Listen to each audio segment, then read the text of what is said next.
My baby dances with the devil.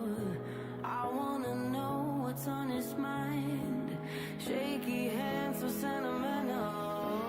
I sugarcoat between my lies. Inside a small cloud asking why. I'm afraid we're out of time.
My baby dances with the devil.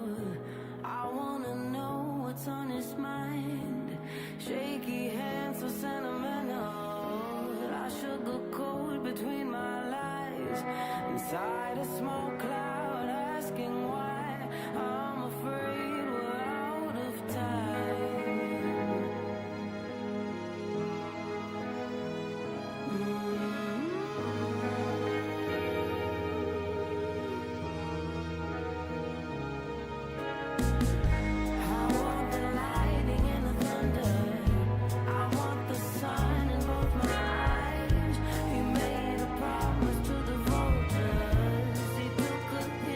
Said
My baby dances with the devil.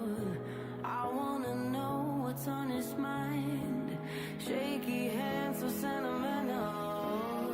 I sugarcoat between my lies. Inside a small cloud, asking why. I'm afraid we're out of time.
My baby dances with the devil.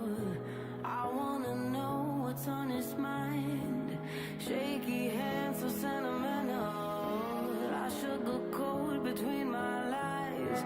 Inside a small cloud, asking why. I'm afraid we're out of time.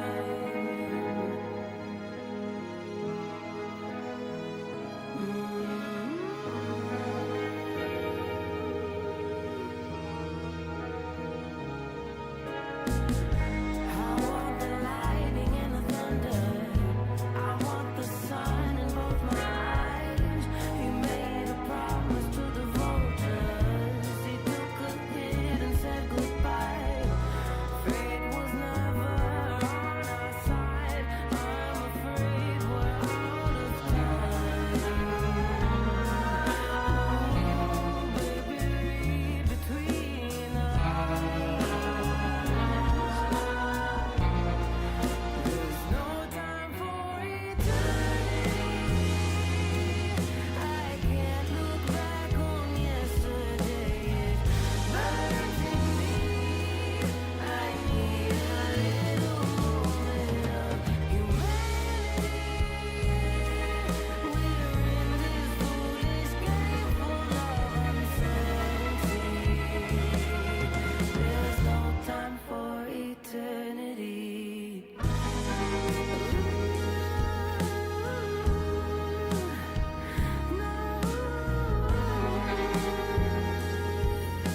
baby dances with the devil.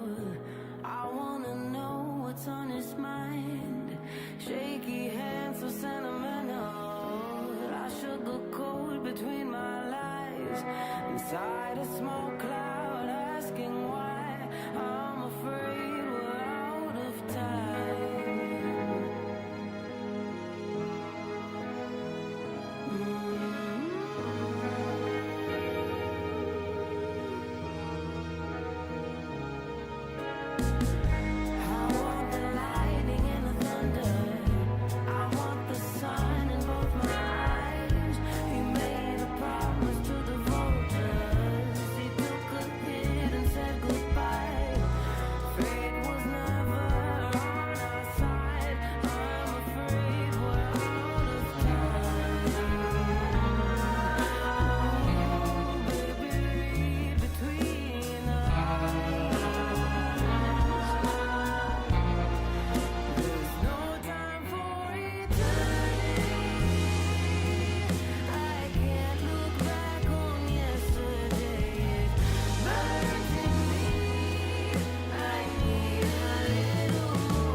The sun shimmers on the City of Lakes. We're back in Minneapolis. Welcome back to coverage of U.S. Nationals, brought to you by TCG Player, the trusted marketplace partner of Flesh and Blood. My name is Bryce Platz, and I am joined in the booth with Mr. Michael Feng. And we're starting off the day with probably the most fun that we could have in the booth, which is more draft, baby. I love it. And we had a great time yesterday as well. Lucas Oswald really showing us the chops of just, why those Zyggy rares are so powerful and sought after. Today, a whole new draft pod. Players who are 8-0, 7-1 coming into U.S. Nationals. Just another treat. There is one similarity, of course. Mr. Lucas Oswald, rant-away aficionado, has made his way into the feature draft pod again, but we will be looking over the shoulder of a very different competitor. I recall speaking with one Ashlyn in our backstage pass interview area yesterday, and she happens to be the one who will be picking cards for our viewing pleasure, which is going to be really exciting. But before we get to all that, we've got some other things to talk about. And if there's one thing I like to do while sitting in a Flesh and Blood event, it's looking forward to more Flesh and Blood events, because we've got plenty on offer at the World Tour. So our upcoming schedule is here for your viewing pleasure.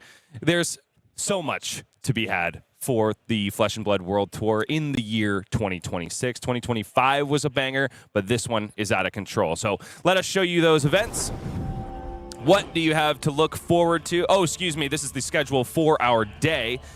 We are in day 2. This is the starting off with 3 Swiss rounds of draft. We'll, of course, give you coverage of the POV of our feature drafter, Ashlyn, and then it'll be 4 classic constructed rounds afterwards before the top 8 cut is determined. Michael, this is a marathon of TCG playing, of mental fortitude, of hydration. Yes. I mean, talk to me about the mindset that you have to be in to be not successful for one 24-hour period, but another. 15 rounds of Flesh and Blood is a marathon, as you mentioned. This is great practice for what the Pro Tour in Las Vegas will look like, and players are just getting marathon ready. I mean, this is 2 full days. Like, I used to joke that when I wasn't working, that my job started Saturday morning. Yeah. For these players, Friday morning, all day, Saturday morning, all day, and for a select few, a beautiful Sunday as well.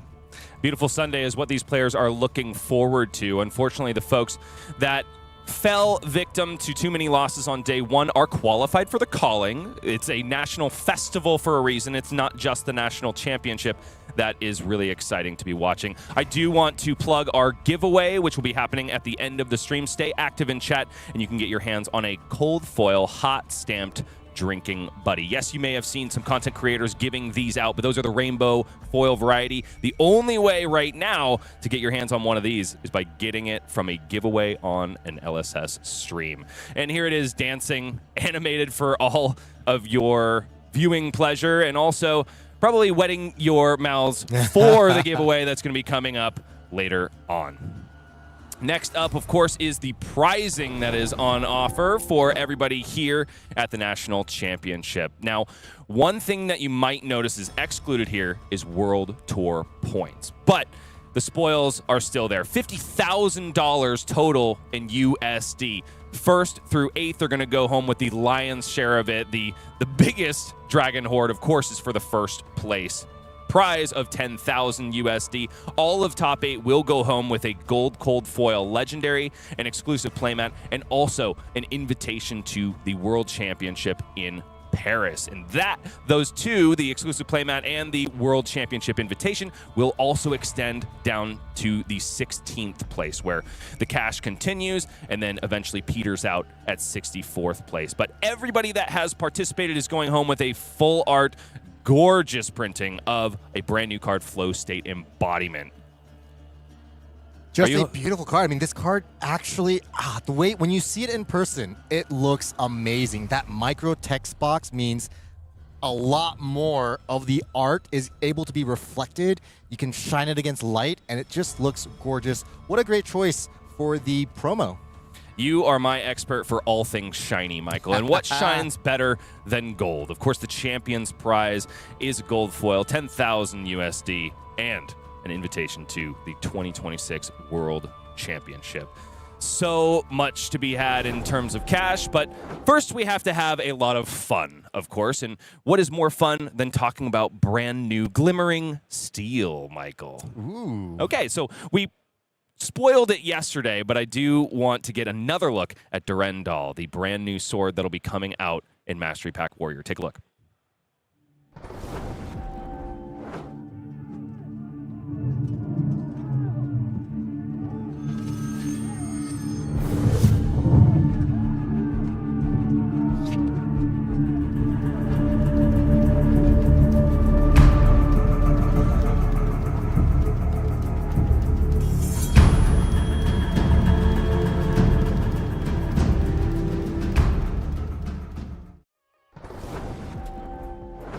Now, you were not in the booth with us yesterday, Michael, so I do want to get your analysis on this brand new two-handed weapon, Durendal. But first, we have to do a little bit of a preamble, talk about Mastery Pack Warrior in general. We've already had the first iteration of Mastery Pack in our game, and that was, of course, Guardian, a class that is very near and dear to your heart. But the blades are being sharpened now, and also they're getting gorgeous reprintings. Now, besides these beautiful weapons, what is your biggest hope for Mastery Pack Warrior?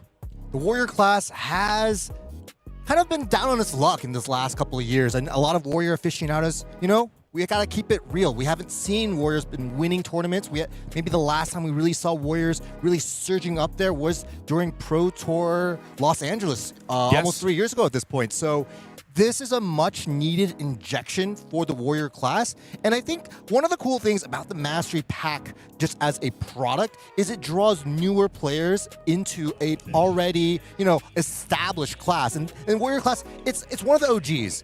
Dorinthia, of course, the original Dorinthia from Welcome to Wraith. So a lot of players have been playing the Warrior class ever since the game has started, and I think as we see more cool Majestics, cool weapons like Durandal, we're going to see cards that really kind of give Warriors that new angle of attack and just inject a little bit more power, especially in the blue base, maybe in the equipment slots. And yeah, I'm excited because this is a class that I think traditionally just hasn't seen as much love. Now, I'm really glad that you talked about enticing new players, because one of the ways that Mastery Pack Warrior is going to do that is by injecting brand new, kind of old, but also sort of brand new heroes into the Silver Age format. Dorinthia Quicksilver Prodigy is getting a downgrade from her Dorinthia Reinar Classic Battles product, and now will be available to play in Silver Age. And that's not all. Hala is also getting a young hero printing. A lot of you have seen this art for some time at this point because we've been talking about Mastery Pack Warrior, but you don't get to enjoy her in Silver Age until this product releases on August 7th, 2026. Now, Zenith Blade is still pretty hot on the block, right? I mean, we haven't gotten to see this in full force quite yet, especially not in its gorgeous backside Marvel printing, but Durandal is already capturing my eye and definitely seems like a Switchblade proposition for this brand new warrior in our game. Yeah, I want to talk about that Durandal. It's a card that just talks about reactions blocking it, so it doesn't specify attack reactions or defense reactions, which is the initial thought I guess most players would think. The fact that it also makes attack reactions blocking it get -1 means that you can use it in places that you might not always think of. So like, for example, in the Warrior Mirror, maybe against other assassins. But of course, maybe the primary usage is when you think another deck is playing a lot of defense reactions and you want to punish them. You want to make them feel bad for loading up on defense reactions. The Warrior class has traditionally struggled against decks that can load up on defense reactions because a lot of their attacks are on hit, do X. The other dynamic we're seeing, and what we see with Zenith Blade, is this idea that, you know, the original Dawn Blade plus Dorinthia combo, you had to hit. You had to hit for everything to work, for go again, to be able to hit again. But Zenith Blade solves one part of that problem, which is no matter what, if you sharpened, it already has go again. This unconditional go again removes some of that mystery from your own turn when you're planning your turn, which was part of the charm, but also the difficulty of playing a hero like Dorinthia, the original Dorinthia, of course. Now, you know, with Zenith Blade, players, especially newer players, are going to be able to plan their turns out. And I think that's really beautiful about our game because, you know, we've come from a lot of design. And in the original Welcome to Wraith, playing Dorinthia was no feat because a lot of it was predicting what your opponent was going to do, right? What do they have? Do they have a defense reaction in our arsenal? Are we not going to be able to trigger Reprise? A Naked Dawnblade only meant one thing. Yes, yes. And now, with the array of attack reactions that have become available to the Warrior class, that one thing now has become 7 different things.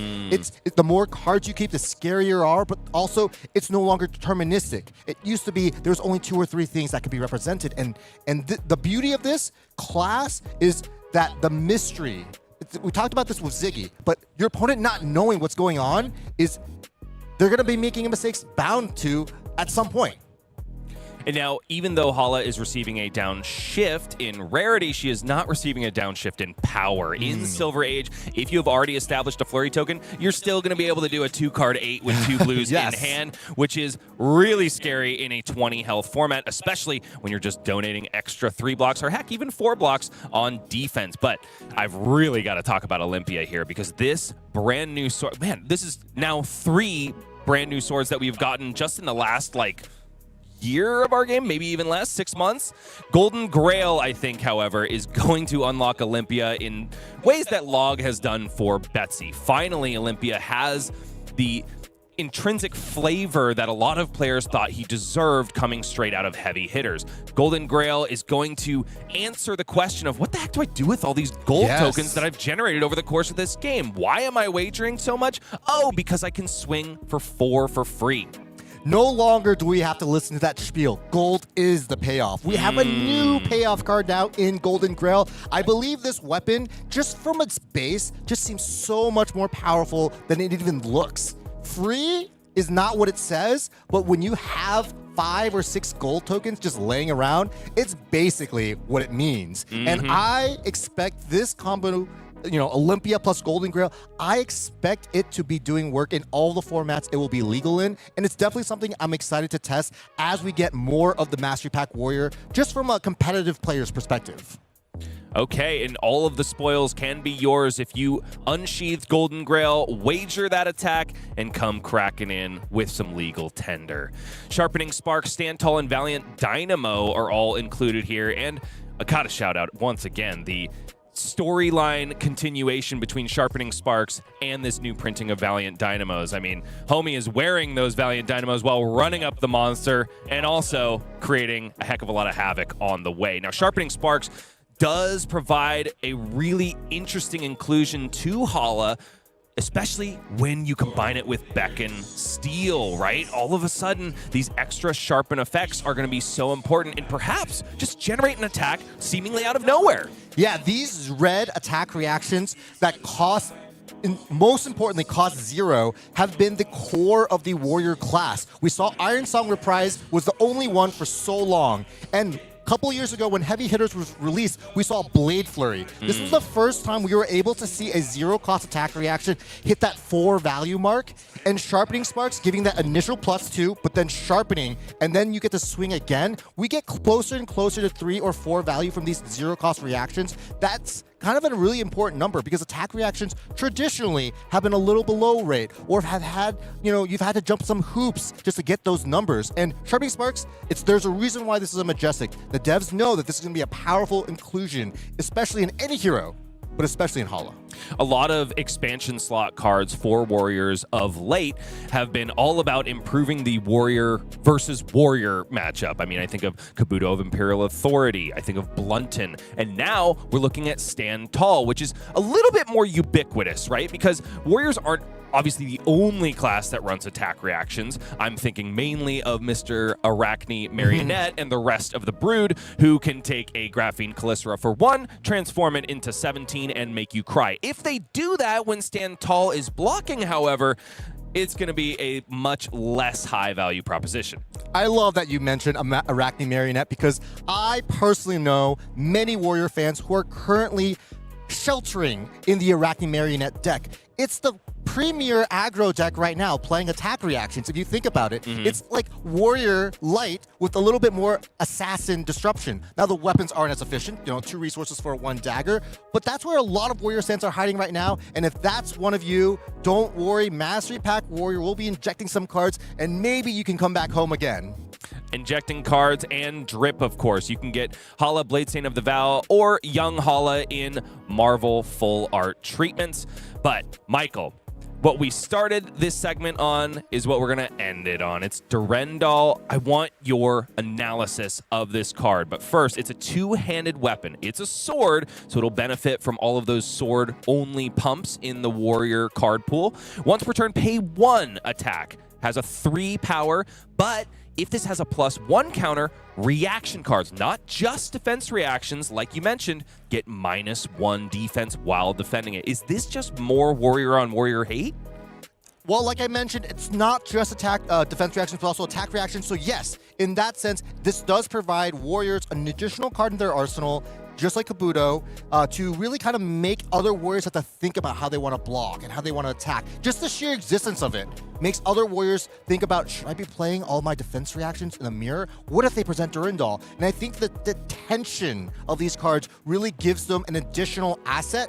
But I also want to just highlight this card as a potential card against, your more blocky, your more fatigue style, maybe Guardians or other heroes that play a lot of defense reactions. Right. Durendal can do a lot of work against heroes that are planning to play 1 or 2 defense reactions every turn as well. So it's not just Warrior on Warrior hate, but also potentially Warrior on fatigue tools. And also, that art is just freaking gorgeous. I mean, look at that. That Marvel full art in all its glory with the grass and the flags. It's just beautiful. I mean, LSS's ability to create gorgeous weapons is probably because they are so close in proximity to Weta Workshop, have even done some collaborations with them. Yes. Weta Workshop, if you don't know, was the studio behind all of the weapons and a lot of the costuming in Lord of the Rings. So just makes sense that New Zealand has got what it takes to design weapons that just make you want to grab them. Now, we spoiled Durendal yesterday. We have not one, but two more spoilers today. You may have seen their names before, but you haven't seen the way they look. And so I want you to stick around for the reveal of these two cards. I know you won't be disappointed.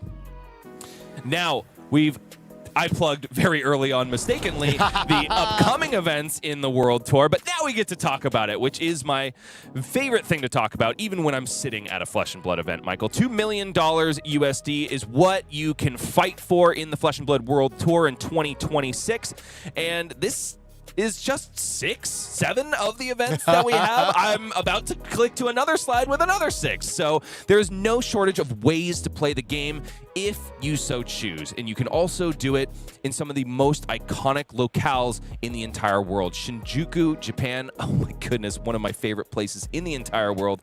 Pro Tour Las Vegas will be coming at you in July as well. Don't miss that. Hit the roulette tables and also see if you can think your way and beat the house like Olympia is trying to do at the bottom left. But I highly encourage anyone that has the gumption and perhaps the proximity to go to Edinburgh, Scotland, one of my favorite cities in the entire world. Michael, are there any of these that are on your radar? What a great question. I believe I have flights booked for all 6 of these events already. What? So I am maybe the wrong or the right person to ask. But I just got to say something. We are currently in the golden age of organized play for Flesh and Blood. I mean, I've been playing this game since 2021. I tried my best during COVID to make it to the Colin Auckland in 2021, and I couldn't. I mean, I almost applied as a non-profit volunteer just to try to make it to that calling. Wow. And so I'm telling you right now, as a person passionate about this game, the fact that we have, for example, Shinjuku, Las Vegas, Edinburgh, that's back-to-back-to-back triple major callings or better events in a row in 3 different geo regions. Like what the team does for this game, there's no other game. I can say that confidently because I do a lot of research and I'm very aware of other games. There's no other game that does this. I promise you. If you don't do so well at Shinjuku, you have the open calling at Vegas or the Pro Tour to try to, come back from that. Then you have Edinburgh the immediate week after that to take the learnings from the Pro Tour. Then after that, we have Bangkok, a new format. Silver Age, we won't have a calling for months before or after. And if you've unlocked that format, that is the place to shine. We have Hamburg. This is in Germany. We've been able to convince the German government this is a game of skill. How many trading card games can say that? I mean, there's a reason why this game is so close and dear to my heart. I just feel like they're doing so many things correctly, and there's so many events to go prove your prowess. Guys, if you're sitting at home and you're wondering, is this game for me? Should I be going to a calling? I highly encourage it. I just think it's like life is short. Life is short, Bryce. And Yes. you gotta do the things you love. And if this is something you even remotely care about, try to make it out to. Because these callings, they're no joke. I mean, there's hundreds of players and there's so many cool prizes that we've been talking about. But yeah, I don't just talk the talk, guys. I also walk the walk. Well, that's interesting you say that because based on your flight schedule, I think you're going to be doing a lot of sitting on airplanes on your way to all of these events. And I don't think Olympia is trying to beat the house anymore. I think he's just trying to calculate how much you're going to be spending on travel. But I am sure a player of your caliber can recoup it in some spoils. Now, we spent a lot of time on that slide, and that's only the tip of the iceberg. Set 20 World Premiere is going to be in Seoul. I don't know much about it, but I do know that Shadow is going to be involved. I'm very excited about that. You can also get yourself out to Spain at the end of September, back to Japan once again in October, Mexico City, #FabLatam, also at the end of October, and then, of course, the World Championship in the City of Lights, Paris, November 5th through the 8th. So much to play for and also so much to collect. Side event promos, if you are a side event warrior, are available. A brand new, I would say, assassin-coded Razor Reflex, and sadly making Feng look like a slouch in the reflection right there, but that's okay. We can't win them all. The Set 20 World Premiere, as I already mentioned, will be in Seoul, and of course, World Championship in Paris, the City of Lights. If you haven't been there, you must go. It's everything and more that people have chalked it up to be. Michael, The upcoming events in Flesh and Blood are just one of the exciting things that we can talk about when it comes to #FabTCG, because some illustrious players are ready to do battle. But first, they have to create something out of literal nothing. They've got to crack some packs open. They've got to fan through some cardboard and collect themselves a deck that can do battle against the best of the best. Are you ready for more draft coverage? I am so ready. Okay, well, you're going to have to wait a little bit longer. Sorry. First, we got to talk about the players that are going to be playing in front of us, of course. We told you to put a pin in a lot of these names yesterday. Ex-national champion Charles Dunn remains at XN1, fresh off of a team shakeup at the Runaways, but nevertheless doing very well as a lone wolf. An ex-compatriot of Charles, Lucas Oswald, is also XN1, dropping only one round yesterday, and it was the final one of draft. So he is positioned incredibly well for top 8 contention. Brody Spurlock, Colin Eriksen, Jacob Shaker, and Majin Bay are all in tow. Each one of them only dropping one game in CC and one game in draft. Really impressive stuff.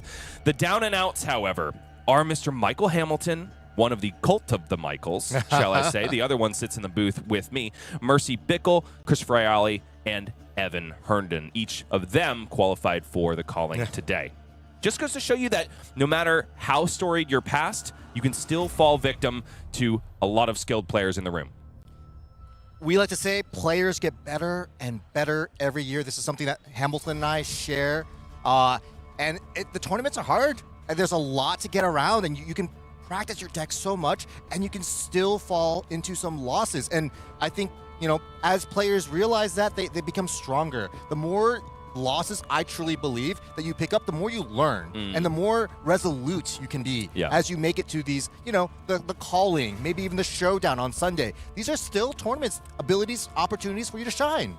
And what makes you shine is the group that you bring around you. We also talked to you about teams to watch. Team Breakpoints has seen a lot of drops, but 4 players remain in the mix, all at X and 3, fighting for their tournament lives. The Card Guys only brought 3 copies, and it's just Damian Riggins that fights his way to the top. But at X and 2, I do like his chances. The AGE Pro team still has 4 players holding strong. Jacob Hawkinson at X and 3, Alexander Vore sporting that all-arcane Oscilio, X and 2 now, also a draft master in his own right. Colin Eriksen, after having probably the worst of 4 Zyggy decks, does manage to get 2 wins out of the draft yesterday. Very skilled player in his own right. And Anthony Pham at the top, team captain, X and 2. The Smashing Good team, a new known quantity, at least to you, Michael. Leading into this event, still have 2 copies. Jeffrey Mazar on Puffin Hightail, mind you, and Joshua Hanan at X and 3. Keep an eye out for these teams. Also, let's take a look at the leaderboard, because that tells the real story. Matthew Gump and Ashlyn Slattery, both X and O, both on Phi Rising Rebellion. Impressive stuff out of the original Draconic Ninja. Yeah, I mean, just looking at this page, I see multiple calling winners. I see national champions, other players who have made top 8s at previous U.S. Nationals. This is a star-studded page. And today, as we enter the later rounds, new stars will be born. This is just an exciting time. What a great round 8 standings. And stars are exactly what we need to be talking about, because we're going to be spitting some Stardust and some Starlight in short order when Omens of the Third Age is laid bare for everybody. But first, we got to watch a draft POV of Ashlyn Slattery, one of the only X and O's in the room who has done well in multiple disciplines of our game. We are, of course, going to be back with more Flesh and Blood after this, but we've got to go to a very short break as the draft gets ready behind us. I'm teeming with excitement, and I know you are, Michael, so we'll make it very quick. Stick around.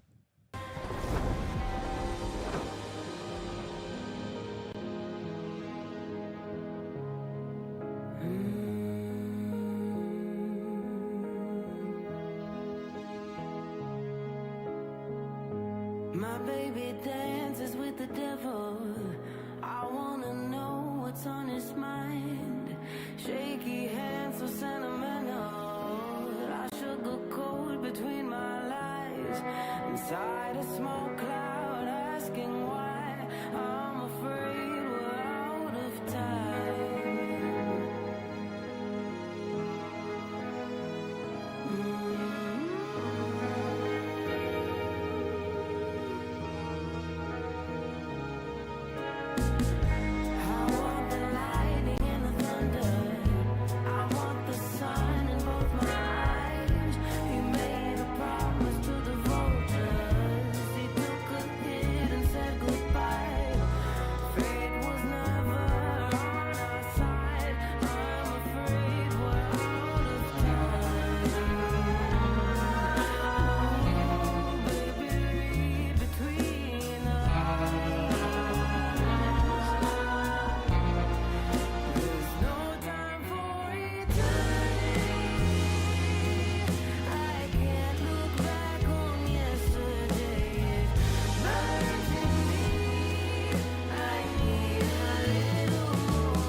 Whether it's a breakout deck from Minneapolis, a surprise hero making a deep run, or must-have cards spiking between rounds, TCG Player makes it easier than ever for you to track what's moving, what's trending, and which cards Flesh and Blood players actually want right now. If you're building your deck, making upgrades for an armory, or hunting for the cards everyone's talking about, TCG Player helps you take your Flesh and Blood game to the next level. Get all the cards, decks, and packs you need at TCG Player, the trusted marketplace for Flesh and Blood.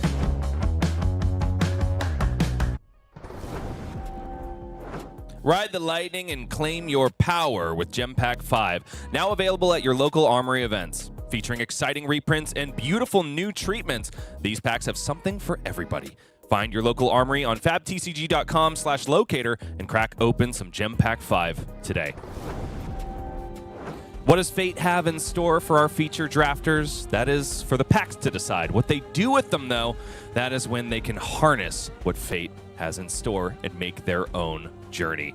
We are back, of course, at U.S. Nationals, Flesh and Blood TCG, going strong. My name is Bryce Platz, and I'm with Michael Feng, the exact gentleman who I need in the booth with me to take us through all of the ins and outs of what we're going to see over the shoulder, of course, of Ashlyn Slattery, one of the only X and O's, the other, of course, being Matthew Gump, who happens to be in the same pod. And her round one opponent. This is going to be an epic Clash of Titans. Okay, that's what I'm talking about. But what will those Titans be able to assemble?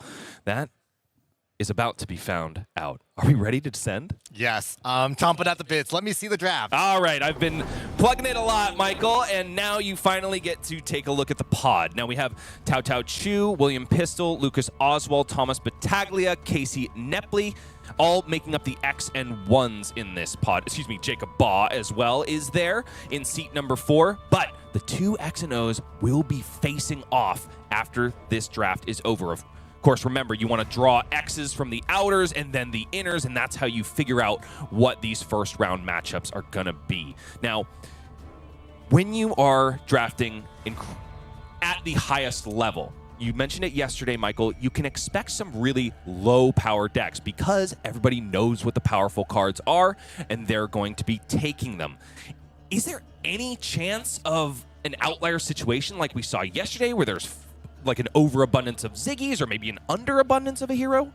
I mean, this whole ecosystem of draft is rife for opportunities like this, and I think the dynamic of Ziggy Rares being really powerful, Aurora Commons being more of her bread and butter, is designed to create situations like this where certain heroes just get picked really early. You just kind of get pigeonholed into a certain class or a hero just by the rares that are getting passed to you, and sometimes you get rewarded and sometimes you don't, and that is the nature of draft. Are you able to pivot, adapt out of that? Are you able to be more, perseverant and just say, I'm gonna hold the line, I won't be moved, I'm just gonna keep drafting this and hope things go well for me in the next pack?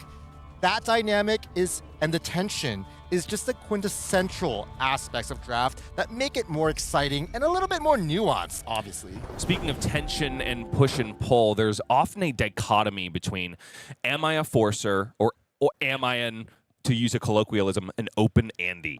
Now, in Omens of the Third Age, are they both still equitable strategies, in your opinion?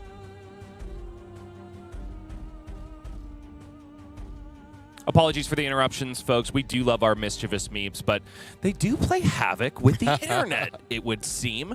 Now, we are going to be going down to our feature draft in mere moments. Michael Feng has just broken down the finer points of being a forcer or an open Andy, but I want to get into it right now, and I know you're chomping at the bit too, Michael. So let's see some packs get opened, and let's see some players wrestle with fate.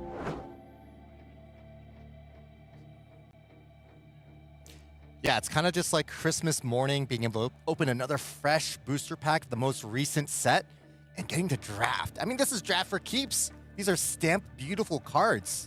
Immediately, Ashlyn goes ahead and pulls a Shattering Flow Tide to the 4, as well as a Seeker's Gillette and a red Electrolyze, perhaps hinting that she is more comfortable in an aggro seat, but it's also just a fantastic card. And speaking of fantastic, how about those Phi-coated nails? Those look royal and draconic to me. Yes, absolutely. I think that the 3 cards that Ashlyn has pulled into the foreground are basically the most powerful cards in this pack. I truly agree with all of her picks, and I don't think any of them are that bad. This red Electrolyze is a little bit more aggressive leaning, And it seems like that and the Seeker's Delay, which are the two cards that are more open. They're the cards that are Lightning or generic. Electrolyte is chosen there, and Ashlyn no longer has her flannel from yesterday, has secured her team jersey. I would like to mention she had left hers in North Carolina, seems to be borrowing one from a teammate now, so happy to represent her fellows in this U.S. Nationals competition. Now, talk me through what you see in Pack 2. Yeah, so I love the way that Ashlyn is sorting the cards, or sorry, just pulling the cards that are the most interesting to her.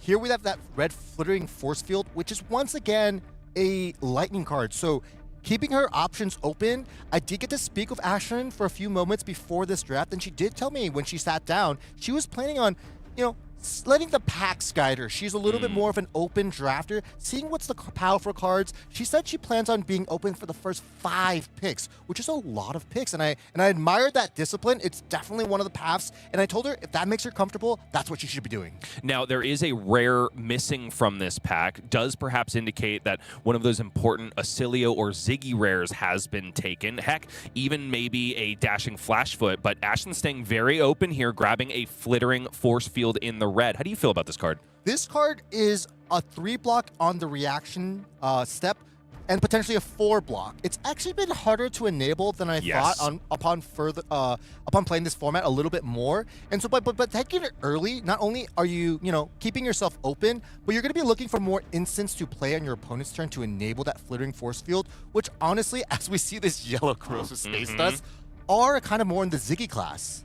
And that yellow Corrosive Space Dust, even though it is yellow colored, was Pack 1 pickable for Lucas Oswald yesterday, who did 2-1 the pod, which is really all you need to do, especially when your CC record is so stellar. And so, of course, that's why it makes it to the front of this pack for Ashlyn.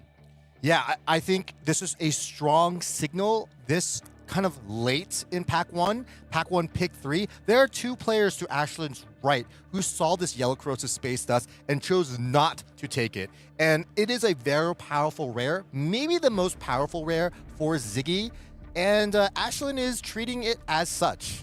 And now Ashlyn is also receiving a signal here. Those players to her right perhaps are trying to tell her, go into Zyggy, because I don't want to, and I'm really hoping that you will. And certainly seems like that signal continues. Yeah, so she immediately... there was a Shattering Flowtide red as well, and a blue Cosmic Duality in gorgeous rainbow foil.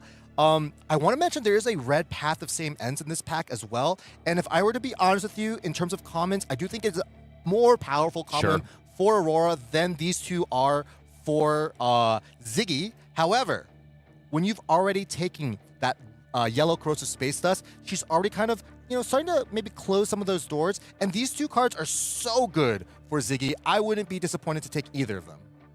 Does seem like Cosmic Duality, perhaps because it's sparkly, is the chosen card here. Shattering Flowtide does go next. Yeah, Cosmic Duality is a blue, beautiful, and I do want to mention that being the rainbow foil actually means a little bit of signal sending, because players won't really know what the rainbow foil was, but when the common, that Shattering Flowtide red is still in the pack, that is kind of a stronger signal. So if you were purely trying to deny or send a stronger signal, the other card may have been the pick.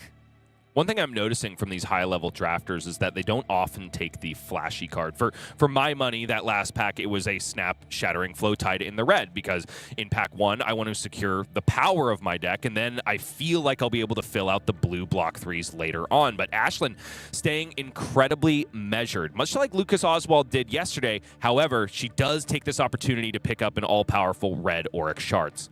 Yeah, the red Auric Shards here is a very strong card, but it also requires you to have a lot of fragment attacks, especially fragment attacks you're happy to be sending at your opponent. And so seeing another Shattering Flowtide red here seems like a great pick.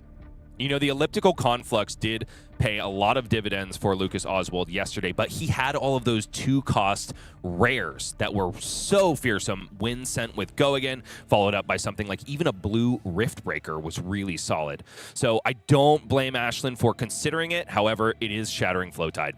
Yeah, we like to talk about how powerful some commons are. When you're taking a Shattering Flowtide red, Pack 1, Pick 6, that's a really good place to be. Shattering Flowtide is often a card I'm taking Pack 1, Pick 1, Pack 1, Pick 2, and the later you're able to pick these early, strong picks, just the better time you're probably going to have as the draft goes on. Now, the yellow Ward 2 cycle, I like to use as an indication of how open Ziggy is. Of course, the highest, the most sought-after one is Circular Flow Tide because it refreshes flows, basically allows you to activate Ziggy and send a Frodius for free. In this case, it's just a nebulous cycle in the pack. We've also already seen an elliptical conflux, so I don't know, maybe there's another Ziggy player already because we haven't seen a Circular Flow Tide. I don't know how much to put stock in that, though. Yeah, it's too early to tell, and these commons are just a one-of. There's no, like, red or blue pitch cycle of them. I do want to talk about that cycle just a little bit. The Nebulous cycle is the highest ceiling. The punter token can be worth an entire card, entire red threat, and the Flow Tide one has the highest floor. You're always going to make that lightning flow, and that lightning flow is usually worth about 1, maybe a little bit more. And so there is a comparison between them, but I do like all of them, quite honestly, especially coming in pack 1, where we're still pretty open to receiving whatever we could take. Ominous Aggression is in there, but not a single Ziggy class card. It's not all bad, though. A yellow Flittering Spike is not terrible. Ominous Aggression, even though the rate on it, the ceiling of 2 for 4 at instant speed, isn't great.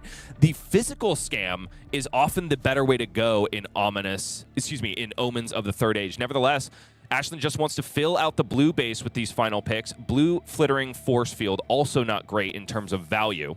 Yeah, so the last pack had a couple of Runeblade cards, and this pack has 2 red Runeblade cards. It's kind of, like you mentioned, it was ominous. It was kind of an ominous signal that maybe she's not the only Ziggy in town. She's definitely not the only Ziggy, but there might only be one Aurora afoot. Is that what you're saying, Michael? It's a strong, at this point, the signal is no longer something she can take. No, but she's too deep. A news article. It's a little bullet point, a little talking point that, hey, Runeblade might be the 2 of in here. Yeah, just like Lucas Oswald yesterday, he kind of received that signal, but it was too late to pivot. In his case, it was that there was a very strong Oscilio deck in the pod, but that did allow him to, say, prioritize something like a Thunderous Retort or a Comveil of Volthaven throughout the course of the draft.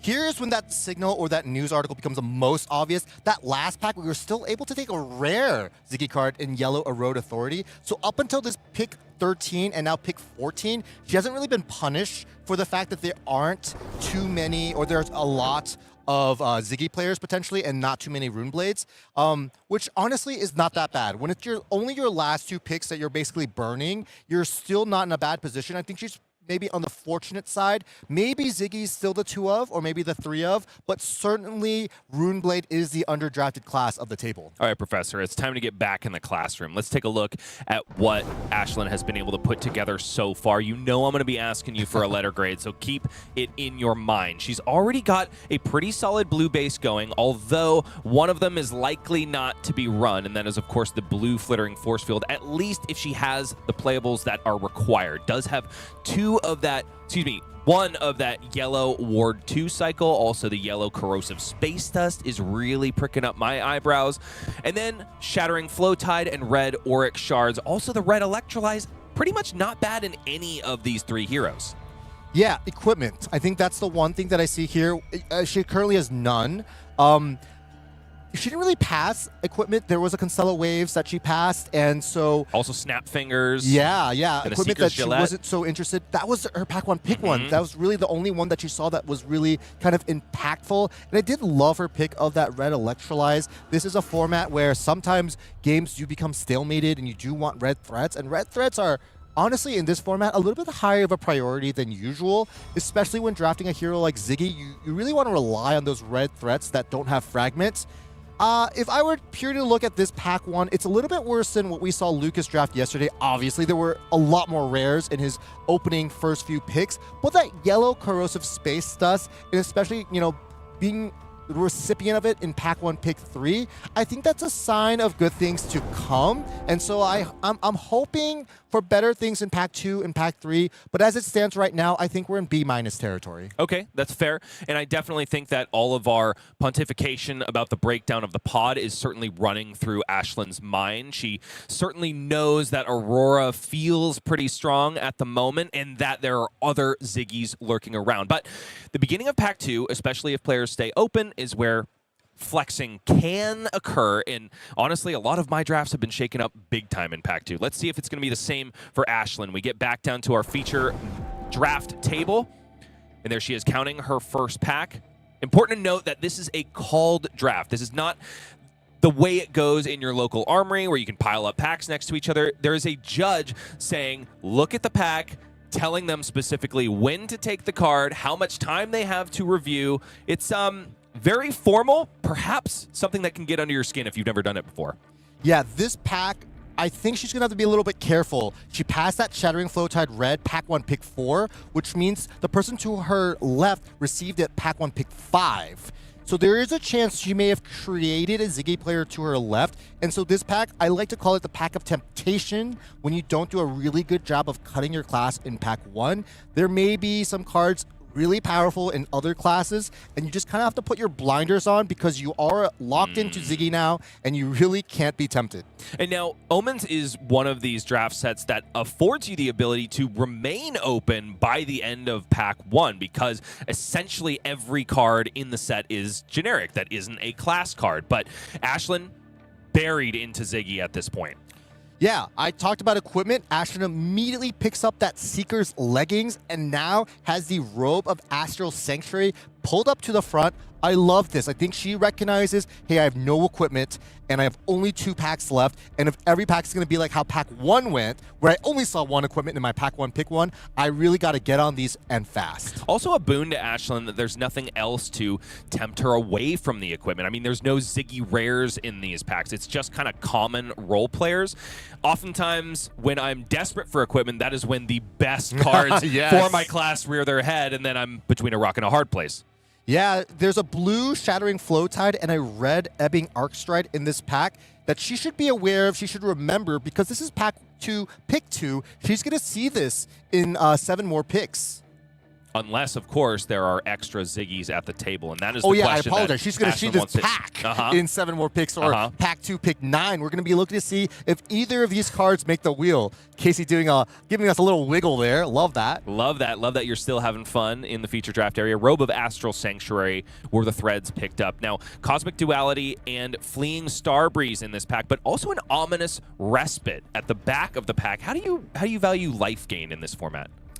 I think that card is quite flexible, but not as powerful as either Cosmic Duality Yellow and the Fleeting Starbreeze. And I think Ashlyn agrees with me on that. That's why she has those 2 cards pulled up to the front. I do like the Ominous Respite, though. It's a card that's very unique. There are no other cards that just give you that potentially up to 3 points of life gain. Cosmic Duality and Fleeing Starbreeze still at the 4 of the pack. Ashlyn has done a good job of establishing a blue base, but of course, one is not exactly playable. Cosmic Duality, just too much of a temptation point. I mean, you can do Wizard cosplay as any class in this set because of these very flexible arcane damage dealing cards. Yeah, Cosmic Duality is part of the class of Lightning Flow generators for the Ziggy class, and Fleeing Starbreeze is, on the other hand, part of the Go Again suite. I do think the flow side is a little bit more important, and I think Ashlyn did a great job identifying that with that yellow Cosmic Duality pick. Dashing Flashfoot in this pack, as well as a red Quick Succession and a red Singeing Flowtide. Gotta take note of those Aurora cards. Now, talk to me about what Ashlyn could do to hedge for an incredibly strong Aurora deck in this pod. Well, that's why I think the Lightning Flow generation is actually more important than the Go Again generation. The more lightning flows you have, the more that you're able to use defensively to stop those annoying pings, often from those quick strike attacks that Aurora is able to deploy. And these quick strike attacks are they're worded almost ominously. They say the first time you deal damage. So if you're able to Spell Void 1 that arcane ping, it really does a lot. This pack I do want to highlight. I watched this pack as it rolled around. It's a gorgeous pack. I mean, it has that rare Ziggy card, Scattering Conflux Red, and getting it this late, Pack 2, Pick 5, that is an awesome Feels feeling. good. Feels really good. I mean, Scattering Conflux, would you say it's one of the strongest of the 2-cost rares? I actually think it's the weakest of the entire set, only because this is one of the few cards where if your opponent blocks with multiple cards, they're not as punished. You're not yeah, gaining extra value. Giving Ziggy another embodiment of lightning, the second embodiment of lightning is worth almost 0. So it's just because of that, but I mean, I would be ecstatic. I would love to fill my deck with Scattering Conflicts. 100%, especially this late in the pack of Temptation. Ashlyn has got to be feeling in the right seat. But oh my goodness, it's yet another Aurora rare, an Electron Jolt Step, and a Rush of Power. Ashlyn shakes it at the camera saying, I can't believe how few Auroras are in this pod. So this is the third pack in a row that we've seen 4 playable Runeblade commons and rares in the pack. And we saw that in pack 1, the end of it, we saw some Runeblade cards being passed to the left. It's actually a really, I would say, ominous signal that now they're also being passed to the right. Because if they were just being passed to the left, that would mean, hey, no Ziggy players or no Aurora players to my right. Maybe some more Aurora players to my left will crop up. But the fact that it's happening on both sides, we're starting to get more and more of an understanding of what that pod looks like. But I'll be honest with you, all these picks so far, they look solid. They do. Ashlyn's not had to take any embarrassing cards. In fact, taking that Scattering Conflicts Pack 2 pick 5, that's also great. I mean, yes, Aurora may be underdrafted, but she's been insulated from that. She's been fortunate enough to still receive some great Ziggy cards along the way. I want to flash back real quick to the pack that came, the pick that came before this blue Cosmic Duality. Ashlyn was at a fork, had a red Hollow Shield or a blue Block 3. Perhaps thinking that one of the most fearsome contenders in the pod is going to be sending a lot of physical damage, she chooses that over a significant ward Aura, which is so good at stopping Arcane. Yeah, I think she has a plan, and she has some heuristics. For example, I mean, just look at the way these Cosmic Dualities are lining up our pick list. She knows what she wants, and she's been able to, fortunately, receive those cards. I can't wait to see how this draft pans out, but I'm already getting a great feeling of how she was able to 3-0 yesterday. Nourishing Glow, that pick up there. That pack was a little bit weaker, and it definitely was the strongest card in the pack for her. And Ashlyn is still getting playables even this late in pack 2, when perhaps both heroes besides Aurora might be a little overdrafted. And look, Elliptical Conflux rears its head alongside yet another blue Block 3. Ashlyn still has options here. I would dare say this is a better end to this pack than Lucas Oswald had yesterday. This is the wheel. This is the pack that she took that robe of Astral Sanctuary, and she's still being able to take. I mean, Elliptical Conflux is. She could have taken this pack 2 pick 2, and we wouldn't have batted an eye. And to be able to get that, on the wheel is an insane signal. Maybe Ziggy is actually the 2 of. Maybe she's not really contesting with too many other players. Pretty awesome here. And honestly, Sigil of Lightning, not a terrible pickup. Still seeing red commons both for Oscilio and Aurora might bode well for the people to the the right of Ashlyn. Yeah, the pack 2 pick 10, taking a Sigil of Lightning, that it is a fine card. Totally. But there were no other Illusionist cards for her, so that was kind of, we're seeing, we might not be getting some great playables for the rest of the pack. And I'll be honest, look, the way the first part of the pack 2 has gone, she's honestly still in a great spot. Totally. And, we talked yesterday about the number of cards that you can have that won't be playable in your deck before, oh my goodness, you can be doing crack baubles. But forget about what I was saying. These are 3 premium, maybe minus the Arcane blocking one. Arcanic Cunning. Arcanic Cunning. Honestly, it's not whether or not they're premium or not. It's the fact that they're playables. still in the pack. That pack had 4 great Runeblade cards, and the fact that the 3 red ones are still in there tells you maybe the Runeblade player has taken so many red threats. Now they're just trying to, balance out their blue base. But what I was driving at before was that Ashlyn does still have like an on average amount of non-playables. Still has space to grab equipment and not put crack baubles into her deck like Colin Eriksen did yesterday and still managed to 2-1. I'm still reeling from that. Colin is one heck of a player. I mean, I'm impressed that he got 2 wins with that deck. I think, it's partially, we're kind of saying his deck is maybe that great, but the skill player kind of made up for it. But yeah, I want to see how her Ashlyn's overall draft has looked like now. Say we no just got more. to see another Let's pack. go ahead and hit that button. Can it go up from a B-? That's the real question. So, Professor Feng, go ahead and get up in front of your chalkboard and break down what you like about what you see right now. So we immediately took 2 more equipments, and if we don't take any more equipments up until now, I'm not going to be too sad about it. We've talked about equipment mattering in this format, but some of the equipment's a little bit on the weaker side. Ashlyn, I think, positioned her pretty well here. She doesn't have an arm slot yet, and we haven't really seen any arms being passed around. So I think the chance of maybe getting a Fingers of Fragmentation in Pack 3 is still pretty high. I do think that the one thing we are seeing that Lucas already had his bases covered going into Pack 3 was just some more red threats of the Ziggy variety. Right now, Ashlyn does have that Auric Shards, but the Auric Shards is kind of like a Part A, Part B type of card. She doesn't have too many of the Part A, the red fragment threats. We have that red Shattering Flowtide, the red Scattering Conflux. These are great, but only having 2 means the Auric Shards often might not have a buddy to pair with. And so going into Pack 3, I actually want Ashlyn, or if I were in Ashlyn's seat, I would be prioritizing red threats over equipment. No longer do I care about equipment. I want to make sure when I draw Auric Shards red, I will be able to pair it with something powerful and meaningful. I think we've done a really good job with our blue base, and we've done an insane job with the Cosmic Duality harvesting in these packs. 3 blue Cosmic Dualities is a lot more Cosmic Dualities than I would expect ever to receive in this draft. I don't think there's going to be any more in this pod, and I think we have a total number of blues that we're comfortable with. Now, we really want to round it out with some red threats. And I would dare say that one of the things that's going better for Ashlyn than Lucas yesterday is just in general flow generation. Yes. You touched on all those cosmic dualities, which does mean that even though she's lacking these red threats, she's going to be able to leverage a lot more damage from Aphrodite. Yeah, that's really interesting because we talked about this yesterday. Lucas's deck didn't have as much lightning flow generation because honestly, I didn't think he needed it. Yeah. He had all these red threats and they're just such clean plays. 7, 7, 7, 7.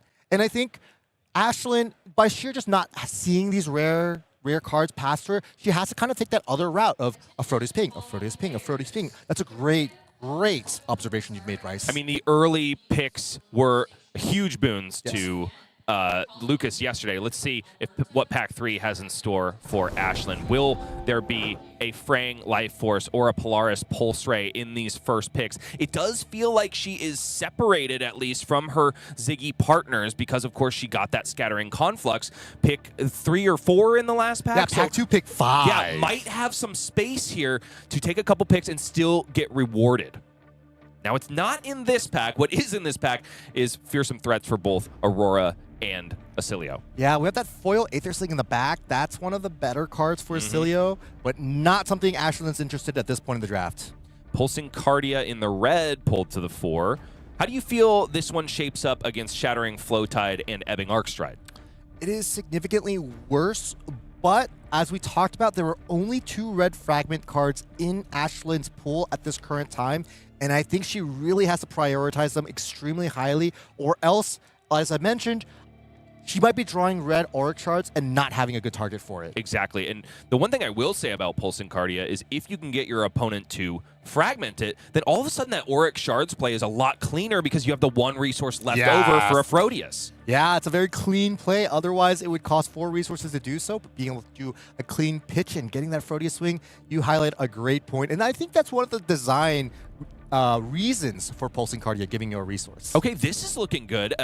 Ziggy Rare is there. It is in the yellow, but it did a lot of work for Lucas yesterday. If I'm Ashlyn, though, my eyes are on that Voltic Impact for sure. This is a boon at Pack 3, Pick 2. Anyone would be excited to draft a card like Voltic Impact at this point. I will mention, Ashlyn doesn't have really any embodiment of lightning generation outside of that sigil of lightning. And so Voltic Impact may not have go again too often, but it's still just a powerful, powerful card. It doesn't have fragment. So when you attack with it, it's really coming in for 6, maybe 7, maybe 8 power. Your opponent doesn't know. You keep them guessing, and that's the beauty of that card. Really happy to see that. I think anyone would be stoked. The Pack 3 Pick 1 for her neighbor to the right must have been extremely powerful. We are pretty positive at this point that Aurora is underdrafted in this pod, so I do want to highlight the Snap Fingers that was in that pack. Ashlyn has already passed the Snap Fingers earlier on in this draft, didn't see it back. I'm guessing that Snap Fingers is going well around the table this time around. Yeah, both her Pack 3 Pick 1 and her Pack 3 Pick 2 had a Snap Fingers. I fully expect them to make the circle, do a little carnival wheel. Now, hello, Red Flittering Spike. Ashlyn does have access to a good number of instants, both ward and otherwise, so I could definitely see that card making its way into the deck, adding even more riches to her flow generation. Yes, Flittering Spike Red, awesome. Probably the best common in this format. However, if you draw that with an Auric Shards Red, you still don't feel too great. So I think there's some tension here on the pick, and I think that's why Ashlyn's, she's not windmill slamming either of these cards. She's deliberating. Am I still going to be able to get some red threats? Because it would be a disaster not to be able to play that red Auric Shards. Still opting to take power here. I don't blame her at all. I just wanted to highlight that tension. Yeah, 100%. And I will say that even though her fragment keyword is not really in the reds where you want it to be, we have 4 cosmic dualities. We have a Shattering Flowtide in the blue, and oh my goodness, is that another red Flittering Spike? And a red Shattering Flowtide? This pack looks is good. Basically, I think if Ashlyn could just take this pack and just stop drafting, she would be in a great position, because that is the equipment we want, the red threats we want, a yellow Conflux, which should go again, a red Flittering Spike, which pairs well with a lot of her ward threats. Also, there's just some nice lightning cards she wouldn't be too disappointed in having.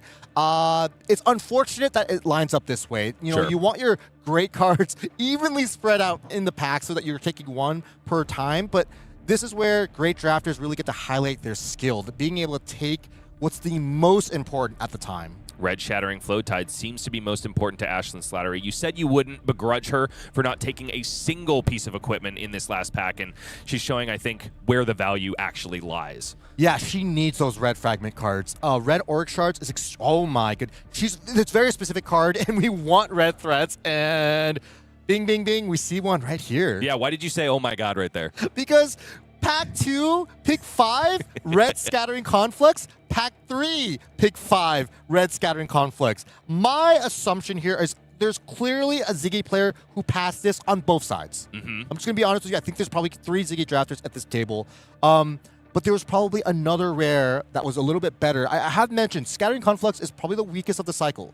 So maybe there was a Polaris Pulse Ray. Maybe there was a Fraying Life Force. Maybe there was a Clear Conscience Red in the pack. But still, this is a gift. If you're taking the second best Zyggy card in the pack and it's a Scattering Conflux, I would never be disappointed. Listen, the old ones are perhaps coming again, the demons from Hightail, but right now the Omens spell a pretty good draft for Ashlyn Slattery.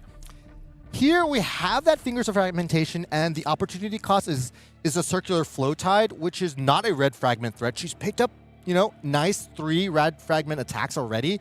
It's going to be interesting to see which one she picks. I wouldn't blame her for either one of these picks at all. I did mention, I wouldn't be disappointed if she doesn't take any more equipment. But the opportunity cost here is a little bit lower than we have seen. I'm really interested. I don't think there's a clear answer here. I am trending, yes, in Ashlyn's camp of the Circular Flowtide, mainly because she has just passed a Fingers of Fragmentation. I love that. And she will see both of these packs again. So I think playing for the wheel there is good, especially when you are maybe thinking, I don't have enough instants that I'm happy to play with one of my big red threats like Flittering Spike. Yeah, I mean, it's totally possible that the other Zyggy drafters have already taken an arm slot in Seekers or an Astral Sanctuary, so they're not interested in this Fingers of Fragmentation. I actually think, now that you've mentioned that, Ashlyn did the kind of the more greedy play, but the one with the higher upside by taking the Circular Flowtide there. The one that maybe flexes draft knowledge, draft reps, specifically in this set, the most. Now, there's a blue block 3 once again for Ashlyn. Even though her base was set up pretty well, she does have to take a couple more of these blue block 3s to feel especially good just from a ratio standpoint. So good pickup there. Yeah, she had a bunch of blues already, and honestly, I think with the Zyggy decks nowadays, you want about like 12 blues at the minimum, and I think she had 10 going into pack 11, 3. but 11, not all okay. of which you want to play. Some are less interesting than others. Here, taking the red Ebbing Arcstrike, I like it. I mean, we just want to fill out the deck with red threats. I think if you have your base is a little bit less rare heavy, you do want some more 0 costs to offset that, because these red threats just really push your opponent in a bind. No one really wants to take 5 damage from an Ebbing Arcstrike to the face. Okay, Crackle from Afar and Starlight Road are the playables in this pack, but it's yet another host of Runeblade cards, and this is, of course, pick 9, so this was Ashlyn's original pack. Yeah, they were untouched. I mean, these were the Runeblade cards that started in the pack, and none of them were taken. They weren't even, like, not a single one is missing, which really, I mean, it's hard to understate how strong of a signal this is to me. Like, it's just so clear there are no other Runeblades. There might not even be one, to be completely honest. And here are the Snap Fingers coming back around again, but still a red threat in the pack for Ashlyn. It's Stellar Glide, which is honestly not terrible. However, she just wants to shore up that blue block 3 base, and I can't shame her for that because that one Aurora deck is going to be fearsome. Yeah, Ashlyn has done a great job this pack. She's taken a bunch of great red fragment cards, and so I don't blame her at all for taking some more blues to make sure that when she draws these red threats, she has the resources to play them. Also, by having more blues, you once again can make red Auric Shards, which is, you know, high impact card, but extremely low floor. We don't want that ever to be a one resource one. Wow, Elliptical Conflux coming back around alongside, of course, 2 more Runeblade cards, but a huge feather in Ashlyn Slattery's cap. I do wonder if she is trending on the higher side than you want to run of those that Ward 2 cycle. Now we're sitting at, I want to say, 4 or 5 in the deck. Yeah, I mean, that wasn't really a decision to make Obviously there, not. so Obviously not. I think she's just happy that she has another playable card Yep. and one more card away from, you know, the cracked, bobble, dangerous territory. I am thinking that, you know, Ashlyn has drafted before. You know, I see how she was able to 3-0 yesterday. I think she had some really good draft instincts, and it paid off in that pack 3. I mean, pack 3, pick 5, Scattering Conflicts, that always feels great. Okay, it started off as a B- at the end of Pack 1. It got upgraded just a little bit, but Pack 3, I think, paid dividends. And we'll talk to the professor about his opinions, but first we got to look at the deck itself. So first and foremost, I want to talk about Fragment, right? Because that was our biggest concern when it came down to the previous pack. There aren't enough red Fragment threats to pair with something like our red Auric Shards. Looking at it now, Michael, how are you feeling about that aspect? I think we've fleshed out the red fragment side. I think the one thing our deck is a little bit softer on is we don't have a ton of go again. We have that beautiful elliptical confluxes pair that we drafted, but we don't have that Fleeing Starbreeze that we see in a lot of these decks. And Fleeing Starbreeze is a lot more easier to be proactive with, whereas elliptical conflux feels almost reactive when it comes to creating that embodiment of lightning. We had that one copy of Corrosive Space Dust, but not anymore. I think overall, all of these threats, I am honestly pretty content. Okay. Now, when it comes to the action point piece of it, how do you feel about it once we add in the 2 copies of Scattering Conflux that'll be creating embodiment of lightnings on Fragment? Yeah, I completely overlooked that, honestly. I think that you're right. We have great action point generation. Okay, let me just talk about something that makes me... I almost worry. I'm a worry wart, you know, when it comes to drafts, right? I always think about the worst possible situation. I like how the packs have aligned for Ashlyn. We still are, you know, we only have 2 equipment, which totally fine. We have a decent amount of red threats, but everything that we see at this point just feels like we're maybe a little shy of what we wanted. Maybe we wanted one more rare threat. Sure. Maybe we wanted one more blue block 3, one more Fleeing Starbreeze. And another thing that we haven't really talked about is maybe we wanted 1 or 2 cards that just scream to me as this is an Oscilio hate card. Exactly. Right? I'm so glad you mentioned it. We weren't seeing that too often, and honestly, like, there's probably going to be at least 3 Oscilios in this pot as well. I mean, we're at the...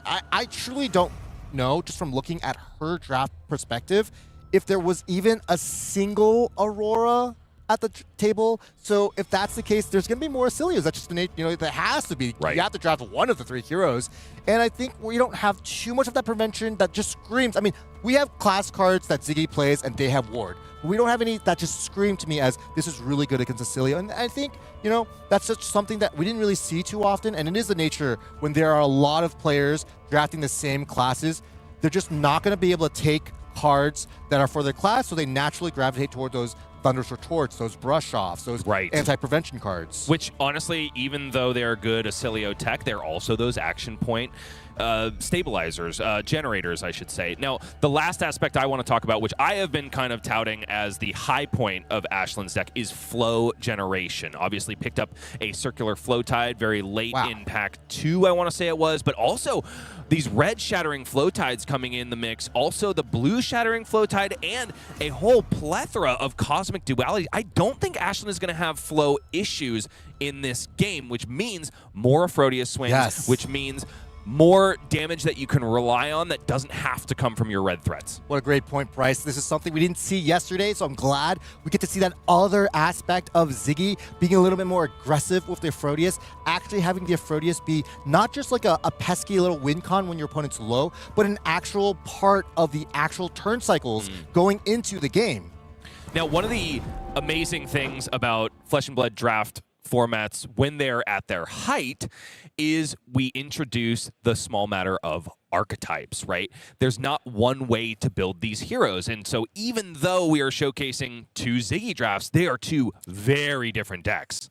Both players are drafting in a relatively contested Ziggy pod, yet they're still able to have these decks that are extremely reasonable. I do think overall Ashlyn's deck is a little bit weaker than Lucas's deck from yesterday, but I still give it a solid B. I would not be disappointed to draft a deck like this when I'm in table 1 of draft day 2 of a U.S. Nationals. Okay, congratulations, Ashlyn. You are in B territory. I'm starting to think there's no way that A exists. We will see an A at some point, I promise, but I want to reserve all of those A grades for something that's truly phenomenal. Okay, perhaps that 1 or 2 of Aurora list that we think is in the pod, but let's go ahead and take a look, see exactly how the pod broke down. Now, the first thing I want to highlight is the number of Ziggies. There's 3, which is pretty dang good for Ziggy, ultimately, especially considering how high-quality Ashlyn Slattery's deck was. But there it is, Matthew Gump, 1 of Aurora, Emissary of Lightning. We thought that was going to be the case based on those Runeblade cards that we're wheeling and just the sheer quantity of them. And then it's 4 Oscilios. I do want to talk about Tao Tao Chu really quick because I had a chance to catch up with him yesterday at the end of his first draft. He said, I'm 1 of 5 Oscilios in my pod. Just goes to show you that shenanigans can still happen at the top tables. Nevertheless, Tao Tao was given the advice by a friend to just force Oscilio because Tao Tao went to him and said, help, I don't know how to draft Omens. I'm about to do it at U.S. Nationals. What do I do? Just force Oscilio. Seems like that strategy is still being employed by Tao Tao here. Well, I did get to see some of these drafters take cards during the draft, focusing on what Matthew Gump was taking. And I can tell you, Tao Tao took a red, turned to Mindfire, pack 1, pick 1, and then got past another red arcane spell for Oscilio. So I think even if I weren't forcing Oscilio, I would have naturally been Oscilio seat for him. So I think it was good feedback and good advice, and I think it may have helped Tao Tao kind of find the lane he was supposed to be in. And now what is this I see in the stars, Michael, but the spitting image of Sam the Man O'Byrne, who does come to us with more updates from the floor. Sam, what have you learned? Folks, I had a moment to chat with some of our players after their drafts. I want to start with Ashlyn, our featured drafter. Just asked, of course, for some initial reactions. Ashlyn said she felt like her deck went great. She likes Ziggy, it's her favorite to play in the format, and once she saw that yellow corrosive space dust, that felt like the signal to really move in. I think something that you've been really highlighting a lot, Bryce, is great that Ashlyn also corroborated. She said she was initially kind of spooked with Ziggy, but when she plays Ziggy, she wants to lightning flow max. That was her quote. I want to be lightning flow maxing. And she said, furthermore, that her one pick that was kind of troll, in her words, was those Fingers of Fragmentation. She said, listen, every pack was 3 Aurora at the end of the pack, so she felt like even if anything more went slightly awry, she'd be playing a bauble. So she did not want to play a bauble. She really likes Fingers of Fragmentation, but only when you can't convert your hand. And she said, I have embodiment of lightning generators. I think I can convert my hand, so I'd rather just have a better card. She said, I passed the first Fingers of Fragmentation. It felt kind of reasonable. The second, we will see. Moving on to some other players in the pod. I did get a chance, of course, to speak with our one of Aurora, Matthew Gump. I said, dude, how are you feeling? He said, listen, I got a bunch of quick successions and a bunch of Path of Same Ends. That's what people told me were the good cards. So we will see how it goes for Matthew. I do also want to shout out especially Casey Nepley. She's someone,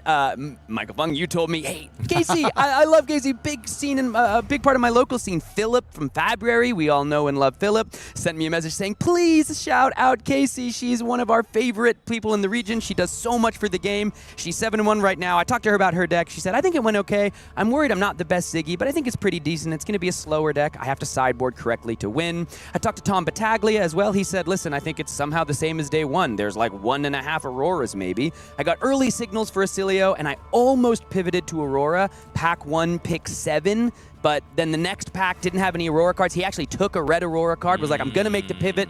Then the next pack had no Aurora cards, so he said, all right, I guess I'm Oscilio. He said, I think if I had made the pivot, I would have had a stronger deck. And then finally, Lucas, he said, I think my deck is okay. I was definitely being passed to by some Oscilios. He said, but I have some good cards for the mirror. I should have a solid 30. I think my deck is a C+ or a B-, but I'm definitely hoping that I can 2-1. It should 2-1. And he said, I think I could see the 3-0. We don't think about the other options. I like that. Certainly, Lucas Oswald seems to be the guy that plans for the best. You and I are definitely the people that plan for the worst. And honestly, so is Ashlyn, based on the way that she drafted. Ultimately, a lot more measured, less aggressive, I would say, than Lucas Oswald, playing to protect the 30 ultimately, which is exactly what she was talking about in that pick of the Shattering Flow Tide instead of Fingers of Fragmentation. I honestly still don't fault Ashlyn there, but if I were in her seat, I would be thinking, remember, of course, cannot review her picks while they're happening. I would still be thinking about the looming possibility of Cracked Bauble, not necessarily because I don't have the right count, but because I keep seeing the Aurora cards, and I'm expecting to not get playables later on in the pack. Yeah, what we didn't get to see during this, live draft is how she looks at her picks during the pack review time. And what I love about just seeing, how players kind of shuffle the cards, move around cards, is you kind of live see what they're thinking, what they're counting,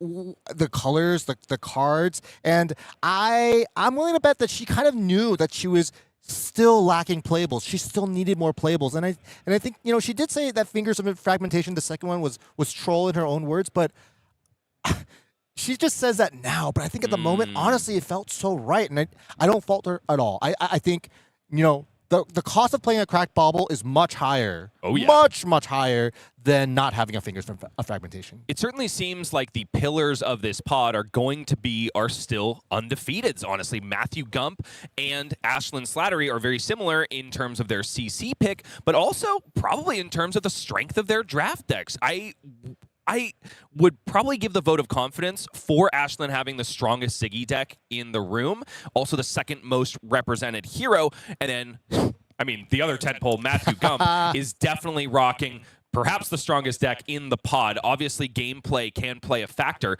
I mention all this, of course, because we caught up with Ashlyn Slattery yesterday, and Sam the Man O'Byrne had the chance to talk to Matthew Gump at the beginning of this day. So we go to that interview in just a moment. Thank you, Bryce. I am here with one of our last remaining undefeated players. It's Matt Gump. Matt, congratulations on the XO, man. How we feeling? Good. It feels, kind of surreal. I went into yesterday and I said, all I want to do is play enough, well enough to play Morphi tomorrow.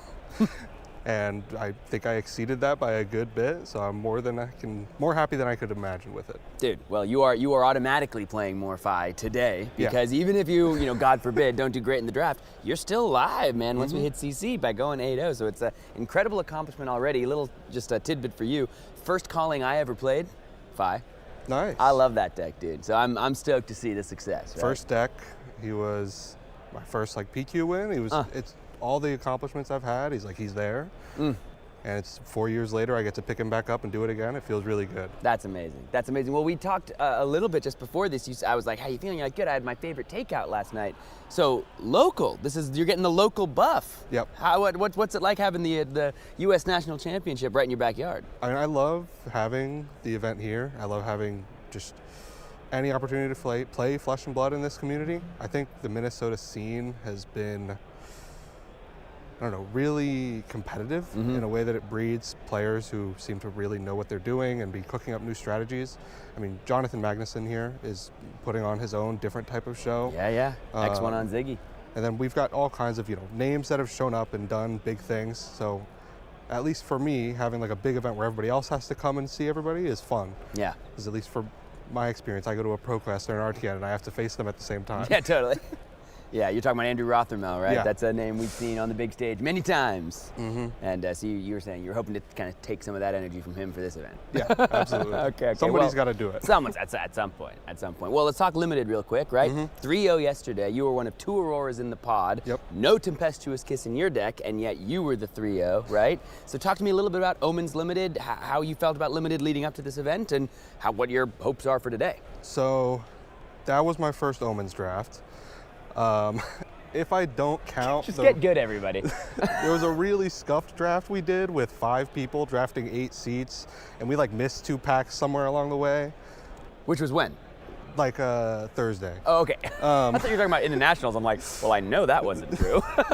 That was my extent of practice. Okay, so that was your first one, was a 5-person draft, figuring it out. Yeah. Okay, and then okay. after that, it was just everybody that saw me hit 5-0 and was like, we can't let you just not keep going. So just throwing every piece of advice they had at me, and I saw good Aurora cards land in my hand, and I was like, okay, I'm assuming I'm at a top table. Everybody keeps talking about Oscilio and Zyggy, so there's a good shot that this is going to be open for me.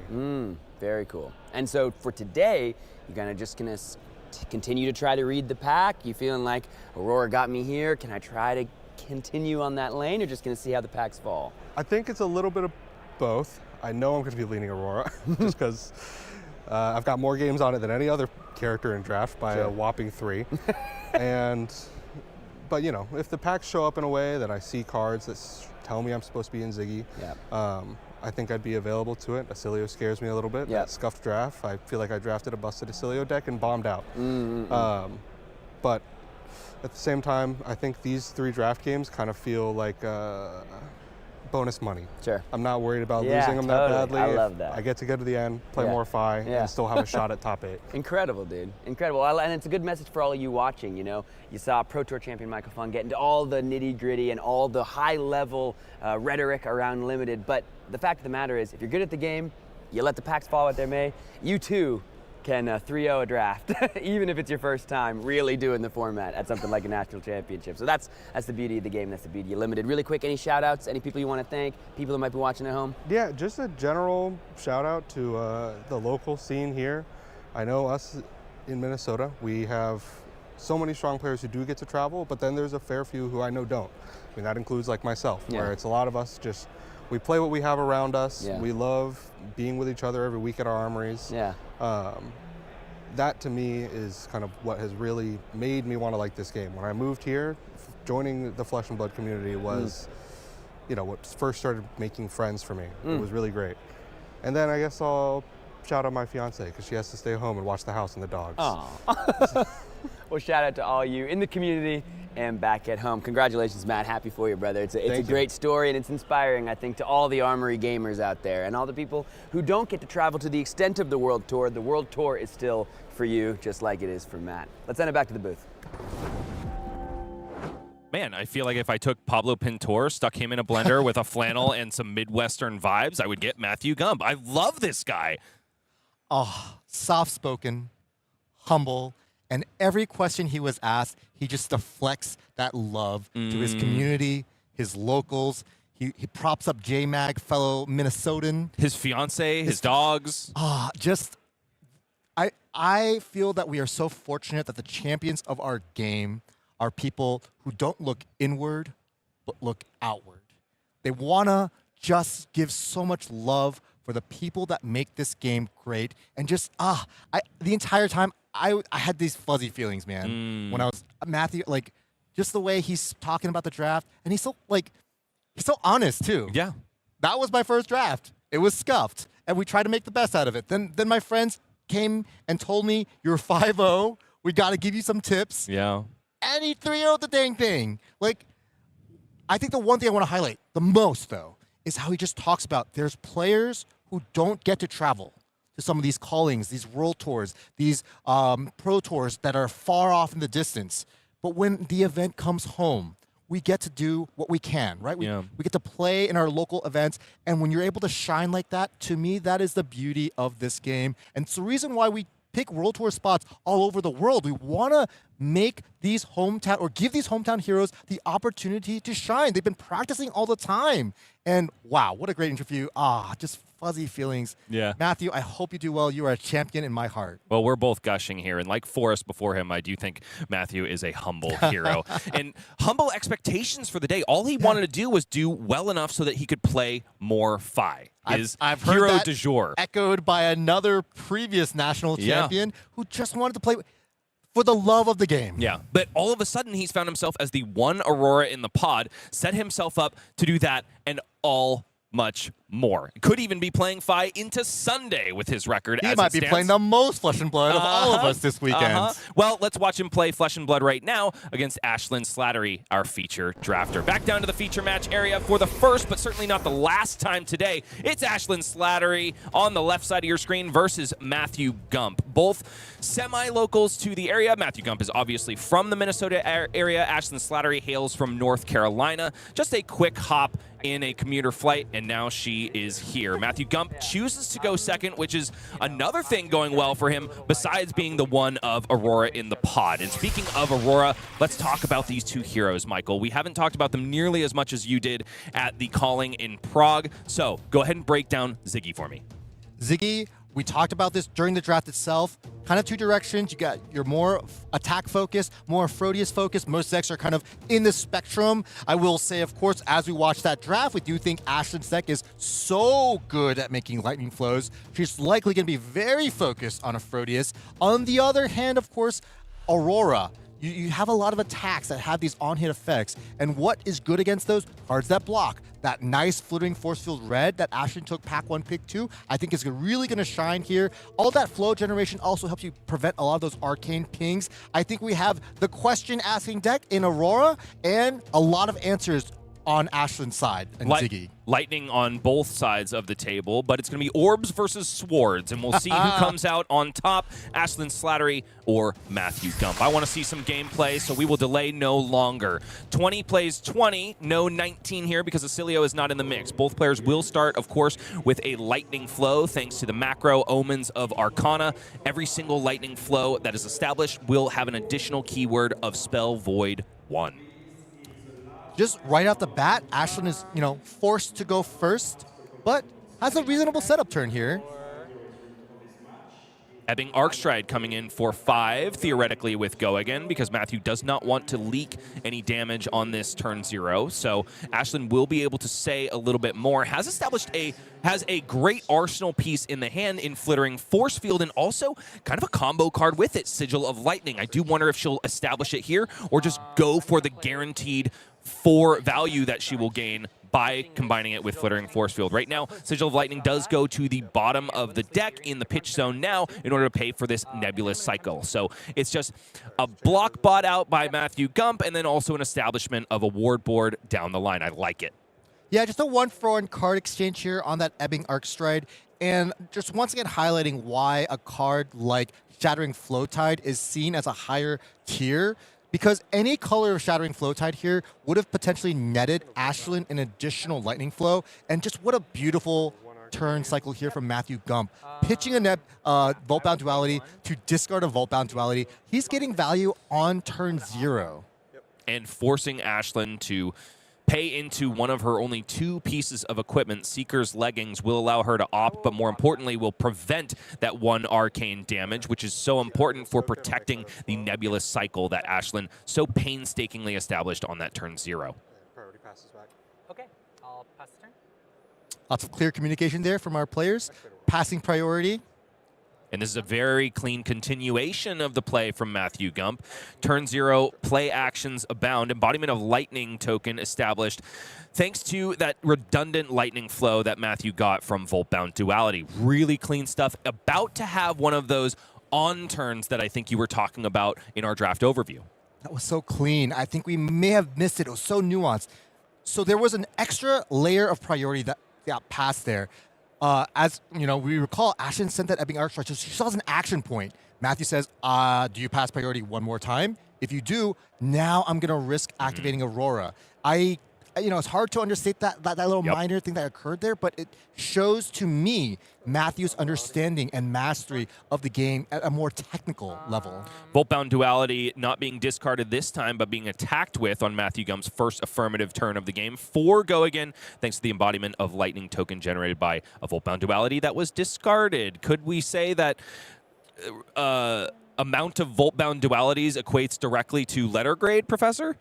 Oh yeah, we didn't get to see Matthew's draft here during the stream, but I got to watch almost all of it. And this is one of the few decks, I will be honest with you, that gets a solid A from me. Maybe even an A+. I think if you were to take this is possible because he's the only Aurora drafter, but if you were to take the whole box that these 8 players drafted with, take all of the Runeblade cards, and then make a deck that you could compete in Sage, I'll be honest with you, his deck wouldn't have been Sage legal. It has so many copies of all the good cards. Just for an example, as a heads up for viewers, there's 7 copies of Path of Same Ends in the deck. Also a lot of copies of Quick Succession, the first one being played in the blue variety. Unfortunately, a little bit for Matthew Gump, does draw up a heck of a lot of blue cards in a deck that is, I'm sure, chock full of reds, but this is honestly not a bad blue to be playing. Singeing Flow Stride is going to ping for 1 arcane because it's being given go again by Quick Succession, and the first time it deals damage in any way, it will generate yet another flow, which is so important to the Aurora game plan. Yeah, this is, normally you want to send reds, but Ashlyn does have that red Flittering Force Field in her arsenal. She's not sure she wants to commit it to a blue Singeing Flow Stride, but if she doesn't and she creates a Ponder token off this Nebulous cycle, then it would be, kind of awkward. So this is actually the perfect threat for what Ashlyn has set up here. And I do want to highlight those Snap Fingers. Matthew still has 1 resource floating, so he can represent that and kind of put Ashlyn in a bind, and that's why I think Ashlyn is preemptively letting that first ping take her more valuable Nebulous cycle that is Ward 2. Which she was very painstakingly defending all of this turn cycle, not just from the Voltbound Duality on turn 0 from Matthew Gump, but also that first attack of Voltbound Duality. She wanted to get maximum defensive value before Nebulous cycle left, but I do like the fact that Flittering Force Field is coming out here, and the Snap Fingers is, of course, following, which threatens the flow still because it gives the arcane damage rider to the attack, technically. Yeah, this could, easily be blocked by that lightning flow that Ashlyn has, but it's her only lightning flow. And when you don't have any more lightning flows for a deck that wants to maybe use them to play Aphrodisias, it could be very impactful. Not just Aphrodisias, of course, the Auric Shards that is in the hand of Ashlyn Slattery. But based on the fact that she gave away her Robe of Astral Sanctuary and thereby has tapped her hero, I don't think it is the turn to deploy Auric Shards. Yeah, this turn's a little bit awkward, but it's not terrible because I think her plan is to pitch the blue, send that Scattering Conflux, and then just play Auric Shards for 1 value at this point. But then she's kind of in a bind where she really wants to protect that Auric Shards going into the next turn so that she can, activate Zyggy on her own turn again and get that +4, kind of that payoff from that card. The problem is, if you lose your only lightning flow now, you're so less likely to be able to protect it next turn. What a heads up, no activation, no spell void of that ping. It doesn't feel great giving Matthew 1 extra lightning flow, but you gotta do what you gotta do. First blood has been drawn. It's on the side of Zyggy. Ashlyn Slattery descends down to 19. No, it wasn't a whole lot of damage, but you could see in the body language it hurt her so much to provide that extra resource of lightning flow to Matthew Gump. Now responding with a Scattering Conflux coming in for 7 on Fragment. Will generate an embodiment of lightning token. Matthews has no blocks, though. His deck is just too good. Doesn't want to give any value on the fragment. Instead, willing to take it all face. Down to 13 he goes. I would be a little terrified if my opponent no blocks a 2-resource 7 card where every single card in his hand, it's a 3-block, could be a 5-block functionally. Seems we have a quick delay of play. Ashlyn just untapping the hero a little bit too early, I think. Finds a Nourishing Glow off of the top of the deck for that Ponder token. A pretty good establishment. there. I think she would have rather had something like a red threat, something she guaranteed wanted to play and didn't need to pitch potentially, but it ain't bad. And so we go to the hand of Matthew Gump, who did pick up not just a heck of a lot of Runeblade cards, also that majestic step between, which makes playing Instance really difficult. This is great. I mean, seeing this Path of Same Ends being sent now while you still have that lightning flow feels really nice on Ashlyn's side. I think she did a great job of knowing when to burn him or bank him. She banked this lightning flow, and I think she's getting paid off here because it's really clean to deny that go again from this Path of Same Ends. In the hand is Circular Flow Tide, a cosmic duality. Excuse me, 2 cosmic dualities? No, it's a blue Conveil of Volthaven. No prevention. And also a Voltic Impact, something that Ashlyn is desperate to play. No prevention again. Ashlyn's really holding on to this lightning flow token. I'll say no blocks here. It's 2 go again now. Ashlyn says no blocks. Down to 16 she goes. Does have the life lead right now, and that is when Ziggy can turn up the heat, especially when touting those 2-cost 7 attack rares. But right now, Matthew showing that there was a blue in the pitch zone anyway. I think that's exactly why Ashlyn was willing to take that Arcane from Path of Same Ends. She was thinking, oh, if you have a blue, you want to make an embodiment of Lightning token anyway. I would rather not give you an extra value on your resource. And now Step Between comes in. 4 go again. This is a tricky card indeed. While this is attacking or on the stack, opponents can't play or activate Instance.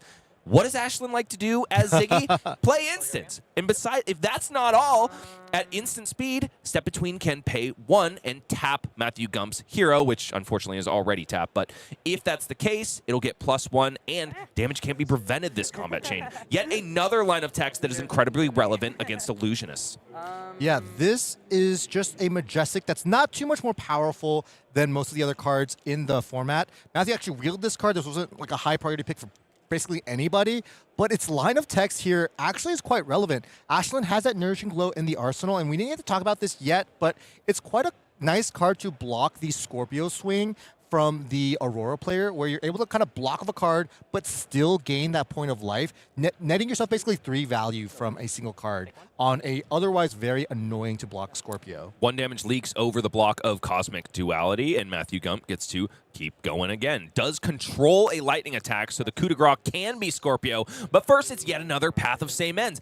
A brilliant sequence of Matthew Gump says, oh yeah, sure, you might take this first arcane damage, or heck, even if you don't, I'll go ahead and pay the 1.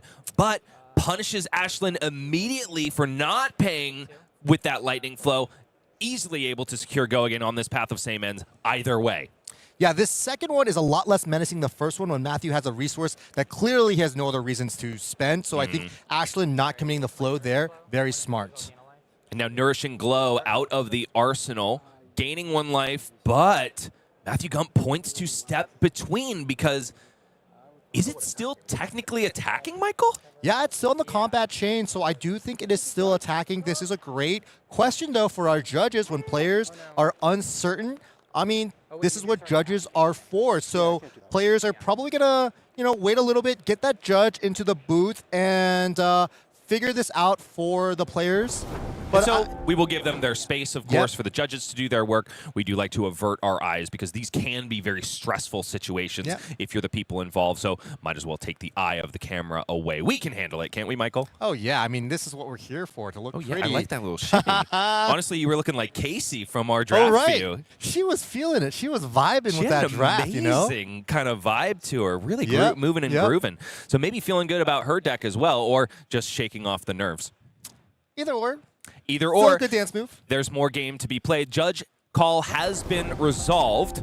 Does seem that Step Between is technically still attacking, so the play of Nourishing Glow was just illegal. So it's an easy roll back because Ashlyn was never legally allowed to play that card, so no need to get in the mix with penalties or anything like that. The damage may very well have been done, though, because the way Ashlyn was playing that might have had a plan for that arsenal. The good thing, though, is that Voltic Impact being a 2-cost here does give it some modality. Ashlyn can always just keep the arsenal as Nourishing Glow, play it out, or even use that last card in hand to just pitch for extra power on Voltic Impact. Both would be really impactful here, and Ashlyn's not too unhappy about what's going on, but, good instincts from Ashley, she's clearly used Nourishing Glow to block a Scorpio swing. Oh, yeah. The numbers on that are quite good.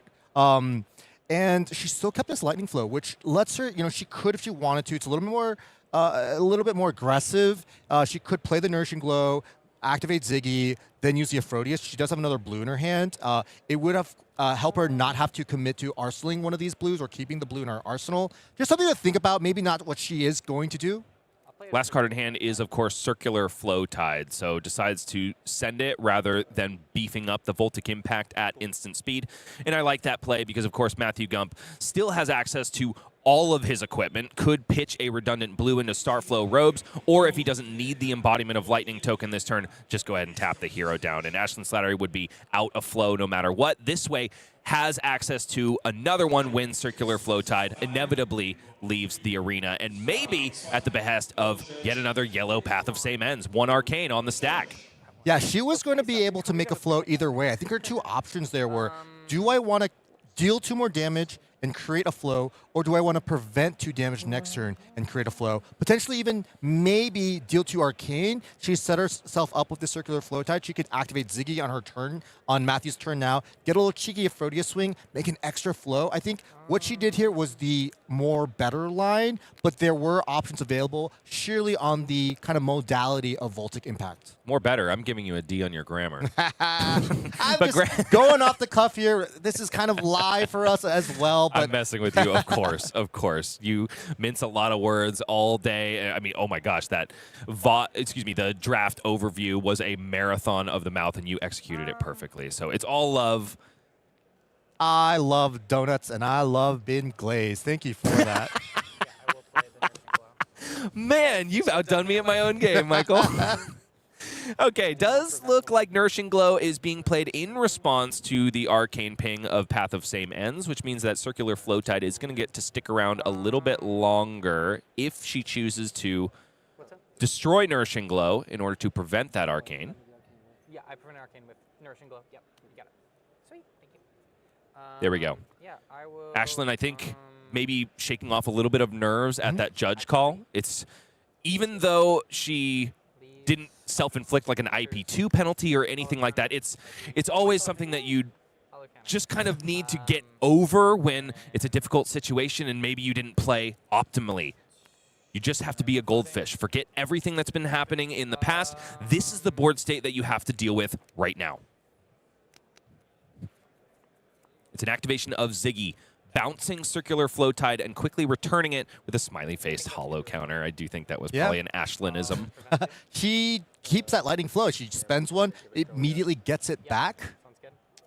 Essentially kind of a free activation of Aphrodite if you kind of jump through some hoops and use some syntax.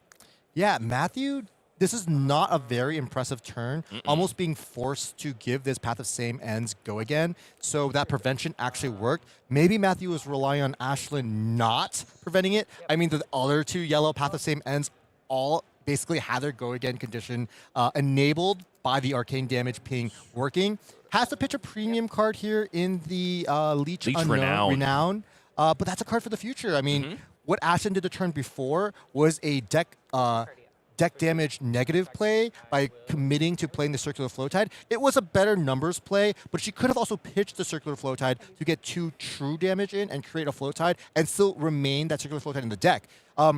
This dynamic may not matter, but it's something that occurs now, and we can see later in the 4 or 5 turns immediately have payoffs or punishments.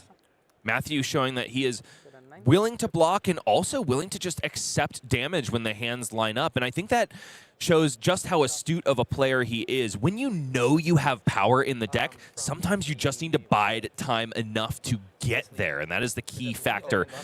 Matthew still giving no value to these fragment attacks when he doesn't need to. Did, however, block out a Voltic Impact on the previous turn cycle. Now, it's 4 cards and a Dream, and what 4 cards are they? It's Electron, Jolt Step, Quick Succession, Destructive Fleetfoot. This is looking so good right now. Yeah, that hand looks great. He's probably not going to be able to get the go again from that red Path of Same Ends. But by pitching his last card, he'll be able to give it go again and +1 from this yellow Quick Succession. Yellow Quick Succession and red Path of Same Ends are pack 1, pick 1 premium cards. I will tell you something that was really interesting about Matthew's draft right now. His Pack 1 pick 14, the last card in his Pack 1 was a copy of Red Destructive Fleetfoot, which is something that I've taken Pack 1 pick 1. So his deck, extremely stacked, and these turns, yes, they're a little inefficient looking because he's pitching reds, but that also means on the second cycle, what is he drawing up? Reds. Just a good time to be had here if you are Matthew Gump. It's going to be power through and through, whether he's drawing these cards for the first time or the second time. And so if Ashlyn dares to take this game too long, her power level is going to be petering out while Matthew Gump's just gets going. This is not a very efficient block from Ashlyn, but she has to do what she has to do because the Destructive Fleetfoot, of course, in its name, has an on-hit, which is to destroy one of her token auras. So 5 go again, answered by Ashlyn Slattery, and now Path of Same Ends comes in to do its dirty work. This time in the red, still 1 arcane damage going to be sent. This time Ashlyn does have redundant lightning flow, so goes ahead and burns one of them at a critical juncture. Now Matthew still has a red in hand, and I think Ashlyn knows that she is buying a card out of the hand, thereby keeping Matthew off of Arsenal for 2 turn cycles in a row, but this Path of Same Ends does get a cheeky +1 buff from Quick Succession, which has already come before. Of course, it'll provide go again to the next Lightning or Runeblade attack action card that is played, but any attacks that have go again, at least for the next 2, will get +1. I want to highlight here that Ashlyn has no more equipment left. She has 1 resource floating, so if she had any copy of Seeker's equipment here, she would be able to prevent 2 functional damage from the Scorpio swing instead of just taking the damage to the face. She has kind of done a clean Aurora Zyggy gameplay here, blocking of most of her cards. She could send this Shattering Flow attack. She does opt to send it. Now, what was it that Simon Nielsen said? This is a set where you want to swing your weapon as much as possible and activate your hero as little as possible. And is that something that Matthew Gump is doing? I'd like to say so. I think it's only been 1 Aurora activation this entire game, and he is doing serious numbers. Yeah, he has 6 copies of Quick Succession and 7 copies of Path of Same Ends, so functionally Did you just say 6, 7? I just wanted to clarify. I did. He has half of his deck are these premium comments that he talked to with Sam about. He said, yeah, I was told these cards are really good, and I drafted a bunch of them, so I feel pretty great. Yeah, he's not going to be activating his hero ability very often. He's pitched a blue Quick Succession already. He's pitched a red Leech Renown. He's pitched a red Electron Jolt Step. I mean, just every turn he's been able to present great damage while still having a great second cycle. The more this game goes on, I feel like Matthew does have that inevitability, and I think Ashlyn, if she's not going to be able to find some more cheeky Aphrodite swings, might find her in a tough spot. This is, of course, if for the viewers at home who have been counting, this is Path of Same Ends number 5, or the 4th yellow one. Matthew did draft 5 yellow ones, and I watched the deck registration moment. He was across Charles Dunn, who drafted 3 Corrosive Space Dust. And Charles, just chuckling as he's registering the pool, said, I thought I drafted a good deck. Nobody can outdo the Gumpster. Right now, it's still 1 arcane damage for Ashlyn Slattery to consider. Has redundant lightning flow, can stuff the go-again potential until Matthew pays the resource toll. I do know that he has 1 red in the hand. It is Caress of the Reaper, another majestic, but a costly one. But not if you have a blue. So this blue in the pitch zone for Matthew will go ahead and pay for the go again on Path of Same Ends, but also facilitate the swing of Scorpio Comet Tail, because of course Matthew still controls a lightning attack. I love this turn. This is a classic off turn that Matthew is taking. He's setting up a majestic, that Caress of the Reaper in his arsenal. Going to start the next turn with that embodiment of lightning, the obvious activation of Aurora here with the 2 float. And next turn with Ashlyn at 4 with powerful on hits, while he's at 8, possibly able to keep his entire hand. That's going to be the hammer into the coffin potentially for Ashlyn. This is something I've been talking about. I think, Matthew did it in a way where he still was able to screen Scorpio, which is quite impressive, but I'm excited for what the next turn brings. There could be some fireworks, especially if he's able to draw a Quick Succession. Okay, Ashlyn swinging Scattering Conflux here. I don't know if that Oryx Shards is finally in the hand. It is. Is that a yellow Cosmic Duality, though? It is, so she's still going to be able to unlucky. flicker with Ziggy, but not actually get an Aphrodite swing. Look, if she's going to be able to get the full value off of Oryx Shards, that full 5 value. She's not upset, but... Yeah, you would never be upset. Matthew blocking, if Matthew doesn't block, he might just die in the spot. Yes. And I think he's acutely aware of that. He's lining up a block here. That fragment trigger would send this card, this Scattering Conflicts, to a 5. And then if it gets buffed by 5 again, it would be, an 8. Matthew would be, liable to be taking up to anywhere from 5 to 3 damage, depending on how he blocks. But an Aphrodite swing would be the cherry on top of what is probably the last power turn left in Ashlyn Slattery's deck, which makes me not falter at all for going for it at this point, because the life total is dwindling, time is running out. It's got to be now or it's got to be never. And so +5 now on 5 brings this Scattering Conflux all the way up to 10, only being blocked by 3. Matthew has the opportunity to cash in some. It fragmented and went down to 5. And then Oryx Shards enters. Goes up to 6. Goes up to 6. I flicker it, it goes back up. Yep, to 10. Oh, my mic. I'm good. Oh no, Ashlyn, hold on to your mic. Matthew goes to 1 here. Maybe 2, if he uses that If he uses Astral Sanctuary. Yeah, 2 is a very fun time to be when your opponent has a weapon called Aphrodite. But Matthew does get to know that, hey, oh, no, he's committing both equipment here. What a heads-up play. What a heads-up play. I like it a lot, especially because he'll establish a lightning flow for later, insulating himself from that Aphrodite endgame. And not just that, also the 4 copies of Cosmic Duality that Ashlyn has access to. Yes. Great highlight. Matthew just showing us his prowess in this limited format, identifying that, hey, 1 is not an acceptable life total to be at. I need to prevent this. I need to use the Starflow robes while the going is good. Using that later when he's at 2 or at 1 isn't very good, because you want the prevention to resolve, create a flow before you die.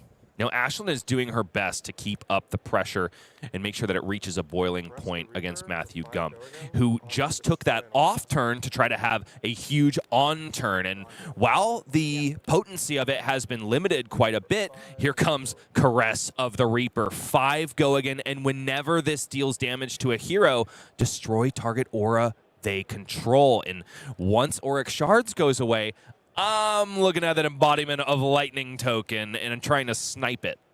Yeah, Ashlyn draws her only copy of Yellow Corrosive Space Dust. So if things had lined up differently, if she had another Lightning Flow, she doesn't, obviously, but she was super taxed on those flows because of these 7 copies of Path of Same Ends. But if she were to still have 1, she could really make Matthew's day, or she could really make her day here, just ending Matthew's undefeated run by just dealing a lot of arcane. Instead, that critical lightning flow she's missing here could make this hand much more awkward, as she does have the red Electrolyze, which does not block. I do have to digress real quick here and laud Iswardi Teranto for making Caress of the Reaper. I mean, I have never seen something so macabre look so beautiful. You must love donuts too. Right. I like to be the one doing the glazing, not receiving it. Path of Same Ends, this time in the blue, gets a big laugh from Ashlyn Slattery. She says, oh my stars, I can't deal with this many paths. It's too many of the same ends. There's only been 6 played by Matthew. I mean, if Only? this was a legal Sage deck, you could technically play 6, so... What about 7? Sorry. Well, actually, that's how many there are. Yeah, I feel you. 1 arcane here seems to be received readily by Ashlyn Slattery. The 1 physical is perfect here, as it makes this Scorpio swing lethal. Ashlyn, I believe, is going to... Oh, wow. She's going to straight up 1 health here. She has the Corrosive Space Dust yellow, the Electrolyze, and this Crackle from Afar that she's converting to a 1 block, but functionally 2 block here. She's in kind of dire straits. No Lightning Flow tokens available. Gonna commit her entire turn to an Electrolyze. Matthew, we know, has some Voltbound dualities. The blue Voltbound was his first pitch card, but... There it is. Voltbound Duality at instant speed makes Matthew Gump look a little bit like a wizard. And the one of Aurora, as you probably would have guessed, does take round 1 in this, the Battle of the Titans. The only 2 undefeateds left at the U.S. National Championship of Flesh and Blood in 2026. While Matthew Gump does ascend, Ashlyn has done due diligence, and that corrosive space dust did come a little bit too little, a little bit too late, but she did her best to keep the pressure up and really made it quite a close game. Let's do that again. I think he will be doing it again, don't you?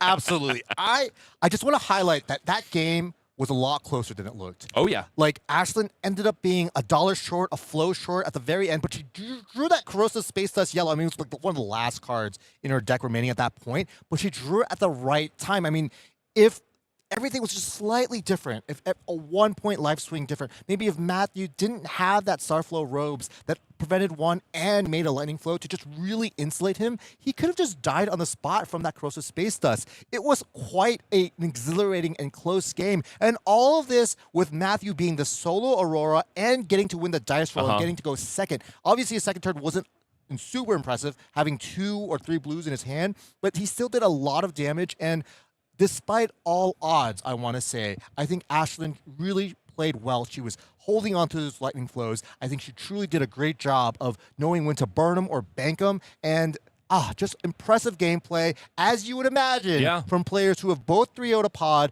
both are 8-0 into our nationals. And of course, day 2 is when you see some of these sparks flying and some of these more competitive players really showing their chops. Now, the other chops that were shown was, of course, the fragment attacks of Ashlyn Slattery. I mean, showcasing exactly the damned if you do, damned if you don't situation that these attacks put your opponent in.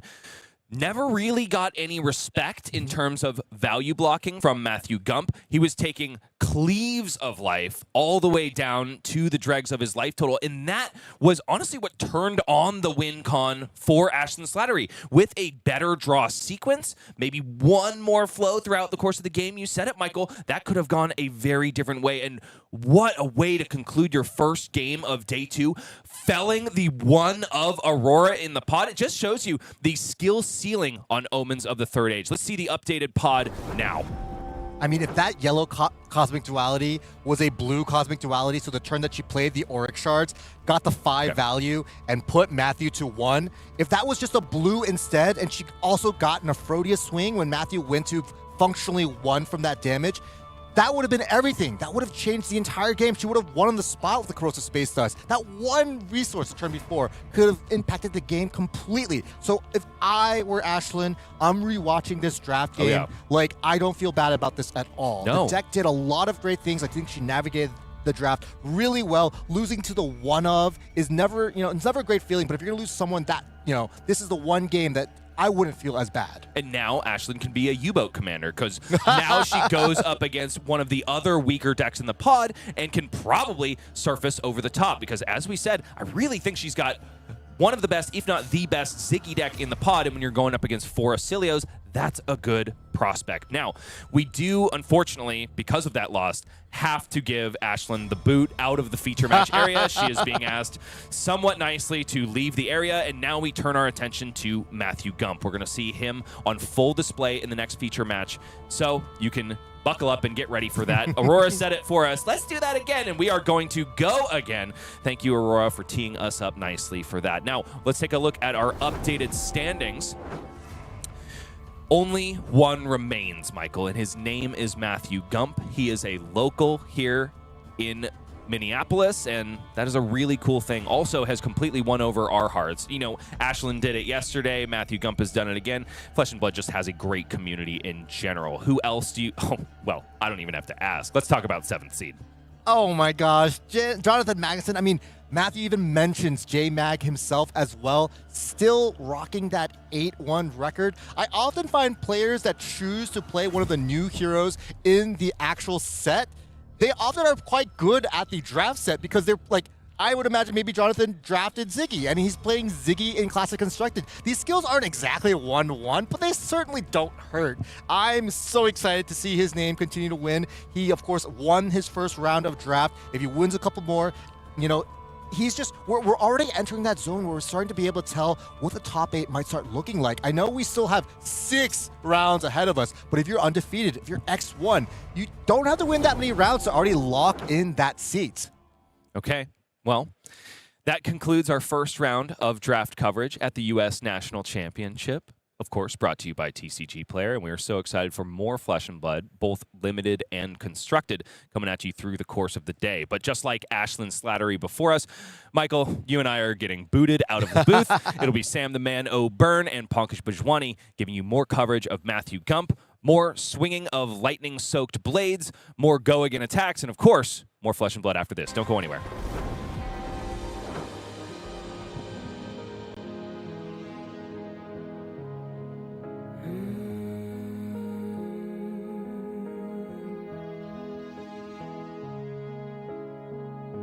My baby dances with the devil.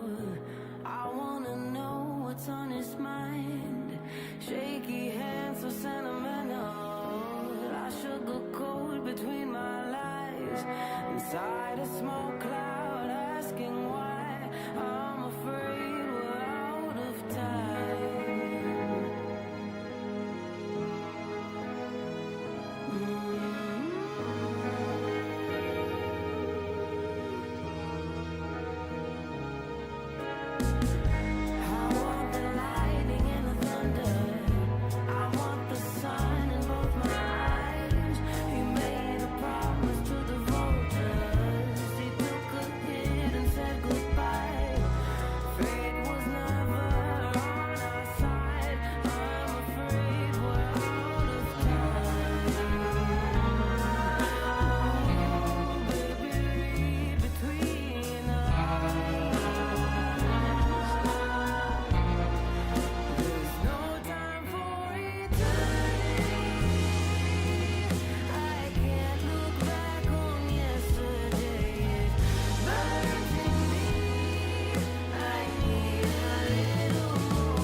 TCG Player makes it easy for Flesh and Blood players to track what's moving, what's trending, and which cards players actually want right now. From competitive cards to high-end marvels and cold foils, TCG Player helps you shop with confidence. Get all the cards, decks, and packs you need at TCG Player, the trusted marketplace for Flesh and Blood.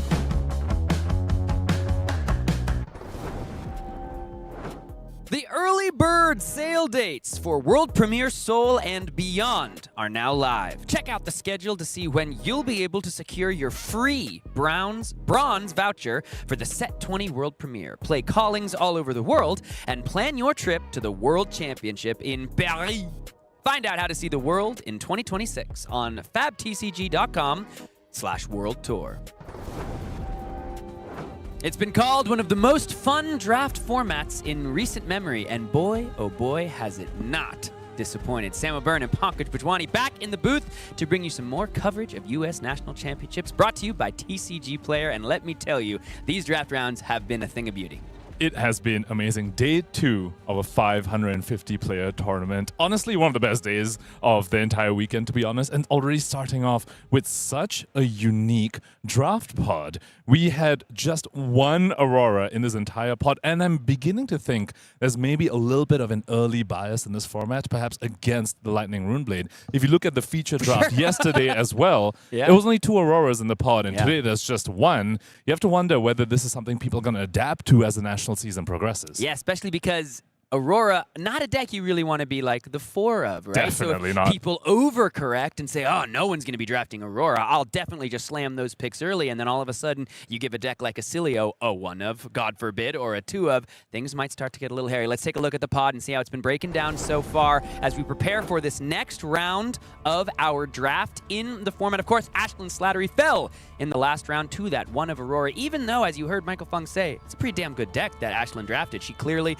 knows her reps, knows her strategy, and is a damn good player, so no fault of hers falling to the 1 of Aurora in the pool. However, when you look around at the rest of the table, 4 of Oscilio's, 2 of them took a game down. Lucas Oswald, he lost that first game.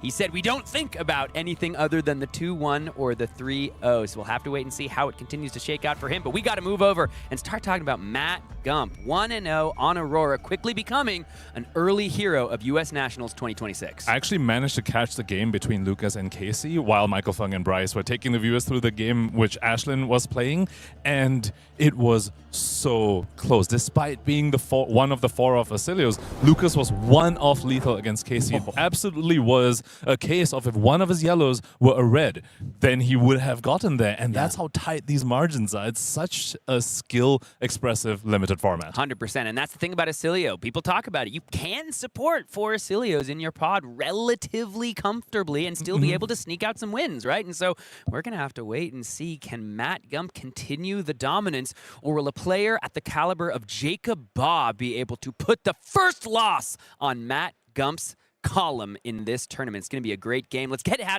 head down to the feature match area and take a look just at how this is all going to shake out, my friends, because this is going to be a barn burner. We got Matt Gump right side of your screen, 9-0, playing the legacy of Tempest herself, keeps winning that die roll, choosing to go first against Jacob Baugh, Oscilio, the Scion of the Third Age. That deck liable to have some no blocks, so we'll have to see how much pressure Matt Gump is able to put on. Now, we've talked a lot about these players. Matt Gump, early hero of the tournament. Jacob Baugh, long-standing stalwart of the competitive scene, competitive coverage.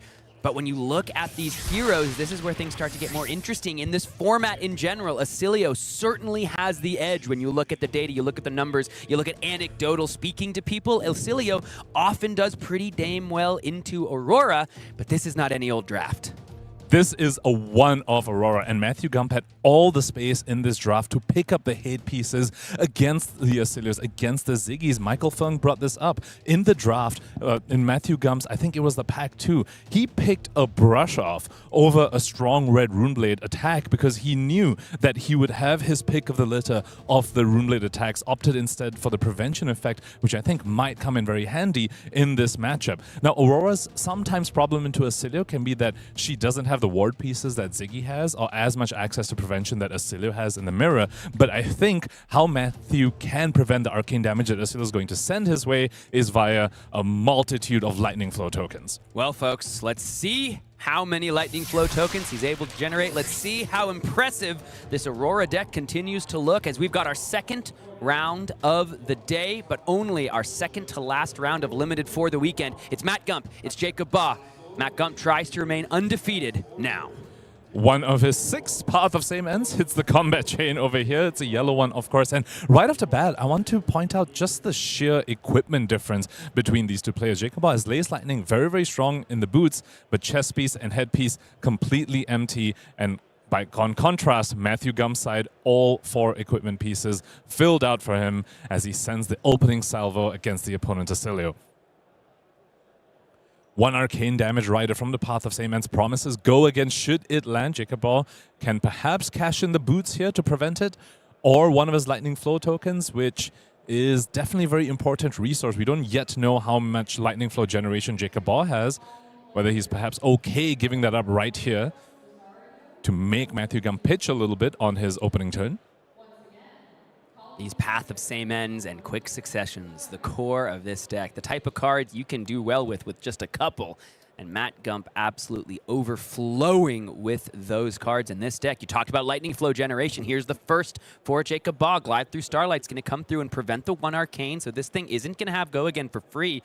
But now the shields are somewhat down. Only 1 card left for Jacob Baugh as this attack for 2 is blocked out. We're going to pay into the go again effect for Matthew Gump to see if he can continue to pressure the hand and pressure the life of Jacob Baugh. We were curious how much Lightning Flow gen Jacob Baugh has, and the first 3 cards we've seen of him all create Lightning Flows.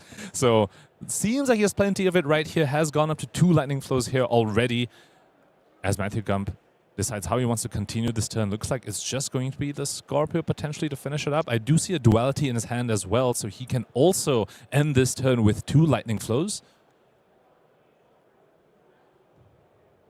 Jacob Baugh has 2 floating, very, very convenient to activate the Lace Lightning as well if Scorpio is the chain ender of choice here for Matthew Gump and no other attacks.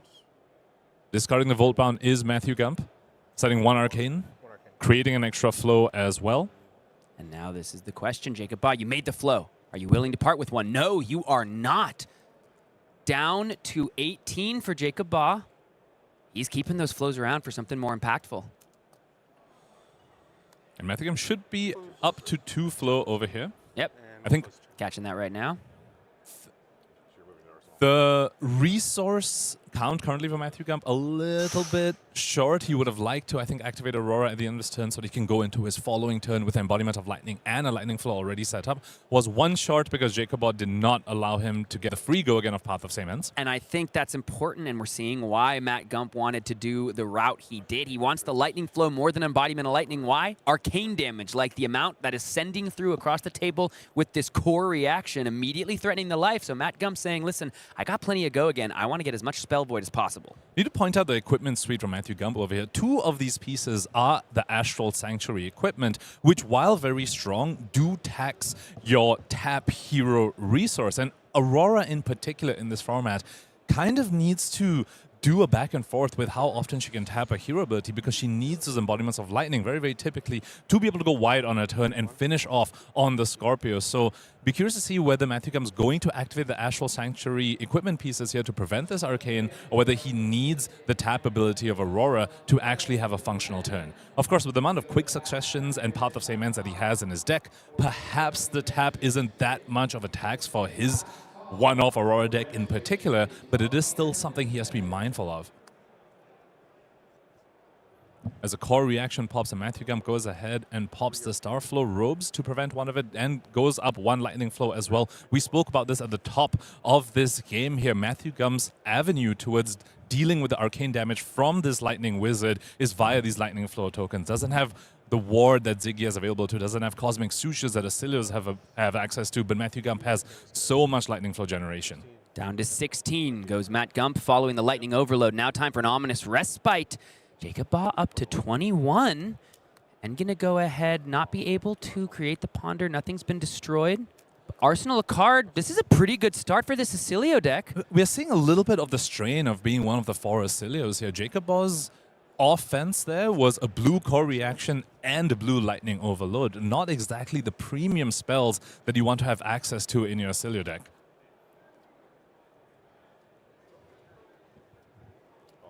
Path of Same Ends comes forth. Spell Void 1. Attack for 1. No blocks on 1. We'll give it go again. Sure. Makes sense. Give it go again in the damage step. Down to 20 goes Jacob Baugh. Matthew Gump has one floating over here.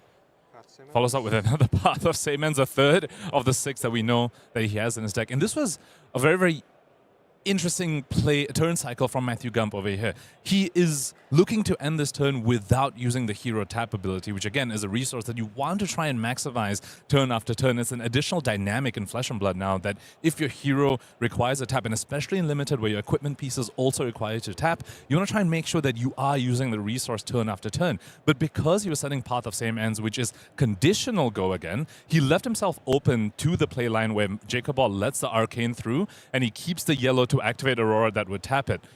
And that's why he didn't use the Astral Sanctuary equipment on Jacob Ball's turn. But because now Jacob Ball did force him to pitch for Path of Same Ends, it looks like Matthew Gump might end this turn cycle without having used his hero tap ability. But that's, I mean, when you have so many quick successions, when you have so many Path of Same Ends, it's less taxed maybe than in other decks. Give it go again for the Scorpio to come in, threaten the life total once again at Jacob Baugh. You heard it from Michael Feng. When you're the one of Aurora, that's when you can finally maybe get that cherished A grade. And we're seeing what an A+ deck looks like in action. Taking a look at Jacob Ball's hand over here. Does have a red spell this time. Has also found a Tome of Quandaries. Not a very impressive card in Limited, of course. Don't have access to something like Third Eye of the Sphinx to try and make use of a double ponder. So Lace Lightning going to come out here, prevent the 1 damage from Scorpio, which is very efficient, effectively blocking 2 damage because of the Scorpio on-hit Arcane Damage Rider.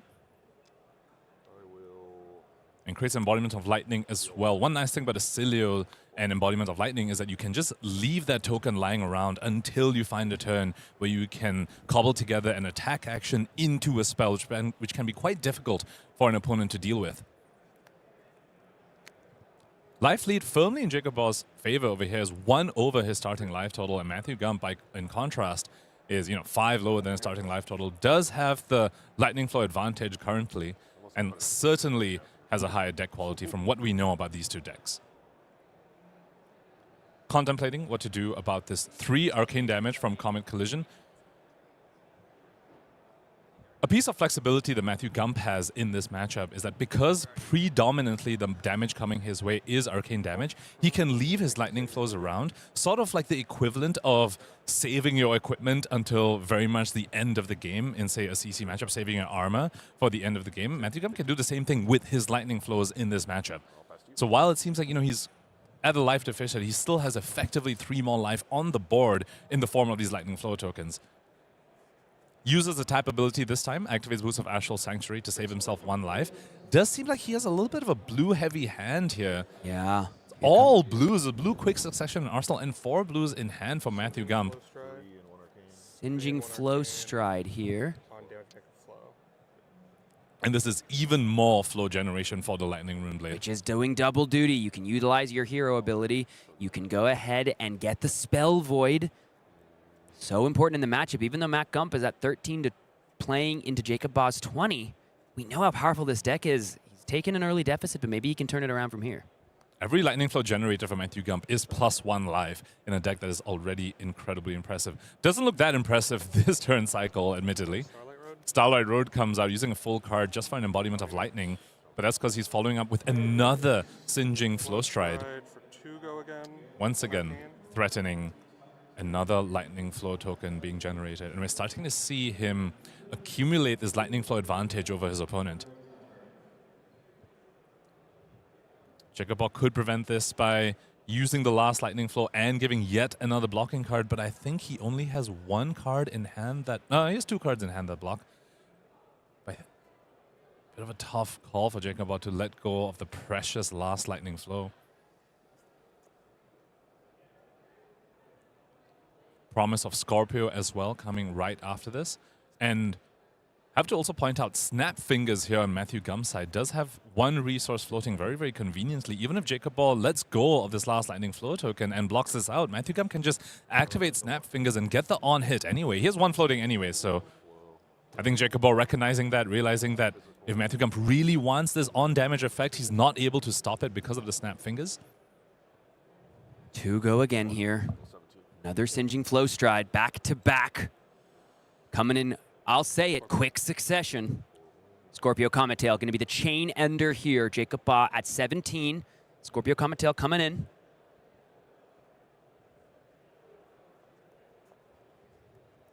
Starting to see the life totals get evened up already. Maybe not so much in the actual life totals, but in the form of the 4 extra life that Matthew Gump has just sitting on the table.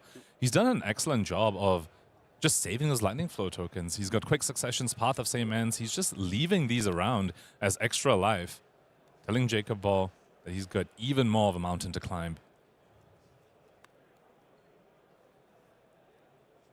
15 now, Jacob Baugh plays 13. Matthew Gump, turn 3 here in our last round, second to last round of draft. USA National Championship 2026. Jacob Baugh, one of the better players of Flesh and Blood that this game has seen. Consistent, high results at many, many tournaments. Been playing this game for years and years. Matt Gump, local USA National Championship competitor here in Minneapolis. One of Aurora, looking to absolutely make his mark on competitive Flesh and Blood and put himself in a position to have win-and-ins for 4 rounds if he can win these next couple games. And with this Aurora deck, it is more likely than others, shall we say. Once again, Matthew Gump just using his tap resource to prevent more damage from Jacob Baugh. I really like how disciplined he's being with these lightning flow tokens, recognizing he just doesn't need to cash them in for Spell Void right now. 6 arcane damage coming his way in the form of Meteoric Impact is a scary number to face down, but the life you gain now by cashing in Spell Void now is the same as the life you'll gain later, so might as well just leave them around. Very, very similar to how you leave your equipment around in Classic Constructed, as he sends a quick successioned Destructive Fleetfoot to its opponent. Once again, just putting pressure on those Lightning Flow tokens. This one, 5 go again with the promise of destroying either the Lightning Flow token or the embodiment of Lightning. Matthew Gump really wants it. He can, of course, make the decision. But it's a pretty devastating on-hit regardless. We're talking about Matt Gump's deck. We're talking about what's possible. We're talking about how many quick successions he's resolving in this game. We should also talk about the life deficit he currently faces. 8, currently plays 15. Jacob Baugh is putting the pressure on, and if Matt Gump isn't able to close this game quickly enough, or if Jacob Baugh is able to put together enough defensive stand, those Lightning Flow tokens might get taxed, and that Spell Void might not be enough, though this first 5 damage is going to do a lot to close that gap, as Jacob Baugh is going to take it down to 10, and going to get rid of the Lightning Flow token. That's the on-hit from the Destructive Fleetfoot. It has destroyed the Lightning Flow. Another path of same ends. Michael Feng talked about it. This deck would not be Sage legal. And this is an incredible follow-up after destroying your opponent's last Lightning Flow token. It means they don't have any Spell Void on the field anymore. It means for them to prevent the arcane damage on Path of Same Ends to stop the go again, it's going to cost more than 1 card in hand. Needs them to generate Lightning Flow somehow, or maybe discard the Glide Through Starlight that Jacob Baugh is currently holding. Very, very inefficient play for them to stop the go again on Path of Same Ends after Lightning Flow was destroyed. And how this works with Quick Succession is that now, since it's a yellow Quick Succession, the next 2 attacks that have go again get +1. And so now that Path of Same Ends has go again, Quick Succession sees that, goes up to 4 now, does this attack while Jacob Baugh is now at 9, takes the full damage. Scorpio to finish this up as well. Goes on to 4, excuse me, as the Scorpio comes in. And takes that down, takes the full offensive output from Matthew Gump. And we were just talking about the life totals a second ago, and Matthew Gump has already close that gap while he's still sitting on 4 Lightning Flow tokens. We've yet to see an Aurora activation this game because he's had so many Path of Same Ends and so many quick successions that he just hasn't simply needed the embodiments of Lightning. And here we see why Jacob Baugh was happy to take all that damage. He's finally cashed in the embodiment of Lightning that he created 2 turns ago via the Lace Lightning, trying to go for the play of sending physical damage into arcane damage, looking to be a pretty strong crackback by Jacob Baugh. And he needs it, given we talked about the life deficit, and then Matt Gump just closed it in the blink of an eye. In quick succession, he put the damage on, and he now faces the pressure back. Glide Through Starlight, going to get 2 damage over the top. So down to 6 goes Matt Gump. Jacob Baugh, what's the follow-up? It's going to be a Constella Contemplation. Contemplation. We're going to go ahead and now tap Oscilio, playing out the Meteoric Impact. Activating the Constella Waves, which tapped Oscilio, sending Meteoric Impact for 5. Again, we're just seeing the the card quality of this 1 of 4 Oscilio deck. A lot of these threats that Jacob has been sending has been blue or yellow even. The Glide Through Starlight was red. It was one of the few reds that he has sent this game, and you have to wonder if some of these arcane spells were maybe yellow or even red. Matthew Gump's Lightning Flows will be much, much more pressured here. Takes the full 5, doesn't cash in any Lightning Flows. Again, he can just leave his Lightning Flows around as Spell Void later on. There's no great advantage to using it now, except what this does leave him vulnerable to is physical damage. We know that Jacob has some physical attacks in his deck. There's a Glide Through Starlight on the combat chain right now. So if on the following turn, if Jacob just has a 0-for-4 attack, for example, Matthew Gump will need to deal with that breakpoint somehow. But with the 4 Lightning Flows, he's at least not too afraid of getting killed via arcane damage on his own turn. I mean, we talked about it. Matthew Gump is going to go ahead and use one of those Lightning Flow tokens here for Go again. She's only got 3 Spell Void. Matt Gump is down to 1. Our 1 of Aurora is facing down a potential loss. He is not necessarily on the ropes. He's on the attack. He's got some insulation in those Spell Void tokens, but my goodness, Jacob Baugh might be pulling off what we thought would have been potentially impossible. It shows you the power of Oscilio in this format. Matt Gump, he's got some work to do to actually close out this game. So he moved the die away from a Lightning Flow token. He does have 3 Lightning Flows, people, so is effectively at 4 life against arcane damage. At least, okay, puts the die right back. Thank you, Matthew Gump. And Jacob Baugh, can he pull off that much damage on Aurora? And looks like we're having a quick judge call here. Yeah, I'm hearing there's, let's see.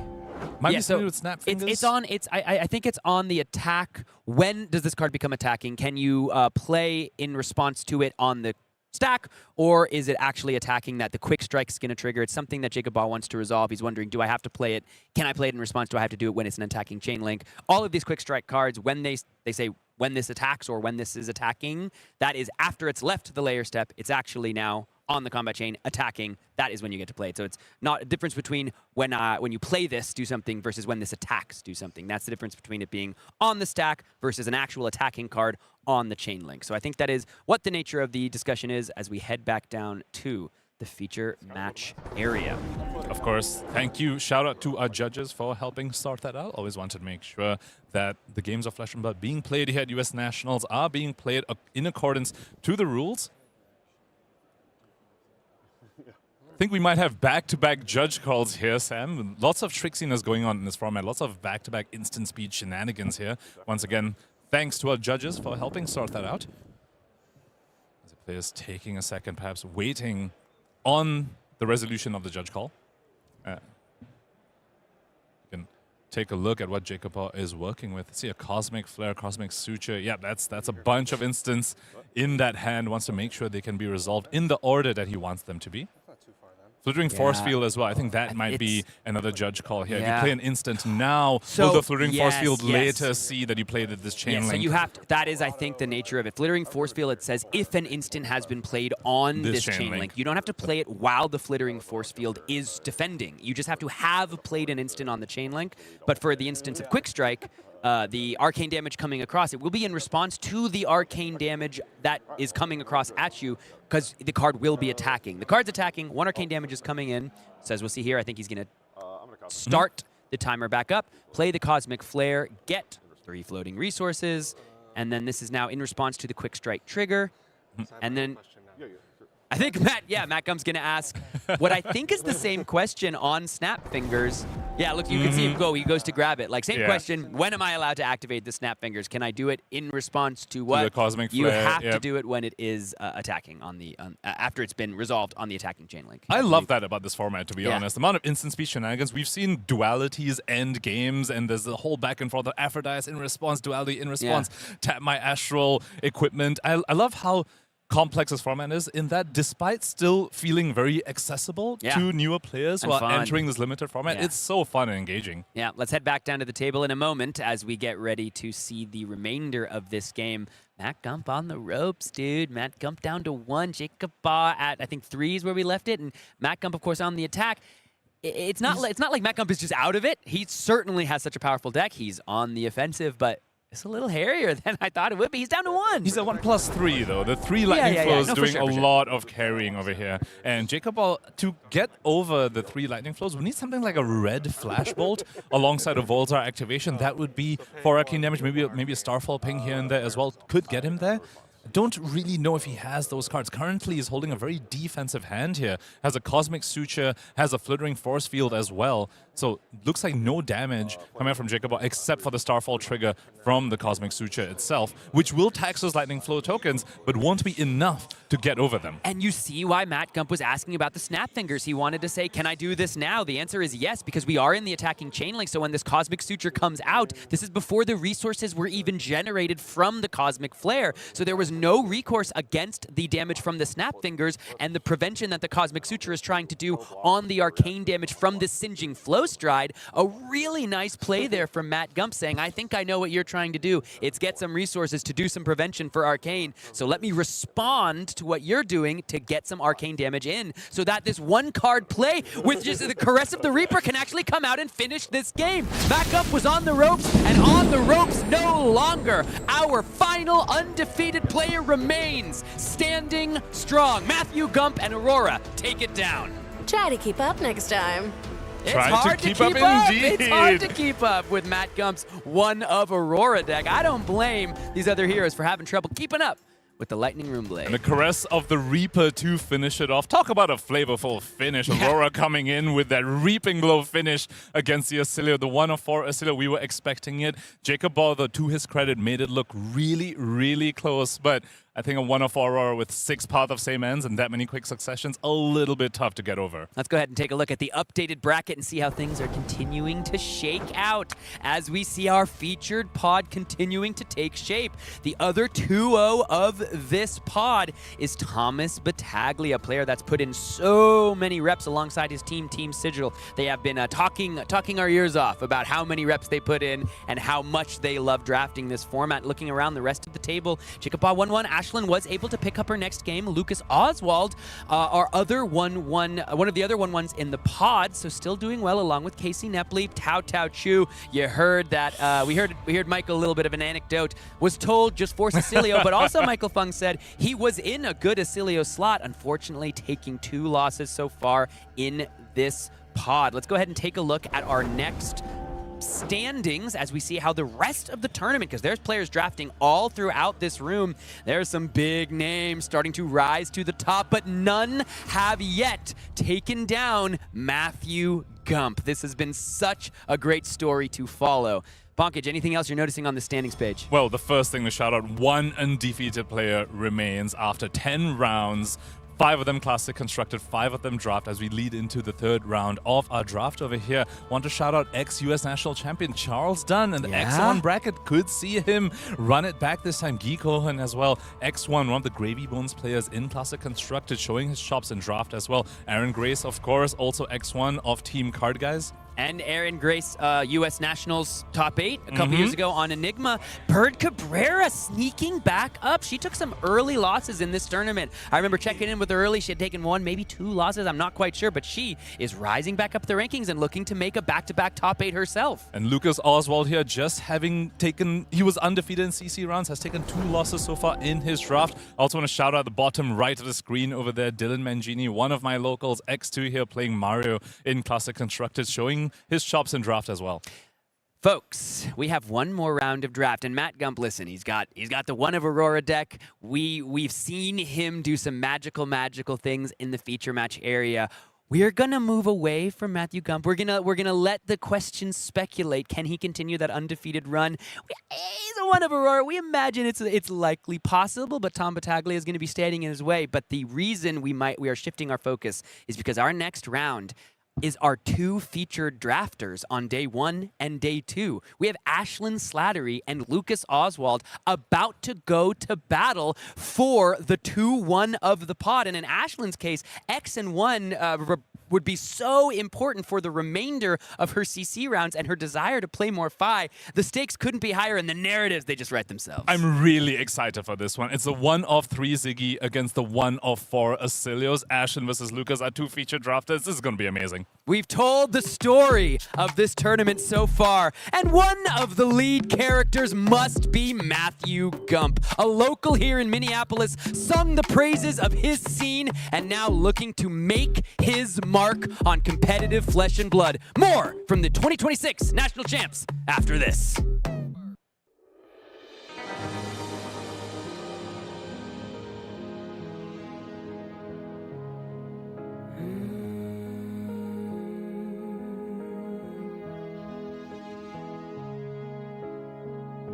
My baby dances with the devil. I wanna know what's on his mind. Shaky hands, so sentimental. I sugarcoat between my lies. Inside a small cloud, asking why. I'm afraid we're out of time.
Road to our Las Vegas is coming up fast, so book now for an unforgettable weekend from July 16th to 19th. The stakes are sky high with $200,000 US on the table at the Pro Tour. You can go all in at the calling, test your skills in the showdown, or gear up for side events running all weekend long. And that's not all. Meet Flesh and Blood creator James White. Get your cards signed by iconic artists and cash in on exclusive promos, playmats, giant cards, merch, and more. The cards are on the table in Vegas, so register now. Someone is crackling in this arena, and it is definitely Matthew Gump. But we have more Flesh and Blood games to be played, this time by Ashlyn. Excuse me, I'm blanking on her last name. Slattery, thank you so much. Ashlyn Slattery versus Lucas Oswald. So you might say it is a Flesh and Blood double feature because we had both of them as our feature drafters. What an amazing opportunity, and how the stars aligned for this to occur. I mean, that's not always the case, right? No. We get to see two players who we have seen them draft, and now we get to see them play. Okay, and they're going to have to do battle with one another. Each of them certainly no slouch. We've only seen one game from Ashlyn Slattery so far, but she nearly toppled the meteoric rise of Matthew Gump as the one of Aurora in the pod. Let's take a look at the breakdown one more time. No surprises that Mr. Gump remains 2-0. You just saw him demonstrate how the Emissary of Lightning should be drafted and played not once but twice. Tao Tao Chu, however, is 0-2, kind of down and out right now, being the Oscilio Forcer in the pod, as we talked about before. Thomas Battaglia, certainly the winner of the Lightning Wizard duel off. He's going to see if he can test his mettle against the one of Aurora Sauce from Mr. Gump. Lucas Oswald and Ashlyn Slattery 1-1, also right next to each other in the draft pod, so totally makes sense that they end up on different heroes because Lucas is definitely somebody who knows how to receive signals. Yeah, just a great demonstration of the dynamicism of draft. Of course, we did have 4 Oscilios, but Thomas, as one of the 4 Oscilios, is still able to go 2-0. Of course, on the other side, Tao Tao went 0-2. This is just the dynamic of the draft. Just because you're the 4 of doesn't mean you're out of the game yet. Just because you're the 1 of, though, you do get a lot more gumption in that draft, and Matthew Gump really showing us that prowess. But now we get this really cool intersection. Just the stars have aligned for this really cool game to be shown, and I'm so excited to see how our 2 featured drafters present this game to us. I will say that the feats are often very kind to us Flesh and Blood casters. I mean, I call back to Calling Sao Paulo, the original one, where we saw Florian Christian Longen versus Cadu Amaral da Silva. It was a battle of the nations. In this case, it's a battle of the states, but feature drafters going head-to-head, you've seen their ticks. You've seen a glimpse of their personality, at least if you view it from over their shoulder and into their palms, and now we get to see how they play against one another. Down to the match floor once again is us and also Ashlyn Slattery and Lucas Oswald. This time Zyggy versus Oscilio, who starts at a measly 19 life because he's just too powerful. Also has this instant speed ability, pay 1 and tap Oscilio, destroy a lightning flow he controls, discard a card, and create a ponder token. If an instant is discarded this way, you may play it this turn. And that tells only a small part of the story of the power level of this Scion of the Third Age. Big Arcane is the name of the game. Granted, it is a full lightning set, and so there are hate cards abound, ways to prevent a lot of arcane damage. But did Lucas have the space to get them when, did Ashlyn have the space to get them? Not really. She was just fighting to not have cracked baubles in her deck. But with 12 lightning flow generators in her deck, as we saw earlier, she's actually ironically placed well to be able to spend her hands proactively. Yes, she doesn't have the Thunder Retorts, she doesn't have the brush offs, but if she's actively spending her hands and pressuring Lucas, who is one of the 4 Oscilio drafters, that might just be good enough. Definitely feels like Zyggy is kind of a natural predator to Oscilio, especially being the anchor of the format. And it doesn't seem like the Zyggy pool was all that diluted, at least from Ashlyn's point of view. And that's also important because she is fighting for 2-1 against Lucas Oswald. All right, let's get into the action. It's board presence versus combo, orbs versus staves. This time, Ashlyn Slattery on the play. Yeah, Lucas won that dice roll, chose to go second, which tells us a little bit about how he thinks of his own deck. Maybe he's going to be able to spend his hand proactively on his first turn. certainly seems that way. He has placed his cards on the table, but I swear there are 2 Nebula dualities at the ready, locked and loaded. But Ashlyn is on the attack, sending Voltic Impact, and my co-caster is trembling a little bit. Do you like this play? This is an excellent start because one of the ways that you win as Ziggy is you run the Oscilio out of threats. This represents a virtual, possible, probable 8 damage, and Lucas sees that and immediately blocks, but blocks with 3. Not just 1, but 3 blue spells here. I don't think Lucas is too sad about this. These are the spells that, don't really have as much impact. Of course, I think he would have loved to discard some of those Nebula dualities, but I think he's happy not to take any damage. It's a bit of variance on the side of Lucas Oswald. That hand could have been very different. With 4 Oscilios in the pod, he very likely could have drawn up all the gas that he had in the entirety of the deck, or at least the majority of it, and would have been forced to give it on turn 0. Ashlyn, however, makes the best of Lucas's blocking decision, uses that one floating instead of pumping up Voltic Impact with that twice per turn instant, just establishes an elliptical conflux for later. It's back over to Lucas, who sends Stellar Glide for 5. Doesn't cash in the Lightning Flow, though. This doesn't have go again. Yeah, that tells Ashlyn some information. Lucas doesn't have an action that he wants to take after this. Maybe he still has an instant. It is Starlight Road to create yet another Lightning Flow, giving Ashlyn perhaps a little bit more information because Starlight Road allows Lucas to create either a Lightning Flow or an embodiment of lightning. There's likely not a spell in Lucas's arsenal here, or if there is, maybe it doesn't cost resources. Just some information you can tell just from his, decision not to use a Lightning Flow to give that Stellar Glide go again. Notably, Ashlyn got a Lightning Flow token from that exchange, that elliptical conflux leaving play, and is able to do a go wide turn and a go tall turn from that Auric Shards. Now, in her game against Matthew Gump, Ashlyn had to wait so patiently for this red Auric Shards to line up with a fragment attack. In this case, Lucas is taking the full brunt of it right away and giving us a lot of juice to the camera, as he is known to do.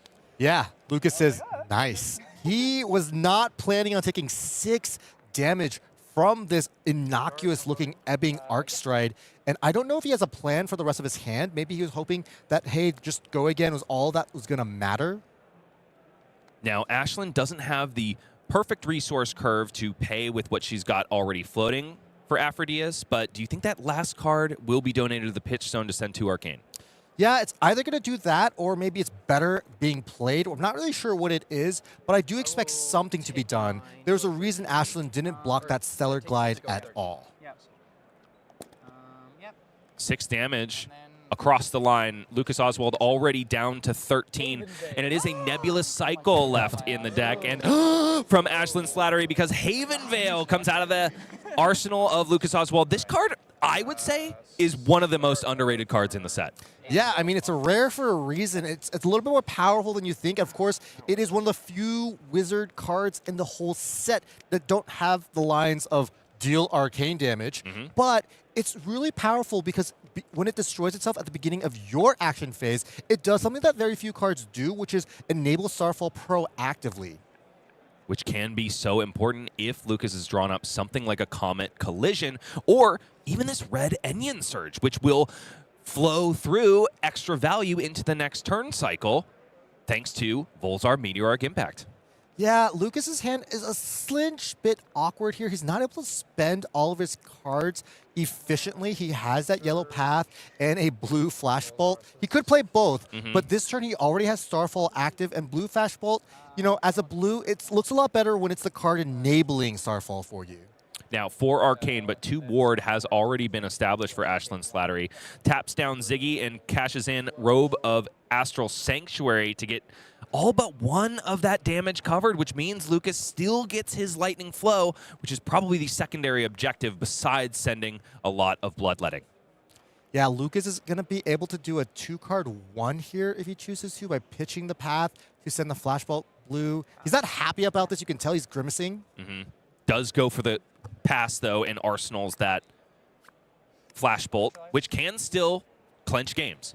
And here we see Ashlyn attacking back with a red Electrolyze. This is the perfect answer when your opponent only sends Arcane and really makes it impossible for you to block with your cards. Electrolyze didn't look as great against Aurora, but looks amazing here as a proactive play that has natural go again. Do you want to talk about this card just a little bit more? Because it, of course, was Ashlyn's pack 1, pick 1. Yeah, and I think it just gives her so much flexibility in using her hands and also pressures Lucas's 3 blocks. If the next attack has Fragment, maybe Lucas doesn't even have a 3 block left to trigger Fragment. Oh, in this case, he does. And it is a yellow Comet Collision, gaining a lot more value than is printed on the affirmative side, technically blocking 5 with that card on that Cosmic Duality. Flowing Storm Strike, however, is the retort. Will generating a lightning flow on hit, but has twice per turn instant, pay 1 resource, this gets +1, making blocking decisions all the more difficult. Yeah, typically you just maybe block 6 on an attack like this, but Ashlyn doesn't actually have 2 cards that block 3, so she's not happy about this because this is 3 physical damage that she could have prevented. You know, she's having a harder time preventing arcane damage, and it nets 1 lightning flow to Lucas. This was a pretty heads up that was likely going to be actually 6 damage. Now, do you remember back in, I want to say it was pack 3, an Aether Sling started going through the packs for Ashlyn Slattery? Well, I know where it ended up, in the hand of Lucas Oswald, which makes sense because he was just to Ashlyn's left. Yeah, this rainbow foil stamped red Aether Sling looks gorgeous, and I think Lucas is happy to see it in his hand. Has decisions to make, though, because Red Flittering Spike is in the arena with a card in hand, 2 floating, and a card in arsenal for Ashlyn. Yeah, this could represent 6 damage, 7 damage, 9 damage, or just 4. All of that, though, does have a lightning flow on hit chaser, so Lucas is kind of incentivized to block, but also, given this context of his hand, I think there was 2 Constellas. Circular Flow tied out of the arsenal. Will generate a flow when it leaves, so Ashlyn doesn't have the opportunity to cash in a lightning flow and shoot Lucas with Aphrodite's, which is exactly why I think Lucas is sending Flashbolt Blue out of the arsenal, trying to rob Ashlyn of a little bit of that ward value if he can, and also another swing of Aphrodite's. This is excellent play. Lucas most likely let that Circular Flow Tide resolve, fully enter play, and now this Flashbolt, which is only supposed to come from 1 arcane damage, is actually representing 2. It's a prevention from Seeker's Leggings. Ashlyn now has no more threads to bear. Unfortunately, was only able to draft 2 pieces of equipment. Question asked by Lucas. Ashlyn responded with the using of the Seeker's Leggings, but then the Volzar activation here now puts the Flashbolt to 2, hitting a critical breakpoint, which actually makes Ashlyn likely have wasted that Seeker's Leggings. This counterplay is so subtle. It's the nuance of Omens of the Third Age draft. Hang on, is Starfall any instant? Yeah, it's any instant that has left entered the graveyard, but more importantly, you can use it in response to another activation to amp something, because it just amps the next thing. Right, but my point being, what Lucas didn't have an instant enter the graveyard for him. Oh, good So it was Ashlyn's instant? Is that how Starfall works? If an instant card has been put into your graveyard this turn, how are is you he able asking to if activate Volzar was actually a legal activated card? That's a great point. Flashbolt. Flashbolt was played. I don't remember another instant entering the graveyard. Anyway, Well, maybe we missed something. I think I missed something. But if Volzar clearly. was legal, that was a sick It's so play. sick. Seeker's Hood now blocking out Flittering Spike in addition to Cosmic Suture. That's not quite enough. 1 damage should be leaking through there. The Boots of Astral Sanctuary were also used, which is why Oscilio's tapped a lot being fought over the on-hit of this Flittering Spike. Lucas pitched the Aether Sling as just a 1-card 1 and committed his Boots there. Both players knowing exactly how important flow generation is. We highlighted it during Ashlyn's draft portion.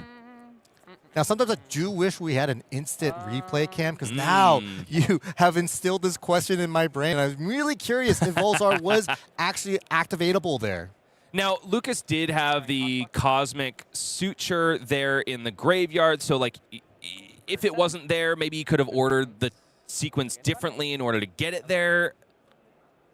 I feel pretty confident there was something that probably did this. Here we see a classic example of why I feel like Scattering Conflicts is the weakest of the cycle. Lucas is able to block 2 cards almost with impunity, because the second Lightning Flow, it really doesn't change your game plan. Ashlyn doesn't even represent it because double go again is completely redundant. Well, And Lucas wants to make sure, this is on stream, day 2 of U.S. Nationals. We want to play by the book and make things look perfect. Enyon Surge sending 3 Arcane here. If any finds home, Lucas will be able to tap down his hero Yeah, I'm good on that. and bring in Lightning Flow. Yep. Down to 12, Elliptical Conflux flow. Yep. And then I'll pass. does cover up the majority of the damage, and now 3 embodiments of lightning on the arena for Ashlyn Slattery. Yikes, that's a lot of Forsaken value ultimately. Right, and we talk about the ceiling and floor of these yellow War 2 auras. So yeah, the third embodiment of lightning is basically just 0 value. So we're talking about the utter floor of Elliptical Conflux has been achieved here. It's an unfortunate thing for Ashlyn, but at least one of these embodiments of lightning's popping means she is able to extend her hand against Lucas, who's just sent arcane damage. And Lucas is not happy about it. Does do a flex of the fingers and the head in the hands. Immediately going out and checking the graveyard, finding the 1 copy of Auric Shards. That's what he's worried about right here. The fearsome combination of 1 extra resource, a blue, and Auric Shards means a damage ceiling that is criminal. Yeah, this is the most frightening situation to be in while you're at 12. Ashlyn, 3 cards still in hand, sending a red Pulsing Cardia, takes 5. Truly respects the fact that that 1 resource could be meaningful. Or perhaps not many attacks that trigger Fragment. And the coup de grace is shattering Conflux, making Lucas Oswald squirm. And that's because the hand ain't blocking that well. I think that's the only card in his hand that does block. We see the Electrolyze. I saw a Constella of some flavor. Uplift. Oh, there is a red Astral Assault here. Only blocks 2, though. And with an abundance of lightning flow, could he attack for would like to 7. send it, yeah. Wow, what a clean turn. Ashlyn able to spend her entire hand and deal 5 plus 2, 7 points of damage and take one of Lucas's lightning flows, of course, which he was happy to give there. He had 5 to start. He had a really big stash there. Oh, Lucas. wow. There's another Electrolyze in the arsenal. Okay, I this will can be a see wide why turn. Lucas chose to go second here. He has plenty of go against opportunities. Obviously, also has that Aether Sling. Now, we were talking about archetypes during the draft. This is another one that needs a lot of respect. You generally assume that your Oscilio opponents are going to be sending arcane damage, which is why you bring in these hate pieces from the sideboard. In the case of Lucas, and a lot of testing I've done on my own, the physical variant of Oscilio can be so much more detrimental because your opponent tries to prepare for the other archetype. Yeah, this is kind of an interesting thing, right? Because if Ashlyn had that Flittering Force Field, which she's so sorry, Ashlyn has a red Flittering Force Field in her draft pool, but she probably didn't bring it in against Lucas, as it could have been a completely dead card. And so relying on that, you can draft these more attack action-centric versions of Oscilio. Also, just to remind viewers, Lucas is the 4th Oscilio, so there's a possibility he just didn't have that Didn't many. have the option. Just not that many class commons to take from, or maybe he just took these Electrolyzes early. There's a lot of reasons why this kind of thing happens, but it's a nice little facet of the Oscilio gameplay. Last time Ashlyn was on stream, Corrosive Space Dust showed up way too late. In this case, it is here, and it is getting flickered immediately. Lucas happy to cash in that abundance of lightning flow just to shore up some arcane damage. And now Corrosive Space Dust can cover 3 physical damage from the second Electrolyze, and it's yet another lightning flow donated to the cause, which is almost forced for Lucas Oswald at 5 to Ashlyn's 11, and now an Aphrodite swing coming in for 2 arcane again. This is a beautiful turn cycle for both players, to be completely honest, but Lucas definitely not the winner of this turn cycle, as he took a lot more damage, lost some flow tokens, and Ashlyn basically took like 1 point of damage. With the life totals at 11-3, Ashlyn, of course, is giving up a little bit of tempo here, but still presenting lethal with this blue shattering flow tide. Forcing a block out of the hand of Lucas Oswald, thereby forcing value from the on-fragment trigger of create a lightning flow token. Enyon Surge in the red blocked with. That has got to be a tell for Ashlyn. Lucas must have a more powerful play in the hand, and we know Astral Assault is in the arsenal. Yeah, he has that in the arsenal, but he also has this yellow lightning overload that he could potentially play in his hand as well. With the cosmic flare that would trigger Starfall, and of course this yellow arc ramp to make that lightning overload just a little bit more powerful. From 2 to 1 flow goes Lucas Oswald to give arc ramp go again. So this lightning overload now, all the way up to 6 arcane, automatically creates a lightning flow because, of course, an instant has entered the yard, and that is, of course, cosmic flare. Oh, I do see that flittering force field red still in Ashlyn's deck. Maybe she did a little scouting, got caught wind of Lucas Oswald's multiple electrolyzes, and of course that Astral Assault red. Or maybe she simply made a deduction that Lucas is likely a little bit more attack action focused when he chose to go second. But a little bit of difficult variance for Ashlyn. The flittering force field just didn't show up on the turn where Lucas was sending physical damage, so it's got to go into the pitch zone for a blue Comveil of Voltaven. A 3-card 1 in terms of value. Technically 2 if you count the lightning flow that was generated, but now she's swinging for lethal again with yet another shattering flow tide, this one in the red flavor. I'd absolutely count it as 2 because as long as you are not dying on that turn, creating that flow is banking 1 more virtual life for the future and potentially the ability to completely block or shield out an on-damage effect such as the red and Ion Surge that Lucas blocked with the turn before. Ashlyn, coming from an undeniable lead just 1 turn cycle ago, it was 11 plays 5 to Lucas's detriment, and all of a sudden 3 plays 6. Lucas could very well be in this game, and this is the power of Oscilio, Scion of the Third Age. He can make your life total disappear in the blink of an eye.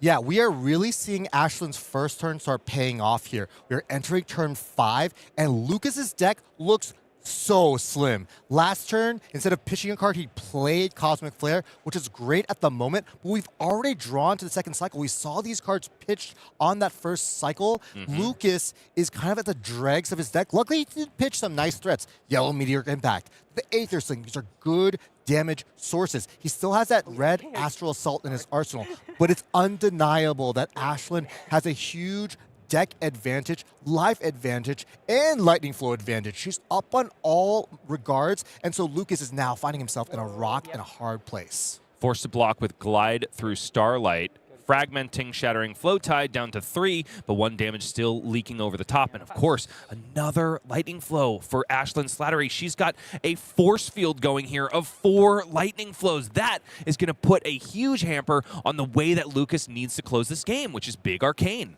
Yeah, Lucas is just such in a bind here. That was a beautiful usage of the red Shattering Flow Tide. It got a point of damage. It got a card from Lucas's hand. It also created a lightning flow to make Lucas have a harder time to actually kill Ashlyn. It's just all up and up for Ashlyn in this game state. Lucas is going to have a hard time, and we know that there's still multiple copies of Cosmic Duality in Ashlyn's deck, as well as a couple of these yellow ward threats to be able to blink and send Aphrodisias. I think Lucas is, I mean, there's 2 cards left. You can see Lucas has made it very clear. And I'm allowed to play instance while I'm down. Yeah, okay, got you. Ashlyn's saying I'm allowed to play instance, right? Before you pop that lightning flow, perhaps a little bit of a tell from the trauma that came from step between in our previous streamed match. I like that she's asking this and even thinking about this as a possible thing, because maybe she's doing a little offense-defense. This is one of my favorite things you can do as kind of an arcane user who deals damage on your opponent's turn, where you deal enough lethal to force your opponent not to have a great offensive turn. So it'll attack, and if the attack resolves and the lightning flow goes down, it goes up to 7. Yep. I can still play instance before I have to block. Yep. Okay. I am good to let this resolve. Yes. Yeah. One thing I do love about Lucas's play is that he is so clean when it comes to board representation. Yes. Obviously, that's kind of a caster bias, but as an opponent, the more information the person sitting on the other table provides to me, the better decisions I can make. And I think that shows that Lucas wants to play the best game of Flesh and Blood possible. Sportsmanship. I think that's just a clear usage of that. I think, playing with integrity, this is part of that element. I appreciate it as well. And I also want to shout out Lucas, no fear. I mean, when you're at 2 with 2 flows and your opponent's asking these questions about can I play things before or after you voluntarily destroy one of your lightning flow tokens, you know, normally I'd be a little scared, but Lucas, nope.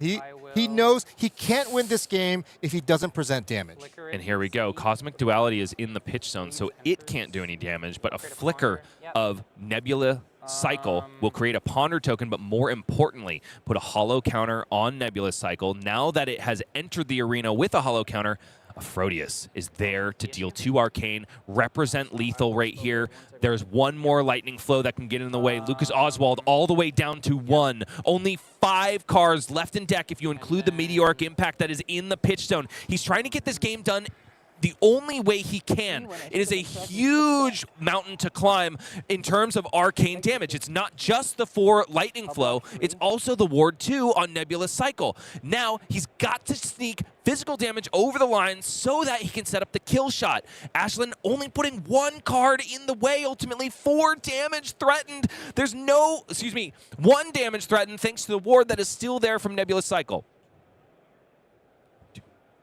Yeah, I mean, the body language tells it all. Lucas, he's basically almost like resigned already. Whereas you can tell a lot of the initiative is in Ashlyn's favor. She's doing a lot of cool things. She's thinking. She has tons of cards left in her deck.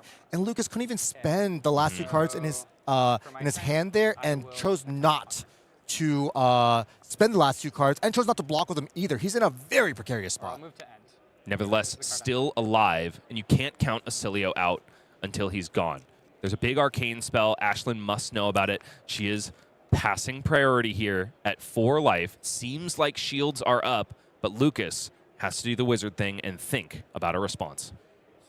We know there's a meteoric impact left. We know there's a Constella, I believe, uplift left. But 8 arcane might be too high of a mountain. I mean, if Ashlyn was just at 4, if we could just remove that, 4 lightning flow and just continue playing, I do think Lucas is in a reasonable position. He still has his Constella waves left. That's a virtual 1 more point of damage, but that's just not the case here. It's actually 8 virtual life that Ashlyn has, maybe even more, considering we just saw her picture Cosmic Duality. We know there's another Cosmic Duality in her hand. She's about to ponder a Cosmic Duality. She's not even choosing to arsenal it. She knows the value of having that in her hands. Does not love the flittering force field. That did give a pause. But if Lucas has any more physical damage, she'll be glad to have it. I do need to take a quick pause here to thank all 4,000 of you out there in Flesh and Blood Radio Land, because you are joining us here on the biggest stage that Flesh and Blood has to offer today. Happens to be in Minneapolis at the Flesh and Blood National Championship in 2026. CC is coming up after this, so you're going to want to keep those 8,000 eyeballs and ear holes glued to your screen because it is just heating up.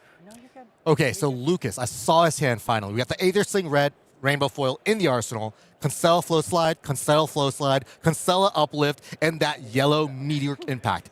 Is this 8 arcane damage? Yes. If you're able to get a trigger off of every single one and Volzar every single time, yes. However, a single light breeze, a little attack of any color, any sort, the lowest possible attack is like a blue attack for like 2, a blue conflicting thoughts, which Ashlyn doesn't have, but she has other attacks like just, I don't know, anything.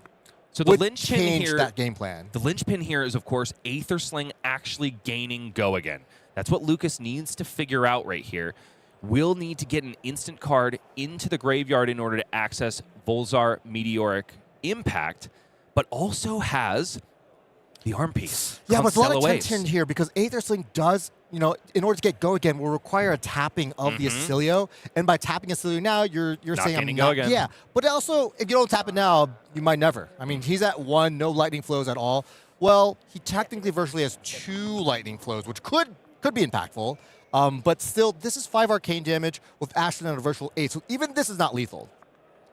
Now, Lucas could go ahead and activate Oscilio with one of those Constellas, get the other Constella in the graveyard so that Volzar can be activated. Yeah, without any lightning flows. Oh, he had to use the last one he had to protect himself, and he also committed the other one he had to make that Astral Assault get that +2 buff, which is a good, it's a good alchemy conversion, right? 1 lightning flow for +2 physical. So because of that, he's just in a bind. He's just in a bind in every single direction. and that's why he's struggling to kind of cobble up a turn. He's trying to see the tea leaves. I mean, just to surmount Ashlyn's 8 virtual life, that's already a tough ask. But Ashlyn also has 4 cards in hand and more cards at the ready to be drawn, whereas Lucas, from here on out, every card he plays, he's going to be drawing 1 less card per turn. Ashlyn taking a moment, just like Lucas has, to see through the I stars. think it wouldn't hurt to do this. Is the other thing I love watching Duality high-level and players response. do, which is Arcane? say their actions Game. out loud. Think out loud. Don't be afraid of it. Yeah, And it is the fist bump that gets extended because Cosmic Duality sneaks over the line in response to Constella Flow Slide. Lucas knew that he was going shields down by resolving that card, thereby giving an instant speed window for Ashlyn to try to snipe this game out from under Lucas Oswald, and it is. That's in the Belfray, up in the bell tower, sniping like Azalea is Ashlyn Slattery, and into CC she goes. was entertaining. Holy cow, and Zyggy says it for us. It's gonna get even more entertaining because we got 2 Phi Truthers that remain live for top 8.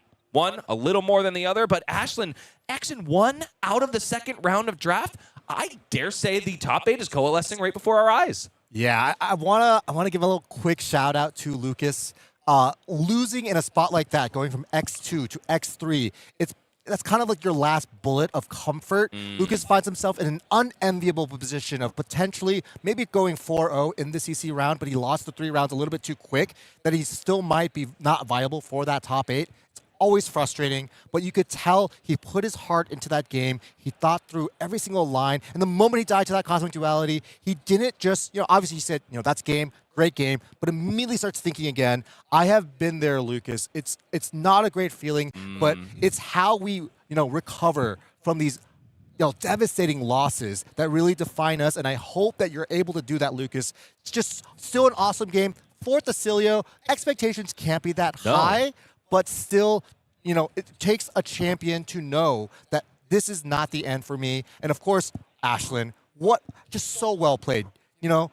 Patient with that last Cosmic Duality, not choosing to arsenal it, even though it was a free arsenal from a Ponder token, recognizing the importance of that card, and just winning with style and flair in lightning, fashion of, that's what we've been seeing a lot of this Duality discard. She drafted 4 of them. She valued them really highly, and we could see why. But now she can discard the lightning and pick back up the Searing Ember Blade, the kerosene-dipped steel that she has piloted to incredible fashion all the way through to now XN1 back into CC. Okay, let's take one more look at our pod breakdown graphic. This will be the last moment that we get to talk about draft for the remainder of US Nationals until we start reviewing records, right? The 03s, gotta mention them here because it's a difficult situation. Unfortunately, Tao Tao Chu, the forcing strategy has finally caught up with him. Lucas Oswald makes up one of our 3 1 and 2s. William Pistol, Jacob Baugh as well. No surprises that they're both Ziggies and Oscilios. Also not surprising at all that Matthew Gump remains undaunted, completely undefeated, both in CC and 2 draft pods, because in this one, he was the one of Aurora, and that deck looked 6-7 fantastic. Heart of a champion, Matthew Gump had the gumption to take this draft down and go into the next round completely undefeated. He's now functionally in 4 win-ins. He is, like, I wouldn't say he's locked for top 8, but it is so likely. I'm so happy to see that he's doing well. Talked to him after the draft, and he's just still so humble. He's like, now I get to play more Flesh and Blood, and I get to play Phi. I love playing Phi. Only 1 win in the next 4 rounds separates Matthew Gump from a top 8 here in his hometown, Minneapolis, at US Nationals. We take a look at the standings now. We've already talked at length about the X and O, but we've said over and over again, it's a who's who at the top tables. Charles Dunn looking for the first ever opportunity to call himself or anyone in the game 2-timing U.S. national champion. He's going for it. He's in the 3rd seed, feeling really good. 5th seed, Aaron Grace, made top 8 last time we were in Minneapolis 2 years ago, ultimately felled by Evan Herndon. It's just goes to show you that the game of Flesh and Blood provides you a quest that spans years. Yes, yes. And everyone in this, first 17, all these 9 wins and better, they still have a bullet to give. They could still lose another round and be comfortable. But everyone after that are X3s. They're in this unenviable position of you really have to win out. 3 losses is kind of that maximum number of losses that you can afford to remain in the top 8 contention for this 551-person tournament. So many players started, and now we're down to our last 20 or so. All of them have certainly got the guts and the gumption, but will they claim the glory? That is yet to be seen. We'll be back with more Flesh and Blood, of course, in just a little bit. But first, we've got to talk about... What are we talking about? Flesh and Blood, CC, Fi games. Yeah. Lots of cool things about to happen. All right, all right. Well, let's keep the train rolling. It's beautiful hair on both sides of the board, but only one could come out victorious. It's all heating up now. We're back to Classic Constructed. No more pulling the fate to your will. You have the power, players of the U.S. National Champions. Can you get it done? We'll be back in just a moment.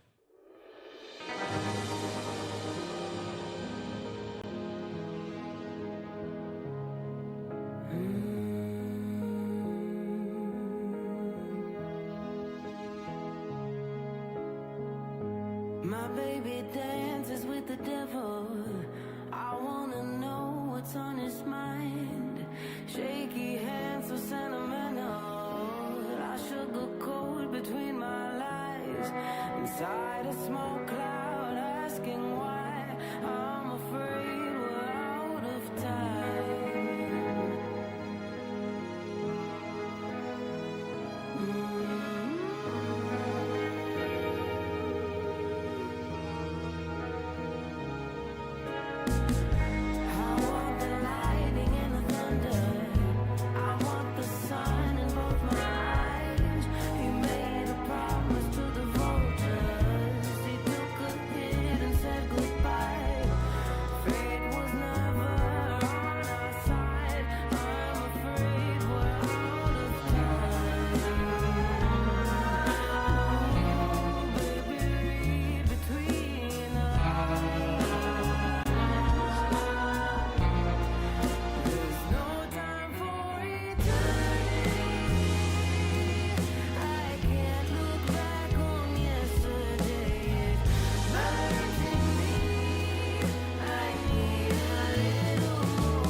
Whether it's a breakout deck from Minneapolis, a surprise hero making a deep run, or must-have cards spiking between rounds, TCG Player makes it easier than ever for you to track what's moving, what's trending, and which cards Flesh and Blood players actually want right now. If you're building your deck, making upgrades for an armory, or hunting for the cards everyone's talking about, TCG Player helps you take your Flesh and Blood game to the next level. Get all the cards, decks, and packs you need at TCG Player, the trusted marketplace for Flesh and Blood.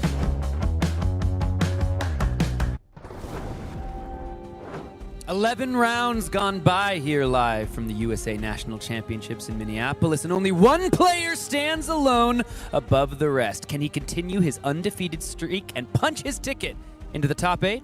Only time will tell. Sam O'Byrne and Pankaj Bhojwani going to answer that question for you and a whole lot more as we look towards this next round of CC. Limited rounds are over. 4 more CC rounds and the beginnings of the top 8 starting to form. We have an undefeated player playing basically for his winning in. Not even if he wins this, if he wins this, he's locked for top 8, and we have a whole roster of X1s and X2s vying for that coveted top 8 at the US Nationals. Yeah, it is going to be an unbelievable round. I know everyone loves Limited, and I also know everyone's excited to get back to some classic constructed action. So let's take a look at the schedule and see what remains for this weekend, folks. We've made it through 3 of the 4 segments on day 1 and day 2. Classic constructed, draft, and draft in the books, which means we got 4 more rounds of classic constructed to construct a national championship top 8. And of course, the giveaway at the end of the day, so make sure you're hanging out in the chat all day, and especially during that final round to score yourself a Drinking Buddy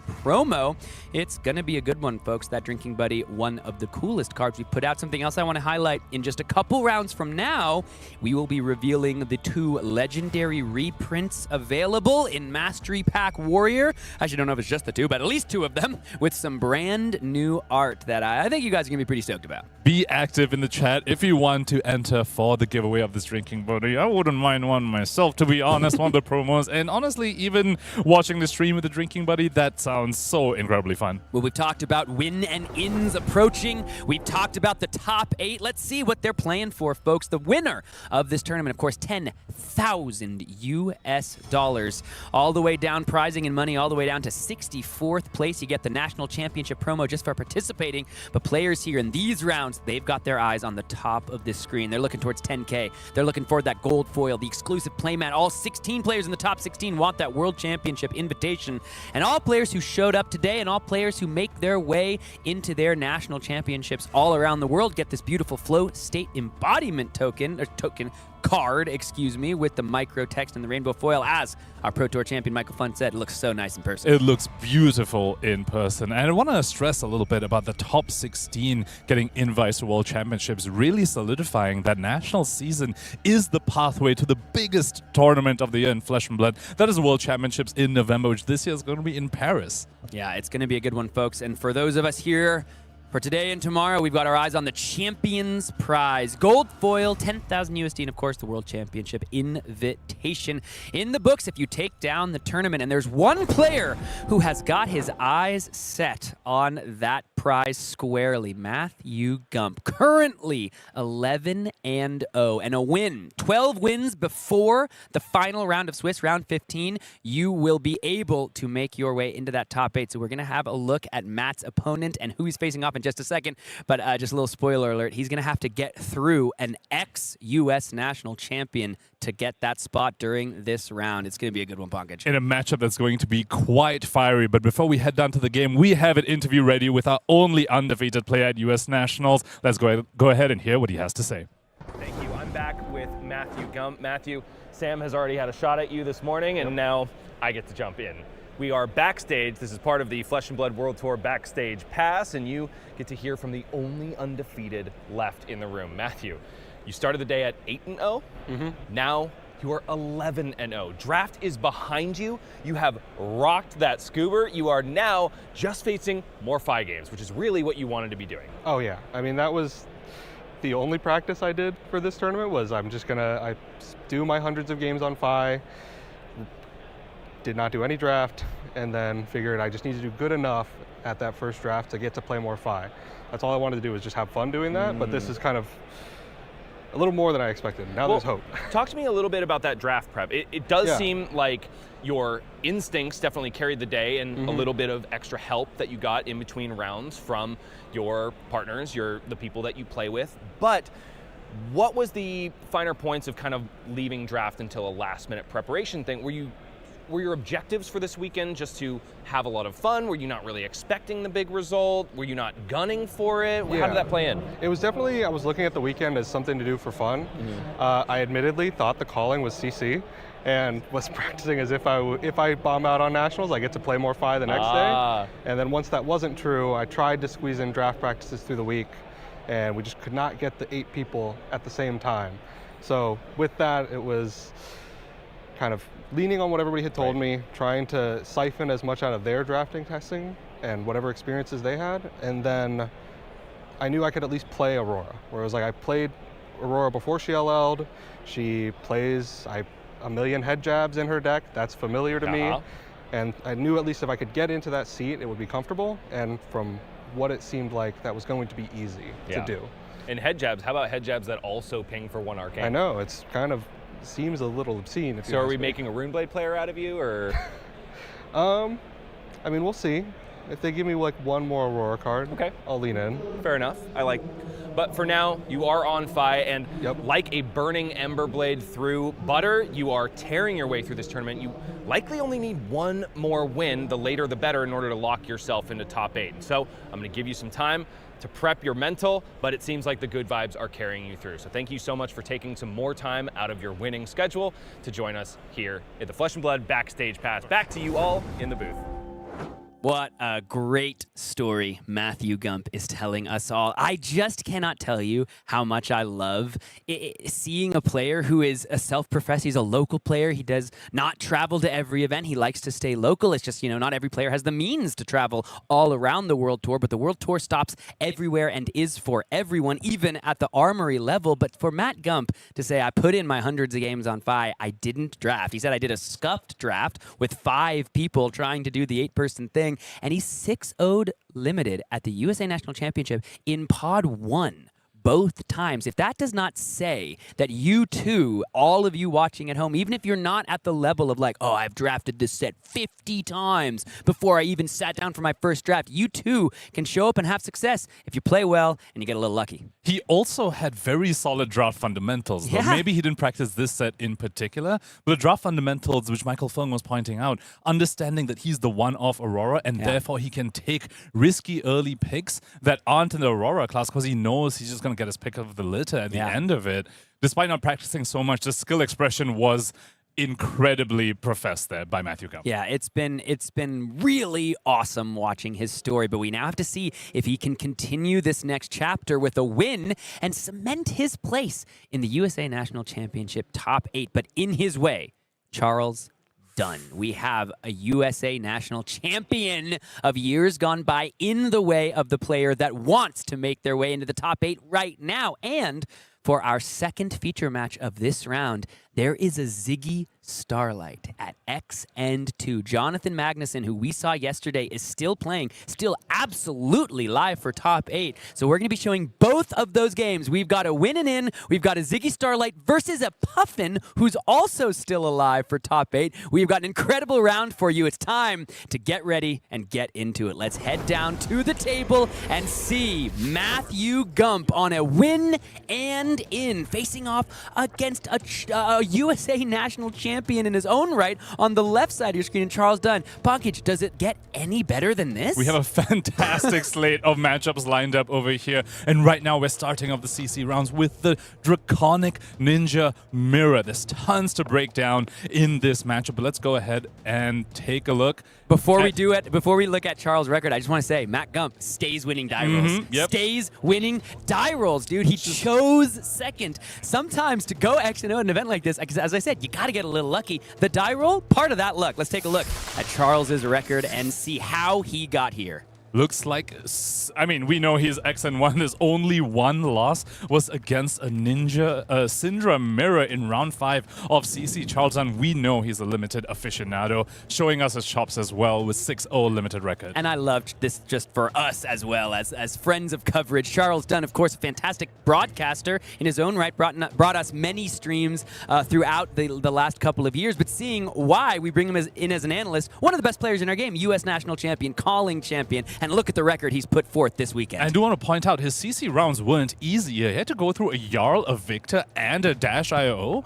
All of these are rough matchups for this Draconic Ninja, but let's go ahead and take a look at Matthew's run through this tournament. Of course, we followed him quite a bit throughout the limited portion of today. We know he took down the first 2 runs of the draft over here. Not much to say. He's just taken down every single opponent standing in his way, having to go through a Slippy and a Victor himself in the CC rounds. Bruh, I know he's XO. We've literally been talking about it all 2 days, but I still got jump scared by all of those W's. That is an unbelievable record. And look at the names. Thomas Battaglia, Lucas Oswald, Jacob Baugh took down Thomas Battaglia in both of those pods. Wasn't a good day to be Thomas Battaglia when you're facing down Matt Gump. But now we look back to CC. We look at their Draconic Ninja off, the hero that started it all back in Uprising versus the new flavor, the Dracai of Retribution, facing off against the leader of the rebellion himself. The stories write themselves. Both of them also at above 800 Living Legend points. Of course, Fi got a bulk of it shortly after he came out when Art of War was still legal. Ended up not having too much of an impact once those cards were banned, but now he's back with a force for revenge, leading the rebellion over here. Let's get right into the match and talk about how this is going to play out. I want to right off the bat talk about the context between this matchup. This is an aggro mirror, but the flavors of aggro are very, very different. Cindra is about consistent pressure turn after turn, wants to threaten mask momentum every turn of the game, but not known for having massive spike turns. Fi, on the other hand, the exact opposite. Looking at the equipment suite already, Mask of the Pouncing Lynx says he wants to have one big, massive combo turns per half off the back of Spreading Flames, Art of Phoenix War as well. He wants to put Charles in the blocking position as soon as possible. Couple things I want to note as well. Blazin' Yoroi. This is a card I remember Ellie Bird talking about when she played Fi at a recent Tier 4, maybe even Worlds last year. She's talking about Blazin' Yoroi she gets because she doesn't have to worry about Blood Splattered Vest, and Blazin' Yoroi is kind of the quote-unquote mirror breaker in the Draconic Ninja off. He gets to go ahead and run that Blazin' Yoroi, which can be so good against Cindra. He's on Boots of Omnis Wards, the new legendary from Omens of the Third Age. What do you think is the reason for that, Pankaj? It stops the flick knives. It means there's one turn of the game where Matthew Gump can just block Chainlink 3 and use the boots to stop the flick knives, and that's all he needs to stop the Mask of Momentum on that turn. He wants to find that one big turn, and for the one big turn, he needs to make sure he can keep enough cards in his hand. Boots of Omnis Ward ensures that he doesn't need to block when that turn comes about. Matt Gump won the die roll, and for his trouble gets to go second, gets to have the tempo, a little bit of a grimace as he places the Phoenix Bannerman head into the arena. Go ahead and grab a Phoenix Flame and make a Ponder token. So you have to imagine he's able to convert the rest of his hand. Let's see what's in the deck for Matthew Gump. He's Prowess of Agility. He's got a number of defense reactions. We saw a Sync. We see a Shelter there. We see the Phoenix Flame hit the arena as he's going to go ahead and shuffle after the Bannerman head hits the table. A nice 3-block can do a fair bit in the matchup. And it replaces itself because of the Ponder token generator. So this turn itself doesn't look to be very, very impressive for Matthew Gump, but he'll be set up with a strong 5-card hand on the following turn thanks to the Ponder token. I do want to point out, when we were looking through his deck, we saw some Hunt to the Ends of Wraith as well. That card obviously very strong in this meta because Arachne Marionette is one of the top dogs in his metagame. But in this matchup, it's a little bit of a curious inclusion as he unfortunately has found an all-red hand here. Spreading Flames, you want to see it in a big hand. You want to see it with resources as well, though. I wonder how many Phoenix Flames Matthew has in the deck, given that we've got one in the hand. He's got a... he pitched away the Flame Call Awakening, so you're not going to have to fetch another one. So ever since the release of Compendium of Wraith, where we got a lot more Phoenix Flame support, Fis definitely have been going up a number of Phoenix Flame in the deck because of the number of cards they have that want you to discard Phoenix Flames. I think I've typically seen 2 in aggressive matchups and going up to 3 potentially in a longer matchup, say against like a Victor. 3 go again. That's going to be accepted by our 2023 U.S. National Champion, Charles Dunn. 39 now plays 37. It's 2 go again thanks to the Phoenix Flame getting the buff from the Spreading Flames. And because of the Ponder token, Matt is totally able to just put forth the whole hand here and get another buff from the Phoenix Flame, as we are going to see a Phoenix Flame return into the hand from Fi's hero ability, you have to imagine. So 3 more go again. This would have been a supremely average turn if not for the Ponder token, making sure that Matt Gump's going to have a 5-card hand on his next turn. And so far, Charles Dunn doesn't need to block at all. No Mask of Momentum on Matthew Gump's side. This doesn't seem to be a strong enough term for the Mask of the Pouncing Lynx to come into play. So Charles Dunn, full agency over here to block this turn the way he wants to. And if I know anything about Cindra, I'm going to guess he's going to try not to block. I think of course, 3 Draconic Chain Links now, so fire activation is free, so we have the promise of 2 more damage coming at the end of this turn. From the Phoenix Flame, that will be recurred back. Oh, excuse me, 3 more damage because of the Tiger Stripe Shuko as well. So it'll be buff from the Shuko and the Spreading Flames. Gonna come in for 3. It's Charles Dunn blocking with an Overcrowded here. Is blocking for 3 thanks to a Ponder token, but that's an interesting inclusion because either side might generate fealty tokens here, which does mean that that card will block 3 fairly consistently because of fealty tokens, and this any other sort of tokens like the Ponder we just saw could even block a little bit more than that as Matthew Gump refreshes his arsenal thanks to the Ponder token. 32 plays 39 here as Charles Dunn goes to his turn with a 4-card hand, did block with the Overcrowded, which I suppose he didn't have much of a use for. He does have a 1 cost in his hand, but still has a pristine blood-spattered vest and perhaps going to cash that in to get to play the 1-cost Hunter that's in his hand. Display loyalty now coming in. Fealty token generated. That's another token generated for the Overcrowded defense value buff. So any future Overcrowdeds will at least be blocking for 3. As long as the fealty token sticks around, he might cash in right here on his Ravenous Rebel to go up to 3 links. Looks like that's not going to be the case here. 4 coming in, threatening Mask of Momentum here is Charles Dunn. Matthew Gump opting to go to reactions. Does he have some 0-for-4 blocks? We did see him. Yeah, we saw blows. some copies of Shelters as he was looking through his deck. Now here's where a Shelter would be backbreaking. Looks like it's not going to be put forth here by Matthew Gump. Get the resource. And doesn't crack the boots here to stop the flick. But there is a Shelter. He's just going to use it for its 4-block potential here just to get in the way. Now Hunter gonna come in. This can be quite devastating. This is 5 damage and still threatening the Mask of Momentum on hit and also threatening the generation of another fealty token because of course this marks Matthew Gump once it is played. Blazing Yorick comes out immediately here. Matthew Gump recognizing this is a pretty high value spot to block with a card. You block getting the full 5 value as opposed to say a 0-for-4 that's threatening a Mask of Momentum on Chainlink 4. Just cashes that in immediately. Now it's 32 plays 32. The start of this has already been fiery as Spreading Flames again hits the combat chain. Pitches a blue for it this time, but can he get enough chain links to really leverage the buff effect of this card? 3 go again here from the Spreading Flames. Charles Dunn's first attacking turn only got Matt Gump down to 32. So he really wants another 0-cost attack somewhere over here. Then the 2 floating can go into Searing Emberblade, and then he can have a free fire activation and perhaps have even another Chain Ender. But on Charles Dunn's side, this is mostly still vanilla damage. Of course, Mask of the Pouncing Lynx is a looming threat throughout the course of this game, but you know your opponent's just going to get that. You can't stop that turn after turn, especially if you're a Cindra. So at some point, Matthew Gump's going to get that on-hit off. And Spreading Flames turn, typically a decent spot to use the Mask of the Pouncing Lynx, but you have to wonder, Matthew Gump perhaps wants to save it for a full 5-card hand, perhaps even if it includes an Art of Phoenix War, for example. Let's see. Got that Lava Burst that he's looking at. Blazing Yoroi already cashed in.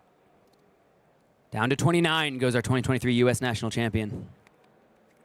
Follow-up here. Ignite over here, not going to get the buff from Spreading Flames, of course. This is Draconic Chainlink 2. But I have to point out, Ignite is incredible in these fire lists because it is a very strong card that you can play that also is the first attack with 2 or less power for the purposes of Tiger Stripe Shuko. So it's functionally a 0-for-3 already if you include that. If you don't have some other attack that comes in for 2 or less that to activate your Shuko, you know for a fact you're going to get the Phoenix Flame, so that's going to get the Shuko buff. So it's a very, very strong upgrade for fire. Trigger Shuko for 3 go again. Here comes the Phoenix Flame. And of course, fire activation was free here thanks so to nice. the Ignite ability. I was going to say that you get that Ember Blade on the Spreading Flames turn. That's when it starts to look really good. 2 for 4 go again because we are now on Chainlink 4. And this is all possible thanks to the Ignite going ahead and discounting the activation of the Fi. Normally we see in recent days that Ignite ability goes into the Dragon Scaler or to the actual sword itself for a Dragon Scaler flight path. 1 blue, multiple sword swing play. But here enabling the Spreading Flames, getting value on back-to-back turns. And so quickly now Charles Dunn is getting into the range where a Mask of the Pouncing Lynx activation can put him straight in a blocking position, which is not where you want to be in an aggro mirror, as loyalty the firebrand. Inflame the Inflame the firebrand. firebrand hits the field. Excuse me, speechless for a moment over there, which of course also gets the buff from the spreading flames here. 5 go again. The ask from Matthew Gump. Looks like Charles Dunn, did he just take it? Or was that from the spreading flame? At the start of this turn, I was wondering whether Matthew Gump might even go for the Mask of the Pouncing Lynx on this turn. This looks like it might just be the turn.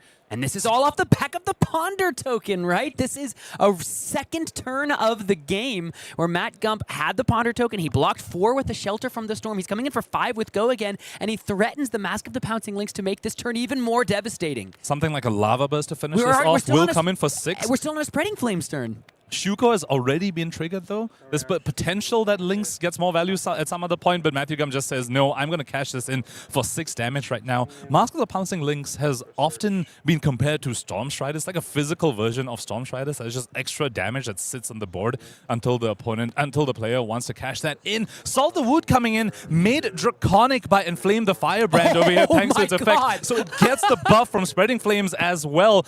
Charleston has taken a hit every chain link this turn. Oh my god, the Salt the Wound for 8. This is what you dreamed of in days gone past with Fi. Made Draconic from Inflame the Firebrand, as you described. So the Spreading Flames buff, the Salt the Wounds buff. Charles Dunn sitting at 16 with an attack on the end of this chain link. He is looking to have salt rubbed in the wounds, and it looks as though he accepted the damage, falling immediately to half the life total he started before that attack. We'll be down to 8, playing 32, and Matthew Gump has his eyes set on a USA National Championship top 8. At this point, I don't think he cares whether Charles Dunn draws off Mask of Momentum or not. Sure, he can just say, have your card, I'm going to put you in a blocking position in the next turn cycle. There's no way you're threatening anything close to 32 on this one turn because you're a Cindra. Cindra not known to have spike turns the way Fi is. We saw 2 Spreading Flames turns from Matthew Gump already. Has a 24-point life lead on his opponent, who unfortunately needs to start with a Kunai of Retribution here. Pitching away a Lava Burst for a Kunai of Retribution, and the Boots of Omnis Ward immediately get in the way. This is a tough situation for Charles Dunn. He's now down to a quarter of Matthew Gump's starting life. And this is made extra tough because Boots of Omnis Ward stops the dagger hit. It's also threatening a stop of a flick, and Charles Dunn is holding 2 cut-throughs in his hand. How is he going to get a dagger to hit on this turn to make those cards live? Oh, this is devastating for Charles Dunn. Our USA National Champion 2023 faced down such an incredibly impactful turn from Matthew Gump. Is he going to pitch another card to the Kunai? Because Boost of Omnis Ward on the chain means Matthew Gump is just going to activate it the next time you threaten damage on him. Yeah, Charlton has to think about this. He knows, okay, well, if I flick the dagger, the Boots of Omnis Ward can just stop it. It's flick, and let's see. But Matt Gump is going to take the damage down to 31. What an unbelievable, unbelievable blessing for Charles Dunn. The entire hand is turned on. He gets cut through into the resource he needs for the take the tempo. Everything has just shifted in at least this turn. I don't know this game. The advantage Matthew Gump has is so high. And an extra fealty as well here, which does ensure that you can get to the 3 Draconic chain links on this turn. Oh, and of course, if Matthew Gump had used the Boots of Omnis Ward activation of that, it would have been destroyed. And so the dagger that's attacking would have hit. So, of course, Charles Dunn actually read that correctly, knew that he'd get a dagger on hit, regardless, unless, of course, a Shelter of the Storm comes into play or something. Yeah, it is still would be in the reaction phase, not in the damage step. Even though the Boots of Omnis Ward is an instant speed ability, that flick happens in the reaction step. So if the Boots of Omnis Ward gets destroyed to prevent the next one damage, it would, sure, prevent the flick, but then that Kunai would stand unopposed. So this turn was relatively safe for Charles. And here he is drawing off a Mask of Momentum, and Matthew Gump says, yeah, I do not care, buddy. Go ahead and draw off your mask. I have such a life lead on you. I'm going to convert this whole hand and make sure that you don't get to threaten that ever again.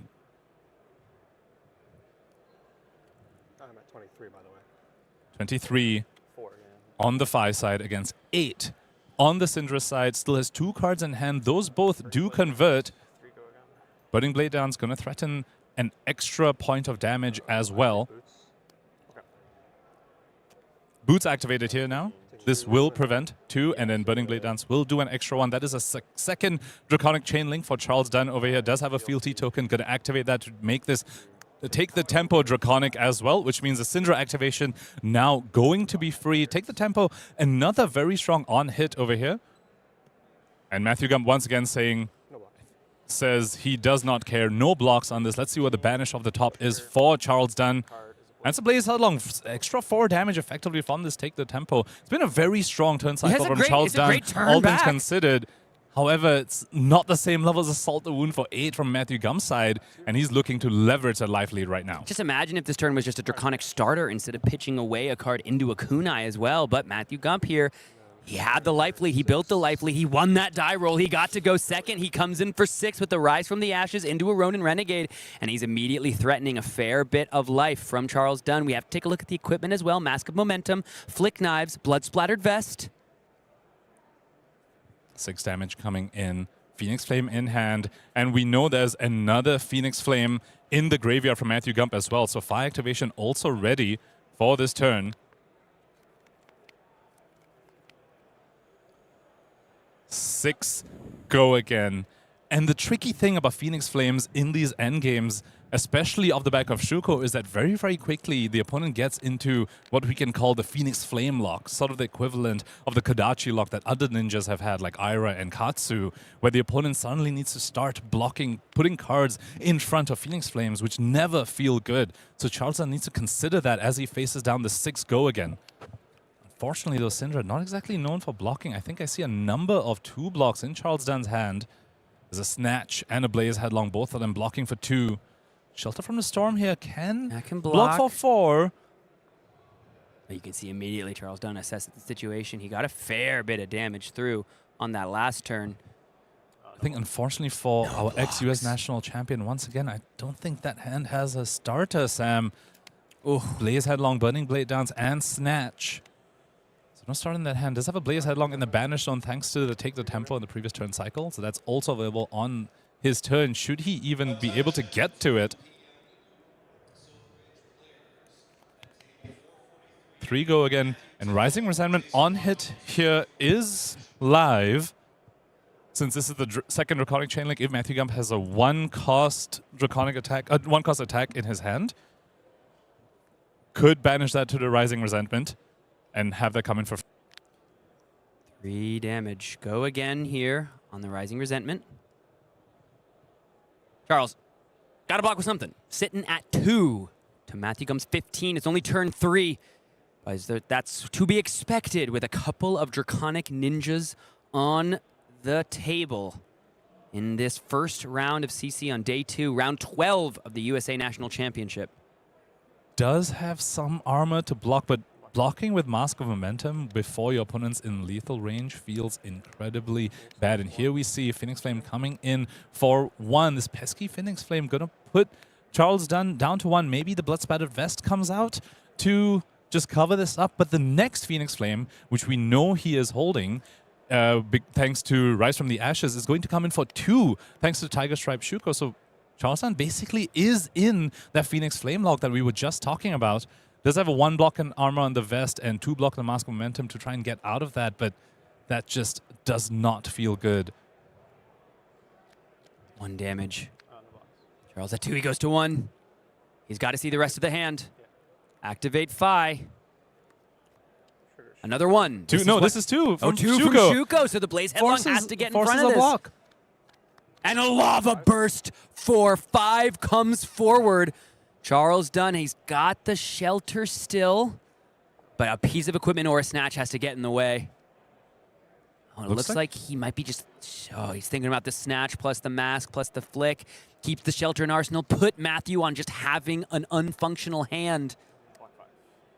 Could have even gone for Blood Spattered Vest, play the D-React, just send a Snatch and hope that maybe Matthew lets it through, and that's a way back. It's looking very dire for Charles Dunn over here. Does have the Blaze Headlong, the Banish, from the Take the cashing Tempo. that in, arsenaling the Shelter from the Storm. So does have some defenses for the following turn cycle. Matthew Gump just, he smells bloody. He smells his top 8 at the US Nationals Championship as he has drawn yet another Spreading Flames. It looks like he activates Fire on the opponent's turn. Was a very, very quick thing that he did right there and starts his turn with, I think, what looks like to be another Spreading Flames. Could be a Fire that burns within, potentially. Looks like it's going to be that instead. Within, and we already have the Phoenix Flame in the hand. This surely might be the turn that Matthew Gump needs Nicely for Charles, he has the shelter from the storm in the arsenal to catch this fire that burns within. And the draw from the top for Matthew Gump was a sink below. Not exactly what he wants when he has full tempo. I don't think that's going to stop him too much, however. Reactions? No reactions. The reaction that everybody expected after Charles said no blocks. The follow-up here. Spreading flames. Spreading flames, not too impressive on this turn cycle. Honestly, just a kind of a head jab that just comes in for 3. Of course, Matthew Gump probably likely just going to pitch that sink below for the Searing Ember Blade.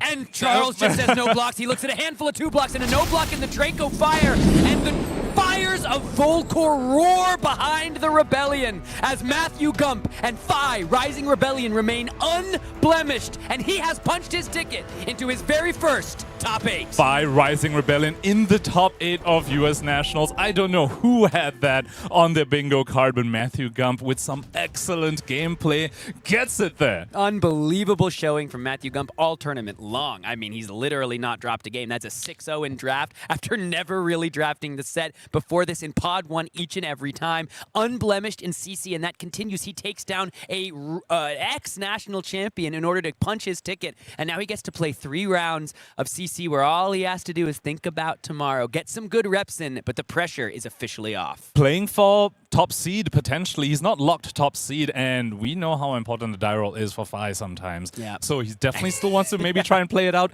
get to the first seed, but he's certainly sitting so happy. That's what's so great is we have, of course, a player who's been winning die roll after die roll, as we keep seeing in the match. But if he can get high enough in the standings, he doesn't need to win any die rolls. He just gets to make the choice of turn selection. And in a hero like Phi, that's a really, really astute point. That can mean a lot, as we saw in this last game. And he's also been playing excellently over there. And the pick of Phi for this tournament, I think, was so innovative, to be honest. And we see 2 Phis doing so incredibly well as well. I don't think we have Ashlyn's result yet for those of you who are cheering on her, but we'll I know see. she was playing Gravy in that round, which is certainly a matchup she's happy to see. Yeah, that's a good one. That's a good we one might for have 2 Phi. Phis in top 8. Yeah. Yeah, Ashlyn isn't currently on a win-in, but if she wins this round, she will be Then on she a will win-in next round. So we'll have to wait and see if we get 2 Phis in the top 8. And he's at 800 points. I don't know how many LL points are coming in this tournament. I'll have to look that up when I'm on the break, but closer and closer to a living legend. Let's take a look at some of the upcoming events as we look ahead and imagine where you too can play Flesh and Blood to enjoy incredible games like we are getting to witness. With potentially decks like Phi or decks like Zyggy Starlight, a brand new addition to Classic Constructed that we are going to see in our very next game in like 3 minutes. So don't you go anywhere. You can play it all over the world at the events that you see on your screen. We got the Pro Tour in Vegas, the Set 20 World Premiere in Seoul, the World Championship in Paris, and callings all over the world. And just a few weeks after the world premiere, we have a calling that is limited as well in Bilbao. I really enjoy these limited callings. It's a great way to get a deeper understanding of the set as we lead up to the Tier 4 event that's going to feature the draft of Set 20 as well in the World Championships. Of course, if you join us at any of the events during this Omens of the Third Age season, you can pick up one of these gorgeous Swarty Therion to Razor Reflexes all throughout the weekends. They're incredible pieces, really a great valuable piece to add to your collection, and I love these alt art promos. We got the Set 20 World Premiere coming to you in Seoul. I can tell you on the authority I have that set's a banger, folks. It's a banger of a set, and it's going to be an incredible weekend in South Korea. And of course, the World Championship in Paris. We love the City of Lights, and we love just what it means to watch the world's best come together and duke it out for the title of World Champion. And if you want to watch some of the events coming up, we have got some incredible streams for you in the next couple of weeks. We've got Calling Shinjuku coming up right after the national season, where we're going to watch, I'm sure, some fun streams from all of you out in the world as we take a little break for national season. And our return to streaming brings Bryce Platz and Mercy Bickle back together for a lovely stream.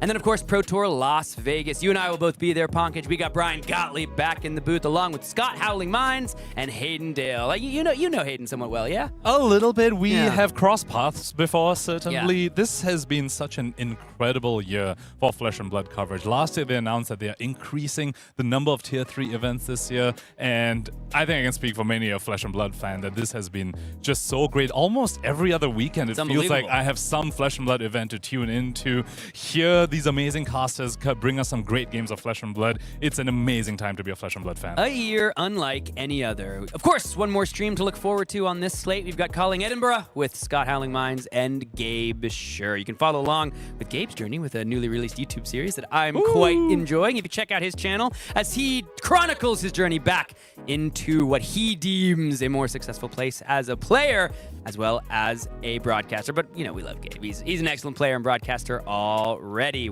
Well, folks, we've had our first game of Classic constructed in this round, but we got one more to show you from round 12, and this one's going to be a good one because we've got Ziggy Starlight in CC, still X and 2. Jonathan Magnuson, one of the original and lead founders of the Wolfpack, if you remember that team, still around. They're still, I think, kicking and testing together. Lone wolves now, maybe lone a little bit. wolves, perhaps not on the same level as back in the old days of prominence.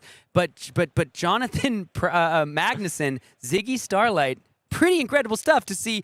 Omens is just released, and we have a CC hero potentially able to make it into the top 8. We saw Ziggy do a lot of impressive things in Limited, of course, but in CC, it seems like a lot of players have moved this hero into a Reality Refractor-based deck, but to your point, yeah, it's been so great to see this Omens hero come out and immediately have an impact in CC. I'm so excited to see what Magnuson has cooked up for us. Well, then let us dive down through the clouds, decipher the omens, and ride the lightning alongside Jonathan Magnuson as he faces off against Grandma's favorite O-Tour, Tommy Buljan, taking the challenge with Puffin Hightail. This is a fantastic, incredibly exciting matchup to watch with two heroes that have not yet quite had the top 8 prominence, but both heroes here with a win having a real shot, Pankaj. Historically, Mechanologist into Illusionist has tended to favor the Mechanologist because they have access to extra action points, which Puffin definitely does, thanks to a card like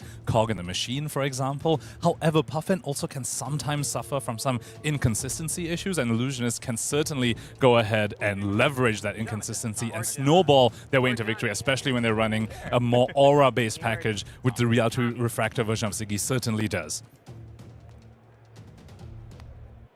Let's move forward and take a look at our next player here, Jonathan Magnuson, and his record to get to this point. CC only took a loss to Matthew Gump, and I have to imagine that Phi matchup is not what you want to see as this aura-based Ziggy Starlight deck, but a nearly unblemished draft record. He's X and 2 coming into this round. Also, in his CC matches, has already taken down 2 Puffin players in the first round of CC. This is his 3rd Puffin of the tournament over here, so Jonathan Magnuson seems to have the reps that he needs potentially for this matchup. Let's go ahead and take a look at Tommy Bullen's.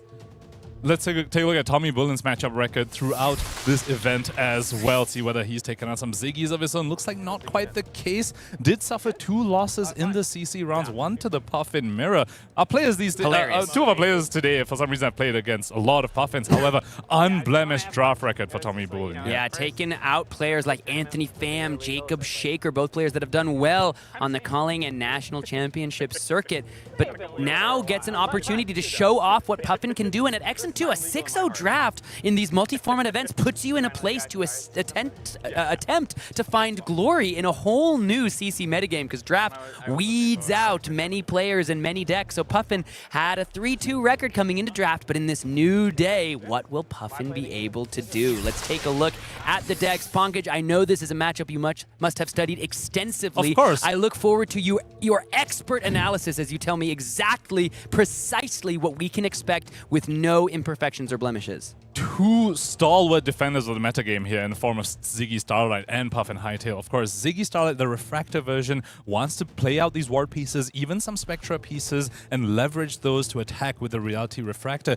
They can also do some tricksy things where you flicker one of your aura pieces after you've already attacked with it, and if you have a way to get an action point somewhere else, say Fleeing Starbreeze, for example, you can attack with that aura that you just flickered because it's considered a new object. On Puffin Hightail's side, wants to crank each turn, wants to try and get 2 cranks each turn off of gold tokens, off of copper cogs, which they run in their deck to leverage that card advantage, off of Poly Cranker as well, to try and overcome the Illusionist defenses and fight through those ward pieces. Well, let's see how well Puffin Hightail can fight through those ward pieces as we head down to the feature match table. And take a look at Jonathan Magnuson and Zyggy Starlight on the just eve of, right after Omens of the Third Age has hit our gaming tables in your LGS. He's going to go ahead and establish a haze bending as he faces off against Tommy Buljan. Haze bending, a very, very annoying card on the Ziggy side, because even after you destroy it, the Ziggy player will be left with an aura regardless in the form of that spectral shield. So unless Tommy can go ahead and generate some extra action points on this turn, it looks like Jonathan is almost guaranteed to have an aura left over in the following turn cycle. And this setup here, Sam, is what makes his Refractor list so threatening. The combination of Ward plus Spectra. You need to send enough damage to the face, but you also need to have an action point left over and some attack at the end to clear out the Spectra as well. Jonathan Magnuson off on a very strong start here. Golden Cog is going to go ahead and join the party.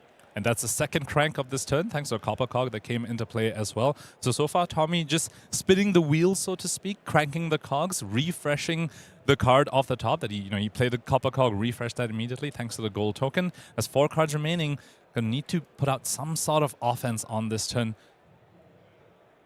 to get through the Corrosive Space Dust and the Haze Bending as well. Destroying the gold token, thanks to Puffin's ability, ensures that the Soup Up's effect is live here. An item he controlled has been destroyed this turn. Comes in for 4 go again. Puffin lists, before Compendium of Wraith and before Omens, will often split somewhat on more of a pirate-heavy list and somewhat on a boost version. But ever since upgrades from Compendium of Wraith and Omens of the Third Age, I think we've been seeing a shift towards more of a pirate-based build and not that many boost cards, if any.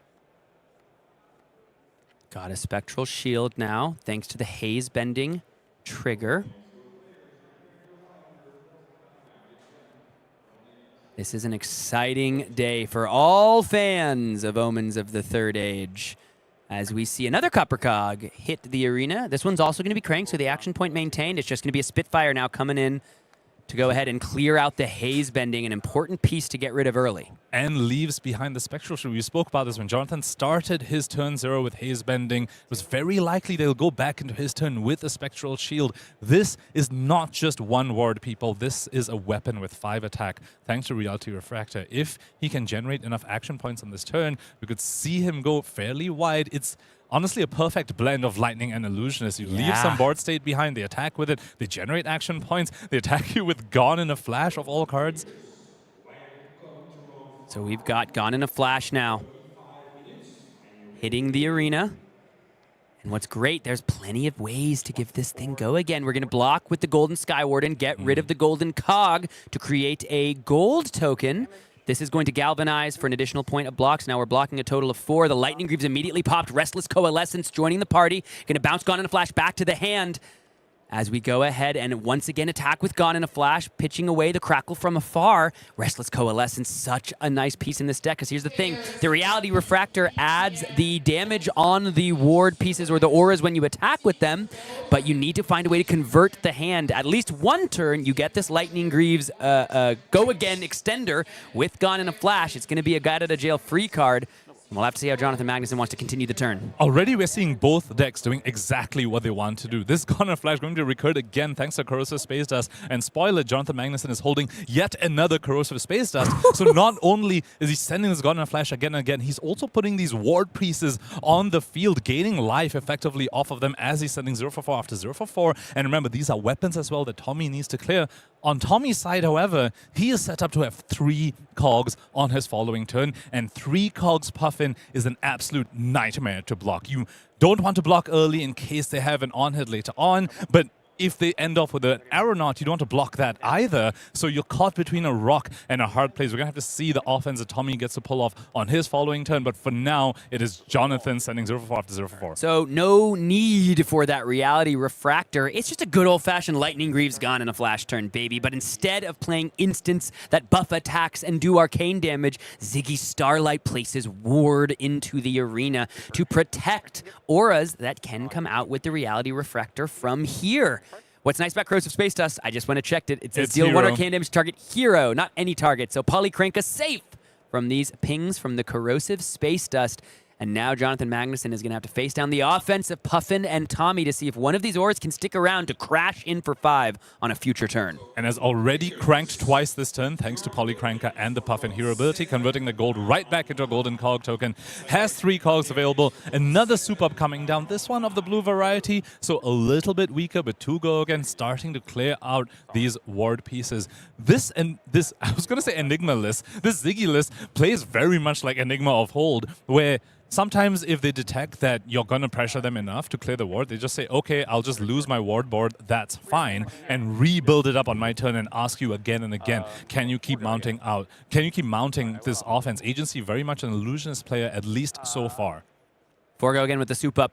One of the best cards in these Puffin decks. You're constantly seeing your items get destroyed throughout your turns. But a yellow Sink Below comes out and is going to go ahead and put a card on the bottom. So I wonder if it'll be yellow Sink Below plus Spectral Shield here. Yellow Sink Below. I've only seen this card in Feng before, but it makes a lot of sense in Reality Refractor Ziggy. 2 costs is what you need to swing your weapons, a lot of them which cost 0, such as the Restless Coalescence, for example. Forko again from the soup up. 3 cogs available as the Palantir Aeronaut hits the combat chain with 3 cogs behind it. Whew. Jonathan Magnuson forced to give a piece of equipment here for it. Balance of Justice, the equipment chosen here, will not be live. Has only drawn 1 card. Has Tommy, but of course Tommy can go ahead and blow it up thanks to Palantir Aeronaut's effect. Palantir Aeronaut, such a sick card. Does so much work in many different matchups. Destroys the Balance of Justice here. All of a sudden, life parity achieved. No auras on the field for Jonathan Magnuson. I have to imagine he'll be able to establish one as the Tunic ticks up to 3. 30 plays 29. 48 minutes remaining in this round. Both of these players still alive after a win, but it will be exciting to see which of them has a greater chance of making it to our top 8. It'd be a great story either way. Puffin Hightail not finding much success. Ziggy Starlight just released in Omens of the Third Age. Gone in a Flash comes forth. Gone in a Flash with no embodiment of lightning, however, just clears. You hear Tommy there, a little pink, as the Gone in a Flash is going to clear out the poly. And then he used the discard of Cosmic Duality here. Yeah.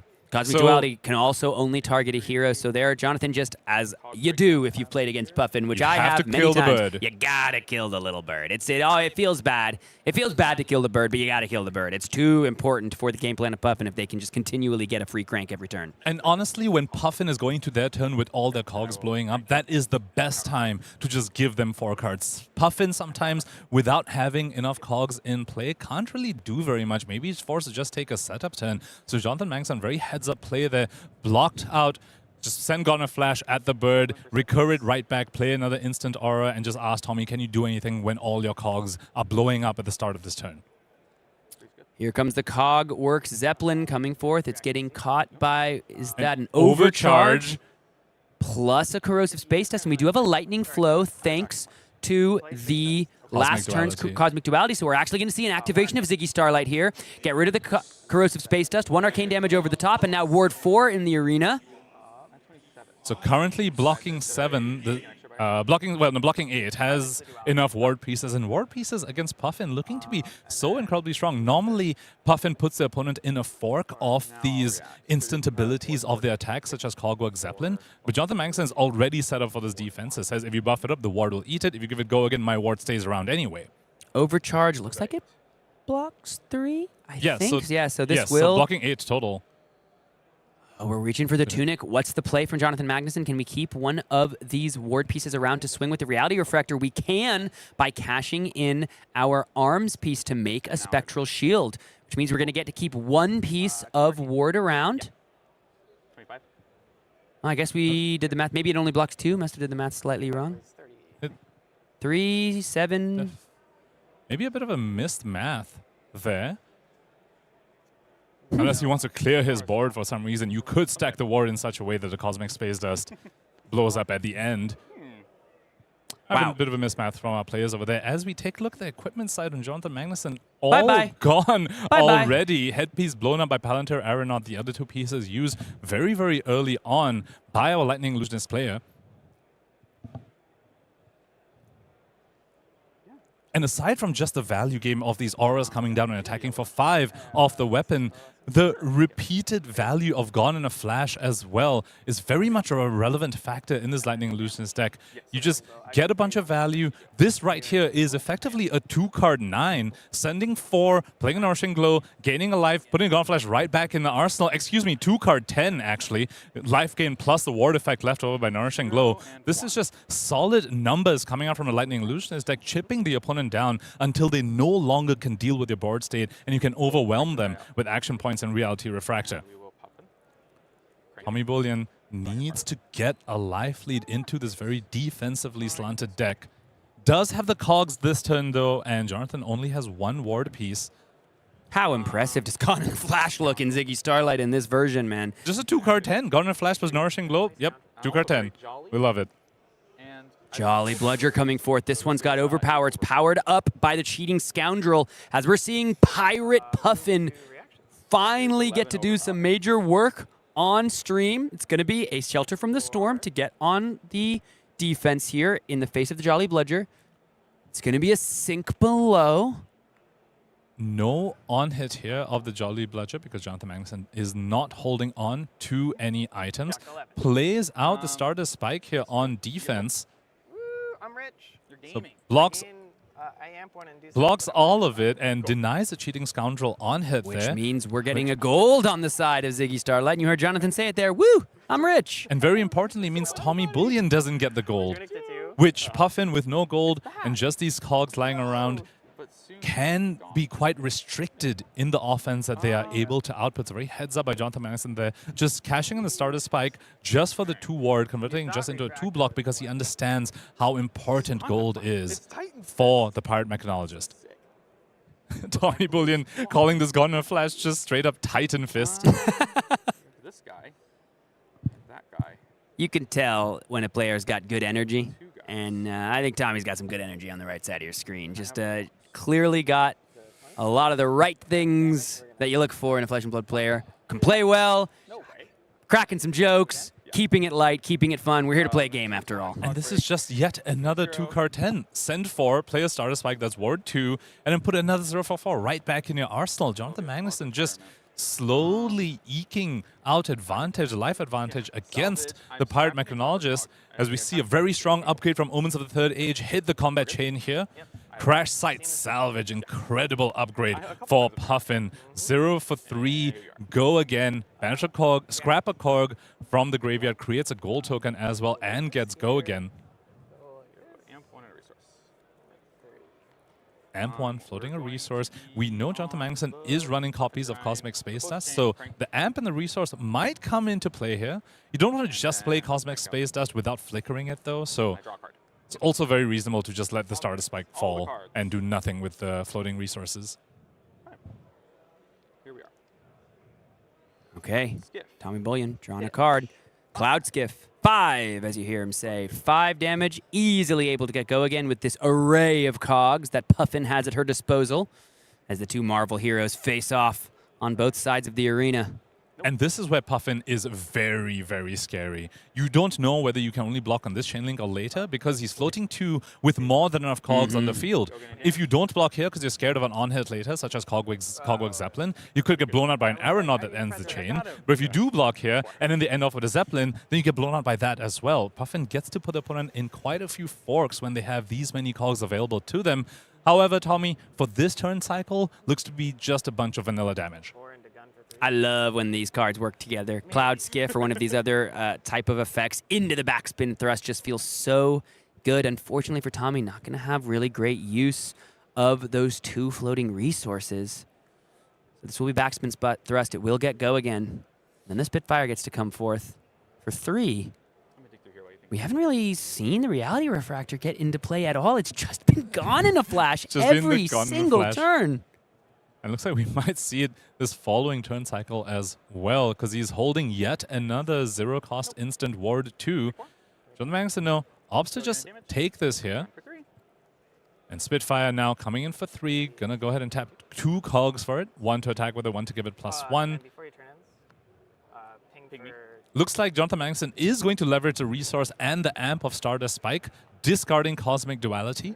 on the opponent's turn, pinging for 2, creating a lightning flow token, which means any future cosmic space dusts become quite a bit more threatening with that lightning flow token. Haze bending, restless coalescence. Hit the arena. One is an action, one is an instant, so you can deploy them both. Cogs are hitting the graveyard for Tommy Buljan. The life totals are even. It's 22 versus 18 on Tommy's side, but the question remains, can Tommy outvalue what this deck is putting together? I really like Jonathan's play of just not attacking Tommy when they have a whole bunch of cogs that are going to disappear. Tell them you need to build your cogs back up. I'm not going to let you get value from a Golden Sky Warden as blocking, for example, to turn in your expiring cogs into further gold. I'm just going to set up a little bit more. I'm already outvaluing you, and I'm just going to continue putting these pieces in play while you don't have the setup potentially to actually get through these board state pieces. Crash Site Salvage comes in, makes that gold. Scraps that card, showing how nice it is in these decks. Shield going to be created thanks to Haze Bending here. Beautiful. Very nice. Haze Bending, clearly an important card. I have to imagine some players are going to be watching this game, heading over to tcgplayer.com, picking themselves up some Haze Bendings. I know I might. I am liable to watch a game, see something cool, and just go, TCG player. Counter Aeronaut hits the field over here, doesn't have 3 cogs to blow up a defending card, however, still requires Jonathan to block with his last piece of equipment, which is the Findle Spring Tunic, which does have Blade Break on it, so Jonathan Magnuson won't have access to that chest piece anymore. However, we haven't really seen him activated very much. I think we've saw him activated once this game already, so perhaps not that big of a blowout, and very, very importantly, is free to block this Aeronaut the way he wants to because there's only 2 cogs, so no blowing up any defensive cards. It's just going to be 8 damage. That's effectively vanilla. It's 8. Findall Spring Tunic, gonna go ahead and pump this, get in the way of this Palantir Aeronaut. The attack's gonna go up to 8. Not using the Unicycle here to get the damage across because it would just be for 1. Trading your Unicycle for 1 point of damage in value, probably not worth. Was waiting for a defense reaction, could have used the Unicycle, had a defense reaction come out, and then you can blow it up. Again, that's the fork that Puffin puts you in, especially with cards like Palantir Aeronaut. Yep. Okay, I'll draw. This is from some other thing. Surge of Lightning played at the end of Tommy's turn. Jonathan Magnuson wants the Embodiment of Lightning. And here we can see the Goner Flash perhaps being leveraged for more than just a Titan's Fist, like Tommy pointed out. You can send the Goner Flash, gets Go Again off the Embodiment, you recur it. And if you have other ways to get Go Again as well, we might see the Goner Flash come in again and again. Or we might finally see the Reality Refractor being used here. Yeah, Jonathan showing you don't need Reality Refractor to get damage. You maybe just need Goner Flash. Here it comes again onto the combat chain. Thanks to the Embodiment of Lightning. I think when that first one was played, you heard Tommy say, wait, who are you?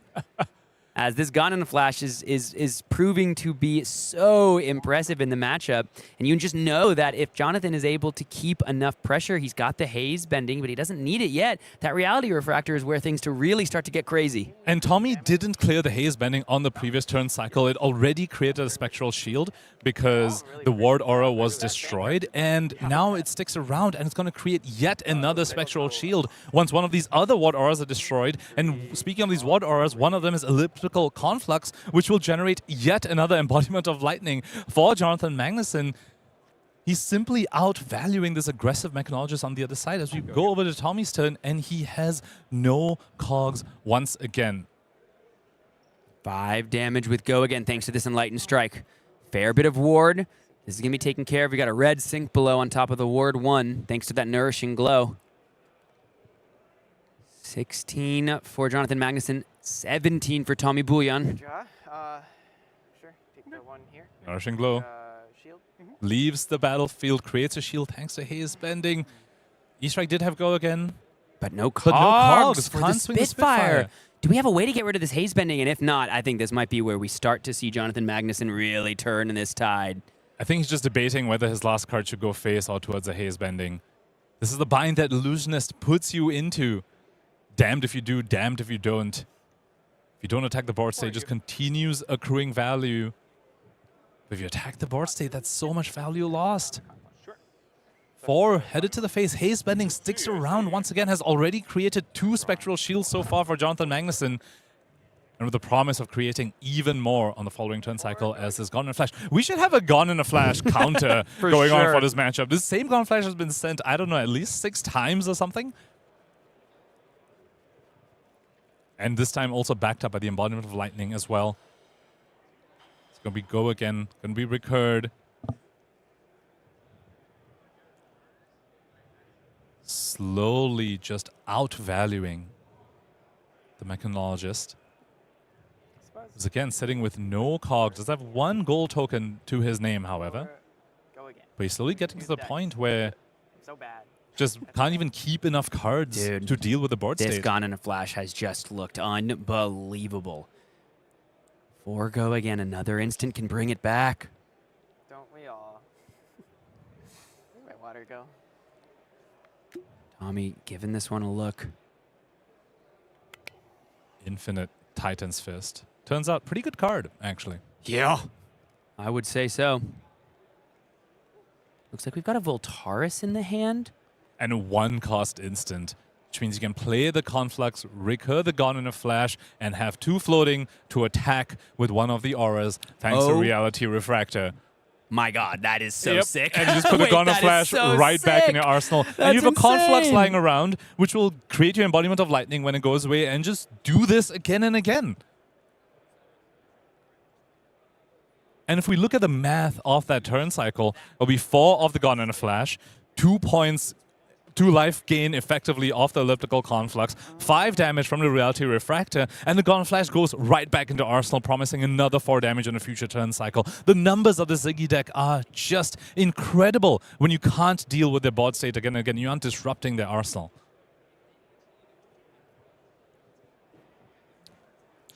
Tommy starting to see the writing on the wall here. Make a cog, no crank. Then cashing in the arms piece here, needs that cog once the payoff from some of these Pirate Mechanologist cards that require cogs to be on the field, as Jonathan does the play that we were just discussing, plays the 1 cost instant, has 2 floating, bounces on flashback, just sends the Haze Bending 4/5 here.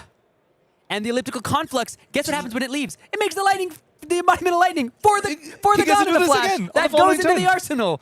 This deck is looking so good. And the flexibility of the Zyggy deck as well. You might think, okay, what if you don't attack the Conflux, don't give them the embodiment of lightning? Well, he has lightning floats. He can just flicker that himself and generate embodiments of lightning if he wants to. And now I'm rich. Or opposite of rich. Poor. But I'm life rich. Right. Oh, blocking against an illusionist who has a board state never feels good. I think Tommy potentially wanting to maybe clear the Haze Bending at this point. Taking a look now. As the golden cog loses steam counter, we're going to get another golden cog. Getting rid of the gold. Crank that cog. That's the first crank off the turn. Palantir. Another Palantir. Okay. And Remembrance in the pitch. Same thing here. Only 2 cogs on the field, but has the Unicycle. So can blow up a defending card if Jonathan decides to deploy it. No more equipment to speak of, at least. So, on the bright side, doesn't need to give an equipment for this Palantir. Yeah, it just doesn't have one. Ziggy Starlight, though, if you take a look at the actual hero card, is it armor? Is it just cosmic pieces of fractal brilliance? It's hard to tell what they're currently sporting. So it makes sense, perhaps, that Ziggy's sitting here armorless. Yeah, take a look. I guess it's armor, but it all almost looks like it's just like crystal parts of themselves. It's part of part of their body. Yeah, we'll have to see. 8 damage, though, with the Palantir. So for all we've been talking about, we have been on and on about how sick the Ziggy Starlight deck is. And sick it may be. The life totals currently favor Tommy. He is finding ways through. 15 passes the turnover to Jonathan Magnuson on 11. 30 minutes elapsed as Gone in a Flash comes out again with this embodiment of lightning. I can literally hear it. I can hear people going to tcgplayer.com. I can hear the typing happening, searching Omens of the Third Age booster box, adding to card. It's happening all over Wraith at this time. Thousands of viewers going and getting their orders in for this card.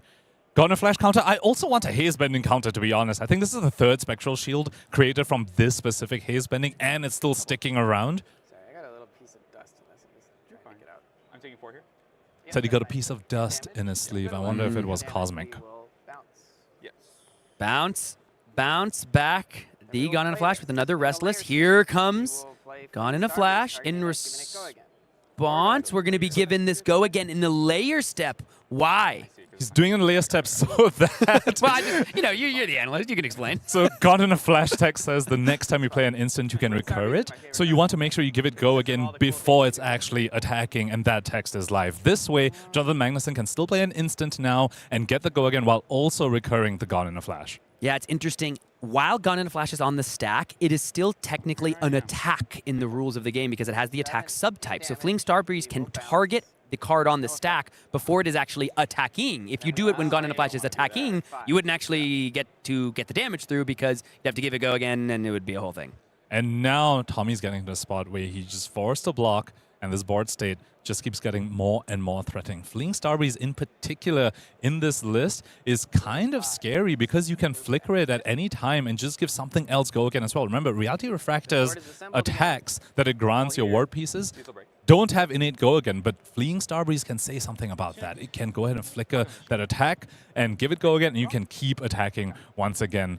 5 damage after 5 damage. Tunic gonna power up a cog in the machine. Tommy Buljan doing his best to stay in this fight. Still alive for the top 8 with a loss here at X and 3. Puffin, such an interesting deck to watch do its thing. Powered up by some of the new cards. Cheating Scoundrel, Crash Site, Salvage looking so good in these Puffin lists. And of course, we talk about Zyggy, Omens of the Third Age, really allowing this here to come into play. Crash Site, Salvage, another card you can pick up in Omens, doing some major work in this list. It's carried Tommy partially to a 9-2 record at US Nats 2026. I've been so impressed with Ward against Puffin in particular. Just a very natural answer against both Palantir, Aeronaut. You don't need to put defending cards while still conserving your life total. Also, very natural answer against these Pirate Mechanologist attacks that can be buffed at instant speed when the Puffin has cogs lying around. I think while historically Mechanologist has enjoyed a decent matchup into Illusionist, I think this might be one that flips that dynamic on its head because of how good Ward is against this Mechanologist in particular. The world should be a better place. Hearing some good banter between our players. Getting killed before he's even deployed is the dumbest. I know. Most cruel act. Like off Here my in- shoulder? Hearing the least players he- discussing when He the dies, bird gets shot falls off the down, shoulder. it's It's graphic, Wow. Jonathan. It's graphic. Flesh and Blood really is a game for I wanted- intermediate to advanced players, I suppose. Jonathan going in great detail about how All he right. massacred Polycranka, apparently. All right, boys, play the game now. It also All makes right, it boys. foggy enough Come on, boys. We got tournament to get to. to you. 2 action points here Yeah. from Cog in the Machine does mean he has a decent-ish way to deal with the Spectra here in the form of the Haze Bending. However, I think that Haze Bending's done its job, Sam. Has already made 3 Spectral. She's Certainly. going to create at least 1 more on this turn cycle, whether you destroy it or not. But that's my one shield a turn, guys. Shut up, Jonathan. Shut up. I'm kidding. I'm kidding. Honestly, I love it. It's exactly how I play Fab. You're joking, you're bantering, you're having fun, you're describing the fantasy of it. You're like, oh, my bird got shot off my shoulder. The feathers fly into the air. And these players are playing for their tournament lives Yeah. here. They're both X and 2 fighting for their top 8 at US Nationals. And And would it's so immediately great become- to yeah. just see them enjoy themselves while they're on 100%. feature as well. Here comes the dovetail. Dovetail! I do. Dovetail coming in. 2 cogs available. The threat of Unicycle as well. But again, Ward means Jonathan Magnuson has so much agency with how he wants to deal with what is usually a very tricky card to block. 6, 7, 8. Yeah. You hear Tommy counting up the amount of Ward on the board. So he knows he can't buff this enough to get an on-hit on board already, let alone any further defense reactions. Does, of course, have an action point remaining. Might just choose to give it go again. Or just pumps it up, just threaten the ward pieces. And you know what? That's an exact 7 for the Fate Foreseen to come in. And this is what we were talking about earlier. Agency, all on the Illusionist side. 7 on 7. 7 on 7 with that Fate Foreseen. Don't need the gun and a flash in the hand. When you have the one in the arsenal, that's just been an absolute ionic beam of lightning destruction over and over and over throughout this game. 2 in hand. 1 arsenal. And lots of things to hit me with. Tommy summed it up better than I could have. 1 in hand, 1 in arsenal, and lots of things to hit me with from our Puffin player. immediately one of my favorite matches of the weekend. We are so blessed with this round 12 Pankaj. We saw the win and in. We're getting to see Ziggy, Starlight, and Puffin. I mean, I don't want to downplay what Puffin is doing here. Gotten Jonathan all the way down to 11, and it's not looked like Tommy's gotten the best hands in the world. I've seen Puffin players with significantly more impressive turns, but the output is still there. We're going to be utilizing, what is this card? This is Enlighten the Load, it looks like. Destroying I'm reading an it alongside item Jonathan to give here. go again. Destroys the golden cog to give go again here. Oh, yeah, destroy the item. Yeah, very nice. One of these new cards from Compendium of Wraith. Just 0 for 4, go again. Clears these ward pieces, but creates back a Spectral Shield thanks to Haze Bending. And finally, a Spitfire clears that piece out. But now, we might see a Fleeing Starbreeze flicker here to attack multiple times with the Reality Refractor. Yeah, not a lot of Lightning Flow generation in this deck, but just enough for when it matters. Here comes the Spectral Shield. Currently no go again. Currently no go The again. Fleeing Starbreeze can be flickered thanks to Lightning Flow. They'll be...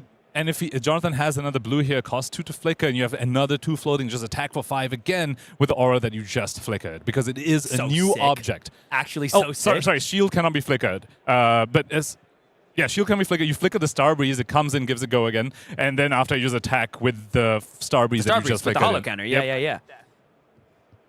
I mean, doesn't have to be. Doesn't have to. You know what's so interesting? Tommy, you got a block here, but unfortunately, you got the tunic, but that's the only defensive piece you have at your disposal. We also saw Jonathan Magnuson run some copies of Astral Etchings, which of course can be played at instant speed because he does control a Spectral Shield. Don't think that's going to play on this turn cycle, but so interesting that that is a card he has opted to bring in this Ziggy deck. Okay, so move to damage. Yeah, we'll go ahead and Ziggy. And here we see the We're play. going to activate Ziggy, flicker the Fleeing Starbreeze with the Lightning Flow. As it re-enters the arena, it's going to give the Spectral Shield go again. And so we get to attack with the Fleeing Starbreeze that just re-entered the arena. This deck is sick as hell! Yet another 2-card 10. And of course, needed Jonathan to go to his turn with some aura still lying around. But that's the threat. If you don't attack them enough, they get to make plays like this. Constantly, we've seen Jonathan Magnuson just take normal Flesh and Blood math and turn it on its head. 2 blues here for a 2-card 10. This is lethal as well against Tommy Buljan. So pretty. Gotta love how blinged out the Ziggy deck already is. This hero just came out. Jonathan Magnuson has found the hero that they've fallen in love with. You know what this is so odd because like illusionist players, I feel like they're not normally known to bling out their decks much. Like I feel like if there's one class that I think of that has like non-foil, you know, like base rarity, like it's illusionists that really never bring that type of bling to the table. So this is Jonathan Magnuson really bucking the trend. You know what I mean? They do love playing with chaff, illusionist players, for sure. I've seen frayed out cards all over their board state. 1 damage over the top. It's finally time for the tunic. Only 1 card left in hand for Tommy. Spectral Shield and a Fleeing Starbreeze left for Jonathan. That all he has to do is defend to swing again. Soup Up gets to come forth for 4. Technically go again. And because of Puffin, we will be able to follow this up, but we've got multiple tokens, multiple aura tokens for the overcrowded to take care of this with just 1 card. Polly gets to crank. Or Puffin gets to crank, excuse me, just like she's wont to do, and the Spitfire is going to take care of those ward pieces, but I have to imagine Jonathan's got plenty more where that came from. 3 cards in hand. We know Gone in a Flash in Arsenal as well. They are, yeah. You're good. No, not that it's super relevant, but And once again, Gone Flash comes out for, I don't know, the 28th time or something this game. And the same play that we saw earlier, Fleeing Starbreeze in the layer step here to give the Gone Flash go again before its text is active, which means now Jonathan gets to play an instant card to recur the Gone Flash. And it's going to be that same play that we've seen before. Play a 1-cost aura, have 2 floating to swing with it for 5. Wow, look at this. Just took the whole hand. Oh my god. Save for 1 card. And now he has 2 ward pieces in play that give him action points. Elliptical Confluence, and yeah, sure, Tommy can pass, but we spoke about this. Jonathan can just flicker these cards to get action points on his own volition. He doesn't need Tommy to attack the Conflux to generate the embodiment of lightning. He can just flicker it himself because he has lightning flow tokens. Wow, and look at this. We've got 3 D-Reacts in the hand, but like you're describing, I don't know if it's going to matter. We've got cards on the table that can attack. We've got ways to give them go again. We might be watching an Illusionist convert a 3 defense reaction hand into some really efficient numbers. Attacking with the Conflux, has the Fleeing Starbreeze ready with the lightning flow, can flicker that, give the Conflux attack go again as well. Might be a bit short on resources to follow that up with something relevant. It's quite a few reds in the hand. I wonder if at this point you just maybe even let the God and Flash go, just send it for 4.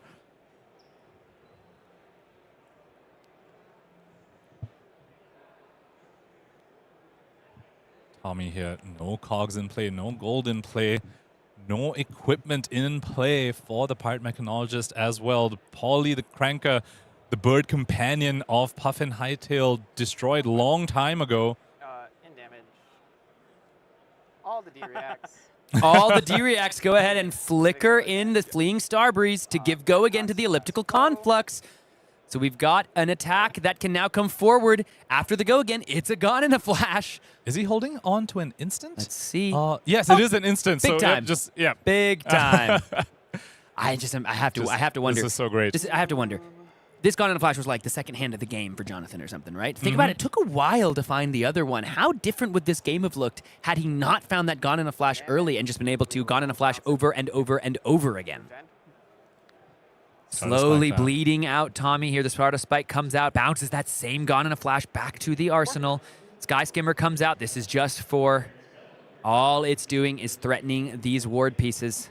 And if Jonathan wants, he can just let the Conflux go, get the Embodiment of Lightning, because currently he doesn't have any lightning flows to flicker it for himself to create Embodiment of Lightning.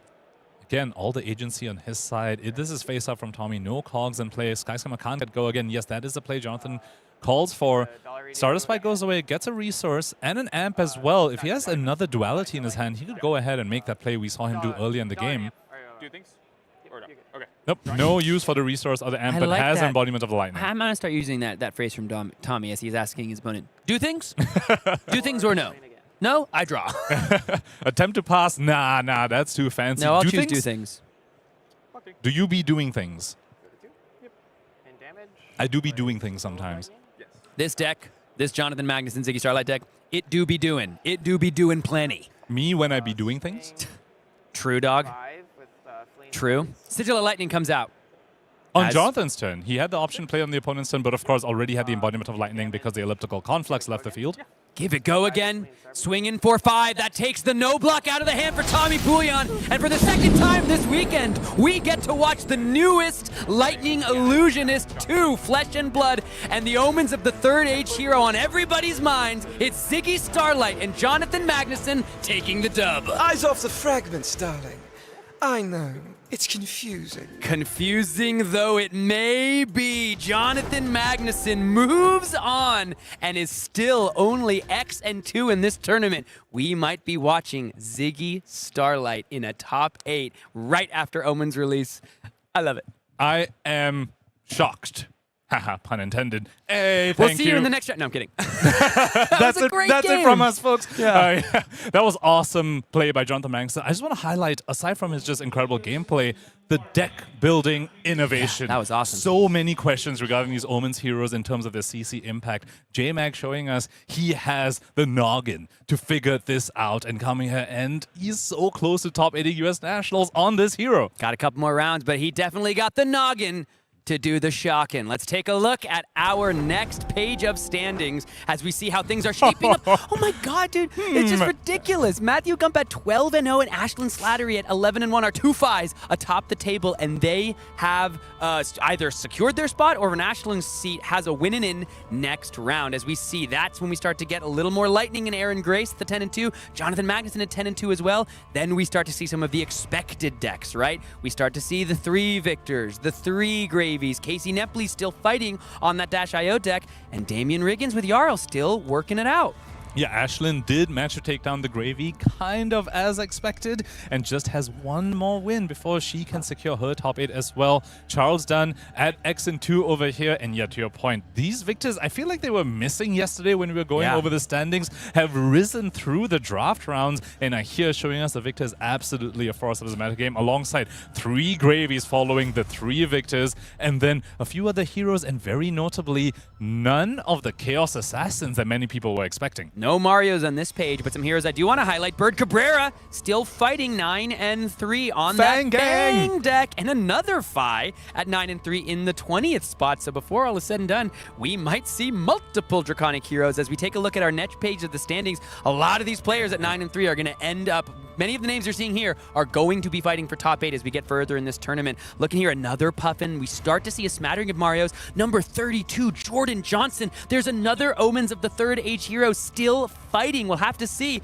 if they can continue to win, and we might be able to feature them as well to see if Omens of the 3rd age can continue to impress. Jordan Johnson, one of the Seattle locals, has been working this Aurora deck for quite a while. So incredible to see him at XN3 fighting for his tournament life over here. Speaking of other Draconic heroes, Mara Ferris at 37 seed here, still in the XN3 bracket, still potentially live for their top 8. Unfortunately, she's the last 9 and 3. The last 9 and 3 here, the Oscilio that we followed yesterday, Lucas Oswald, I think had a little bit of unfortunate draft rounds today. At XN4 currently looks like he won't be able to make top 8, but still very much live for that top 16. Just a truly beautiful spread of heroes we get to look at, folks. So we have got so much excitement still coming. We haven't seen some of our most expected decks in the metagame yet, so we might want to be checking in with some of those heroes in the next round, potentially. But there's some real spice waiting in the wings. We now have an undefeated player locked for top 8. We have a Zyggy Starlight deck that looks so impressive, flashing things in and out around the arena. Will we see them in the top 8? Only time will tell. Don't you go anywhere.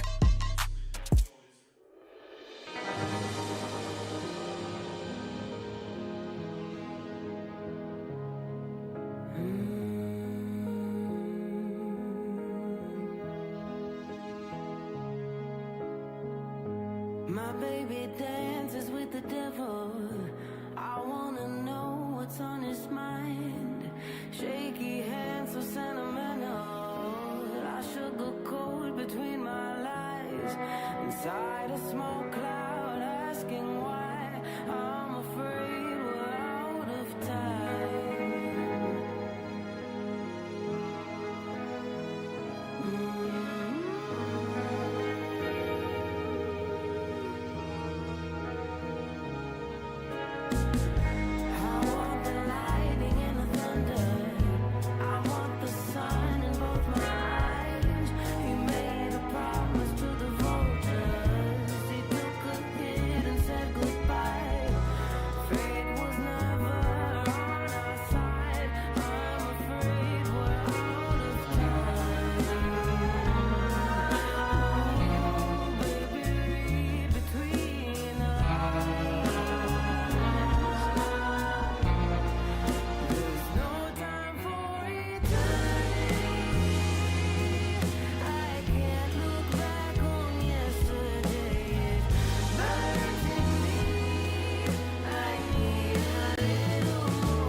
like a fleshly plucked Polycranka, Jonathan Magnuson puts Tommy, unfortunately, on the grill. He's going to have to fight hard, but it might not be for top 8 any longer. We return to coverage of the U.S. National Championship of Flesh and Blood 2026 edition here in Minneapolis, Missouri. Bryce Platz joined once again by Pankaj Bhojwani. So glad to be back here with you, brother. It's definitely been amazing so far, Bryce. I think it's time we see a matchup that people have been talking about coming into this weekend. We have yet to really see Victor on stream. Not too many Gravy Bones either. I think it's time we see maybe a little bit of a slog this time. Why don't we mash them both together? We'll mix them up, and we'll come out with one of the most contentious matchups ultimately. I mean, Guardians think that they have an edge into Gravy Bones. You've got to if you're going to bring a Guardian into the Board State Master. For sure. And I think the recent rule change, I say recent, it's been a few months at this point, but there was a recent rule change that allowed Victor's blocking cards to actually have an effect when they're blocking ally attacks. That has given them a little bit more game in this matchup. Is definitely in Gravy's favor still, certainly, but Victor now has a little bit more of a game to play thanks to a rule change. So despite it being Gravy favored, I think we do have a match on our hands. And we are very curiously awaiting the tech. We've got Pilfer the Tomb, which has been making waves all the way through this convention center. I do wonder if it's going to be brought in as a tech piece, maybe alongside a Midas Touch or something of that kin. And also, Gravy needs to be prepared for 2 potential game plans on the Victor side. There's some Victors who think they can fully fatigue out a Gravy and play Remembrances and play really, really slow, but some Victors are opting for using the block cards for tempo and just trying to bash a Gravy's face, and Gravy needs to sideboard in a way to hedge for either strategy. And now hedging for that strategy is kind of difficult, obviously, but we're going to see if our Victor player decides to take that stance. We'll take a look at the standings before we get down to the feature match area and get this match underway. Matthew Gump, you guys have been talking about it plenty. X and O still. Aaron Grace is still there. Charles Dunn is still there. Ashlyn Slattery. It's still 2 5s at the top of this top 20. And hey, another one sneaking in at the 20th slot. Jaden Lore. Is it Barcelona all over again? Is it Fi's time again? Maybe Fi sneaks into the tournament win, and so many Draconic heroes on this page, and just so many heroes in general on this page. I think we have a very wide metagame on our hands for this entire national season. But I did run into Ashlyn. She said, please just let me dodge all of the Guardians. Please just let me get rid of the Guardians. And they've come out in full force all of a sudden, Pankaj. Yeah, suddenly all the Victors rising up after the draft rounds. Will they be able to rise above the high tide, though? That's the real question. Certainly, and you know, Fi actually has a very decent angle into the Guardians, especially compared to the Cindra. And let's go ahead and talk about the matchup that we are about to watch. We're about to watch Austin Kim at 19th seed currently against Thomas Battaglia at 10th seed, both in the X and 3 bracket. And Thomas has participated in both of our feature drafts, although he wasn't on screen for us. So he was in one of the matches that you casted, but this is where it really matters. The final CC rounds before the top 8 cut at US Nationals. Shall we be about it, Pankaj? Let's go ahead and do it. Let's be doing things, brother. Just like Tommy before us. Now, Gravy Bones versus Victor. This is a matchup that we have known about for quite some time, especially now that Victor has risen to ascendancy. You talked about fatiguing a Gravy potentially. That's normally a difficult proposition, especially for Guardians, but it's become a lot easier thanks to golden tipple bannings, etc. And the High Seas ban as well many, many months ago. Let's take a look at Thomas's run through his US Nationals games here. He's got, on day 1, he only lost 1 game, ended the day at 7-1. It looks like, unfortunately, got a couple of losses in his past 2 games here just today. One of them to Ashlyn Slattery, who, of course, I mean, Fi versus Gravy, very, very Fi favored. Seems pretty okay. Now, he is on Team Sigil, and this is a lose and out situation for both of these players. Luckily for Thomas, he takes those losses pretty late into the day. Can't quite say the same about Austin Kim, but his most recent loss, which is the first thing that matters in tiebreakers, comes in round 11, Isaac Davison. So still in top 8 contention and fighting very hard through illustrious Arachne Marionette players like Elise Symes, Adam Hamilton, Dylan Mangini, and also, hey, is that a Reinar in the mix? I thought that was pretty brute favored. Pretty hard for Victor, but Austin Kim shows us he has the chops to get over that matchup. All right, and so now we proceed into the heroes. Now, Gravy Bones, we know what the hero text says, right? But the finer points of it, Pankaj, when facing down maybe a potential fatigue strategy or a Guardian that's trying to kill you. That's what has to be considered. How do I use my resources, my gold, my legal tender to the fullest effect? Victor Goldmane also trying to create gold. One of the nice things for Gravy is that Gold-Baited Hook steals gold rather than creates it if it's available on the opponent's side. But clashing can be so much more effective when it can be properly utilized against allies. Once again, brand new rules change. We're going to see how it all shakes out. Down we go to the match floor. Gravy Bones has chosen first. So Matthew Battaglia Thomas Battaglia already in a good spot, choosing turn order and resolving a golden tipple straight away.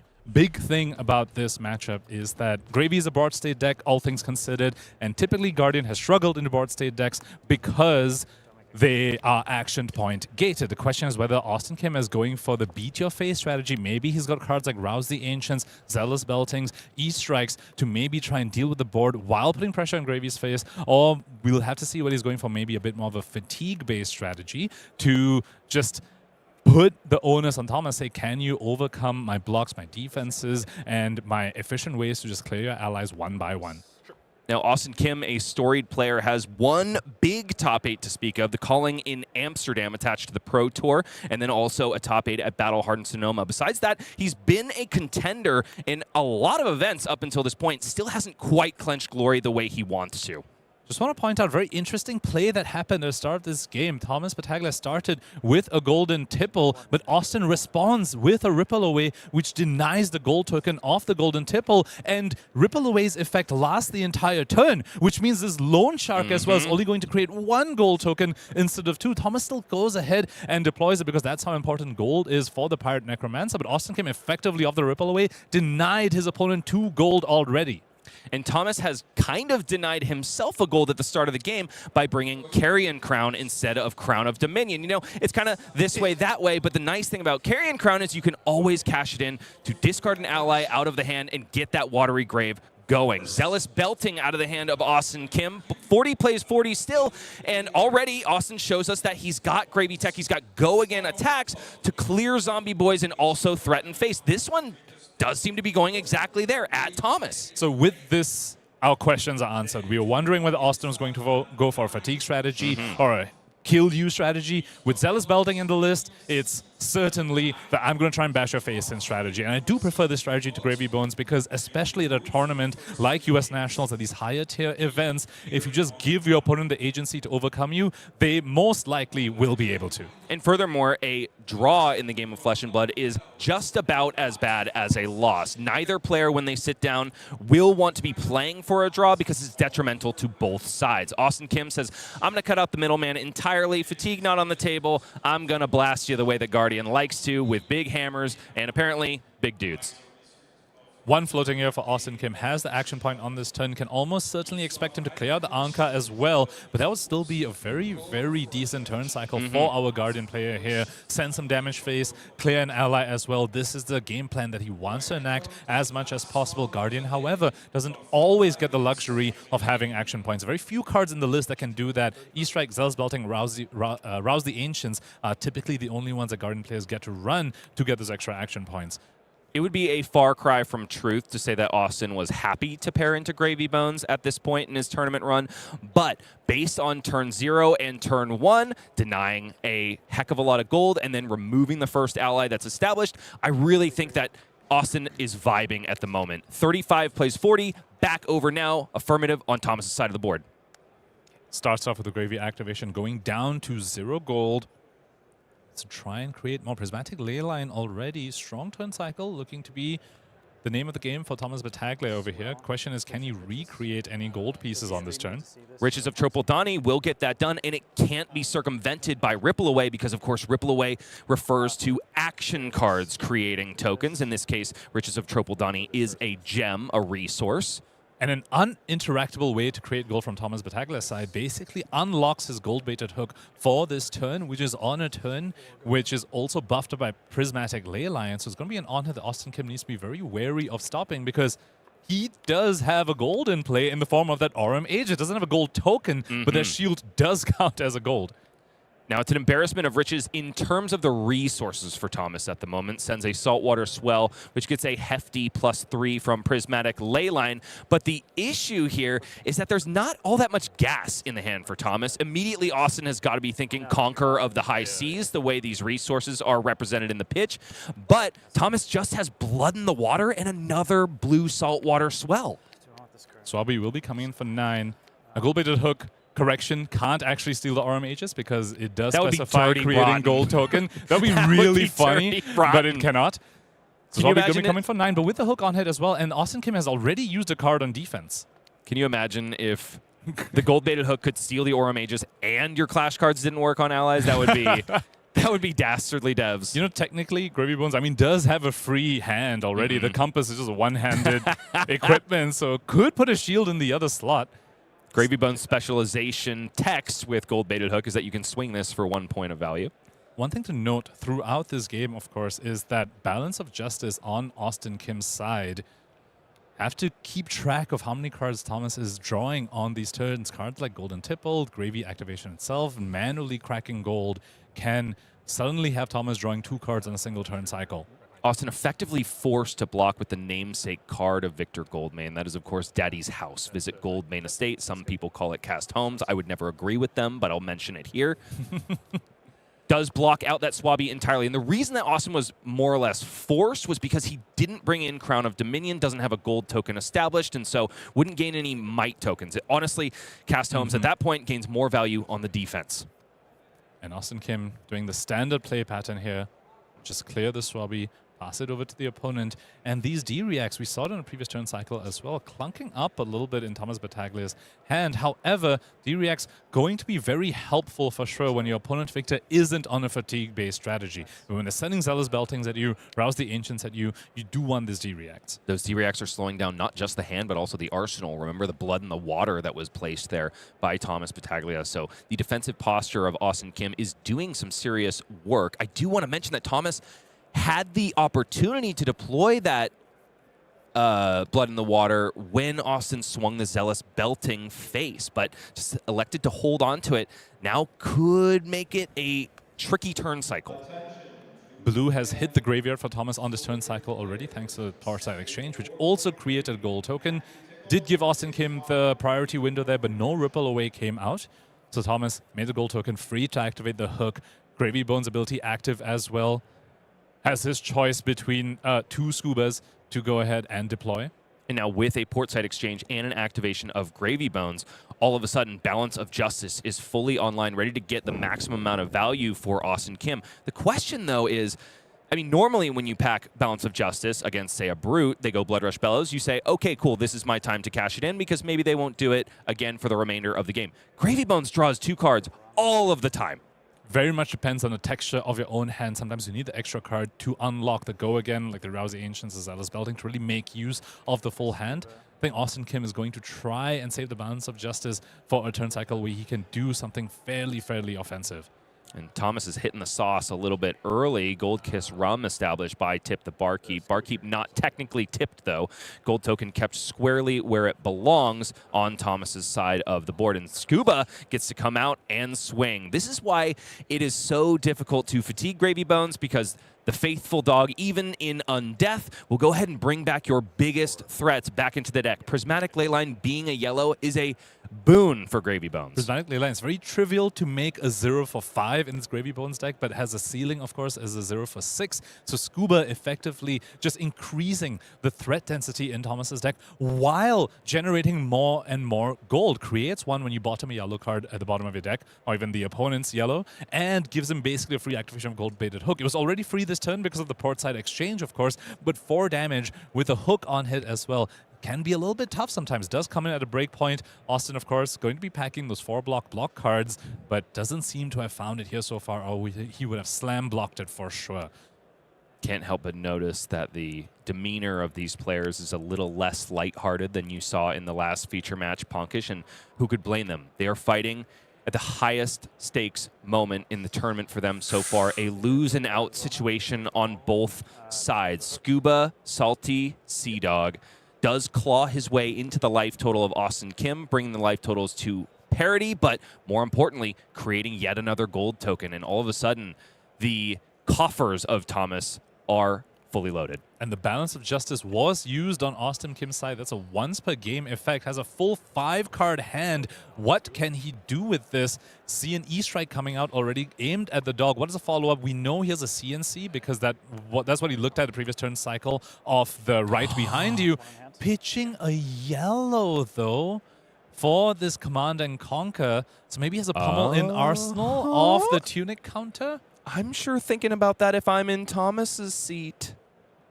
Really would have preferred this to be a blue so you could end this turn with an arsenal as well. Now, but when an opponent takes the full Salty Sea Dog, you are fully expected to get pummeled here. But that arsenal is still blood in the water. There happens to be yet another in the hand. With a fortuitous look of the compass or perhaps a random rip off the top, actually, even without that, just with the Rigor Mortis and 2 blood in the waters, Thomas would have been able to cover that 10 damage with a pummel, but Command and Conquer, just as it always has said, defense reactions can't be played into this chain link, and there it is, pummel paid for by some gravy tech. Midas Touch goes into the pitch zone to do the kill you strategy. Incredible turn cycle for Austin Kim over here. Dealing 10 damage to the face, cleared the Scuba Salty Sea Dog as well, and takes 2 cards from Thomas Battaglia to boot here. That was a magnificent use of the balance of justice if I've ever seen one. 2 1-card 4s that could be 1-card 6s go straight into the watery grave and unfortunately can't be ripped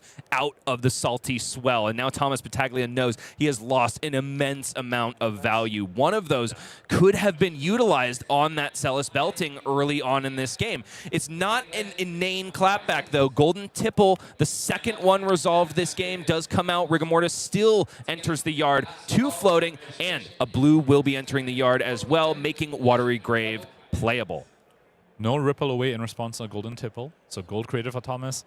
Gold-baited hook online as well. And I want to shout out, this is something you always see at the high level of Gravy play. When do they use their compass? Thomas knew his hand plays a Golden Tipple, so regardless, he's always just going to draw the top card of the deck. Activating compass there doesn't actually change any of his decision-making, so he decides not to use a compass. Now might use it here before maybe a Gravy activation or a gold token activation. Now, Austin Kim's personality, I think, is on full display. He has activated quick dodge flexors to block out Golden Tipple, but more importantly, he pitches his own proxied Riches of Tropeldani, but he chose to use Fool's Gold as the proxy, and that's a good amount of flavor from this player. Speaking of flavor, that of course also creates a gold token for Victor Goldmane High and Mighty, which means his hero ability triggers, drew a card off of it, so defending for free effectively is Austin Kim here. However, now gold token created on his side is vulnerable to getting stolen by the opponent's gold-baited hook, and it is free for Thomas to activate on this turn because he has already created a gold. It's a gravy activation for Thomas. Normally you want to do this to get an ally in the graveyard, but it's just that there's not a whole lot of juice left in this hand. Thomas potentially just thinking about doing a little bit of filtering. He also has Rum in play, so that is perhaps another use case for his hero tap ability. If he activates Gravy here, it means he can't activate Gold Kiss Rum. That's exactly what he's contemplating right now. It's a tap of Gravy Bones. But Rum is also a very important resource in this matchup. One piece of flexibility that Victor players have in this matchup is they can start with the strategy of trying to kill you, but if you block too much and you know, expend too many resources defending, they can later on pivot to fatigue. That's something Thomas needs to think about as well. And Rum is a very important piece of that puzzle to get over the fatigue, the potential for fatigue against a Guardian. Thomas rewarded for holding back the Rum and instead consuming a gold token because he finds Whaler Humperdinck off the top of the deck, puts him straight into the yard, prepares him for an anti-fatigue plan. Now, Austin Kim is not posturing that way, but Whaler Humperdinck will make that proposition almost null and void, especially if he sticks around for more than one turn. Right now, it's a gold-baited hook activation powering up the swing of Rigor Mortis. It's decomposing limbs coming for Austin Kim.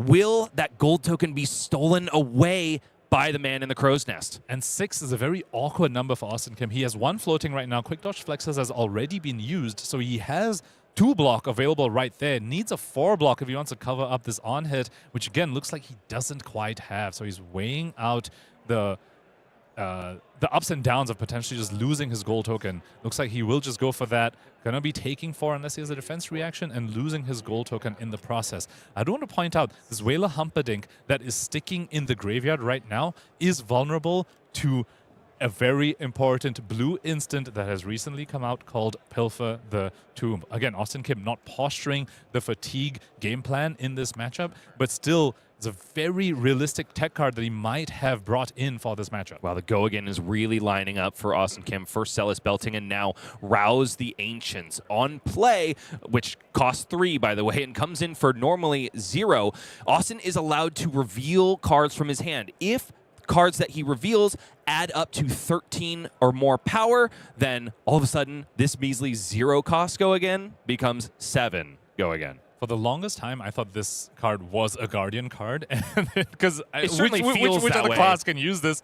And it's just a generic action attack. 7 Thomas go here. again for Thomas to consider.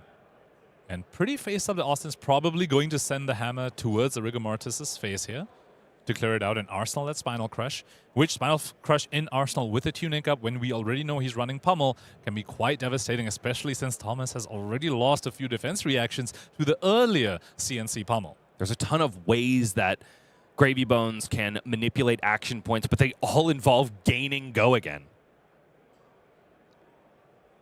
You know, we have yet to see a block card come out from Austin. They've got to Kim be here. in there, right? We spoke about the ally rules change here. Definitely a reason to bring block cards back in this matchup, but yet to see Austin Kim draw them.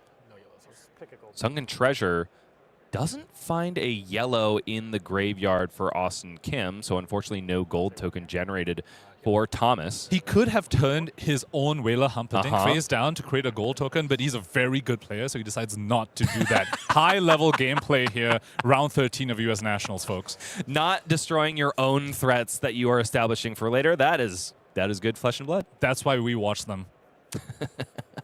31 plays 24 in favor of Austin Kim right now. Thomas gets to have his say. Still with 2 cards in hand and 1 in the arsenal. It's 2 copies of Avasji, one of those all-important turn extenders. But why do that when you can go Conqueror of the High Seas? Now coming in for 8 go again. Thomas knew that that was on top of the deck, thanks to Compass of Sunken Depths. So you can do a very easy 2-card play with your 2 blues. Draw Conqueror of the High Seas, send Conqueror of the High Seas. Currently, at least, no blue has hit the graveyard for Thomas on this turn cycle. So perhaps not threatening a deployment of an ally. So Austin Kim may be content to just block this normally and say, if you're not deploying an ally, that's fine. I'll just block this. It's totally chill. Speaking of anti-fatigue tools, however, I want to point out these cards in the pitch zone. Avasti, extra action points are the name of the game for a Gravy that's trying to overcome a hero that's maybe pivoting to fatigue. So even though Thomas hasn't reached the pinnacle of power of Conqueror of the High Seas, taking advantage of both the 8 power, the disruption, and the go again, he does save all important threats for later. Austin Kim gives maximum respect because he wants to defend that Spinal Crush, which now in the arsenal has a +1 power counter thanks to a block of Revelation.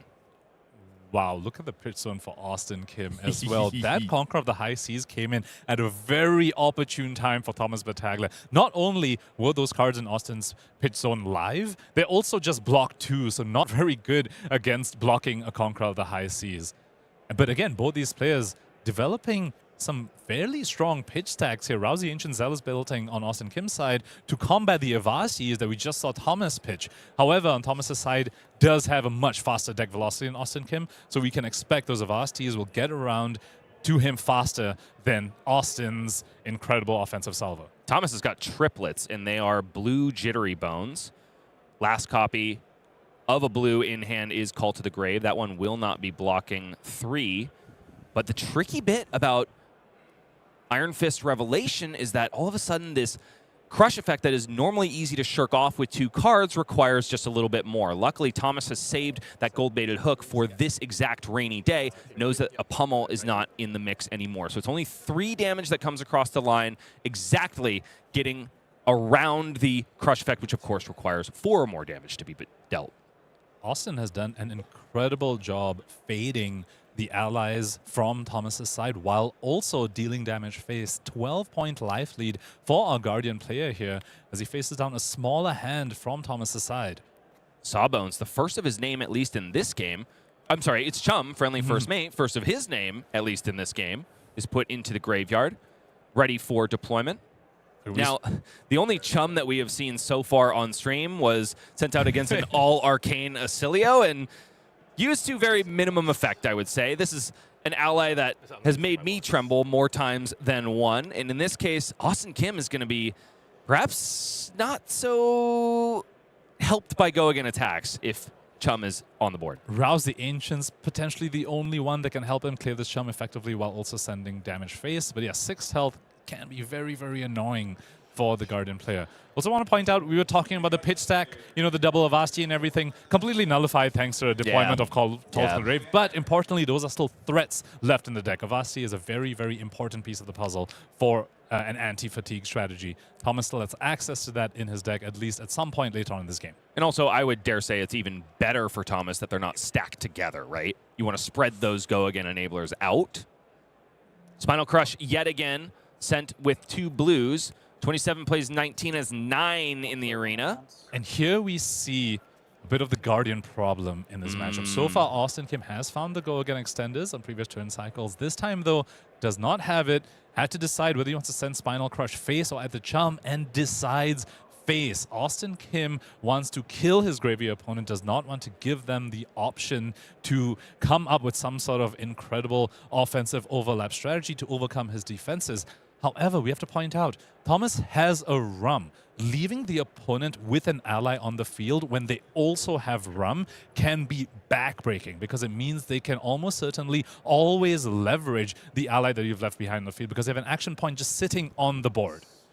Oh, there's a lot of power in this hand for Thomas, but the issue is kind of forced by Austin Kim. Spinal Crush is not going to allow Thomas to take full advantage of this hand. It's kind of the old red in the ledger issue. You are red in the ledger if it hits. You're red in the ledger if you block it out because it requires you to send so much of your all-important offensive resources on defense. Speaking of all-important offensive resources, that's a Conqueror of the High Seas and an Avasti that's hitting the graveyard here for Thomas Battaglia. So Austin Kim took a bit of a gamble on where to send a Spinal Crush, chose to send it face.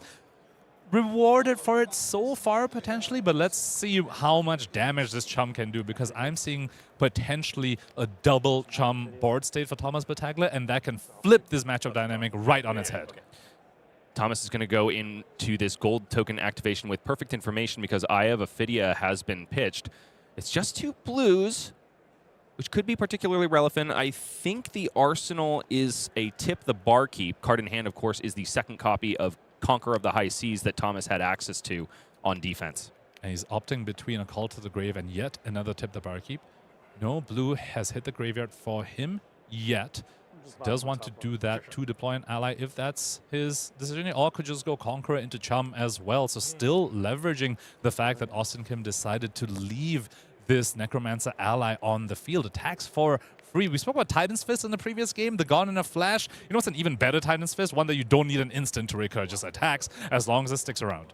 It depends on the way you look at it, of course, right? Because Gone in a Flash can't be killed by a Spinal Crush or something of that nature. But of course, maybe you're happier that the opponent went and killed it. There's a lot at play here, but you're right. A free Titan's Fist, either way you slice it, whether it's a card or an ally, really, really solid stuff. When Austin went for the Spinal Crush phase, he was gambling, asking Thomas, can you punish me for leaving an ally on your side of the field? And Thomas says, yes, I absolutely can. Here's an action point. There's a go-again card that threatens disruption. That's 8 damage as well into an ally swing. I really like the patience on this Tip the Barkeep in the arsenal for Thomas. You might want to just go ahead and get yourself another 5th of Rum on the board as soon as humanly possible to avoid something like a CNC, but Gravy Bones, of course, requires a blue card to have entered the graveyard in order to for you to reanimate those dead allies. And so by saving a blue starter, Thomas is protecting his future. He could still do it here, play the Tip the Barkeep, play the Scuba that's in his graveyard, which does cost 0, and then still attack with the Chum right afterwards. Sweet. If he wants to use the gravy ability on this turn. However, Scuba maybe is a piece he wants to leave around there just in case this goes to a fatigue-based endgame as well. But the nice thing about Conqueror of the High Seas having Go again, he can just wait for Austin to blink, block hugely like this, and then go ahead and send out the Salty Sea Dog. But in this case, it is just going to be an essential free Titan's Fist. Chum cracking in. No gold-baited hook activation here because it would not be risk-free. And now this is scary. Chum has been left around. Again, Rum still available for Thomas on the following turn cycle. There are not too many Guardian 2-card hands that can clear a Chum. Boulder Drop, E-Strike, to name a few. We have to see whether Austin has that in his arsenal, because if he doesn't and his Chum sticks around once again, that could be the snowball effect that Thomas might have. It is just a Titan's Fist. Macho Grande in the pitch zone. Whatever that arsenal is, we can assume that it cannot kill Chum friendly first mate. And this is scary. This is the snowball that can happen. It felt so tempting for Austin Kim. Just send the Spinal Crush face, put pressure on them, hope you don't get punished by this Chum. Got punished, and now it's snowballing. This Chum again sticks around and into what looks like a very aggressive hand from Thomas's side, including a Prismatic Ley Line and an ally as well. Currently, no gold token though, so no easy way to get the Soulbones into the graveyard. The arsenals, of course, are Tip the Barkeep as well, but still Ley Line with a blue attack, a blue Golgan attack in the form of the Murderous Rabble, a yellow attack on board already. Thomas could do some serious damage on this following turn cycle.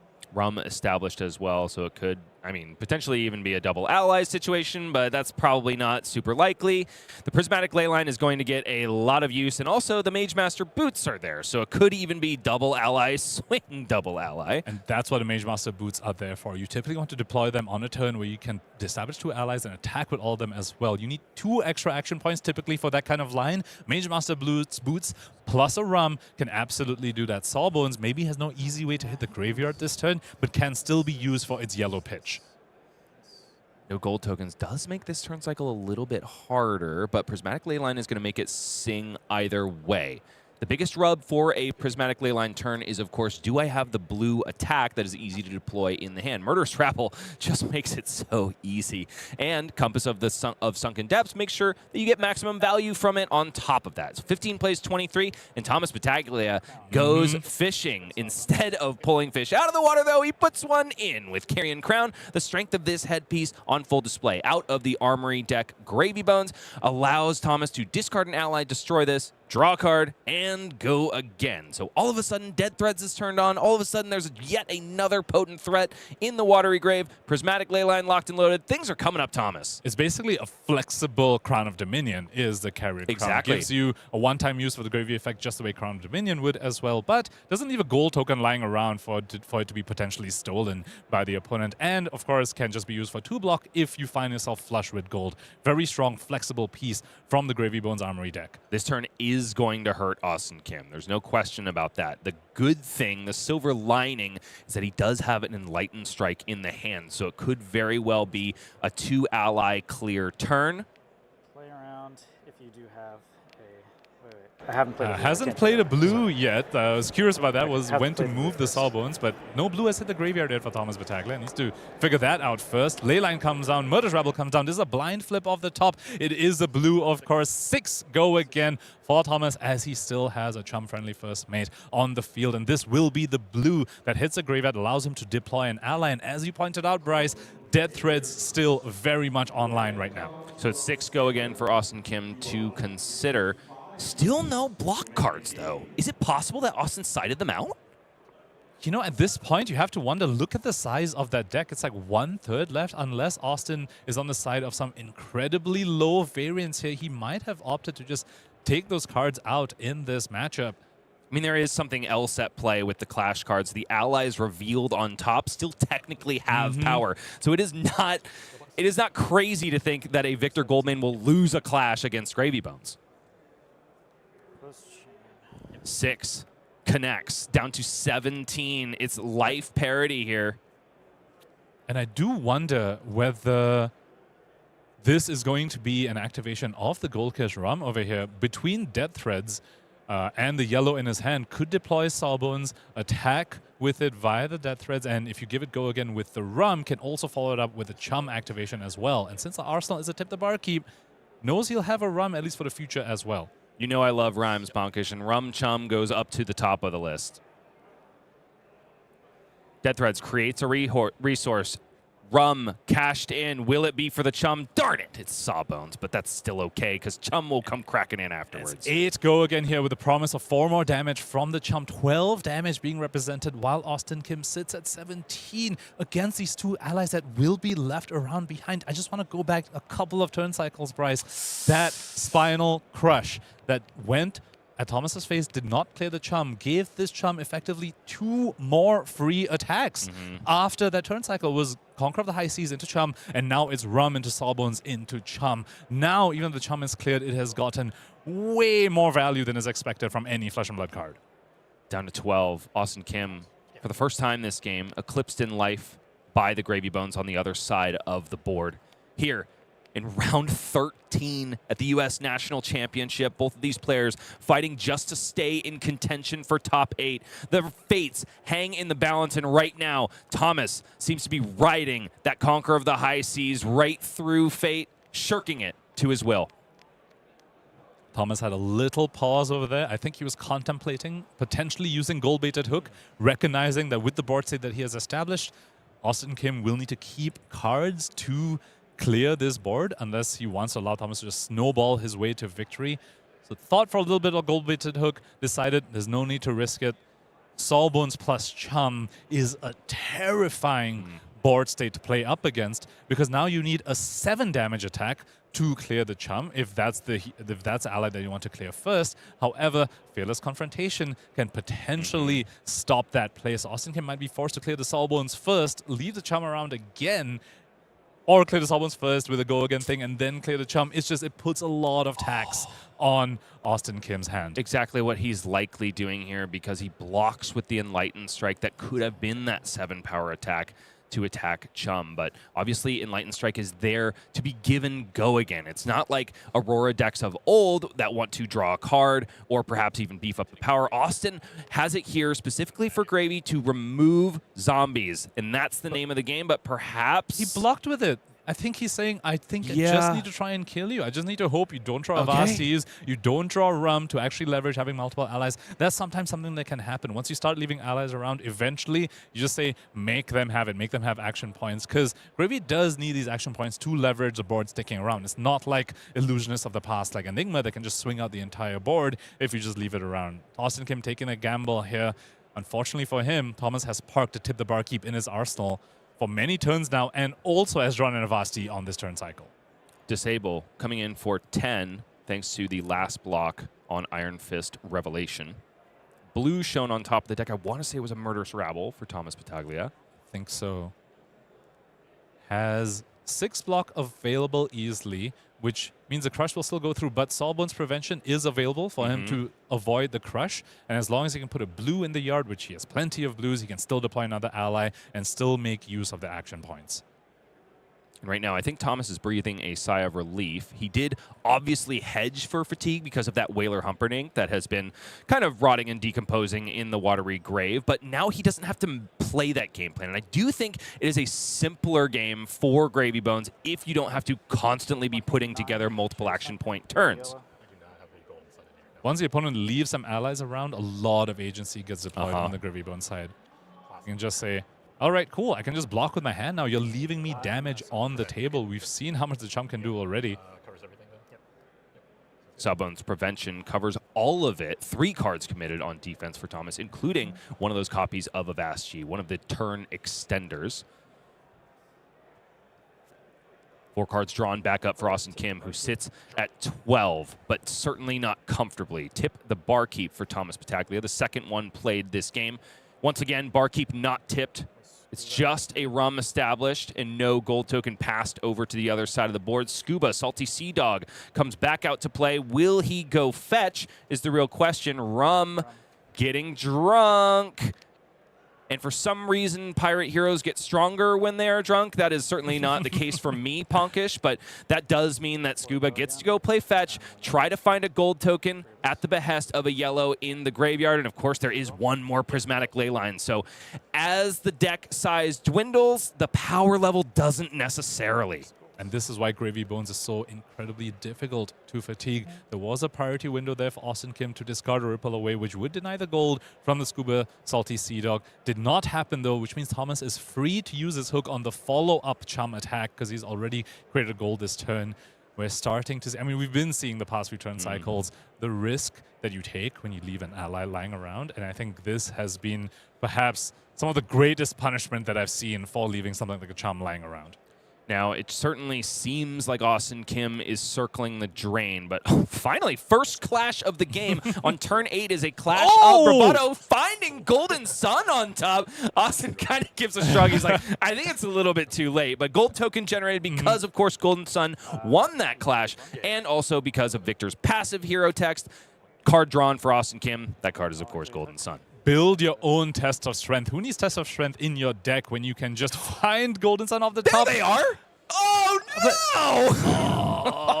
no! Okay, so need to clarify some things here. Even if this test of strength wins, it will not draw Austin Kim a card because he has already drawn a card off of Victor Goldmane's effect this turn. However, he still chose to reroll because if he wins, he refreshes the gold anyway. But also, you also make sure Thomas doesn't get the gold. Remember, if he loses the clash, Thomas gets the gold, and Gravy Bones loves that little currency. The majority of the time, I think a Victor that loses that clash is A-okay. But when your opponent needs gold just as much, perhaps even more than you do, you can't let him have it. I do love this, though, because Austin Kim has picked up Golden Sun, and if your bailout is killing your opponent, 10 overpower is definitely a way to do it.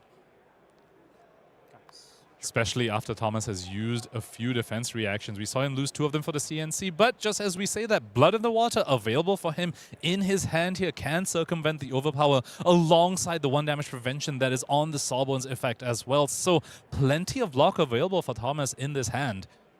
It's not all bad for Austin that Blood in the Water will not be able to discard an ally. The top of the deck was a Saltwater Swell, but I think he's still hurting well enough. It's 7, 8 if you count the Sawbones prevention. Only 2 damage leaks through, and the saving graces for Austin Kim are dwindling.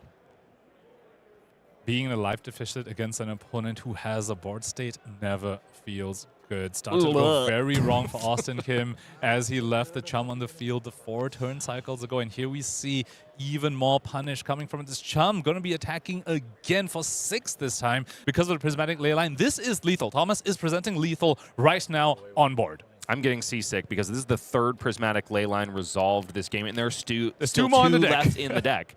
6 go again on this Murderous Rabble after revealing Saltwater Swell. Maybe Thomas would have rather had an ally on top so that he could get extra value on Blood in the Water, but I do also think that it's a huge boon to know that your Murderous Rabble is going to get maximum value. Clash of Bravado in the hand for Austin Kim, but no auras to threaten. I'll take 6. Good puff.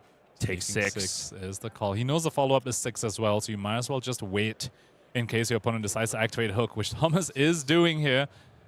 Hasn't created gold this turn, but he's saying, you're at 5. It doesn't matter if I lose my hook at this point. Clash won Oh by Thomas my Battaglia God. after revealing Arouse the Ancients. Luckily, there's no aura to destroy. Doesn't really matter. Just a happy point and otherwise very tense game between these 2 players. So it's all smiles, which is great to relieve the tension in this case. Honestly, Clash is probably one of the most fun mechanics in Flesh and Blood. 7 at you is a call for Austin Kim. Not even lethal at this point. Sawbones prevention still gonna be around. Now, he's pretty priced into his strategy at this point, right, Pankaj? Is there any merit at this point to removing that Chum? It feels like he's just stuck between a rock and a hard place. This can often be the case sometimes against a board state hero. He took a gamble once, got punished for it, and now it feels like unless a miracle happens where Thomas cannot convert the hand, it's very difficult for Austin Kim to come back. We know he's running some of his Clash cards. Victor can swing Temple on a dime if he wins some of those Clash cards. That's maybe Austin Kim's way out of this, but it's looking very, very tough for the Guardian right now. And this is why even very high-level players at the top of their game do say that At a certain point, you just got to get lucky with your tournament run. The gem gods can be unkind. Austin Kim has been playing this game to win, but it's certainly not favored any step of the way, especially now with 3 allies on board for Thomas. Take 6 is the call for Thomas Battaglia. He's holding on to 2 allies. Currently, no great way to attack with 2 allies, but still has a prismatic ley line and a blue attack to go with it as well. This is going to be lethal presented once again by the Pirate Necromancer. A laugh from Austin Kim as he gets just as seasick as I am in the booth. Will the top of the deck be kind to Thomas? Of course, because I don't think he even has any red cards left in the deck. He's played 2 Conquerors, he's blocked with 1, and now he's lost all 3 Blood in the Waters. I Maybe think it's there just was one yellows. sink below. I think it's just yellows and blues left in the deck. Still a bunch of allies around. Also, at this live total, the moment Thomas gets some space to deploy the Whaler Humperdinck, it's lights out for Austin Kim because you need to spend too We're many not cards even gonna blocking get there, to though, stay huh? alive. It means you can't keep enough cards to clear that, and then you get fatigued. Austin takes 1 here. And every time Thomas rips a card out of the hand of Austin Kim, the proposition of the kill you strategy sinks ever further below the surface. And this is why Gravy Bones was the pick for many a player at this tournament, with Victor Goldmane, Arachne Marinette at the top of the perceived metagame. This Pirate Necromancer can do a lot of work. And all of a sudden, with the number of Gravy Bones still left at these top tables, I'm wondering, Pankaj, if we're going to see a single copy of Victor or Marionette in the top 8. Yeah, the Victors really want to pair into some of the Draconic heroes that are up there at the top, but it turns out Phi actually still is relatively okay into Victor compared to Cindra, and there's a few Phis at the top table as well. I think the players have discovered a very, very effective strategy in this metagame against the Guardian, who was touted to be a dominant force coming into this weekend. Austin doesn't like it one bit. Looks like he is drinking the salty seawater that Thomas is spitting at him. 2 cards devoted on the block. 2 damage likely to leak through. Small bit of good news is that gold-baited hook has been dealt with. So there's no gold token generated or stolen. 2 health means once a Whaler Humperdinck hits the field, it's game over. And Austin Kim only has 1 card here, so has no way to force cards out of Thomas's hand. So once a Whaler Humperdinck comes out, it might just be game over to the bitter end. To the bitter end, Austin Kim sticks to his grip. They're clash cards. Swings that Titan's fist. I mean, we speak about the Whaler Humperdinck. If you draw a clash card on that turn and you're able to block while still keeping 2 cards to clear that, maybe there's some small sliver of chance back into the game. I mean, you can't concede early. You're fighting for top 8 at U.S. Nationals. You've got to play hard. Golden Tipple comes out the 3rd to be played by Thomas Battaglia, and not too late. 1 damage threatens half of Austin Kim's remaining life total. The real damage that has been done this game is on board, though. Austin, without a hope and a prayer or a clash card in the hand, has got to do everything that he can to put together a victory, but the go-agains are not coming at the right time. And this hand doesn't even have a blue to swing the hammer here for Austin Kim. Sends the shield at the Golden Tipple. The last red is in hand for Thomas Battaglia, and it is that 1 copy of Sink Below that we saw early on. And now it's double Sawbones on the field for Thomas Battaglia as well. Which means even if Humperdinck comes down, an E-Strike will not be able to kill it at all. Gravy Bones activation finds a portside exchange. Discards a Sink Below. Redundant Sink Below. Thomas brought 4 defense reactions in. He's played 1 of them the entirety of the game, yet all of them are in the graveyard. Mage Master Boots finally get to come out. Austin Kim gives a knowing nod, and that is going to be it for Mr. High and Mighty. Now looking a little bit lower, now that he's probably going to be joining Gravy Bones' crew. What do you think Victor's zombie name is? Zombie Victor. That was a cop-out if I've ever heard one. Pankaj survives to fight another day. Sawbones Stockhand. 6 damage is met by 2 cards from hand. Oh my god, triple Sawbones means you can't even send a hammer at a Sawbones to clear it. Hammers at face just leak 1 now without even taking a single card from Thomas. You try and clear Sawbones with a Titan's Fist. They just tap all 3 Sawbones, it doesn't clear it. This is the closest thing to checkmate that I can think about. Oh my goodness. Thomas was really hedged for fatigue. There's also a Remembrance in the hand. How have we not seen that up until this point? So much deck shuffling. Activation of Tunic here to try and swing the Titan's Fist. And Thomas responds by activating Chum to the Tunic activation here. Now Austin Kim is forced to attack into the Chum. Sends Titan's Fist at the Chum. Does nothing because Chum has 6 health. That Tunic activation, the no blue hand from Austin Kim, gives Thomas the priority window. Cards drawn back up. Oh, gosh. It's back over to Thomas once again.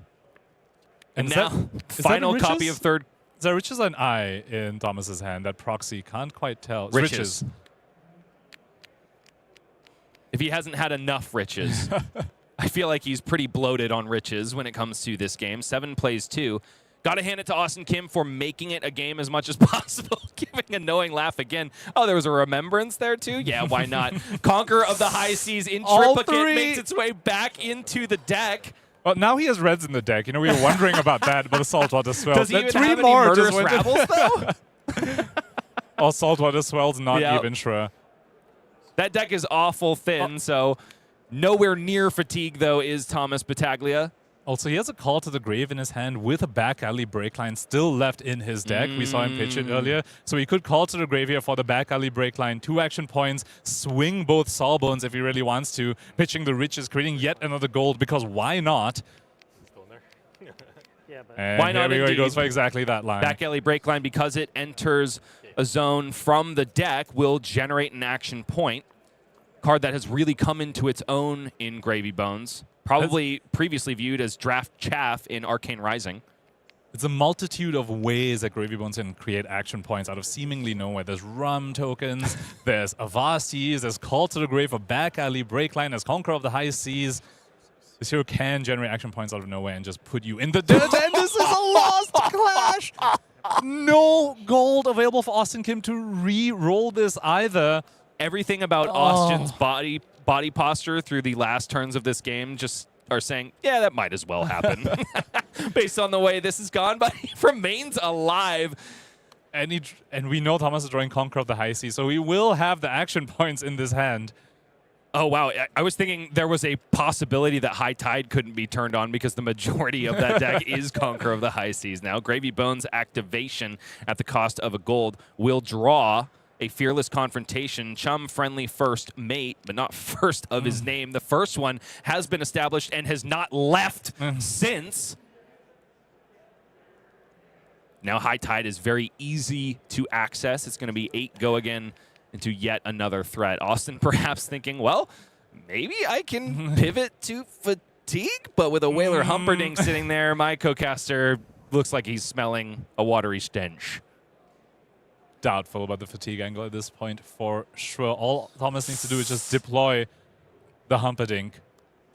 And this may very well be it. It's just 1 card left in the hand. And yes, the Fiendo Spring Tunic and Disable are not enough to get it done. All of a sudden, Austin Kim has not won this round. Instead, he is no longer Victor Goldmane High and Mighty. He is Victor Goldmane dead and buried, and his horse alongside him. Horse alive? Nay. Zombie horse, zombie Victor on the other side of the field as Gravy Bones takes it down. Unfortunately, end of the road for Austin Kim over there as Thomas Battaglia instead rises through the depths on the Pirate Necromancer hero and takes down the horse. Now is soaring ever closer to top 8 contention. He hasn't gotten there quite yet. Needs to win another game, and then he can start setting his sights on some prize money. But for now, he has done his hero proud because that is exactly what Gravy Bones was brought to do. Prey on the top contenders and sail your way through with ease after they have kind of beaten out all the other decks on the way. And it was not easy. Remember, looking back at that game, there was a Command and Conquer for 10 backed up by the pummel.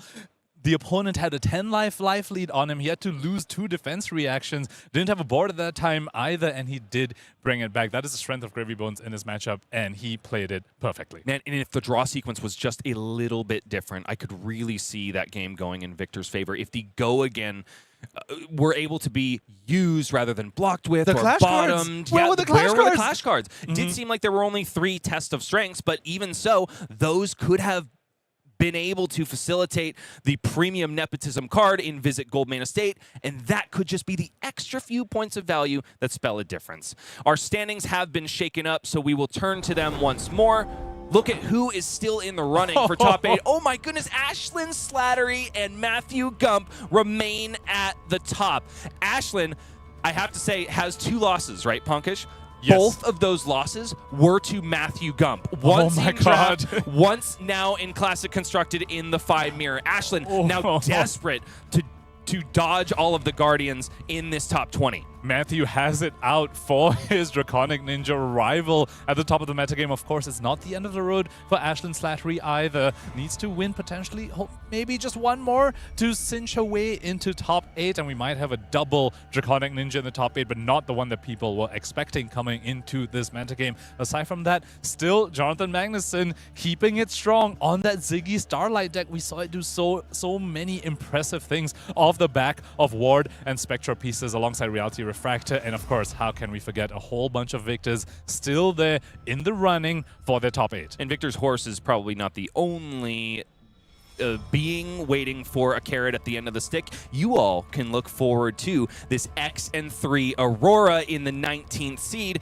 who we will be featuring next round. Oh my goodness, Pankaj, 2 heroes from Omens of the Third Age. I dare say 3, because Constella Intelligence needs to be built in a completely new way in order to function in this newfangled meta. It's an Omens feast. World Tour Weekly host Majin Bay, we saw him lost his first round on feature yesterday, still in the running now at XN3. We also saw you on the previous page, Bird Cabrera on Feng, also at XN3. So many unique heroes here for us. Looking at a second page of standings here, yet another Oscilio Constella Intelligence, Bryce. And finally, our first copy of Mario that's in contention.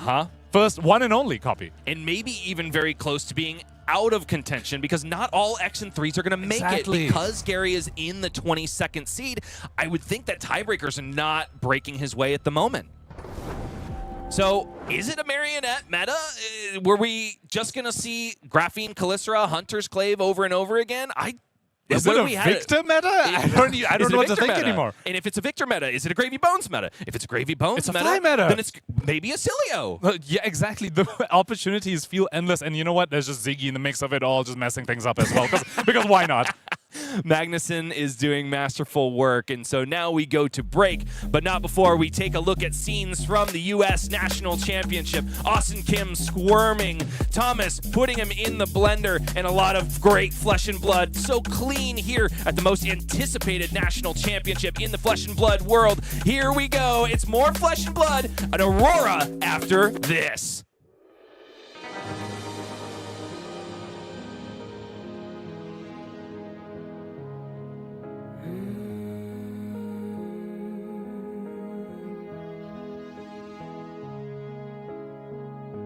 My baby dances with the devil. I wanna know what's on his mind. Shaky hands, so sentimental. I sugar coat between my lies. Inside a small cloud, asking why. I'm afraid we're out of time.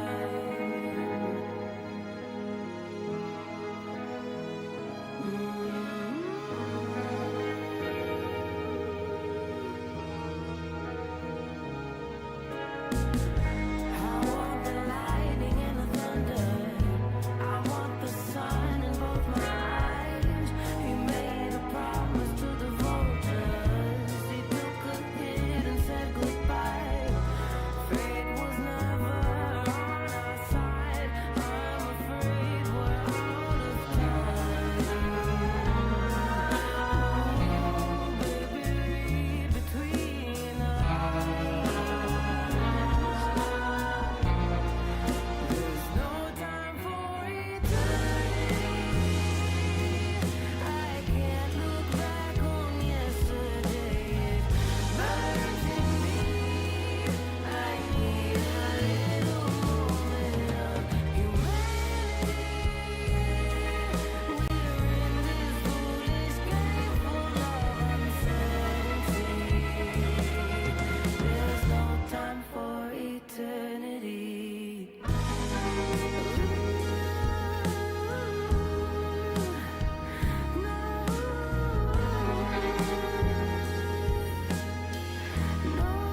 a breakout deck from Minneapolis, a surprise hero making a deep run, or must-have cards spiking between rounds, TCG Player makes it easier than ever for you to track what's moving, what's trending, and which cards Flesh and Blood players actually want right now. If you're building your deck, making upgrades for an armory, or hunting for the cards everyone's talking about, TCG Player helps you take your Flesh and Blood game to the next level. Get all the cards, decks, and packs you need at TCG Player, the trusted marketplace for Flesh and Blood. The U.S. Nationals train trundles along, but unfortunately without Austin Kim and Victor Goldmane, who I think died doing what he loves, being covered in a bunch of gold. But now, my co-caster has transformed back into Michael Feng. So happy to see you here. Likewise. I did see you spectating that game, though, being a Guardian aficionado in your own right. How rough is that gravy matchup? I mean, that was a real game. At no point was it just like a pure blowout until the very, very end. And, you know, board state decks do tend to run away with it at that point, but it could have been anyone's game. A well-timed pummel, a well-timed Golden Sun could have really changed the dynamics of that game. You could have all the allies in the world in play, but if you as a hero don't, you know, stick around, it don't matter. I mean, Michael, I do want to draw a parallel here. The Pro Tour that you won, Pro Tour Baltimore, was one of my favorite top 8s to watch because your semifinal against Juha Sarnalampi went 2 hours. Good job on pronouncing that last name. I don't always nail it, so thank goodness that Juha is cooperating with me. That went over 2 hours where you slowly and methodically dismantled the entirety of his Dragon Horde. The next match against Mara Ferris was Dromai again, but you murdered her in maybe 15 minutes. I mean, it was so much power coming out and disruption. That was just, those are two different decks. That was a different era, right. I want to say. Phantasm on those dragons changed the entire dynamic of that matchup. But, of course, these allies don't have natural go again, right? Like, each of these board state decks, these ally-based decks, had their own kind of resource that they were lacking. And while those are grindy matchups, I truly feel like the Guardian era, when Dromai was around, Guardians, we were eating a lot better. That's just how I frankly feel. I just don't think it translates as well against Gravy Bones. Now, the Guardians are eating somewhat well, at least up until this point. Let's take a look at our standings, and you'll see what I'm talking about. The Gravy Bones bracket is finally in full force, right? We've got Nick Gabler, Thomas Battaglia, 9th and 10th seed, respectively. There's also William Perlman and Colin Eriksen still live for top 8, lurking around there. And all of a sudden, all of these Guardians, our 4 victors on this page, our 1 Jarl in Damian Riggins, are terrified of Gravy Bones.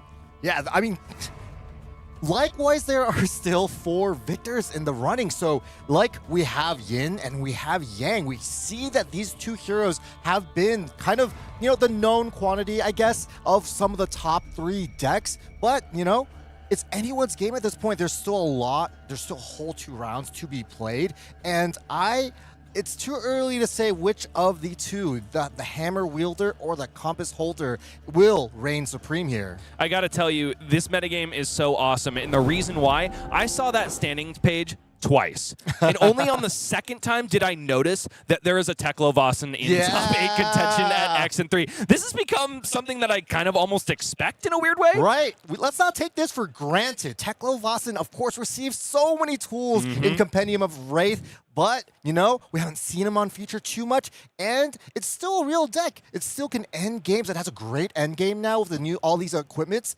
and yeah, it's, you know, it's anyone's game. We have such a wide meta here. Of course, there is some consolidation. We've been seeing that throughout the week, but, you know, it's still, I think there's like 11 or 12 different heroes just that we saw on that last page. Now, I do feel like like the upgrades to Teklo-Vossen almost made it feel like James White was walking around the office and somebody was like, bet you can't make Teklo good. And James White said something to the effect of, hold my beer. Right. And now, all of a sudden, this Dark Horse hero is anything but. Hold my Evo, he said, basically. Hold my Evo. That's an even better way. Man, I'm getting schooled by you. This is really rocking my world, Michael. Not enough to make me not want to watch more Flesh and Blood, though. So let's go ahead and get down to it. We promised you Aurora, Legacy of Tempest. and we're going to see if her legacy can live up to an Aurora of the past. It's Jordan Johnson versus Colin Eriksen, who we have seen on stream making the best of a horrible situation, being the down and out 1 of 4 Zyggy in draft. In this case, he's back on his CC horse and probably where he feels most comfortable. Now, the road for Jordan Johnson tells the story.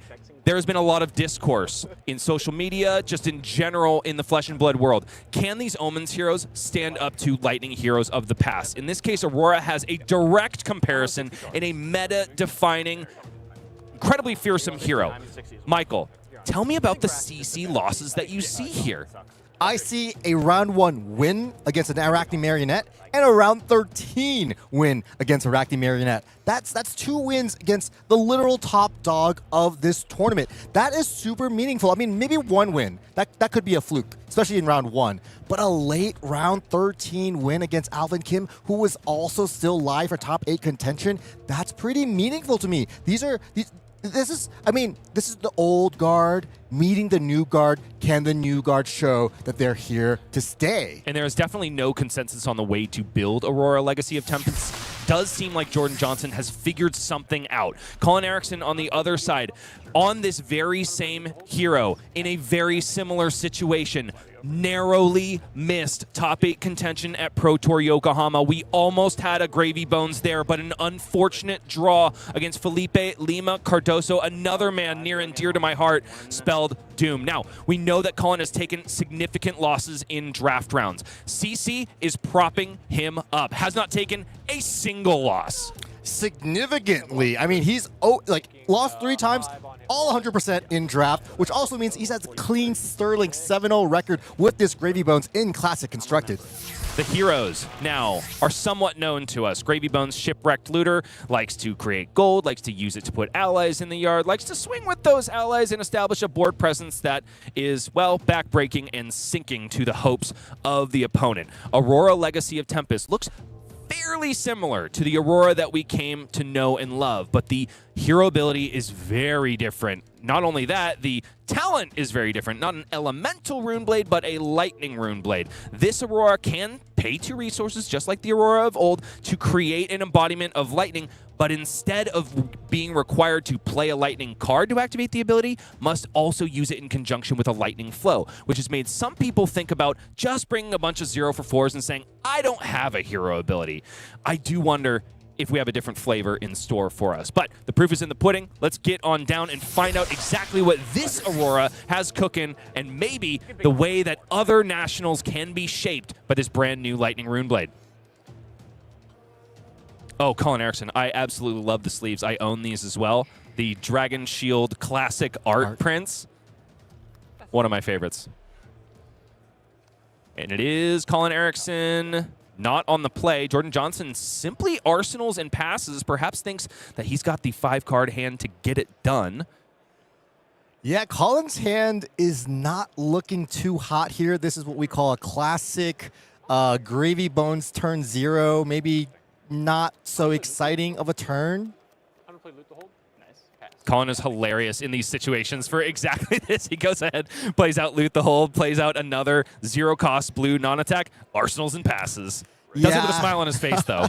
It is a downside of playing some of these cards like Loot the Hold and Loot the Arsenal, which inherently on their own don't have any effects. They become a little bit better, a little bit more devastating when paired with an ally. But Colin, also with no gold, he knew the top card of his deck was that Oyston, but not able to access it. He hasn't really fully unlocked everything of his hero yet. Quick Succession and Rush of Power join forces to create an attack that is 5 go again on hit, deal 1 arcane. Colin Eriksen ready to take it all, already down to 34. It's a big cleave of life on this first attack action that finds home. Second Strike is the follow-up, punishing no blocks on that Rush of Power even more so. Now 5 go again, still gaining +1, not only from its own ability, but also that of Quick Succession, which is giving +1 to the next 3 attacks that have go again this turn.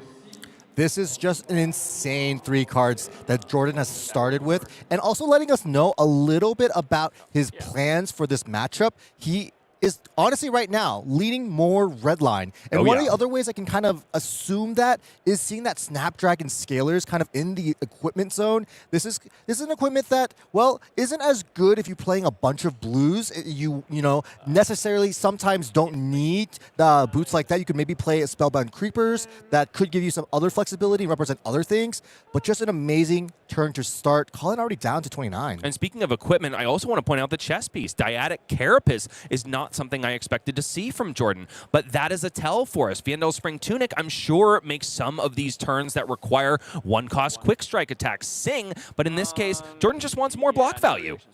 Yeah, there's a levy of on-hit effects that Colin could represent. We just saw Loot the Hold and Loot the Arsenal. That's not one that I've seen too often. And of course, Conqueror of the High Seas. These are all on-hits that Jordan doesn't really want to commit too many cards to blocking. And by having this fridge, this armor suite, he'll be more easily able to just block it and send as many cards offensively back. 29 plays 40. Colin Eriksen thinks he's got a kill shot locked and loaded. Prismatic Leyline, that's a good start. There's a Sea Legs and an Oyston in the hand. Oyston, one of those allies that doesn't often get played, but I do think against Aurora, it might be the one to shine. Oyston, of course, is one of the few zero-cost allies in this matchup. Colin, this is just everything so far about this turn isn't the most ideal. Pitching a yellow, discarding Oyston when you do have some floating resources. Death Threats is active. A Rigor Mortis could be basically 6 points of damage more efficient here. But he is getting basically functionally 5 value out of this Prismatic Leyline, which is a great way to start. Now, a Lightning Flow has been established from the flowing Storm Strike connecting on Jordan's turn. The question is, will he ever use it? It really doesn't seem like he wants to lean into his hero ability too much. But, you know, some power cards like Arc Lightning are yellow, so it's nice to have contingency plans. For now, Colin Eriksen cracks in for Oyston. Heart of Gold coming in for 5, thanks to that Prismatic Leyline. And I do, in general, like the way Colin is playing this game, getting out an ally that doesn't cost anything to attack, bringing the floor of his turn up to a no-card 3 is pretty solid. But also, getting near maximum value on every single Prismatic Leyline he sees is exactly how Gravy Bones can deal with aggro. Yeah, I actually conversely think that one-health allies are actually a little bit weaker into this new Aurora because of the weapon, Scorpio Comet Tail. Now, if you were to ask me before, I would have actually said that the banning of Reaping Blade makes Rune Blades have a harder time into Gravy Bones. I used to speak with Brody about the Vincent into Gravy Bones matchup, and he used to consider playing a Reaping Blade just for Gravy because most of Gravy's allies actually require 3 damage to be killed here. Now, another reason that I'm also realizing that one-health allies aren't too great is because Arc Lightning's Arcane Damage Rider can be applied to any target. Could this card get any more powerful, Michael? It is basically the marquee card for Jordan. I mean, we've printed Quick Succession, which while close is not the exact same, but, you know, having more access to Go Again, having more of these arcane pings, this is the lifeblood, the identity of the Lightning Runeblade.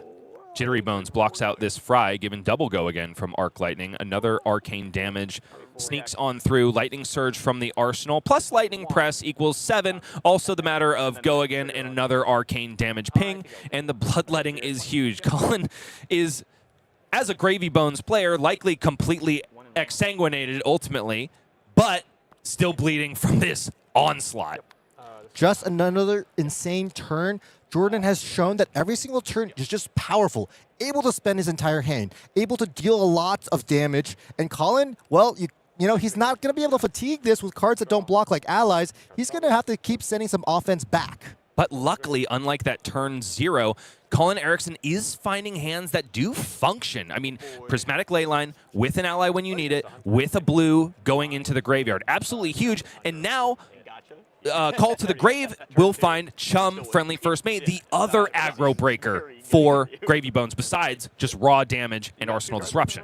This is a classic play, playing Call to the Grave, grabbing the Chum and sending the Chum using the help of Dead Threads. It's the reason why Gravy Bones has been so prominent in our competitive scene. In terms of numerical value, this is functionally a 2-card 10. I did this against Michael Hamilton before leading up to Pro Tour Singapore, and he switched to Gravy Bones. Once he realized how much value that is. It's just any dinky blue. I mean, this is a back alley break line. You want it back in the deck. And a Call to the Grave. These are just 2 cards to just draw in Gravy Bones. It's the bread and butter of this hero. The Cult of Michael is so strong and insular that it influences itself. Yes. Colin Eriksen now crashing in with chum-friendly first mate. I don't think he resolved the Prismatic Ley line. Will likely park it in the arsenal and save it for a rainy day when he can hopefully maximize its potential. Colin, if he's able to draw a Conqueror of the High Seas, pause for effect. Nope, ain't there. Could have maximized the amount of value from Prismatic Leyline, and that could certainly be a way to flip this game on its head. Honestly, he's not too far apart in life. 29 plays 20, can be overcome by Gravy Bones, but that's, of course, before you consider that there's a 5-card Arc Lightning turn still to be dealt with. Yeah, you could argue he's maybe at 26 life if that chum is going to be targeted by Jordan. Jordan, against any board state deck, you have to make decisions. Are we going to be an aggro deck and go face, ignore the allies? Is it time for face is the place? Or is it, we want to keep playing disciplined, destroy the ally, and then go face? Speaking of discipline, it's Colin Eriksen who has to decide if he is disciplined. There's a Rigor Mortis in the hand, so Chum's effect is incredibly powerful, right? Basically saying, get down, Mr. President, when it comes to Gravy Bones taking damage to the face, but you have to find the ally in hand to discard in the first place. Colin has found it, but you go for it now when Arc Lightning is on the stack. I do like that Colin did do a Compass activation here. He doesn't actually have a card in his hand that's blue that he can utilize and play in order to turn on Watery Grave on his turn to fulfill that condition to play a potential ally again. And because of that, there is this line that he could potentially think of if Jordan doesn't touch the chum, where he just blocks his entire hand to the best of his ability and just sends his, free Titan's Fist, so to speak, his attack with the chum. Activating chum, not something we always want to do. It's quite expensive. Discarding a whole card and then losing access to this really, really valuable threat. So now what do you think Colin is waiting for if he's still considering that chum activation? Is he waiting for the moment when he thinks that last attack in Jordan's hand won't kill the chum? Is that what we're going for? I love how you worded this. Colin, of course, does have this ability to activate chum whenever he so chooses to do so, and Jordan has to be cognizant of that, because if Jordan still wants to attack Colin but doesn't have enough damage, which we might be seeing here, to actually clear the chum, it could really put Jordan in a bit of a bind.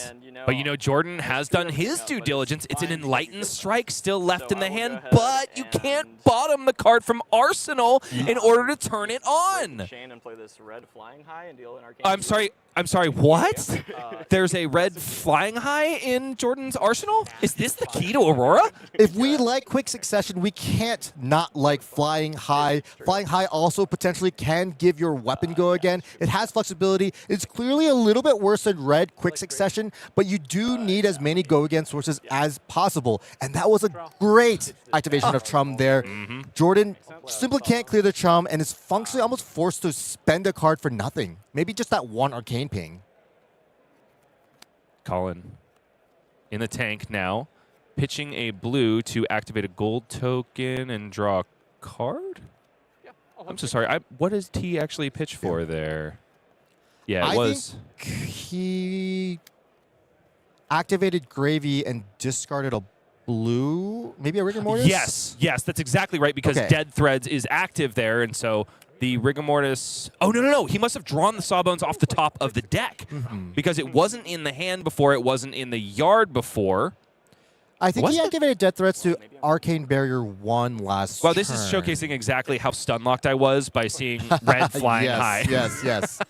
I don't know how he fulfilled the condition of putting a blue in the graveyard. There was a Lone Shark. Yeah, the Call to the... Yeah, no, maybe he played another Call to the Grave. That must have been what it was. Yeah. Because we saw the Call to the Grave earlier, which should be buried in the graveyard. This one's on top. Anyway, there's yet another red flying high coming out of the hand of Jordan Johnson. Perhaps we can see its full potential here instead of being played out like one of Colin Eriksen's innocuous blues in the hand for turn 0. This one is going to give go again to the next attack this turn. You mentioned that it can power up the weapon, but of course, Jordan must control a lightning attack on the combat chain. So right now it can't give Scorpio go again, but it can give go again to this path of the same ends. So Colin Eriksen knows that whether he pitches Arcane or not, this one is going to have go again. Apologies, it's really unlikely that it can give Scorpio go again. You would have to like use Spellbound Creepers. That's on me. I just wanted to highlight that it says an attack, not an attack action. Well, hold on. You could play. Hold on. You could go quick succession. Yes. You could play a. No, never mind. Never mind. No, that's on me. It literally friends cannot. at home. I just got excited because Flying High does have that flexibility, and it sometimes was considered to be used in Gravy Bones itself because it can give an ally attack go again. And it also has the unseen subtext of give Michael and Bryce the brain scramblies. Sink Below gets in the way of second strike. No damage has hit face yet because, of course, that path of same ends destroyed Sawbones. Sunk and no sink. No sink? Just go 7 at Chum. 16 plays 23, firmly in the favor of Jordan Johnson. And finally, chum-friendly first mate pays for the sins of his forefathers and for his captain. Goes to the watery grave thanks to the enlightened strike that came out of the arsenal and got its power beefed up. And oh my goodness, Colin Eriksen is going for a double prismatic leyline turn with a golden tipple. Unfortunately, doesn't have the, yes, has the ally to discard. Are you kidding me? This is a beautiful, I mean, we're seeing the classic art on his sleeves, but as a Gravy player, this is classic art. El Clasico is what Colin Eriksen is playing right now, and it's honestly just the way he's been drawing it up. I think the biggest mistake for Jordan Johnson at this point is the way he cut Colin Eriksen's deck.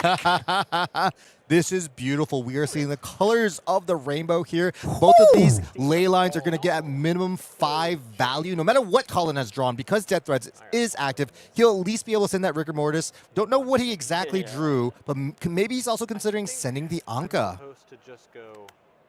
Okay, it was a Rigor Mortis off the top, so it's just extra resources. And yes, Anka comes out, swings for 9. I think it's Anka because it sounds like anchor. That's the way I feel. You are the subject matter expert here. I am far from it. If you ask our producer about the way I pronounce Levia, then, you know, you might be a little in the dust. 9 damage here from Anka Dragunda. Also, it gets to make you sound Australian, which is nice. I do love that. That is fun. Trying to channel Mitch Leslie over here. Now, Jordan Johnson able to cycle a card there. He cracked the Balance of Justice. Yes. Colin started his turn cracking that gold, then drew another card off this golden tipple at, keep fulfilling the conditions of Balance of Justice. And now Jordan, while at 16 life, still at an effective 22 because of the armor suite, still ready and waiting. Yeah, he's been saving that for maybe a Conquer of the High Seas, a Loot the Hold, some type of real on-hit. Here, there is an on-hit here, the gold creation from the gold-baited hook, but does Jordan want to block 9 just to prevent it? That is a question up to debate. It depends on his hand. And a lot of 2 blocks. Yeah, he's been holding his cards closer to his chest. Our cam isn't able to pick up on every single card, but we saw even a no block, actually. We saw a copy of Outed there. Stinging Sprite Red, Path of Same Ends, a Welcome to Wraith Alpha Snatch. Hey, yo, I see that pink stripe. Pink stripe Snatch, and an Exude Confidence. What this hand is lacking is Go Again. Man, is Omens a set of pay to play? Because I'm seeing Lightning Heroes blinged out to the 9s doing incredibly well. I mean, Mr. Magnuson has all of a sudden a fully dripped out Zyggy deck. Jordan Johnson has got everything that he needs. We should probably, this is just a great time. I mean, it's a wild, wild west. People are unsure what is good, what isn't, but they know they like pretty things. Yeah. But as we see, Jordan Johnson piloting this Aurora deck with a 10-3 record at the 550-player U.S. Nationals, it's hard to say that Aurora isn't at least a contender. It's a block of 6 here, just with 2 pieces of equipment and Stinging Sprite. Colin Eriksen happily takes 1 from that arcane damage on defense. I want to note that if he... is Stinging Sprite for player or just any target? I think it's any time it defends. Wow, because if it did say any target and Colin Eriksen attacked... Nah, unfortunately, it's damage to target hero. Target hero, okay. And it's on defense of anything. Doesn't have to be defending an attack action card or anything like that. Outed does swing and kill Anka. but his damage has certainly been done. Outed out of the hand. One of those cards that signals to me that the deck being piloted is just missing like 1 or 2 more cards, right? I mean, you never want to be running no blocks if you don't have to, but Jordan Johnson's saying, I want every single red card that says go again on it. That certainly tells to me Jordan's probably also playing Fry, the red lightning We have attack seen that one also already. doesn't block. Okay. Sure. Sure. Exude Confidence, a card that I really like to see and has lost a lot of popularity since Aurora 1 hit Living Legend, but man, it puts defensive decks in a bind. While Exude Confidence isn't defended by a card with equal or greater power, the defending hero can't play or activate instants or defense reactions this combat chain. And if you think you can skirt that, oh, there's a cheeky little 3-cost instant ability that'll push Exude Confidence power up even further. I do want to highlight that this card is a little bit different than Step Between. Very much so. Just because it doesn't also say on the stack. So if Colin wanted to do some instant trickery, he would just be able to do so before that Exude, during the layer step, before the Exude becomes a real attacking attack, so to speak. Now, Colin finally finds a copy of Conqueror of the High Seas, but priced into blocking with it on Exude Confidence. 1 damage gets across there, and then Colin is able to AB, utilizing a free resource from Dead Threads, thanks to the fact that Enka was killed earlier in the game. What a heads-up play here. Colin, by blocking with the Conqueror of the High Seas, is still able to play and activate instants on this combat chain when that Path of Same Ends comes, and so he cleanly is able to skirt that arcane damage with the activation of Dead Threads. Because, of course, as long as Exude Confidence is on the combat chain, doesn't have to be the active chain link, still technically attacking. Just a heads-up play there, and it saved him the Scorpio swing. Jordan just wasn't willing to also pitch his last card to get that Path of Same Ends go again. Okay, Conqueror of the High Seas doesn't get to come out and play, but Chum-friendly First Mate is in the bin again. Scuba, Salty Sea Dog, does hamper the damage potential of Murderous Rabble a little bit. Stinging Sprite gets in the way, offering yet another arcane damage ping to Colin Eriksen, who is dwindling. It's 12 plays 13. He's definitely stayed in this game as much as he can in the face of an overwhelming onslaught of 0 for 3 and 4 reds.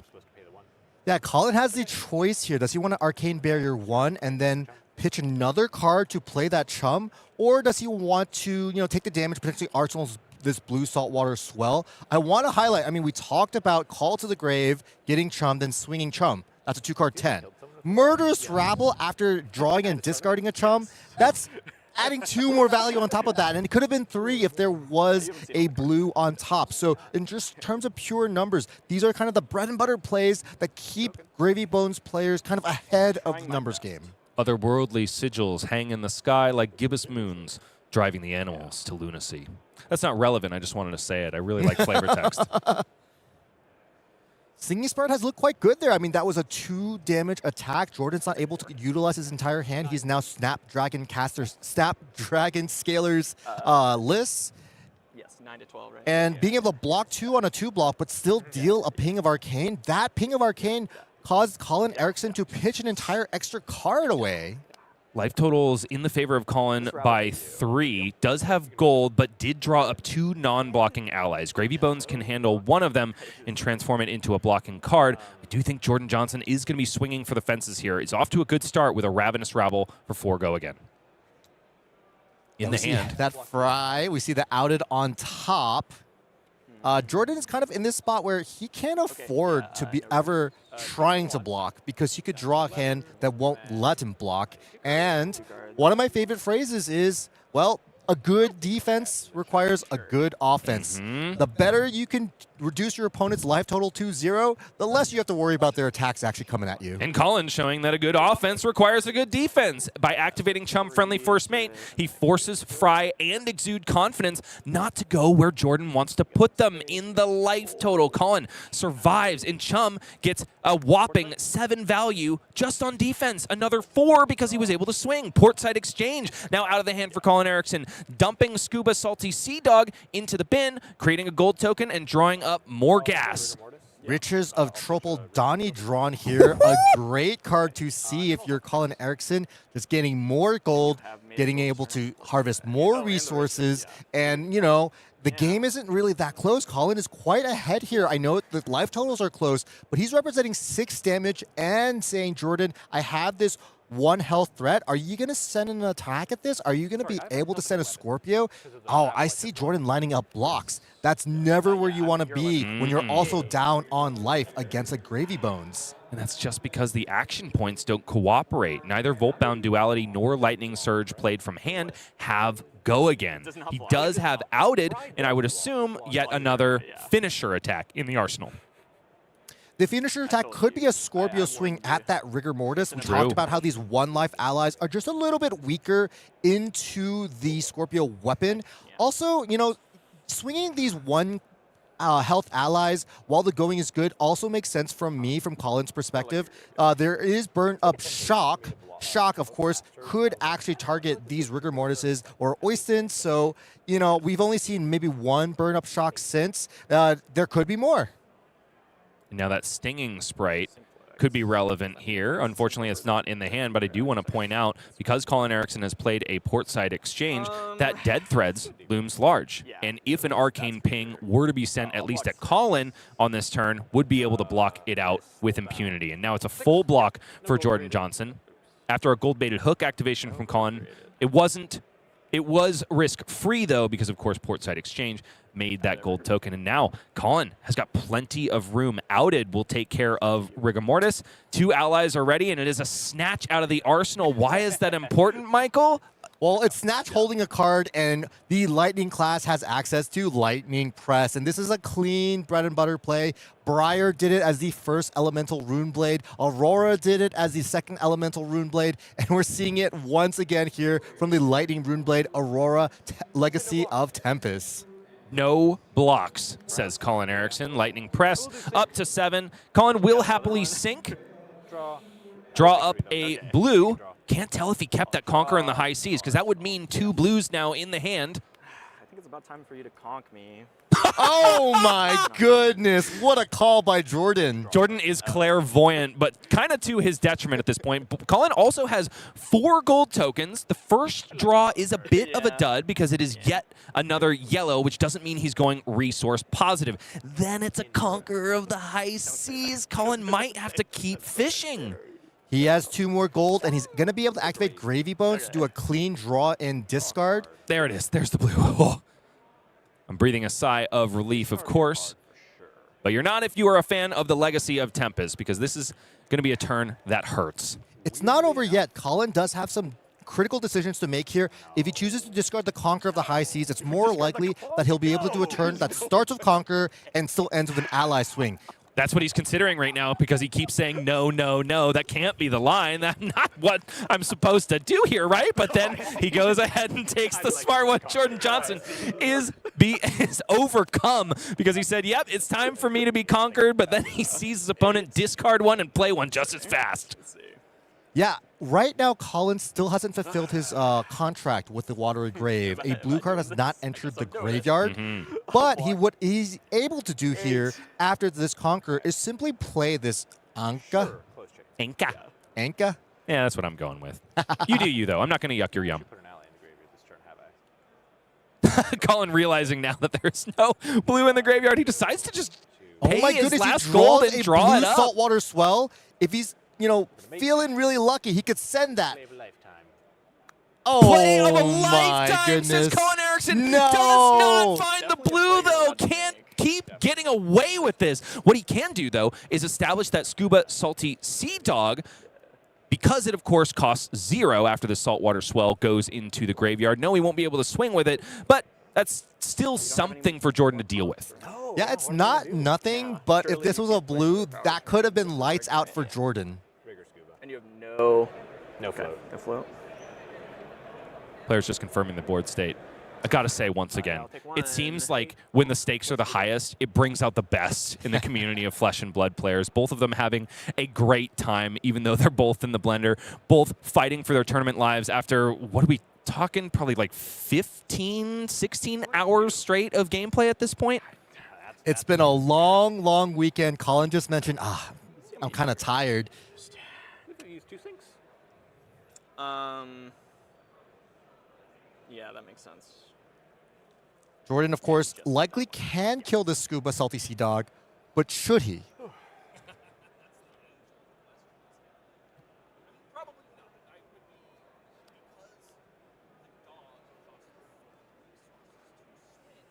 Gonna send 4 at your face.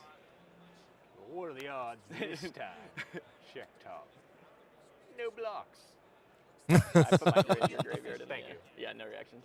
Okay. I do play the other one. No discard. Okay.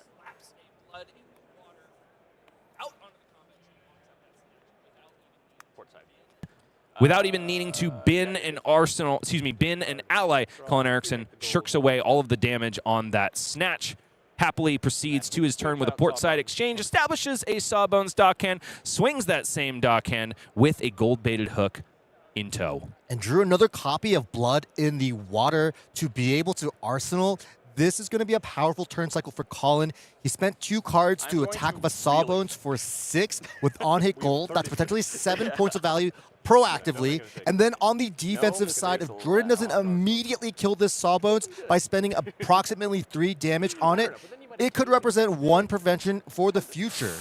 Oh my goodness, Jordan Johnson is 1 card away from glory here. If there was another burn-up shock in this hand, could have sniped Sawbones' dockhand and prevented 6 damage that way. Granted, it's more or less similar to just blocking with those 2 cards, but at least you remove the ally from the board at the same time. Yeah, Jordan's hand, it's a little bit stressed out because it does have a second strike and a burn-up shock and a Ravenous Rabble. And I think, you know, he's an experienced player. He's probably played other games of CC against Sawbones. If he plays that burn-up shock and doesn't block with it for immediately 3 value, Colin might prevent it with the Sawbones. And then Jordan's pressured in this window where, should he kill the Sawbones then? Or should he try to push the burn-up shock and actually push damage? Now, I want to talk about last turn. He sent a snatch at Colin's face. Colin played a sink below, and Jordan did not lightning press that snatch. That would have been a really good lightning press then. And so if I were Colin, I get some information from that tell. I start reading that Jordan's Arsenal is probably not another lightning press. It's got to be that 3rd red flying high, right? Yeah, maybe. Sawbones still threatening 6 physical damage. Jordan 3 conks in there, right? looking to the universe to find a way, a path through this game. And I want to say that this game started out at a breakneck pace. It has slowed down quite a bit. And I think that shows exactly how much stock Colin Eriksen put in his prismatic leyline turns and how much space it has bought him in this game. All of a sudden, now he can just lean back on the overwhelming board presence proposition that Gravy Bones always puts forth. Instead, doesn't need to keep up with the numbers of Jordan anymore. That damage already been done.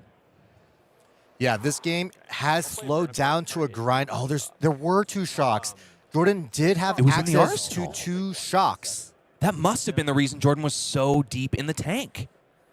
And Burn-Up Shock, just like Blood Rush Bellows, is not really a card that you want to deploy in doubles, especially when you've already given a card on blocks. But I want to talk about playing to win here, because if this Burn-Up Shock connects, if, God forbid, both Burn-Up Shocks connect, that's game. And you know what Gravy Bones has in its deck? Cards that don't block. Allies. Potentially maybe amulets of some sort. And so this might be a calculated risk. Can I get both of these burn-up shocks to land? Can I get one of them to land? The upside, immense. The downside, this burn-up shock could have blocked for 3. Second strike has go again because Colin Eriksen did take the arcane damage ping from that shock. But right now, second strike is not representing 2 on hits of burn-up shock. It's just the 1. Jordan has held the other back, perhaps trying to do some Oscilio cosplay and snipe either an ally if Colin Eriksen takes a blocking posture here, or just holds back a little extra for lethal if Colin decides to not respect any of this damage. But, you know, Jordan's asking the question, and Colin has the answers. He has a copy of Blood in the Water in the arsenal, and he's drawn up another copy of Blood in the Water.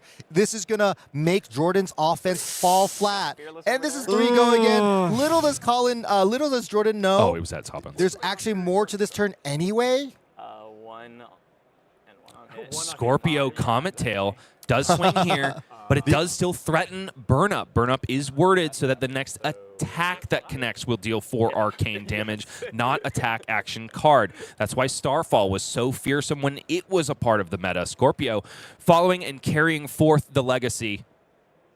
Yeah, it's just a 1 physical on hit 5 arcane, you know? Nothing too casual, nothing too crazy. Ain't nothing to worry about. Colin happy to devote a card here, though.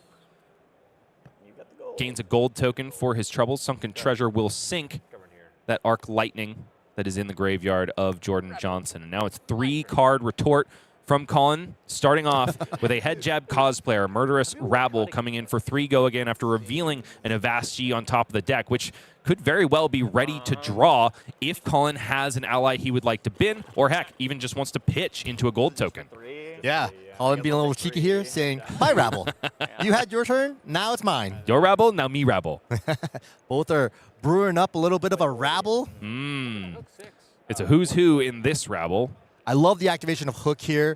Jordan does have 2 blocks in his deck, and maybe he wants to block 5 on this, but if he were to do so, Colin would, of course, get an extra gold, but great usage of this burn-up shot. Now I think we understand why Jordan was just so patient with the usage of that burn-up shock, because by using it here, he gets to block 6 damage and functionally deal 1 damage that he doesn't have to do physically. With a Wilhelm scream that I really wish I could imitate, Rigor Mortis falls from the crow's nest into the watery grave to be seen no more. And for the first time in the entirety of this game, Colin doesn't have any allies in the grave. That could be a short-lived situation. Can't quite see the last card. It is an ally, the 3rd copy of Chum, Friendly First Mate. Got to hand it to Jordan. I would say the waves are definitely breaking Colin's way when it comes to draw sequence and variance, but he's sneaking in damage when he can. He held up that burn-up shock defensively, and that was huge on that last turn cycle. A 1-card 6, ultimately. What a great activation of Quick Dodge Flexors here. By playing that yellow Quick Succession, Jordan is communicating he's probably going to be going wide this turn, and Colin just identifying that window to use the Flexors. Excellent. 10 out of 10 gameplay. 3 cards and only 1 damage finds home.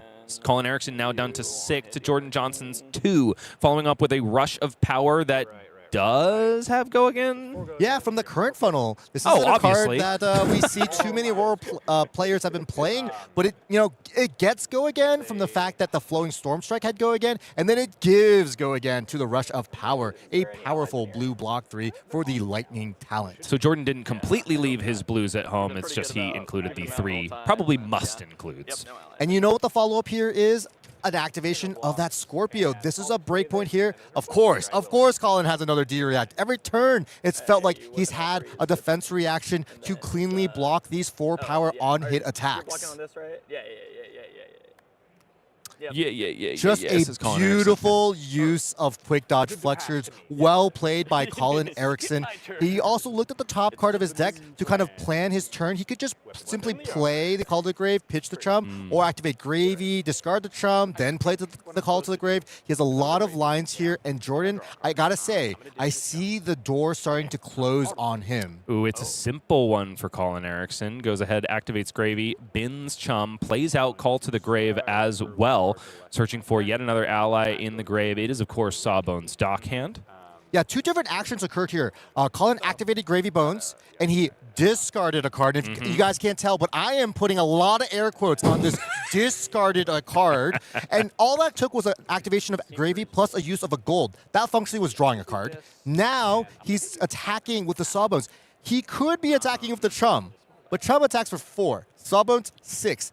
Chum might only take 1 card from Jordan's hand. What a great recognition that 2 cards from Jordan's hand could be much more impactful. And now Colin saying, yeah, this one has 2 life, and I've already seen 2 burn-ups. Shock this. 6 damage for Jordan Johnson's consideration with, hey, he's found more 3 blocks than I expected to see in this hand. It's 2 of them, so can block it out in its entirety, but then his hand does not function at all on offense because it would be left with a Quick Succession and a Lightning Press. Has an easy 2-card play here. If he blocks with Current Funnel and Quick Succession, it's just your classic E-Strike for 7 or E-Strike for 5, draw a card. Jordan would have loved it if Colin attacked with a Chum here. He does have that E-Strike. He could have cleanly dispatched the Chum. Now he's going to be in a bind on his turn. Not only does he have to take 1 damage from this Sawbones, but he does have to make a decision. Does he want to E-strike Colin, or does he want to E-strike this Sawbones? Now, we haven't seen any uses of the card Avast Ye, or Avast Yi. Oh my gosh. Yay? I've never pronounced it that way. Oh, yay! It's a long weekend. So we haven't seen any activations of Avast Yi, and I think that's something that Jordan has to think about. He's looking through the deck. Have any been blocked with? One was played on the first turn, I believe. No, that was a loot to hold the arsenal. And if we do see a use of Avast Yi, this Sawbones can just pretty much end that game. And so if Jordan does that line, clears the Sawbones, maybe choose E-strike draw, at least he'll have an arsenal, but he'll also not advance his game plan at all in terms of ending the game. We've got 5,000 active viewers watching with bated breath to see if the legacy of Tempest can take care of the old guard in Gravy Bones Shipwrecked Looter. Jordan is doing his absolute best, but the onus is definitely on Colin to close this game, and it's going to be sooner than later if you were to ask this caster. There's a Restless Bones on the left side of Colin's hand, and also an ally to bin, but first he's going to go fishing for more gas. Saltwater Swell out of the hand, a blue found on top, and all of a sudden it is 3 resources left over after Colin Eriksen has taken 3 game actions. Yeah, we've entered the phase where Gravy Bones can now be the deck that says, give me a card. Give me a card. Give me a card when I swing for 1. Yeah, give me a card when I swing for, or give me 2 cards when I swing for 4 here, discarding that Scuba. And you know what the follow-up is going to be? 4 again. Somehow, Chum, Scuba, whatever Colin chooses to do. Colin kind of stunting on Jordan here, had that extra bit of resource juice from Saltwater Swell, is even able to block out the 1 Arcane from the Stunning Sprite, but that is it. Colin Eriksen ascends on the body of the legacy of Tempest. He gets 1 step closer to a shot at yet another top 8. He wasn't quite able to do it at Pro Tour Yokohama, but he's trying to right the wrongs of the past with the same swarthy captain, Gravy Bones, Shipwrecked Looter.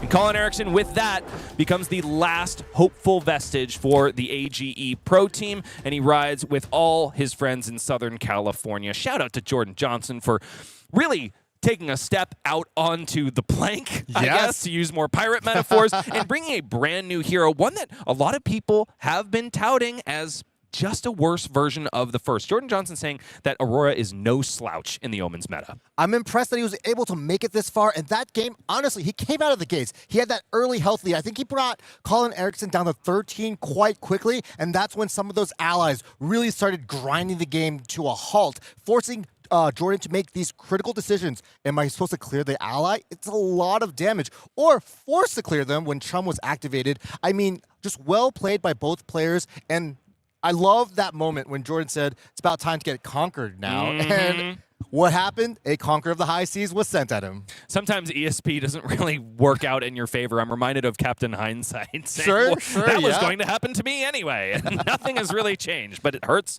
twice as much.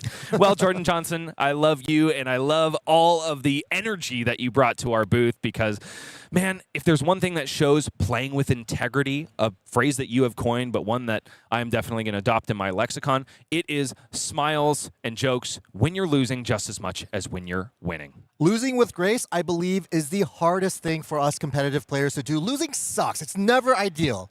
But being able to do so in a way where you're cognizant of that human experience between you and your opponent, I think it's beautiful. It's art. It's the art sleeves that Colin Eriksen had. It's a thing that we are chasing in trading card games. Now, our standings have been shaken up a little bit since we last saw them at the beginning of that round. Matthew Gump is indomitable. What? Holy cow. Oh my goodness. The Gump. The Gump has the gumption, as my co-caster would say, but so does Jonathan Magnuson. Zyggy Starlight is making a splash here. I honestly didn't think that any of the heroes out of Omens would, excuse me, that's not what I'm saying. I'm saying that if any would do it, I didn't really think it would be Zyggy.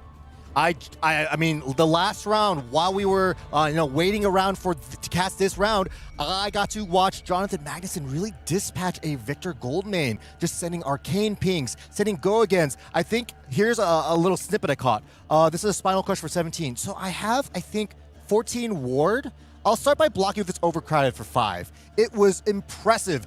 and to be second seed going to this last round of Swiss. J-Mag, Jonathan Magnuson, he's locked himself a top 8 berth here at the US Nationals 2026, and so has Ryan Rich, also we call it now Wolfpack family, former members of the Wolfpack team, also secured a top 8 berth. I want to talk about, standings from 4th all the way through 14th. All of our X3s, they're all technically live for top 8. The higher you are right now, the lower of the rank you are, so like, for example, Ashlyn, who's currently sitting at 4th seed, the more better you are to actually make top 8. For example, if Andrew Lorenz in 14th, does win his game, there's still, the way the breakers work, he still may not be able to top 8 because of the way, different people are being randomly still paired, but they're all still live. Our top 8, we know it's going to be these top 14. That's for sure. So unfortunately for Charles Dunn, who of course lost in that last round, he will not be eligible for the top 8.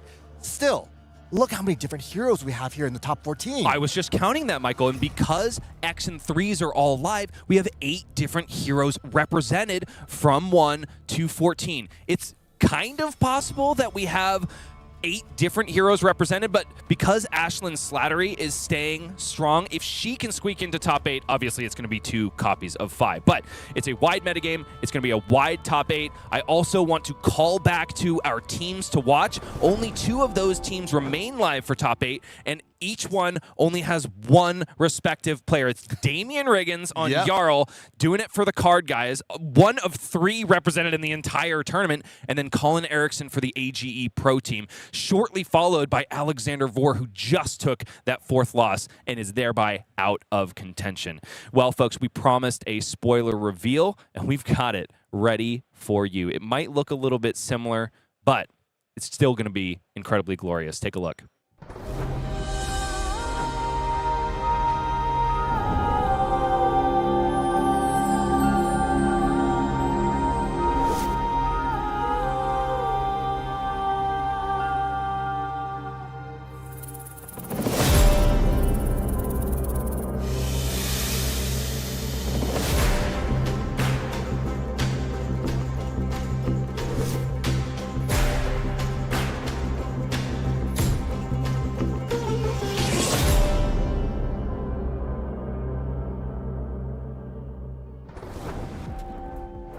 Michael, we've been quibbling about pronunciation. I would like to elect Grains of Blood Spill to now be pronounced Grains of Blood Spill. Wow, that was beautiful. You came up with that just in this moment? That was amazing. I feel like you're being sarcastic. No, that was... Sorry, I'm actually genuinely impressed. Oh, thanks. What a beautiful kind of interpretation of that card. That was awesome. That was beautiful. I mean... the Brave Forge bracers as well, just that elegance, that gorgeousness of the art, seeing these highlights of the warrior class return, but with a twist, it warms my heart. I mean, these are cards that are staples for the warrior class, and by reprinting them, we are making them more accessible. We're giving players a choice. Maybe you prefer the new art, maybe you prefer the older art, and wow.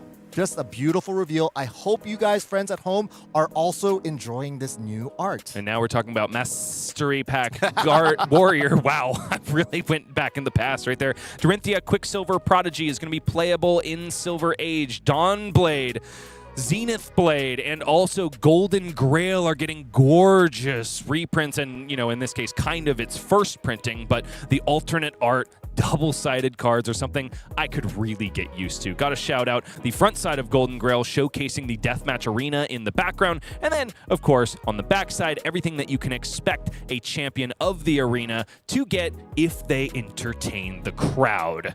Sharpening Spark, Stand Tall, Valiant Dynamo are just a piece of what you can behold in every box of Mastery Pack Warrior, and oh my goodness, Hala is looking great in full art. Fabled, she will also be playable in Silver Age thanks to this new young printing, and you can go ahead and sharpen your swords, or this brand new one, Durendal, joining the fray with the other 4 swords we have already revealed, still looking stunning in its own right. That that blade can do some serious work, and now you can join hands with Brave Forge bracers and also don the Grains of Blood Spill and wear it with pride, because these warrior pieces are tough to get your hands on. They've been in the game for a very long time, and like you said, Michael, this is just one way that we keep them accessible to players and still keep them as items that people are proud to hold in their collection because they look gorgeous, they play gorgeous. That's what Flesh and Blood is all about. And Mastery Pack Warrior is in stores August 7th, 2026. Get your boxes right when they come in store and realize the power of ingenuity, of grace, of elegance, and also the small matter of blood-letting steel. Michael, we don't have any more warriors in contention for top 8. I sure do love talking about them, though. Excuse me. Oh, there's a Feng in contention still?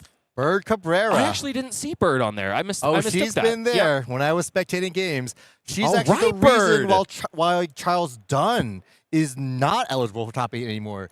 Yeah, they had a draconic off, and the warrior was the victor. All right. It does seem like the daggers in this case are the winners, not swords as of yet, because swords are going to get a massive beef with those new Brave Forge bracers. That was a lot of peas. My name is Bryce Platz. This is Michael Feng. We are getting ready to cut to a break, and then, of course, have more games of Flesh and Blood for you to behold. It's just one more round of Swiss. We are going to give you a bonus match because there's a lot riding for these players, and we want them to go out in a blaze of glory as much as they can.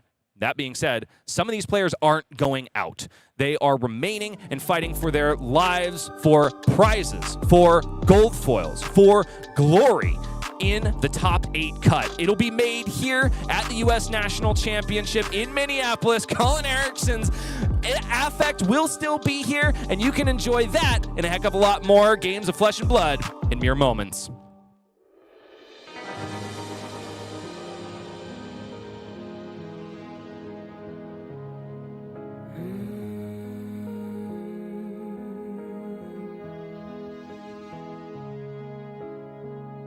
My baby dances with the devil. I wanna know what's on his mind. Shaky hands so sentimental. I sugarcoat between my lies. Inside a small cloud asking why. I'm afraid we're out of time.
My baby dances with the devil.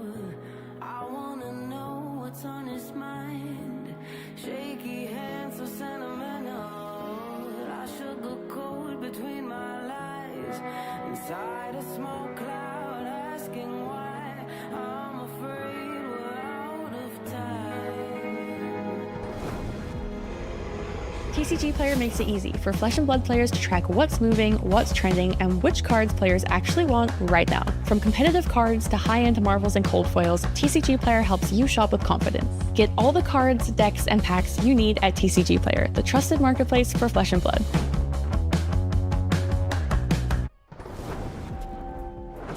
The early bird sale dates for World Premiere Seoul and beyond are now live. Check out the schedule to see when you'll be able to secure your free bronze voucher for the Set 20 World Premiere, play callings all over the world, and plan your trip to the World Championship in Paris. Find out how to see the world in 2026 on fabtcg.com/world tour. The judge of a man is not his prism. I prefer to judge his mannerisms, and Colin Eriksen has got them. So does Mr. Johnson, who just left the feature match area and is unfortunately out of top 8 contention, but certainly not for cash. And man, were those some fun players to watch. It's what a privilege to see Flesh and Blood being played at this level. And with so many games to boot, we got a double feature coming up.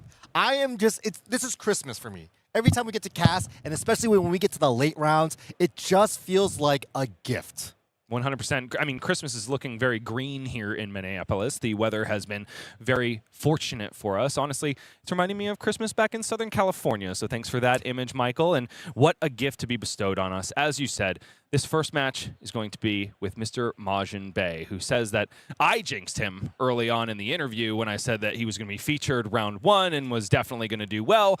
Unfortunately, that game didn't break his way, but there aren't too many that he dropped besides that. Losing one at the beginning of a big tournament is kind of a Flesh and Blood tradition to keep the Christmas metaphor going. Yeah. Maybe Majin placed a call to Mr. Pablo Pintor and said, what the heck do I got to do here? Locked in. Has gotten it done up until this point. Yeah, he's on his goal to try to do a 2-time champion, and that's not something that Pablo's too unfamiliar with. I mean, yeah, we had him as our first round, and now with our last round of Swiss, we have him back again. Can he prove himself? Can he change that narrative that, I don't know, maybe you didn't curse him. Maybe you set him up for success. Maybe he needed that early loss to really light a fire up his bum and really get in there. Card players love adversity. Majin is no slouch when it comes to it. A reminder of the topography of the tournament as it stands. Standings coming at you one more time before we proceed into an interview, and then, of course, down to the match floor again. Matthew Gump. I'm not even surprised anymore. Still X and O. Phi Rising Rebellion, rising to the cream. Rising to the top, which is where the cream is, obviously. Jonathan Magnuson in tow, showing us that Sigmund Starlight is anything but a non-contender in this meta. Ashlyn Slattery remains alive for top 8, but just barely. She's got to secure this last game. Majin is going to be taking on 9th seed Bird Cabrera, the last bastion of hope for Warriors in the mix. Not touting a sword, though, instead trying to become a burning Beyblade and bury her opponent, Majin, under a sea of value. Yeah, like we mentioned earlier, the top 3 players here, Matthew Gump, J-Mag, and Ryan Rich, they are locked. They are now playing for position. Actually, Matthew is just locked first seed no matter what. I don't know what his matchup is, but it's just, at this point, once you're 14-0, I feel like I'm already paired into him. I'm just being offered up for tribute to the Phi regime. However, everyone else from 4th all the way down to 14th, these are contenders for top 8. A lot is on the line here. We talked about the prize support. We talked about the glory, the gold foils, and the cash, and the World Championship qualifiers. They're playing for a lot at stake, and their ability to say that they are the national champion. Tomorrow, when we enter the top 8, it doesn't matter what seed you entered. You can still claim national champion. I almost wonder if Matthew Gump wants to take a strategic loss in this last round to avoid the X and O curse, which is often following players of his caliber. I mean, like Shoma Yamamura goes undefeated in a calling and then takes his first round loss in the quarters. You're shaking your head no. You want to win every single game, huh? No, give them no mercy, give them no quarter. We are here to win. This is the spirit of that competition. There's no need to take a strategic loss when you are playing as well as Matthew Gump is. I got to watch his game against Aaron Grace, and he dispatched him in about 3 turns, I want to say. It's a deck that's on fire. Why not keep that flame stoked? Matthew Gump continues to burn bright, but is also very measured and a player with integrity. And if you don't believe me, check out this conversation with Sam O'Byrne. In the making, folks. I am here, Mr. Matt Gump. I feel like we've talked so much at this point. We're just gonna have to get a beer after the show or something, because we're clearly friends at this point. But, my man, you are clearly friends to all in the Flesh and Blood world with the run you've been on. 14-0 at this moment, 1 last round to play. Are you even thinking like, dude, I want that 15-0, or are you like, this is all gravy, brother, I'm good? I think if you asked me like 3 games ago, I would have said, this is all gravy. Yeah. At this point, I want the record. Yeah, come on. Like, I want the glory. Yeah, it's right totally. there. Well, I'll just fill you in. You've definitely already got the glory. This is an amazing run. We talk about people associated with decks. You are going to be associated with Phi now for the remainder of the game's history, for the remainder of Phi's stay in Classic Constructed. What does it mean to you to put together a run like this on a hero that's clearly so close to your heart? I mean, he is my favorite hero in this game. Like, it's the only deck I bling out. It's my very first deck I ever played. Yeah. And it's like, I've had this for 4 years. And I know I've had like very strong opinions about how this hero works. So it's really good to finally have like a chance to be like, I can back it up. Show this you. is real. I promise, yeah. I promise it's real. Well, what does it mean? I mean, well and truly locked for top 8 at this point. Like, what does it mean to you to have the national championships come to your doorstep and put together this performance? Like, does it fuel you to do better, to go farther? Or is this like, wow, I can sit back, I've done something now? I definitely think it being local has meant a lot, just because it means so many other locals are here. Yeah. Like people who weren't in Nats, people who weren't in the callings, just having like guys I see at my armory come up and be like, hey man, this is awesome. Dude. Like, keep doing it. Like, just getting the fuel from all the other members of like the local community is giving me a lot of confidence. Hell yeah. It feels really great. That's amazing. That's amazing, dude. Well, we're all very happy for you. The round's about to pair, so I'm going to give you a chance to go catch your breath and go for that glory. But we got Matt Gump here, and he has on the run of a lifetime on Phi, Rising Rebellion. We will see how it all shakes out for you tomorrow, but it's just, it's been badass so far, man. I'm happy for you. Appreciate it. Yeah. All right, we'll send it on back. You know, some say that the universe is meaningless chaos, but when you see a character like Matt Gump, who is playing in his own backyard at the U.S. National Championship, if this tournament was hosted anywhere else, say Las Vegas, like it has been in the past, maybe Matt wouldn't have joined us there. Maybe we wouldn't have seen quite a tear of a run from Phi Rising Rebellion, and we also would be a little poorer because we wouldn't have a player of Matthew's caliber and personality getting so much face time. How cool is that when the World Tour comes to your hometown and you can showcase something that you are incredibly passionate about?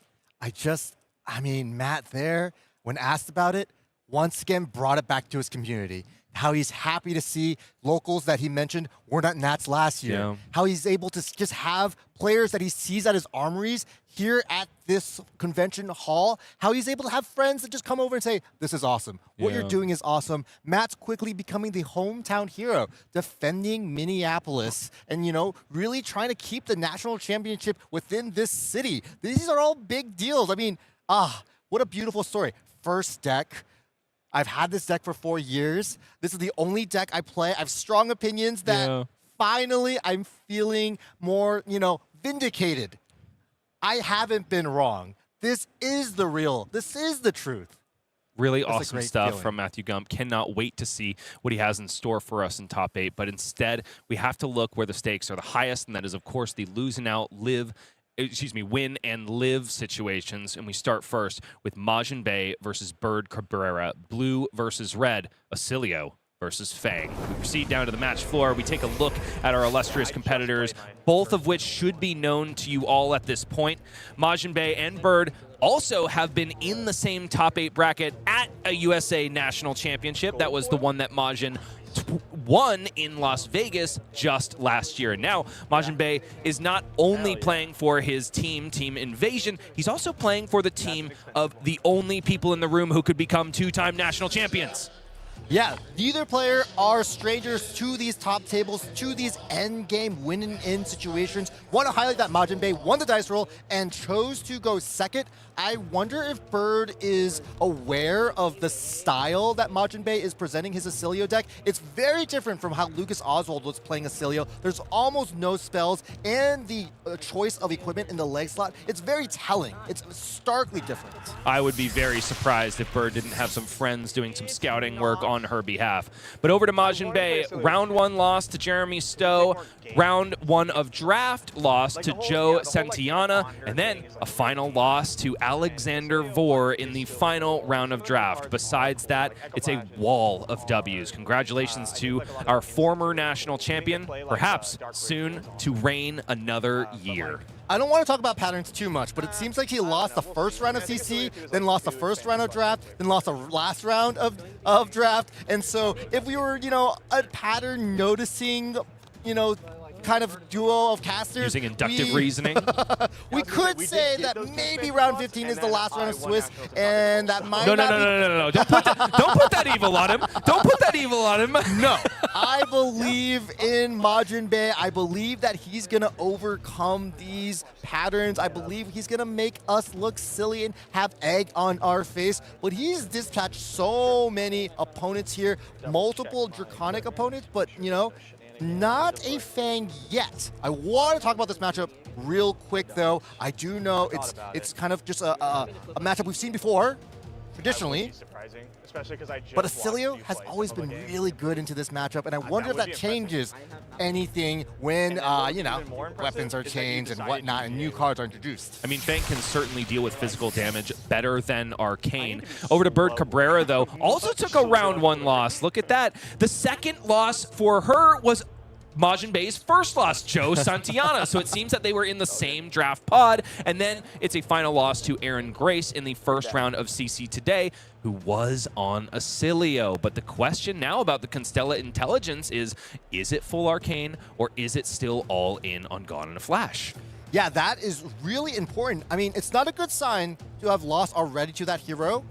It may be foreboding, but Bird Cabrera playing that Feng. She's been playing this Feng for quite a while, and we've talked about this hero actually, being positioned surprisingly well for the format. And so I wouldn't be surprised if she comes out of the gate swinging. She's able to block efficiently with her armor, her Valiant Dynamos, and really changing the dynamic of this previously unfavored matchup.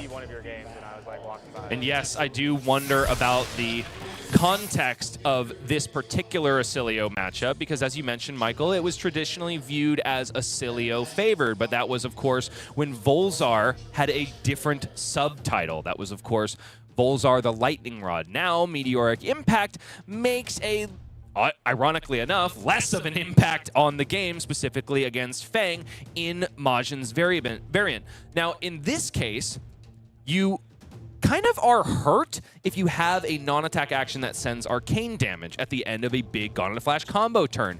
Right now, Majin really just wants one ping of Starfall in order to capitalize on his weapon, and otherwise, a handful of cards that just convert into more copies of Gone in a Flash. Feng does block physical incredibly well and might just have a little bit more space, both in life total and also in time, in order to get their game plan enacted, get squarely in Value Town, and draw the game out as long as possible.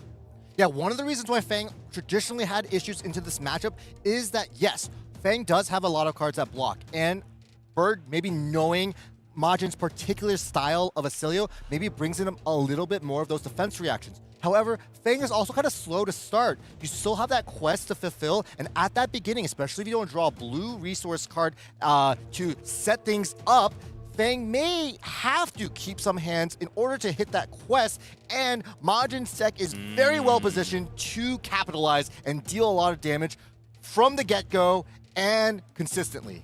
Majin has chosen second here, did win the die roll, which is not something, again, that we would typically expect of the Constella intelligence. So let's see exactly how he's going to make use of that first tempo play, because he does afford Bird Cabrera the opportunity to get an early mark with something like a Scar Tissue, but Majin sporting a Bracers of Belief in the arm slot. No need to have those Aether Bindings of the third age, but also the typical Old Knocker Lightning Greaves combo. Majin is definitely playing towards a combo, and this is an interaction that drew Majin Bey into this hero. An activation of Oscilio Constella Intelligence to discard Echo Flash. Echo Flash deals 1 arcane anytime it is put into the graveyard. It's not going to be put there twice like it would in Brocilio, but in this case, it's an Oscilio activation that normally just cycles a card, but now tack on a free 2 arcane. This may be one of the best cards in the deck now, Echo Flash. It's just so crazy. You literally activate Oscilio, draw up a new card, and now there's 2 arcane damage at your opponent. Nothing else has changed. You had 4 cards in your hand, and you still have 4 cards in your hand. It is a huge upgrade to the deck, and it's one of the cycle of cards, this and Astral Bridge, this 2-card Majestic pool, that have kind of made up for the loss of the old Volzar. I want to talk about that equipment, though. Bracers of Belief.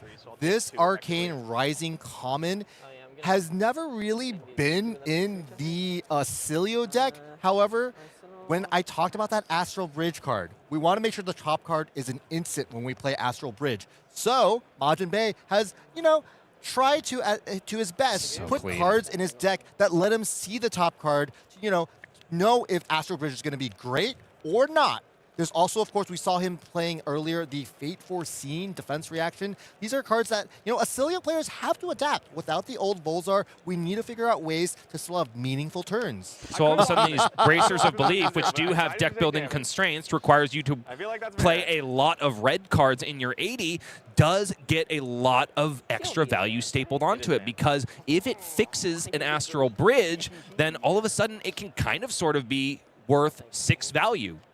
Absolutely. I think right here, we're seeing Bird immediately block with that Dynamo. She's not sure if she's going to be able to block with Dynamo on future chains, just because, this could be Gone and Flash play instant, Gone and Flash play instant, Gone and Flash play instant. However, this Gone and Flash in particular does not have Go Again yet. We saw, of course, John Magnuson. Almost every Gone and Flash had Go Again. And here, an immediate activation of the Lightning Greaves. If ever there was one.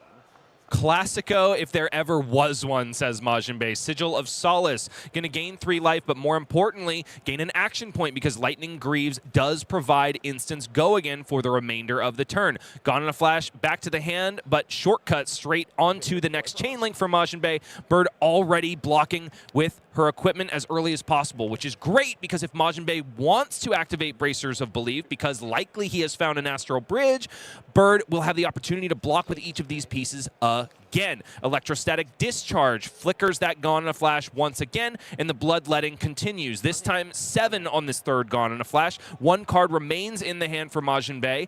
Is it the Astral Bridge, though? If he snaps off those Lightning Greaves without getting any value, I have to think so. Yeah, so far we have represented 15 physical damage while gaining 3 life. So an 18-point life swing just from functionally 3 cards. A 3-card 18 there. Looks like Majin Bey is not choosing to play another instant to get that Gone in a Flash back again. This is actually common with this new iteration of Oscilio. We're going to be playing these smaller combo turns. That was just, a 3-card 18 is nothing to scoff at. It did cost Majin Bey's both chest slot and his leg slot. And, in the past, this could have been a 20-plus damage turn, especially if Majin Bey had a instant or a source of arcane damage that he could have used for Volzar Amp. Things are changed now. However, we do get higher quality overall cards in exchange for having, not access to that old Volzar. 34 plays 37, but not for long. Majin Bey takes 6, and not only that, the mark is consumed, fealty token left in its place, and a card drawn for Bird Cabrera because Savor Bloodshed was played early, and the card giving Go Again to that Obsidian Fire Vein is, of course, Draco Fire, which now makes the second Obsidian Fire Obsidian Fire Vein free to play, also staples +2 on top of it. So this turn is singing for Bird Cabrera after she saved a hefty amount of life on Majin's 1 combo turn. Blistering Blade to follow, not only giving a measly +2, but now 3, because this is Draconic Chainlink 2 for Bird. All the way up to 7, this dagger is looking a lot more like a cudgel.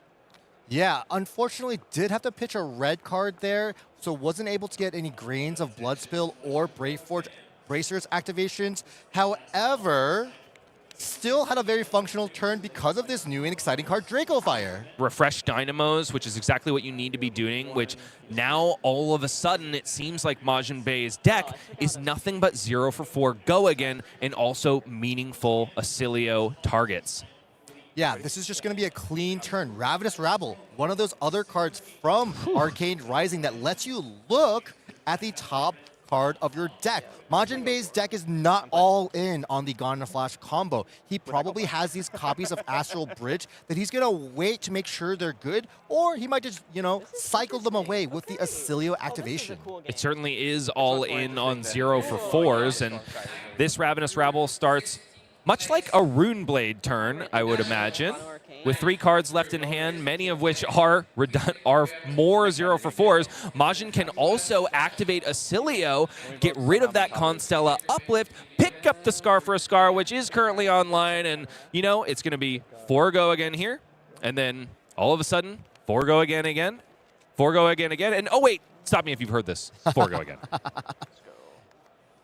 Entwined Lightning now, showing the Constella uplift that might very well be discarded in favor of that Scar for a Scar. Kept in the hand for now because Entwined Lightning, of course, needed a fuse target in order to be yet another copy of 4 go again. And now Majin Bei doesn't give any extra information away to Bird by revealing another Lightning card. Yeah, no plans to probably play this Constella uplift unless his arsenal is another arcane source. Constella uplift asks, "What is my purpose?" And Majin Bei responds, "To be discarded." Maybe to turn on Starfall, maybe there is a spell in his arsenal, but so far all we're seeing is 4 go again. Majin Bei having a laugh, going, "What am I doing? Is this actually playing Wizard? I don't really know." One thing I love about Majin is his consistent humility. The fact that he plays with integrity, and Bird says, this is the start of a bad joke. 4 go again?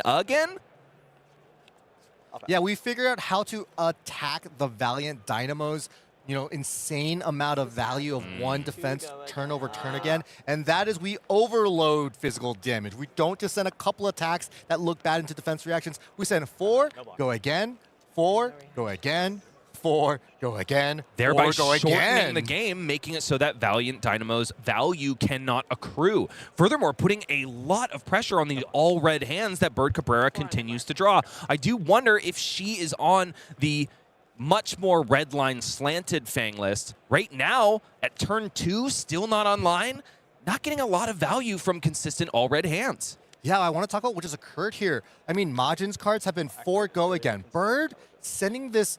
Oh boy, you're going to have to help me with this. Hunt to the Ends of Wraith, I believe? Nailed it! Okay, awesome. That was only 2 go again. That's half of the efficiency of Majin's cards.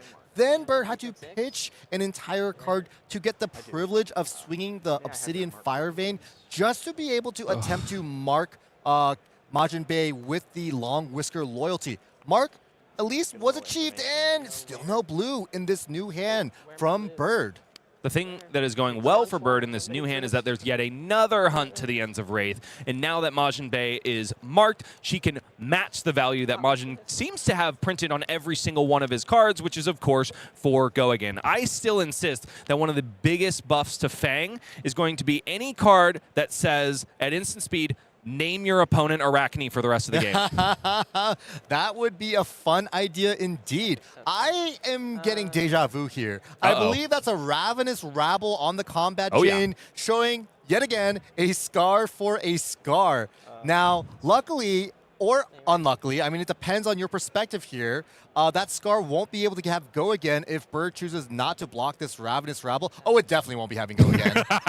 Because Lightning Press has beefed up Ravenous Rabble all the way to 7, confirming the hit, and Majin Bei really needed it to hit because Second Strike now in the second chain link has +1 and go again. Bird blocks it out completely with Smoldering Steel and Brave Forge bracers. The chain has been closed. Majin reaching for the Bracers of Belief, leaving that card revealed, and now gains +2 on the next attack. And all of a sudden, it's an Oscilio activation to get Scar for a Scar, put Astral Bridge into the bin, and then just bottom that Scar for a Scar anyway with Enlightened Strike. Yeah, this is the preferred mode of Enlightened Strike, which is drawing a card. If functionally, you know, you had 2 cards in your hand to start, now you have 1 one card and you're attacking for 5, this is my favorite mode, the Lava Burst mode. You can only really do this in decks that are more red line, where every single card is efficient. When a Guardian player chooses to do this, which is very rare, you have a half of the time drawing a blue you're not happy to Arsenal. You've got to know the top card of your deck is going to be usable in the Arsenal, because that's not a given for the Guardian class. 4 damage going to find home on this hunt to the ends of Wraith, and now a second fealty generated. I'm not sure if Bird is going to accomplish this task before the game is over, but she still has an Endear Devotion in hand, has pitched 1 red. We'll have to pitch yet another one for Endear Devotion if she wants to get that 3rd fealty online, and I think she does, because that's the only way to send the second dagger without pitching yet another card. I feel like every single card Majin has played has been worth at least 4. Yeah. That's not been the case on Bird's side. Sometimes the cards he's discarding are worth value. Yeah, exactly. I mean, in E-Strike for 5 draw a card, that's a 1-card 5. And these numbers have clearly put him ahead. I mean, he started 4 life behind, as Oscilio Constella Intelligence only starts with 36 life. But he has not just bridged the gap. He is 9 points ahead. And you know what he can start sending after this that we haven't seen too much of? Arcane damage. There is still arcane spells. Comet Collision. That's a Lava Burst on a stick, on an arcane stick. Obsidian Firevein does follow up the one that was endeared with devotion, of course, right before. So now Bird has finally accomplished her task, proven her loyalty to her dead Emperor, but it very well could be too little too late. And finally, the blues are there in the hand, exactly when she didn't want to see them, and it's a shake of the head in derision at the 4 cards drawn up there. Why have you waited so long? The good news for those cards is that they will convert to 3 value on defense. That's one of the things I love about the value town phase of Feng. All of a sudden, all of these cards that helped you get to this spot are now helping you survive for long enough to capitalize on their value. Constella Contemplation out of the hand of Majin Bey after an activation of Volzar Meteor Storm. So it is 2 Arcane on top of a Ponder token created there, of course, because Majin activated Oscilio and discarded a Sigil of Lightning. That's the instant that entered the yard.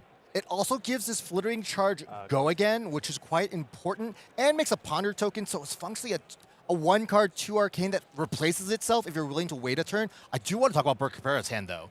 That is an Oath of Loyalty and a Hunt's End. These are some premium Majestics to be drawing in her time of need. It might be too little. It might be too late. And she does go to 1 here while on Arcane Barrier 1. Yes, by turn 3, she was able to fulfill the quest. However, during that time, I mentioned this earlier, Majin really punished her a lot for not having a blue and kind of stumbling a little bit on resources. But now Bird gets to do the thing that every Fang wants to do. It's an effective 1-card 8. Majin Bey says, I got 0 for 4s on offense. I got him on defense. You're messed up 6 ways to Sunday. But 2 damage will leak over. Majin Bey now down to 6. The 1 Obsidian Firevein to follow does find home. Down to 5. Bird Cabrera refreshes the Valiant Dynamo, which is where that 8th point of value that I ascribed to that play comes from. Entwined Lightning comes crashing in. Fused by Constella. Contemplation once again. 4 go again. And now, being a fused target, Majin can now discard that card away and find more juice, but not before sending 1 more Entwined Lightning. Bird forced to be blocking. There's an Overcrowded in the hand, which will only get up to 3. Only 1 or a token is on the board. It's requiring 2 cards, though. Ay, it still hurts. That's it. A 2-block will carry 1 damage over, and Majin Bey with a meteoric impact and a thunder strike heard all around the nation finds himself in top 8 here at the U.S. Nationals in Minneapolis. Could he do it again? He's 1 step closer. Absolutely. I mean, that was just an exhilarating game. Such a showcase of the Lightning talent, being so quick, so fast, and not giving poor Fang, Dracai of Blades, the time to set up and show his loyalty to that Empire. But giving a lot of go again. That's for dang yeah, that sure. is true. Go again, and again. And now Majin Bey is known for playing wizards, right? There was a very brief stint where he was allured over to New, which is appropriate as the alluring desire, but right then, after that short stint, drops it, picks up Verdance, picks up Oscilio, and now keeps Oscilio, but honestly, it's looking a lot more like an old Aurora deck to me than Aurora Legacy of Tempest is. I think one of Majin's favorite kind of intersections are these decks that can deal arcane and physical. I mean, the original Icelander was one of his favorite decks, and one of the strengths of that deck was I'm presenting both types of damage. I don't know, your defense reactions might not line up well to my arcane spells, and by doing overload of physical damage, it's all hyper efficient. You may simply just not be able to play your game because you're taking too much damage. And then we could clearly see this Oscilio deck really showcasing kind of what really drives Majin Bey. Of course, he did mention at some point on his fourth go again on that turn, am I really playing Wizard? That's the question we're all asking ourselves. But when you're winning that much, does it even matter, Michael? I gotta say, if Majin Bey's playing it, then it's a Wizard. The venue is definitely overloading, but it's an overload of hype. Majin Bey makes it to his second U.S. national top 8 in a row. Will he be able to get it done? That's the real question, especially when Matthew Gump seems indomitable. Don't know about the results of his match, but we've got one more for you. The hype continues, not just because a new flavor of Constella intelligence is in town, but also a brand new hero. Lightning illusionist Zygmunt Starlight is fighting for top 8, and they are going up against Ashlyn. Yeah, that's right. That's going to be our next feature matchup. But first, a quick word with Mr. Jonathan Magnuson, who had a chat with Sam the Man O'Byrne in our Flesh and Blood World Tour Backstage Pass. Let's get over to it and hear what he has to say. Can I get some ows in the chat for one of the OG Wolfpack members and wielder of the Reality Refractor and Zyggy Starlight. Jonathan Magnuson, you've locked up a top 8 spot on a brand new hero from Omens in the Third Age. How are you feeling? Feels great. 15 rounds of Zyggy. We're in. Wow. Incredible. So what drew you to this hero? Is this a play style you're used to? When did you start to go, I think I know my next deck? I mean, I've been a Kasai player for years now, but just new set releases, you do your due diligence, just test everything, and testing Zyggy is like, this hero's really fun. Mm-hmm. And then I was like, guys, this is actually good. And then I was like, do I want to play this? And then it was like, you know, a couple other people on the team were like, this is really fun. And I was like, you know what, we're in. Yeah. We're gonna figure this deck out, we're gonna bring it to Nats, we're gonna have fun. I'm local, so I'm hosting a bunch of people from out of town, so it's like, I'll just focus on hosting people, have fun in the tournament, we'll see how it goes, and now we're top 8. So I love it. I love it. It's a common theme on both the feature match and the people we're getting to talk to, and the people that are winning are like, I'm just having a great time. I love Flesh and Blood. This game is fun. So what does it mean to you to be forever associated with the Zyggy Starlight deck? Like, you are going to forever be the person that brought it on the map. When people think about Zyggy, they're going to be thinking about Jonathan Magnuson and that deck that broke out at Nationals. Like, what does it mean to you to be associated with a deck like this? I mean, it makes me happy. That's half the reason why I play the game, is to build decks. I've always been a crazy deck builder, so cool. I was the one who pioneered the Seduce secrets in Kasai. So I'm still a die-hard. If you cut that from your deck, you should put it back in. But yeah, it's fun. I like bringing new and novel ideas to decks and just seeing how far I can take them. It's working out. It's working out. Well, quickly, you know, talk to me just a little bit about your journey to get here. Like, how long you've been playing? Like, what are your other, you know, favorite accomplishments? And what does it mean to you? Where does it rank to hit a U.S. Nats top 8? It's amazing. I started back in Oldhim days. Mm-hmm. My first calling ever, I top 8'd with Oldhim alongside Hamilton and crew, and that felt great.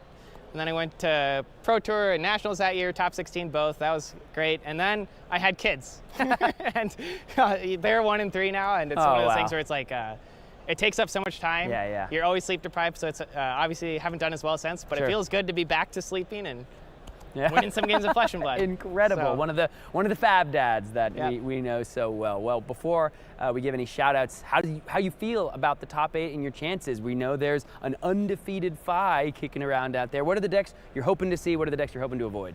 I mean, avoid the Fi. I feel fine into them if I can just hit an early CNC and an early Gone and Flash combo and their draws are suboptimal. I think I can get them, especially with I have a lot of arcane damage on the deck, so if I can kill them on their turn cycle, that's so much value. It's like we're not playing on the same life totals anymore. But I'd still rather not play that matchup. And then I also just don't want to play into Victor, not because you can't win it, but because the matchup is uninteresting. It's like, where are your Clash of Bravados? Where are my Astral Etchings? And that's half the game. So totally. So yeah, I'd rather play against anything else and have fun. So Got you. Well, you talked about your kids. Anyone else you want to shout out or you want to talk about who helped you get here, who might be at home? Yeah, game-wise, shout out to good friend Nathan and Dan. They both were playing Ziggy. Dan ducked out at the last minute and went and played Mario. Come on, Dan. What are we doing? Just fun deck building with him. Also Shane, he was on the deck for a while. Also ducked out to Valda. Come on, Shane. But, what are we doing? And then, of course, my wife and family, my in-laws are hosting my wife and kids for the weekend. Oh, nice. Because make room for the fat players. Yeah, make room for the fat players. Yeah. So, love you, babe. Get out of here. Yep. Yeah, no, I mean, we love hosting people, so it's nice to be able to open the house and be like, hey, free housing. Yeah. Come play some games. Well, dude, J-Mag. Yeah. Top 8 on Ziggy Starlight. It's an epic story. Looking forward to your run tomorrow. Good luck the rest of the way. Thank you. We'll send it on back. Awesome. So very proud to have a fellow Fab dad in the top 8 of U.S. Nationals, and what a guy to be doing it. We've seen his affect on stream. He's always having a lot of fun, and you know, the support system extends beyond the player. We've talked about the influence of the team, how important scouting is, how important even just grabbing a sandwich for somebody who's in between rounds is. But that support system does not end when the team ends. It also extends to familial relations. Give another shout out to his wife and children at home who are giving up time with their father, their husband, for him to be here. And to have that kind of support, to chase your dreams, to do something that you are so passionate about and love so much is invaluable. Absolutely. It's just hard to understate that. I mean, to have that support, to know that they have your back. You know, J-Mag is just one of the most generous people that I know. He's opened his home. He has like 5 players there every day from here throughout the whole weekend. Some of them are sticking around for a couple of days as well. He's had to send his wife and his kids off to his in-laws just to be able to host more players in this great city of Minneapolis. I mean, what a great ambassador. What a great, just a generous person who just, my favorite part of the matchups he wants to see or not see. Yeah. He wants to play the non-Victor, non-5 matchups. Why? Because they're fun.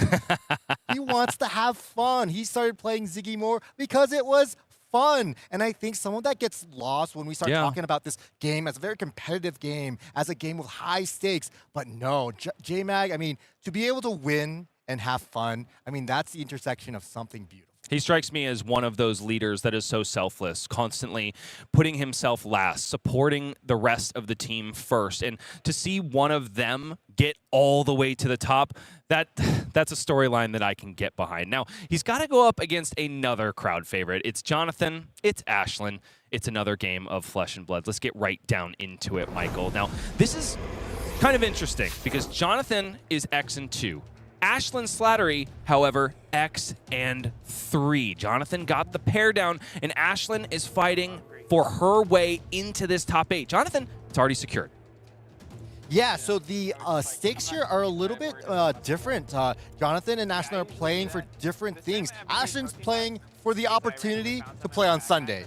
Jonathan, however, we did hear from that interview, he's not that interested in playing against Fi again, and so he is somewhat incentivized to win this game, and unfortunately for Ashlyn, that would mean that she would not be able, well, probably not be able to make top 8. So both players, of course, are incentivized to win, but their stakes couldn't be any more different. Now has the opportunity to knock one of those fearsome Fis out of top 8 before he has to deal with them when it really matters. Jonathan Magnuson's journey up until this point has been part of this stream. But round 4, got to shout out a loss to Matthew Gump, one of many that Matthew has bestowed upon the competitors of Wraith. Also takes a loss to Charles Dunn in the penultimate round of draft, round 10. But he remains alive. Charles Dunn, unfortunately, no longer for top 8. Yeah, this is just a historic run. I mean, going X2 in this long marathon of 14 rounds to go 5-1 in draft and 1, 2, 3, 4, 5, 6, 7. That's 7-1 in CC. This is an impressive record, and he's beaten an array of heroes. I'm going to talk about the fact that there are 3 Puffins. But that's crazy. I didn't even think there were going to be 3 Puffins here. So that's an impressive record. I don't think it's something that J-Mag would have predicted if he were to sit down for this tournament again. But he's also beat some meta heroes. Nick Gabler on Grady Bones, and he just dispatched a Victor Isaac Davison. And, you know, these are some late rounds as well. These are no flukes. He's also beat, of course, a Feng. This is just a star-studded record. Ashlyn Slattery, though, is no stranger to the coverage desk.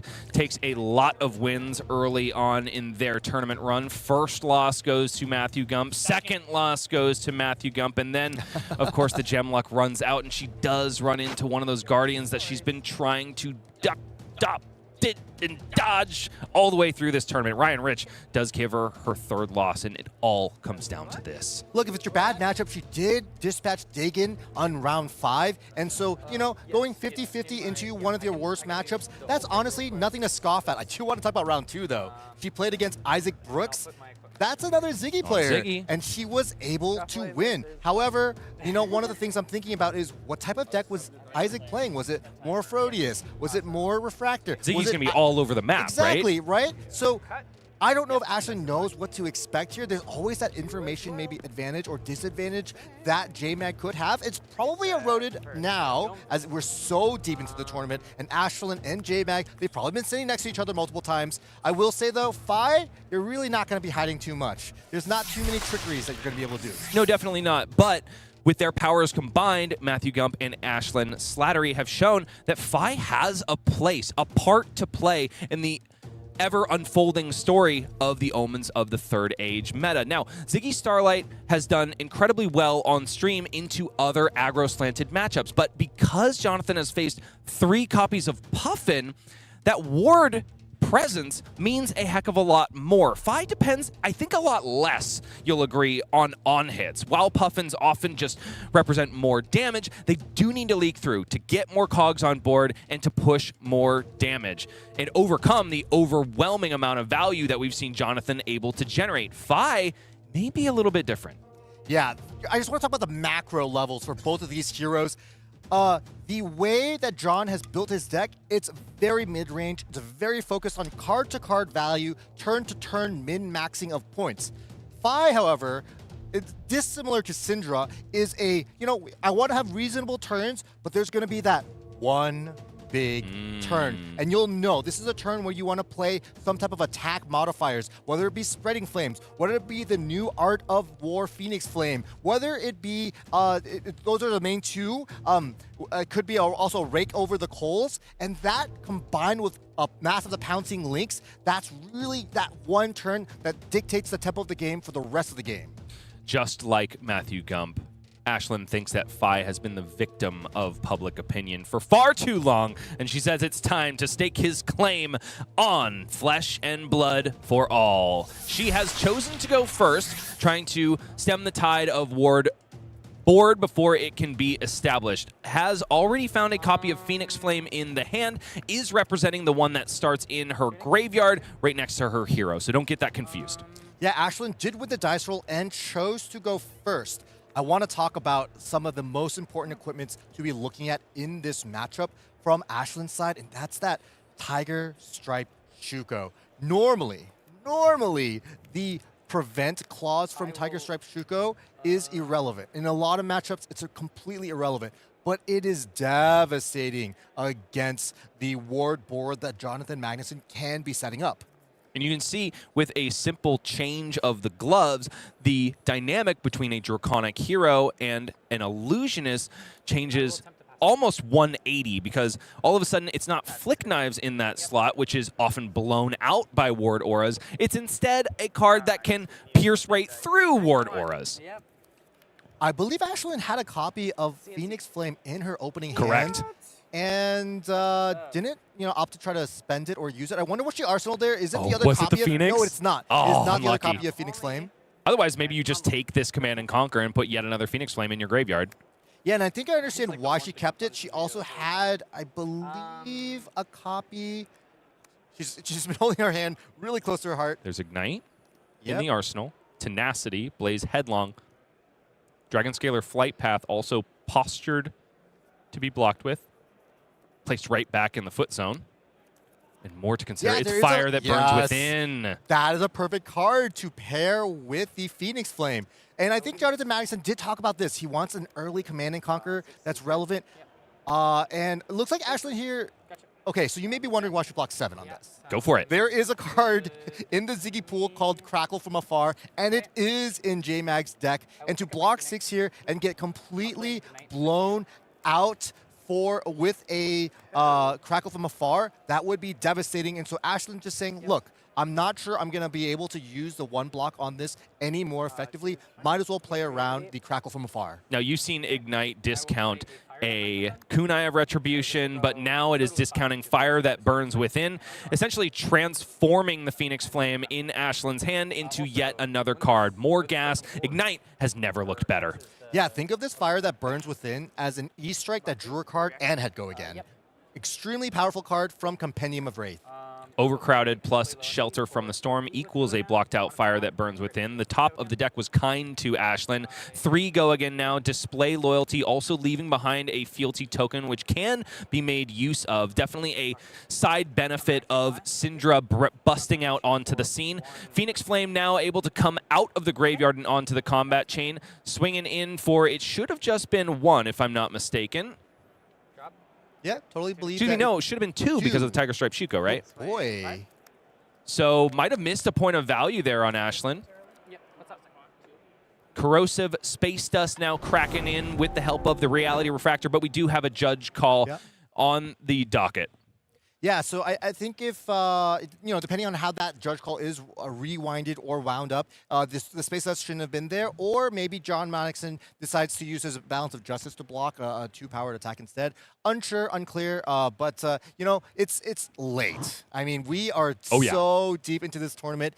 Players have been playing for so many rounds, nonstop. They've done a draft today, 4 more rounds. They played 8 rounds yesterday. These little things tend to happen. We assume the best of our players as well. And yeah, let's see what actually happens here. All right, let's dive back in. We'll ignite a Fire That Burns Within. And yes, the Corrosive Space Dust does seem to be gone. I think what happened there is that the miss of the Tiger Stripe Shuko trigger would have meant that not only is the Corrosive Space Dust gone, but Tiger Stripe Shuko slices through and thereby gives 1 point to Jonathan Magnuson's life total as well. I thought that I hit, but I was like, oh, it wards 0 or whatever. So when you said ward 0, I thought you were talking about Shuko. Yeah. And I was like, yeah. And so I like didn't ask a question about that, and then so we played our turn. This should have left, but this was around for your turn. A quick moment, we just want to make sure that the prying eyes of the camera are turned away from our players in sensitive situations like this, because it can get heated, not necessarily the intention, but when the stakes are this high and nerves are also bubbling to the fore, you need the grace of no eyes upon you. But now we are ready once again to proceed back down into the match and keep this high-octane action lit. Spectral Shield out from Jonathan Magnuson can now swing in for 5 Corrosive Space Dust in the blue instead in the pitch zone here. 39 plays 39, but Ashlyn's going to be hard-pressed to block any of this kind of meaningless damage when it's coming from Jonathan. Yeah, that wasn't ideal, of course. J-Mag blocked one of the Greaves and still took 1. Wasn't able to get any ward value from that because of the Tiger Stripe Shuko. I'm sure if he knew that that was 2, probably would have elected to block the Balance of Justice instead. But no harm, no foul. He has this calming gesture to be able to, on demand, make a 5-powered weapon, which cleanly pitches off of a blue. Oath of Loyalty crashes in for 4 Go Again, forces Ashlyn to play only Draconic cards for the remainder of this turn. Sink Blow is going to sink away, yes, one of these non-blocking Corrosive Space Dusts for Jonathan Magnuson. In this case, it's the red chosen. Picks up a Miraging Metamorph for his troubles. Otherwise, the hand still doesn't block. It's blue Corrosive Space Dust and Fleeing Starbreeze. Ignite is the follow-up. Is there yet another Fire That Burns Within? I take 1. Sounds good. It wards 1 this time. John's so excited. Down to 38 now to Ashlyn Slattery's 34. More bloodletting to be had. Fionel Spring Tunic plus that Ignite on attack trigger cashed in for a swing of Searing Emberblade. A weapon that is really simple on its face, but its rate is something to be contend with, and also the passion that it ignites in 5 players also cannot be understated. Yeah, just a clean usage of that Tunic. Typically, Ignite sometimes can be awkward if you don't have a 1 cost. It's not like Cindra where there are a lot of kunais that can always be swung after following the Ignite. So awesome usage of the Tunic there, being able to almost get 1.5 points of value because of the Phoenix, of the Searing Emberblade coming in for 3. Phoenix Flame, one of the two in the graveyard, swings on that combat chain. This time, Tiger Stripe Shuko is remembered, and a Ronin Renegade clears up the turn. Unfortunately, that arsenal is not something like a Lava Burst, or you better believe that Ashlyn would have been hucking it onto the combat chain. Now, Jonathan gets his say, and it's a very powerful play of Miraging Metamorph. A simple one-cost attack that crashes in for 7. That seems like game-breaking math. Why is that happening? And also has the keyword Phantasm. Okay, that's starting to make it make sense, but wait a minute. When this is destroyed, theoretically, from a popper that deals with Phantasm, you create a token copy of an aura you control? Yeah, this is one of the best Majestics printed in the Everfest set many years ago, just giving Illusionists a extremely efficient attack with sometimes devastating on-pop effects. Here, we see one of the cleanest plays Jonathan Magnuson's able to do, which is giving this Miraging Metamorph go again, then swinging it. This is actually a 3-card 12. We talked about 4 go again, 4 go again, 4 go again. 3 of those is 12. This is the same rate. We're figuring out players getting to use their cards on offense for 4 points of value and figuring out creative ways to do so. And in this case, you don't even have to expend all of those 3 cards. One of them goes back to the bottom of the deck, which just so happens to be yet another weapon, technically, with 5 base power. And then the other gets to stay on board, potentially give more go again later on down the line. But at its floor, another ward. I think I said 12 value. Actually, this Fleeing Starbury stays in play. That's another point. That was a 3-card 13. Eat your heart out, Ford Go again. And eat your heart out, I don't know, Hungering Slaughter Beast and Graveling Growl. Ignite, the 3rd copy already for Ashlyn Slattery, is on the combat chain, leading this turn off. Then it's Display Loyalty, 2nd fealty token generated. Unfortunately, that Ignite discount clause is kind of paid to charity because this Display Loyalty already costs 0, gives Jonathan a little bit of a hint about what could be lurking in the hand of Ashlyn. Yeah, this is going to be another bread and butter turn of head jab, followed by head jab, followed by head jab. Not getting the full value of the Ignite is unfortunate, but it was the only Draconic starter in Ashlyn's hand, so she's happy to have that than not. Now, I think there's a Salt the Wound left as the last card in the hand for Ashlyn. Might just be donated to the Searing Emberblade in this case. Well, right now, I think that Salt the Wound comes in for 5, or maybe, True. maybe 6. Okay. This Phoenix Flame gets hit. Maybe it's just time to play it. Honestly, the reason I was considering that was, oh, what if there is only one Salt the Wound in the deck and Ashlyn needs to protect it for the Mask of the Pouncing Lynx? Seems like there may be redundant copies, though, because she plays it out as essentially a Lava Burst plus. Yeah, we saw her pitch a Tenacity, I believe, on the very first real turn that she had. And then also, sometimes with the Mask of the Pouncing Lynx, you can either get Ignite or the Fire that spreads within. These are all powerful attacks that have a base power of 2. And normally the pain point for Illusionists is that they need to gain some defensive value against aggro decks, and Fi and our other Draconic Ninja kind of don't give you that space. It's just unrelenting value. Granted, it's not crazy on each and every card, but it's enough to stymie the ward board that Illusionists like to develop. Ashlyn keeps crashing in, but Jonathan, after devoting just 2 defense reactions on that monstrous turn, thinks that he's got enough value to get it done. And here we go. Once again, it's an elliptical conflux. For 1 resource, the remaining 2 crashes it in for 5 value. So a long time ago, we had a person named Michael Hamilton do very well with a version of Who's deck that? called Icelander, and it relied on a lot of these powerful card effects called Wounded Bull. What did they do? There were 2-card 8 points of value. Here we see a swing of 5, a ward of 2, that's 7 points of value, and when this leaves the arena, we get Embodiment of Lightning. If we only value that Embodiment of Lightning at 1, this is a 2-card 8. It's one of the major reasons why this style of Ziggy has seen so much play by Jonathan Magnuson and on the stream, and probably will continue to see more play because these numbers don't lie. And I think it's impossible to value Embodiment of Lightning at only 1 value when your deck is full of things like Miraging Metamorph, which is already above rate. If you can send 2 of those monstrous attacks in 1 turn, I think Embodiment of Lightning's token stocks go way up. Yeah. It's a Flame Call Awakening, though, for Ashlyn Slattery. Has not played another red card this turn, and honestly, she doesn't really need any more Phoenix Flames in the hand, so it's just going to be 3 go again here. A little bit under rate because she's forced to pitch, but it's just a way to convert the extra resources on that blue because a Searing Emberblade is sure to follow. Yeah, I do want to talk about the embodiment of lightning. So, of course, they are really good, probably more than 1 point of value. However, they are not good in multiples. The second one, the third one thereafter really provide 0 value. So it is a token that you want a sprinkling of, you want one at a time, and you don't want too many in a row.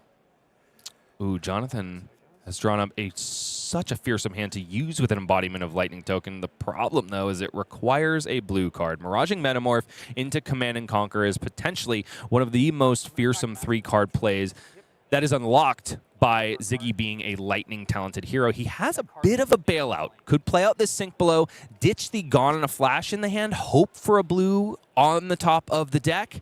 Yeah, last turn he struggled to get 4 value out of his Shelter from the Storms defensively, blocking 6, quote-unquote, on the Salta wound that Ashlyn had at the very end. This turn, Jonathan Magnuson, he has to think about, well, is Ashlyn going to send a 4-powered attack at me? Because that Sink Below really wants to see itself blocking for 4. Now, hold the phone. Ashlyn Slattery just popped her Mask of the Pouncing Lynx. The find is in flame? This is not a card that we see played too often, but there is an Art of... There we go. Art of the Phoenix War is in the hand, so that Phoenix Flame that comes to the hand will make this card look a lot like one that has been banned out of the game with a lot of books that draw cards in their own right. So all of a sudden this attack comes in now for 2. Gets donated straight to the life total of Jonathan Magnuson, down to 18 now. But I do see another Art of the Phoenix War in the hand for Ashlyn Slattery. That's one that you don't want to see in multiples. She needs 1 more chain link, and then she can get a Phoenix Flame back for free. But do the resources cooperate? She's still got the 1 floating from that overcrowded in the pitch. Rising Resentment now coming in for 4 go again, getting beefed up by Art of the Phoenix War. Sink Below finally getting 4 points of value. Jonathan ditches a red, finds yet another red, unfortunately, but he insulated himself from disaster, I guess, by bottoming the Command and Conquer instead of the Gone in a Flash, thinking that he wasn't 100% confident that the top of the deck would be blue. Yeah, I'm fairly certain there's a blue instant, probably that costs 0 in JMag's hand arsenal. So he has a clean Gone in a Flash, play the blue instant, Tunic, Miraging Metamorph, and a Fate Foreseen to block on this turn. However, this turn is looking to go almost infinite with all of these Art of the Phoenix War. It's going to be a very powerful turn. There's a lot of damage. I mean, we talk about the one big turn. And this is it, ladies and gentlemen. This is that big turn.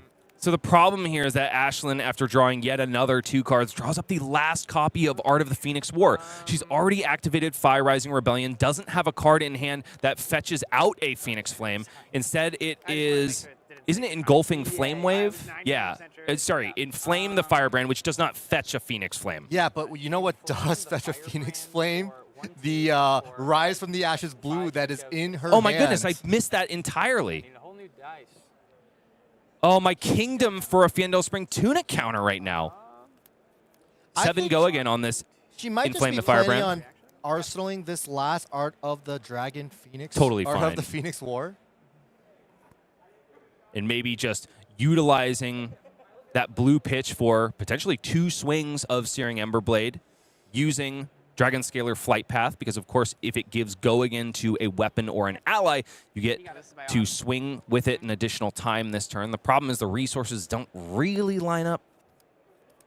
Yeah, no matter what, this is going to be an insane turn, but you know, JMag's been blocking, and with this Fate Foreseen being played first, getting that clear opt, well, Balance of Justice. It's very, very active right now. So the top card of the deck is a card that JMag needs to think about. Do I want to draw this card?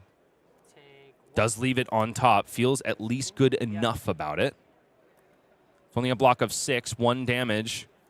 Leaks across the line. 17 plays 16 now. Ashlyn in a very small lead. Searing Emberblade could extend it. And now this is my favorite point of every Draconic Ninja chain, where you have to move all of the cards a little bit to the left because you're running out of space in the play area. Dragon Power is the follow-up. Made Draconic, of course, by the Inflame the Firebrand that came before the Searing Emberblade. One of the 3 modes that can be turned on that card is, of course, make all of your cards for the remainder of this combat chain Draconic. Fearsome power from Ashlyn Slattery. The one thing that went wrong on that turn, of course, is I think drawing the final copy of Art of the Phoenix War. But when you're arsenaling yet another one and you've put your opponent to 6, you still have a healthy life lead. I think she's going to get to resolve it, Michael. Yeah, if that instead was another copy of Lava Burst or another strong finisher, it could have really just ended the game on the spot. Jonathan Magnuson now gets a retort. It is, of course, gone in a flash out of the hand, give and go again by the embodiment of Lightning Token. And now there is a Stardust Spike in the hand. And with Fyendal Spring Tunic and the red in the hand, can swing a weapon after the fact. But do you want to just hold on to that Stardust Spike and send Miraging Metamorph instead?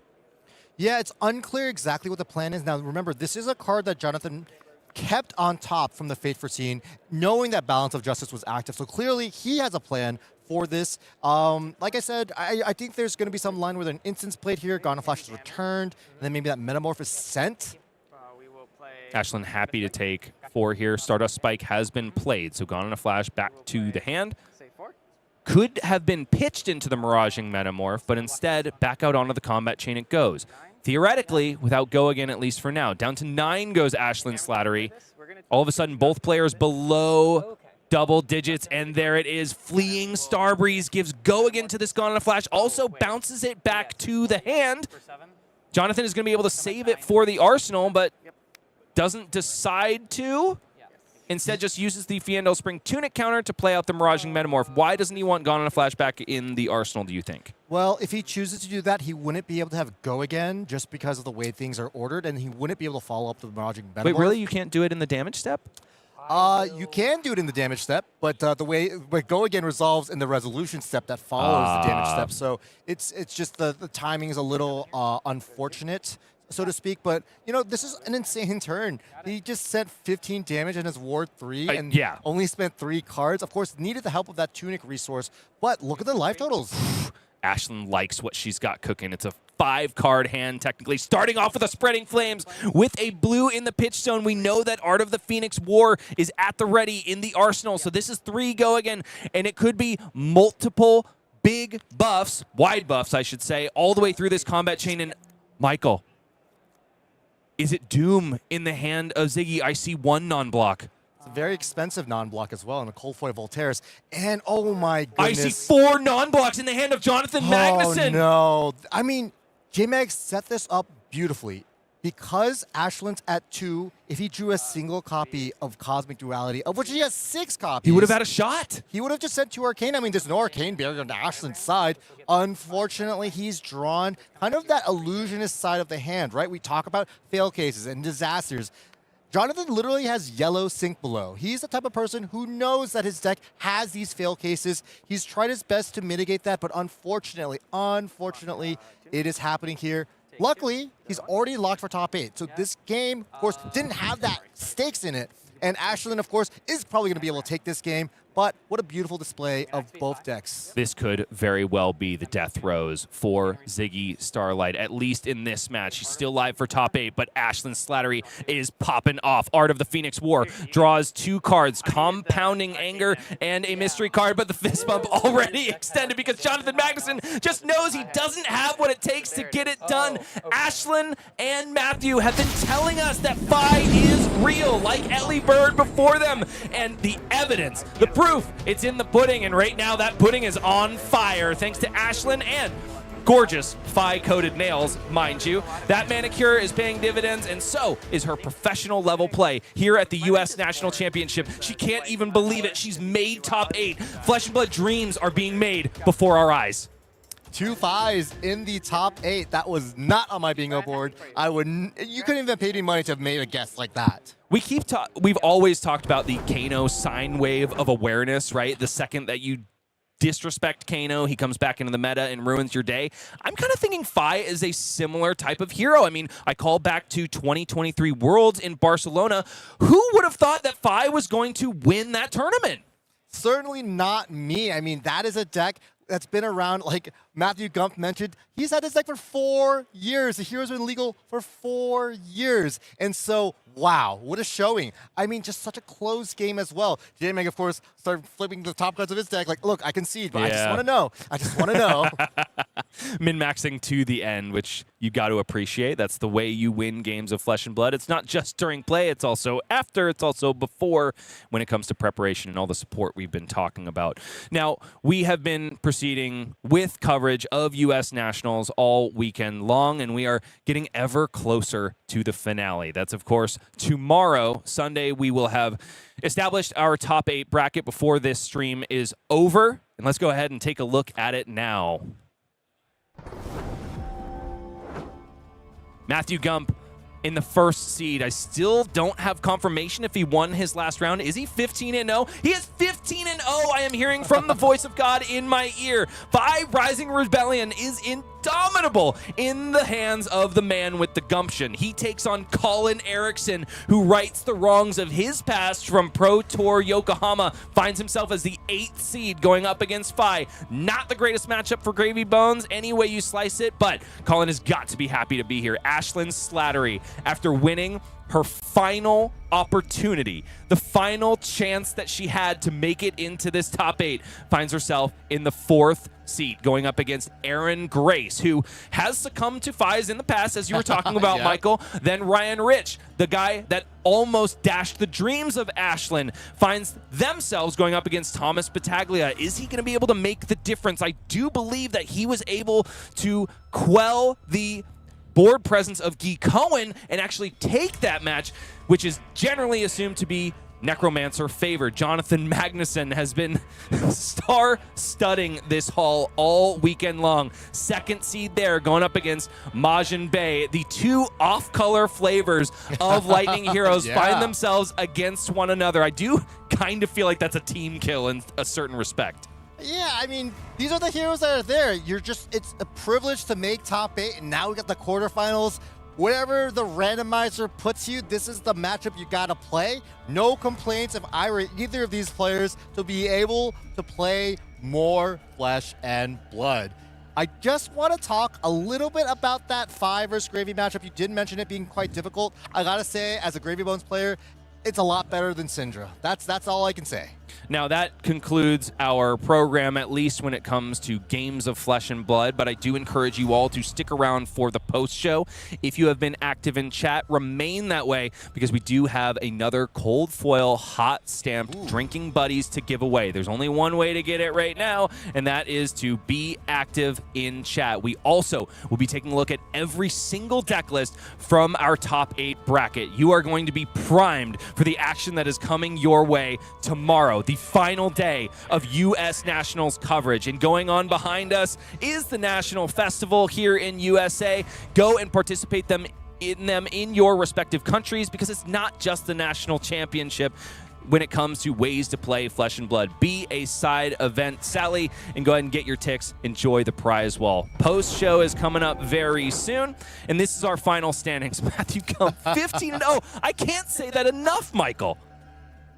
Holy cow. 3 records removed from 2nd place. It's 15-0. All of a sudden, X and 3. Ashlyn Slattery made sure of that when she felled Jonathan Magnuson in that last feature match. Then Ryan Rich, Ashlyn Slattery, Aaron Grace, Thomas Battaglia, Majin Bay, and Colin Eriksen conclude our top 8 bracket. Michael, talk to me about what else you see. Who are our unfortunate, just barely losing outers?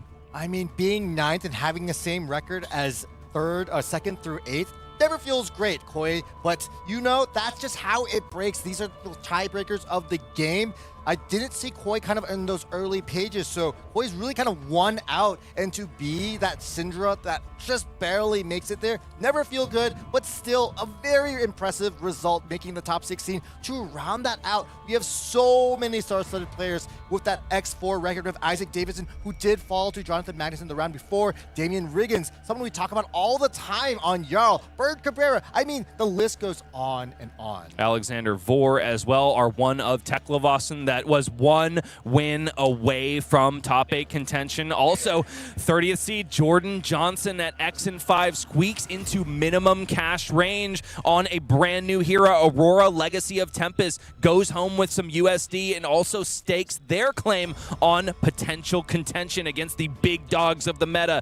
Jacob Baugh barely squeaks out at 33, but gotta talk about Tommy Buljan, who has won my heart because he's just such a fun player to watch, but also because he's cranking his way into minimum cash just barely. U.S. Nationals has not disappointed whatsoever. Ashlyn Slattery breathes a sigh of relief, though, because probably not even her first, second, or third objective of the weekend has become realized. Maybe it was all the way down the line as fourth, because it has got to be an unbelievable experience to make a top 8 at your respective national championships. She has secured it, and she has had some words with Sam. Let's go ahead and take a look. Thank you so much, Bryce. The rebellion continues to rise, for it has found another champion. I am here with Ashlyn Slattery, U.S. Nationals 2026 Top 8. How's that feel? It feels amazing in like this weird way. I unfortunately did not, have the water well on camera, but after a bit, I just cried for 8 minutes straight. I was so happy to have finally get it, and it was very stressful. But I was in that game, I was a little nervous, but we got there, and I'm really happy about that. We got there. Well, talk to me a little bit about those emotions. What was it that came rushing to the surface? What have you been searching for? What were the feelings that just came and hit you like a truck? Most of my life has been in search of things that I can really focus and care about a lot on. And I've tried really hard at many things, and Flesh and Blood is one of my favorite things. And I don't know, it was a lot of things, but I guess mainly it was I just never expected me to be this good at something. And it feels amazing. And this is my favorite game ever. And y'all got to watch me draft and pass 2 fingers of fragmentation when I'm playing Zyggy. And I'm that's awesome. Yeah, it was, I cried so many tears, and I went up to my partner and I just hugged them for 6 minutes straight.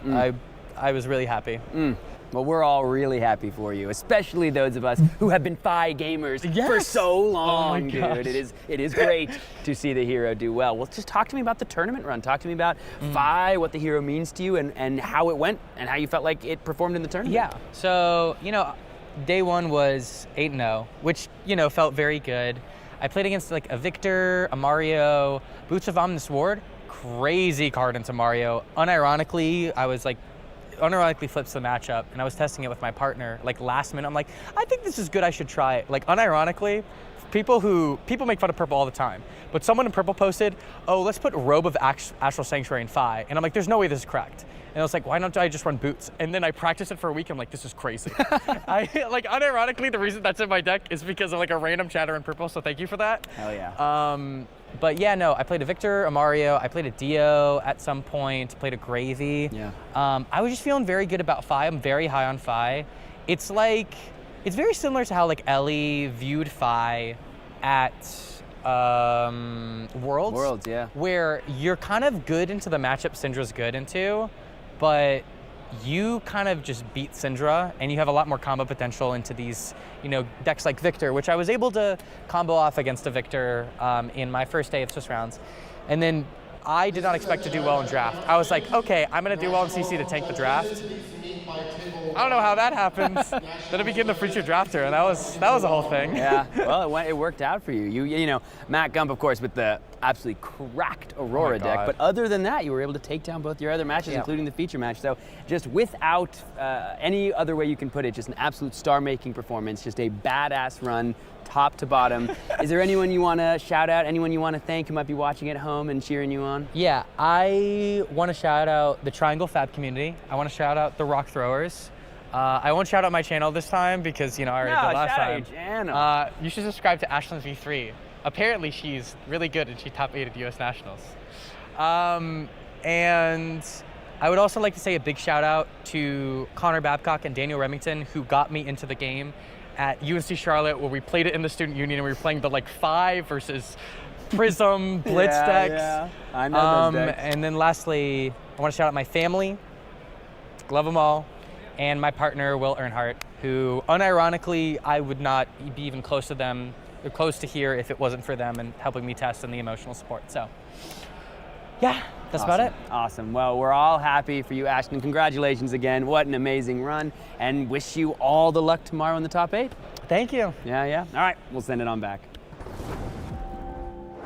Impossible not to be emotional at the words of someone who is so genuinely surprised, honored, glorified by being in the seat that they are. And after what has undoubtedly been a road of hard work, a little bit of suffering, but also a ton of fun.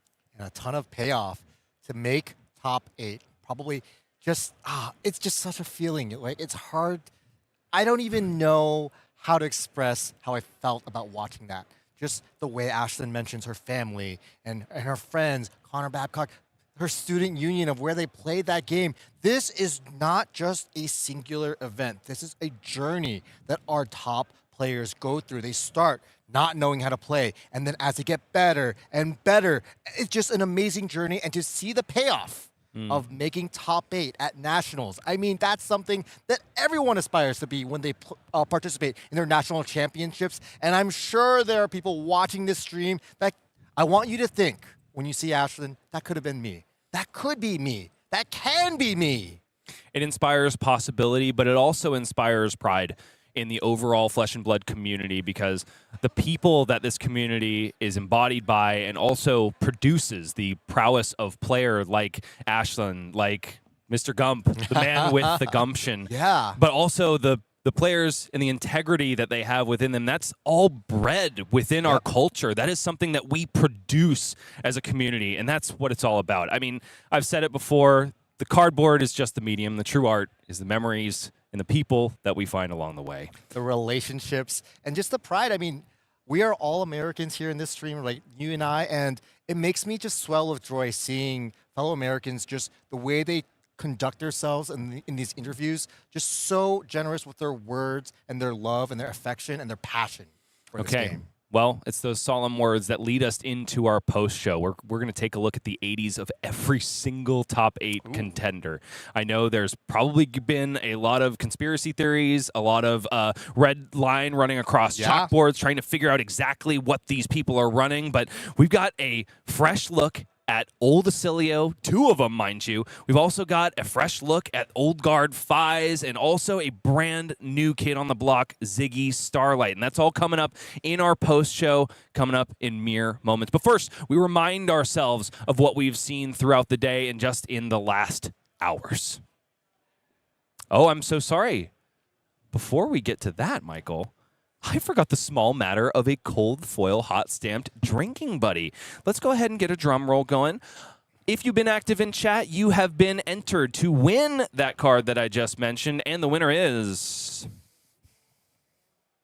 the real Nan X. Details are in chat. Stay active as you have been. Make yourself known so our producer can get that prize to you, and we can get it shipped to you directly from New Zealand and LSS headquarters. And now we can view some beautiful images that we have accumulated throughout the week. Ashlyn going up against Jonathan Magnuson. The ward board crumbles to the unrelenting force of dragon power and a bunch of other draconic attacks. Ticking down the life total is Ashlyn, and finding herself at the last possible moment in top 8. Majin Bay, the one person in the room who can become back-to-back national champion in the U.S., finds himself in the top 8, just barely, breathes a sigh.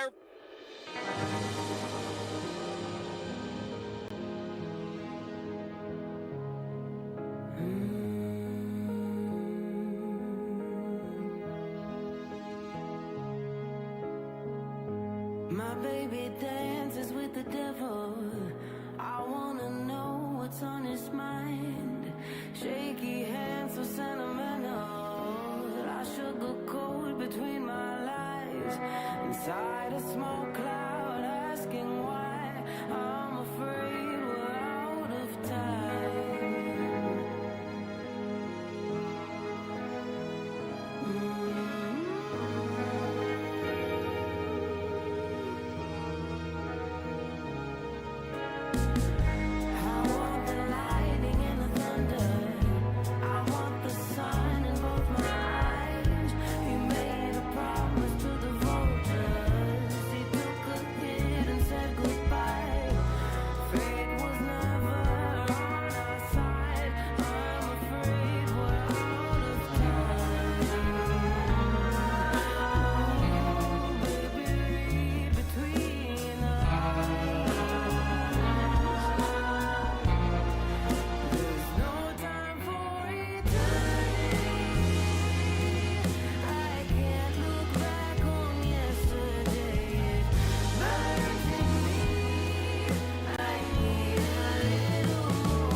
Put away the bingo cards, folks. They were all wrong. We got 2-Fi in top 8 alongside a Ziggy Starlight, and it's looking like a US Nats top 8 for the ages. Welcome back to coverage of US Nationals, brought to you by TCG Player, the trusted marketplace of flesh and blood. And let me tell you, a marketplace that might be afire after the things we are seeing in this top 8, Pankaj. We've had an incredible 2 days of Swiss games in Flesh and Blood in both CC and Limited, and we have our top 8, which looks incredible. I would not have guessed 2 Phis in the top 8 and no Arachne Marionettes. Not a one to be seen. You actually heard Ashlyn talk about it. She thinks, at least in her deck, Boots of Omnis Roared literally flipped that matchup. So we're going to go ahead and look at all of the deck lists that we're going to be seeing on camera tomorrow. But first, let's take a look at the exact run of show and what we can expect throughout the weekend. So we had our day of Classic Constructed. We had our day of Draft and Classic Constructed. And we, of course, now move on to our top 8 tomorrow. Single elimination. We're watching every single round of this, my friends, and it is going to be so much fun. And we've given away 2 of these drinking buddies, which means we got to give away a 3rd. There will be one more giveaway tomorrow, of course, for day 3 of US Nationals, where, as my co-caster just mentioned, we will be watching every single one of the top 8 games. It's going to be an absolute blast. You will not want to miss it. There's just so much to be excited about. The giveaways, the top 8, the decks. Let's take a look at what we can expect tomorrow. It's fantastic. We got 2 Phi. We got 2 Oscilio 1, a deck that everyone was crying out, oh, no, Volzar, what's that deck even going to look like? Everyone, including even, we're hearing in our ear, Ethan doesn't like to admit he's wrong often, but he's saying even me, even I didn't expect Oscilio to do this well. So that shows you all the power that Constella Intelligence still packs. And it's 2 different flavors of Oscilio as well. And speaking of people crying, I mean, I heard a lot of people saying Omens has had no impact, no CC, these heroes do nothing. Jonathan Magnuson here proving all of us wrong. 2nd seed on Ziggy Starlight. Yeah, absolutely. Amazing, amazing run from Jonathan. And we saw, of course, an Aurora making cash and taking down 2 Marios in her own right. Top 32. Top 32, yep, top right? 32. And so Aurora. looking at Oscilio Constella Intelligence, this is a whole different version of Oscilio powered up by those Omens of the 3rd age cards, folks. So might be time to turn on that computer and get your way over to tcgplayer.com to pick yourself up some of these brand new pieces. And I think it's time to break down the decks, hear from Ethnic Smoke himself to see just how these decks are going to break down. So let's start with our 8th seed and look at this Gravy Bones list that finally got Colin Eriksen into his first major top 4. He has been knocking at the door time after time, and yet, finally for Colin, he's made it in. So I want to frame looking at this deck list in terms of Colin's first matchup, which is, of course, Matthew Gump on that Phi Rising Rebellion. For Gravy to overcome this very difficult Draconic Ninja matchup, he's going to want as much disruption as possible. 3, loot the holds, and I want to point out, 1, loot the arsenal as well in Colin Eriksen's list. That can be very, very effective in maybe sniping an Art of Phoenix War in the arsenal, maybe even a very strong starter like an Ignite or Inflame the Firebrand, for example. Colin Eriksen has come prepared with some extra disruption packed into his list, which I think will be quite important for him in his first matchup of tomorrow. Yeah, we saw Colin Eriksen, of course, take down the Aurora on stream, and there's something about these Gravy Bones lists. I remember back in Singapore when they started to flip the matchup of Cindra on its head was when those Fiddler's Greens started to get into the picture. You look at Colin, though, he's only got 1 in the list. I'm wondering if Phi might just be able to go a little faster than Cindra even can with that Mask of the Pouncing Lynx. It's not the consistent value of the Mask of Momentum that Colin's going to have to be dealing with. It's that spike power in the Lynx. The edge is certainly in the Phi seed for sure, but Colin Eriksen with the loot the arsenal, the couple extra disruption effects, maybe will be able to overcome it. I also want to point out a couple more unique pieces in this list. He came teched for the mirror and for a fatigue-ish matchup in the form of Moray Le Fay as well, a very strong ally when it's allowed to be left around, and also Gallo end of the line, which I think is perhaps more tech for warriors or maybe even a ninja like Hatsu. Yeah, I immediately upon this deck list being brought up on screen, I looked at Murray, I looked at Gallo. I mean, I'm even looking at Anka. Anka's a ally that's come in and out of these lists over the years, over the months since Gravy Bones has been here. And Gallo's a card that just recently got introduced in Super Slam. It's an interesting card to see making it into Colin Eriksen's list. Something's working for him. The Maria Lefay is also a very interesting inclusion. This was a Majestic that came out with the release of Gravy Bones himself. Never really saw much play, however. Colin does think that in this meta in particular, there is a place for this ally. Let's take a look one more time at the entirety of the list. Anything else you want to point out? You can take your screenshots here, playing at your local armories, or buy these cards on tcgbled.com. But anything else you want to point out? I see a whole bunch of one-offs, and as someone who enjoys deck building that way as well, I absolutely love this. One of Loot the Arsenal, one of Fearless Confrontation, one of Back Alley Breakline, one Humperdinck. Big fan of having a whole bunch of one-offs, especially in a hero like Gravy Bones, where you can look at the allies to some extent as some sort of toolboxy type permanence. Let's actually quickly, before we leave, take a look at the Carrion Crown. This is an interesting inclusion. These equipment pieces, seeing Carrion Crown be brought in, is this something that we can expect? I feel like I haven't seen Carrion Crown too often. I think Gravy lists have started incorporating this in their deck list over Crown of Dominion. It's effectively the same effect. It gives you the effect of having a gold around for Gravy's ability, but very importantly, can also give you the flexibility of blocking with it for 2 if you find yourself gold flush, and also doesn't actually create a gold token that's around, say, if your opponent has a gold-baited hook of their own to steal yours. Interesting. Yeah, I like the tech there from Colin Eriksen. All right, as we take a look once more at our World Tour Weekly host, Majin Bay started his tournament off with a loss on stream and ended his tournament with the important win on stream to make his way into back-to-back U.S. National Championship top 8s. Walk me through whatever he's got cooking. I'm going to use his own words here. I asked him, how would you describe your Oscilio deck? And he says he's basically playing Aurora, where he can discard Echo Flash. Just some wizard shenanigans there in the form of some arcane pieces like Echo Flash. You discard it, get 1 damage, ping 1 off of Volzar as well. You can just Volzar in response to the ping when it hits the graveyard as well, which is a free 2 damage if you think about it, because you do get the card right back off the top because of Oscilio's hero abilities. So this game plan, we saw it against Bird's Fang. 0 for 4, 0 for 4, 0 for 4. A few bits of arcane damage here and there, and also, very importantly, 1 big Gone in a Flash turn, which can be supplemented by cards like Astral Bridge, which could be 2 instants in a trenchcoat.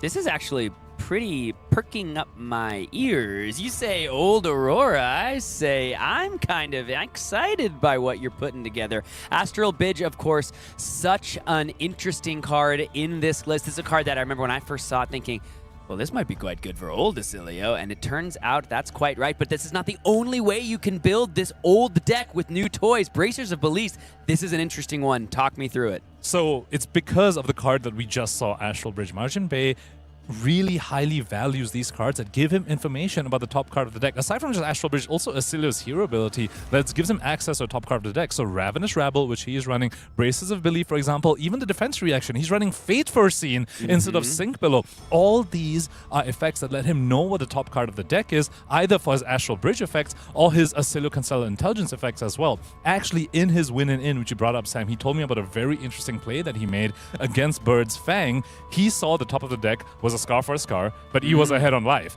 So he Oscilioed into it and then E-striked it to the bottom. And that's the sort of play you can only make when you know the top card of the deck is. And when you're a player with the skill level that Majin Bay has, you know he will use that information to maximum effectiveness. Yeah. I mean, Majin had an interesting deck, and he piloted it to just absolute maximum efficiency. In his round before his win-in, he literally won against Victor. I don't know if Michael Feng talked about this on stream. Literally won against Victor with the last card in his deck. We have been downplaying a little bit about the wizard pieces in this deck, but there are still a few here which are very, very effective. He is a big fan of Constella Contemplation in particular. Not only does it have the Starfall effect, which in Oscilio Constella Intelligence is very trivial to turn on, it is, again, like free 2 damage. It turns on your Volzar, deals 1 damage from Starfall, and then refreshes the card itself via a Ponder token. It's basically like more copies of Echo Flash if you squint a little bit, and because he has the information on the top of the deck, again, he can set up that Ponder token very, very well as well. Sigil of Brilliance,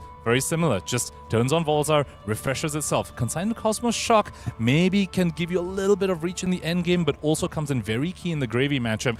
Cards like Rigor Mortis attacking with Sawbones get so much scarier when the opponent has access to a zero-cost shock to shock your ally right back into the grave. Yeah, this is a really interesting list, and as I look at it more and more, I am starting to think I might want to sleeve this one up. It's looking like such an interesting combination of many different facets of the elemental class, a talent of lightning, of wizards. There's a lot going on here. Anything else you want to highlight before we move on? Well, between him and Jonathan Magnuson, I think there's Gone in a Flash card. Maybe try and pick that up sooner rather than later. Yeah, also just interestingly, 2 copies of Remembrance. It's an instant. You can get rid of it if you need, but clearly it's key to certain matchups or else Majin wouldn't be running it. Very important in the Fatigue Victor matchup. When we would hold that he won against a Victor with the last card in deck, I'm almost 100% certain that Remembrance had a very important part to play in that matchup. Well, we saw our next Gravy Bones player on stream taking down a Victor. Only one Victor made its way into top 8. Thomas Battaglia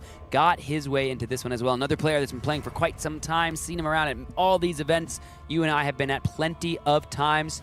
From Team Sigil alongside his co-conspirator in Sigilness, Aaron Grace. We got Gravy Bones in front of us. Any differences you want to highlight immediately from what we saw from Colin? First thing I want to point out about Thomas Battaglia himself is that while, Bryce and Michael were taking the viewers down, the win and ins that we did get to see on stream, I had the pleasure of watching him play his win and in into Damien out there in the tables against Damien on Jarl, who's pretty confident in his matchup. And on stream, we saw Thomas beat a Victor who was trying to beat him up.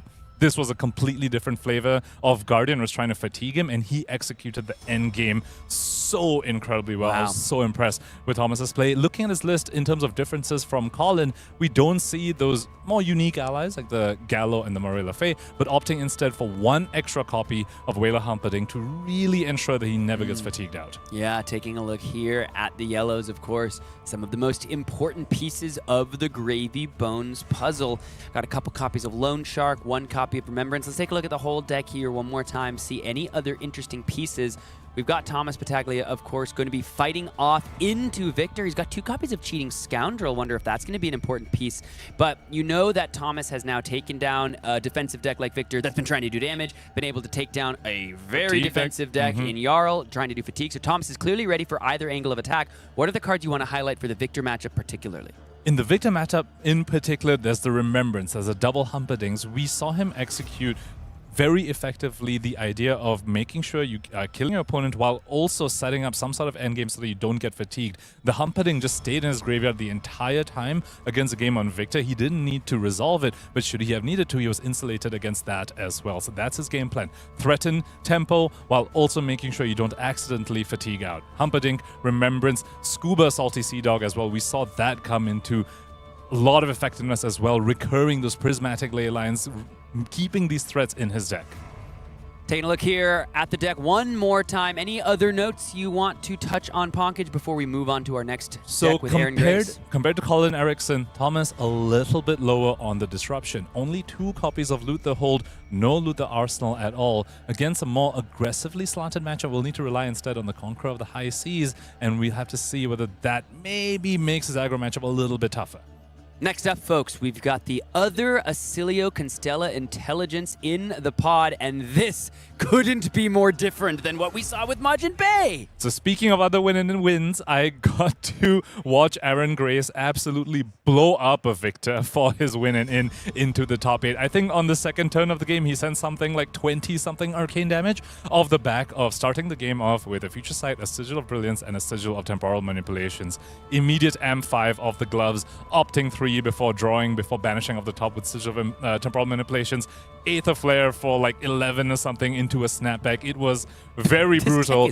And then just ended the game off later with the Storm Striders. This deck is so impressive. And we need to keep track as we look at these top 8 deck lists. How much AB are people prepared to present into a deck like this? And if you're not prepared for a deck like this, which I think a lot of people aren't, Aether Flares, even yellow Aether Flares in this list, are going to capitalize on exactly just that. Aaron Grace, of course, facing off against Phi, if I'm not mistaken, right? So we'll be trying to survive against Ashlyn. We know Aaron already lost to Matt Gump earlier in the tournament. As we take a look at the whole deck, of course, Aether Flare here, a real key part of the puzzle for these new-fangled Oscilio Arcane lists.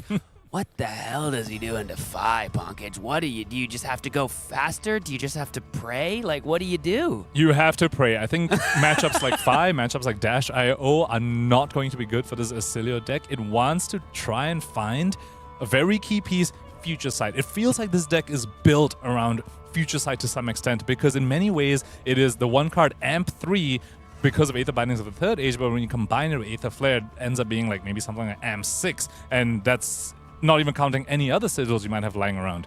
This is just a 3-off in the deck, though. If you don't find this early enough against a Fi, they might just put you on the ground because their burst damage is on the field in the form of Mask of the Pouncing Lynx. Yeah, they don't got to find a specific combination of cards, but if you can put those sigils alongside an Aether Flare, that's when it starts to get good. You amp, you do the Aether Flare. The Aether Flare basically amps your next thing. You have a potential Storm Striders to continue that damage.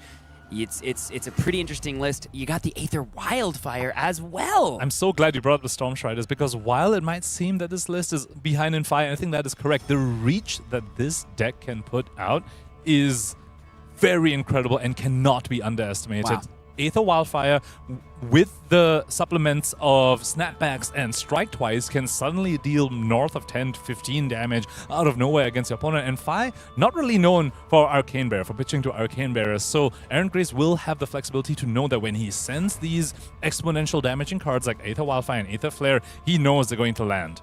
Wow, I will say, I gotta say, dude, looking at this list, looking at Majin's list, the impact of Omens of the Third Age and the subsequent ban list, right? Losing Volzar, the compendium cards in this list, like, I really feel like I'm looking at a new format being born and new metagame developing. Like, these are completely unique lists to what we've expected from Oscilio, and they don't look at all like the Oscilio list that just won Pro Tour Yokohama. They don't look at all like the Oscilio list that have been dominating the metagame for a couple months now. Like, we're in a completely new place, a completely new metagame. It's remarkably exciting. We haven't even reached the Zyggy that's in the top 8, and yes, we are feeling the Omen's impact already. Just a few more amp cards to talk about. Blessing of Aether over here, and still the Aether Winds. These are how all in these Oscilio decks are on amping the Aether Flares. Yeah, pretty exciting stuff. Let's take a look at our next deck list. We've got one of the two Fis, and we're going reverse through the standings. We're starting at 8 and going up to 1. And that's why it's taken us a while to get to the Fis, because they're both at the top of these standings, folks.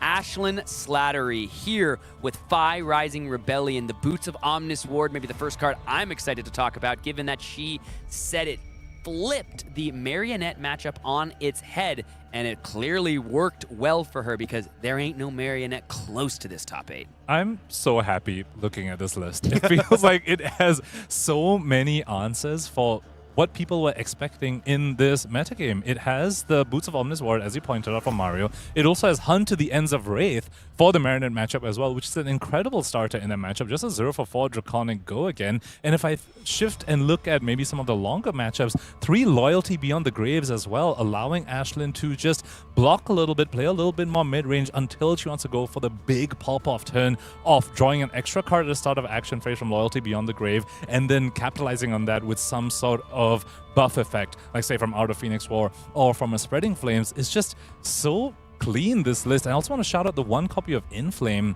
Dude, we were all confused, like, why sick. that's there, but then we saw it on stream, how it managed to let her have an incredible combo turn into the Zyggy. Yeah, that was... I'll use the term fire. That was fire, folks. When the Inflame grabbed the requisite Phoenix Flame for the Art of the Dragon War, I was speaking to Ashlyn before our interview, and I was talking about that moment, and she said, yeah, I've kind of gone back and forth on Inflame, but then Dando said he runs it as a one-of for some certain combo turns, so I decided to give it a try, and this is like one of the only times it's actually worked out for me. Inflame to find the flame and then discard it to Out of Phoenix War right off your Mask of the Pouncing Lynx. Incredible technology. Taking a look here at the full list one more time, it's really exciting to see this list come together. The Loyalty Beyond the Graves can be pretty interesting depending on how far she goes. I do know Ashlyn's win, and in the round before she actually punched her ticket, she did lose to a Victor. So there are some decks in this top 8 that might give her some trouble.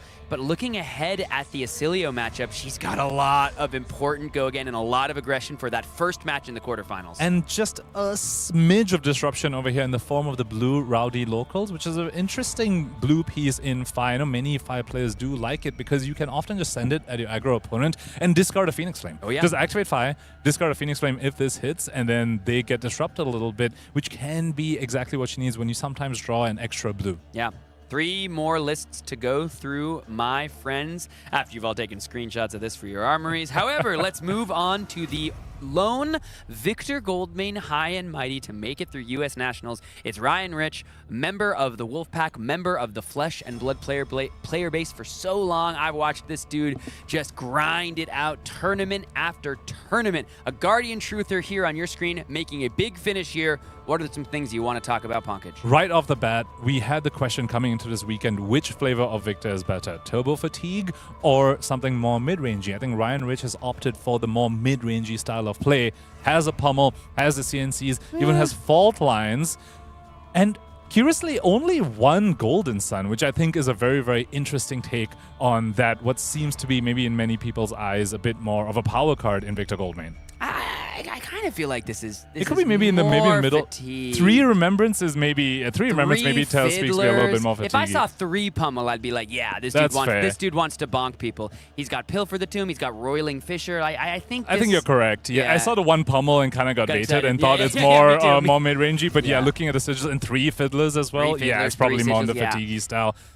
3 Pilfers though, 3, and yeah, maybe the 1 Golden Sun as well. Saying if you want to play a tempo matchup, you'd want 3 of the cards. So Ryan Rich instead telling us Fatigue Victor is the way to go. Let's take a look at the Blues because I want to highlight what they've got for Ryan Rich because remember, this is going into Gravy first.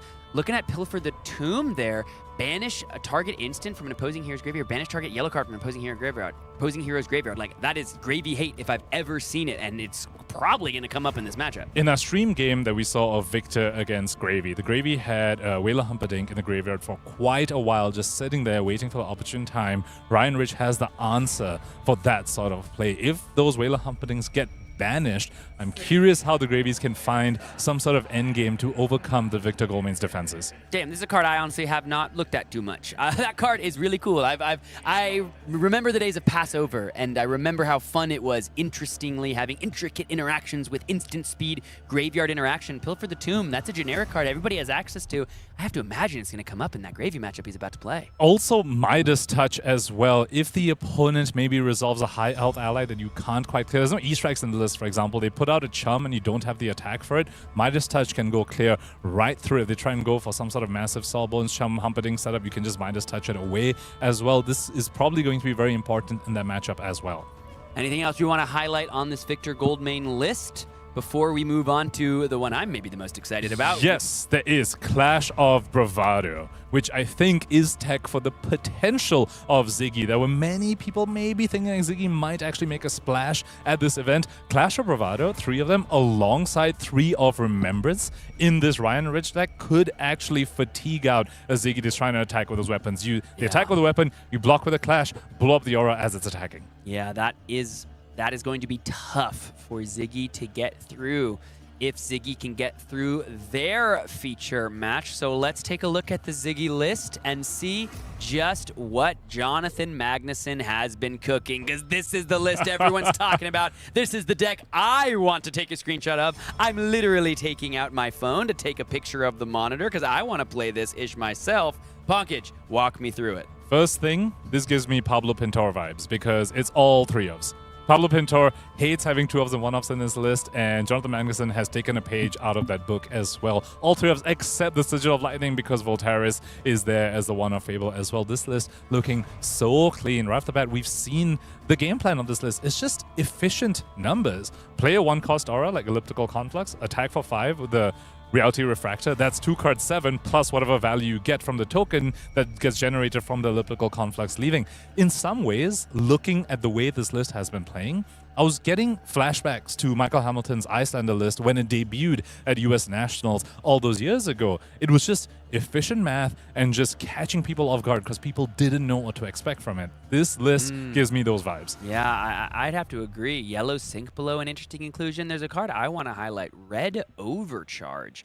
That's a card that I think not many people were expecting to be talking about coming into this weekend. A compendium card, it costs 1. It can be a 1/4 go again, and it leaves you with the perfect pitch curve for your reality refractor. It makes a lot of sense, but boy, oh boy, was I not expecting to talk about it. And it blocks 3. Do you know why else it also makes sense? Because of a curious other red go again card that he has in his list, looking for a scrap. I do wonder whether this is his solve for Gravy Bones. He is not running Iris of Reality in his list, so doesn't quite have the action point generation that weapon can offer you. But Overcharge, looking for a scrap, has he found the solution alongside all the embodiment of lightning generation to maybe overcome the Gravy matchup? Because I think that is the biggest question for this list currently. Can you actually overcome Gravy? He may have found the sauce. What's interesting that I also want to highlight, no copies of Phantasmaclasm in the list. That's a card that we saw Simon Nielsen put some major work in with on the Flesh and Blood YouTube channel. Check out that game if you haven't already, but no Phantasmaclasms here. I guess it just doesn't work as well with the exact cards that Jonathan put together. Lots of 1-power attacks here for the Looking for Scrap Overcharge, both in the red and blue. Overcrowded as well. We saw how impressive Overcrowded was already. Spectral Shield and Lightning Floor around. Okay, my Overcrowded blocks for 4, potentially from Arsenal as well, and is also looking for a scrap target. The synergies in this list just keep getting more and more the more I look at this list. So many things just synergize with each other. The cost curves here and there. What an incredibly clean list. And when we talk about the turn-to-turn cycle math, he still has Tunic Lightning Greaves. So it's turn-to-turn cycle, incredible math with a combo in the middle of it somewhere because of Lightning Greaves, and also red astral etchings off of like Calming Gesture. He's actually using the card with Restless Coalescence.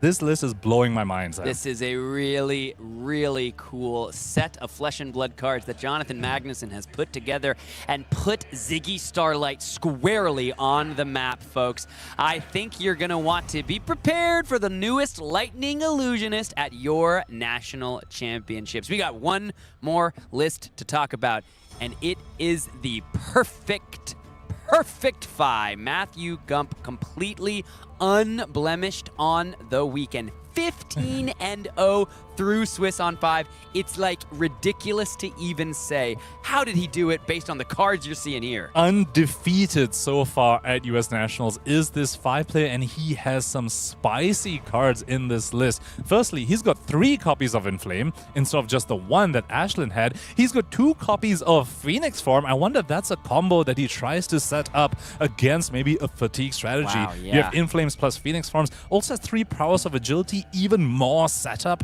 against a deck that's maybe trying to block you out. I mean, talk about setup, energy potions as well. And looking at blue base, this is very different than what Ashlyn had. There's a couple of ripple aways there as well. Warmonger's Diplomacy, I love that. As a Draconic Ninja, you're already favored to Gravy Bones, but when you add Warmongers, you just never lose that matchup. It's just, you actually just destroy them.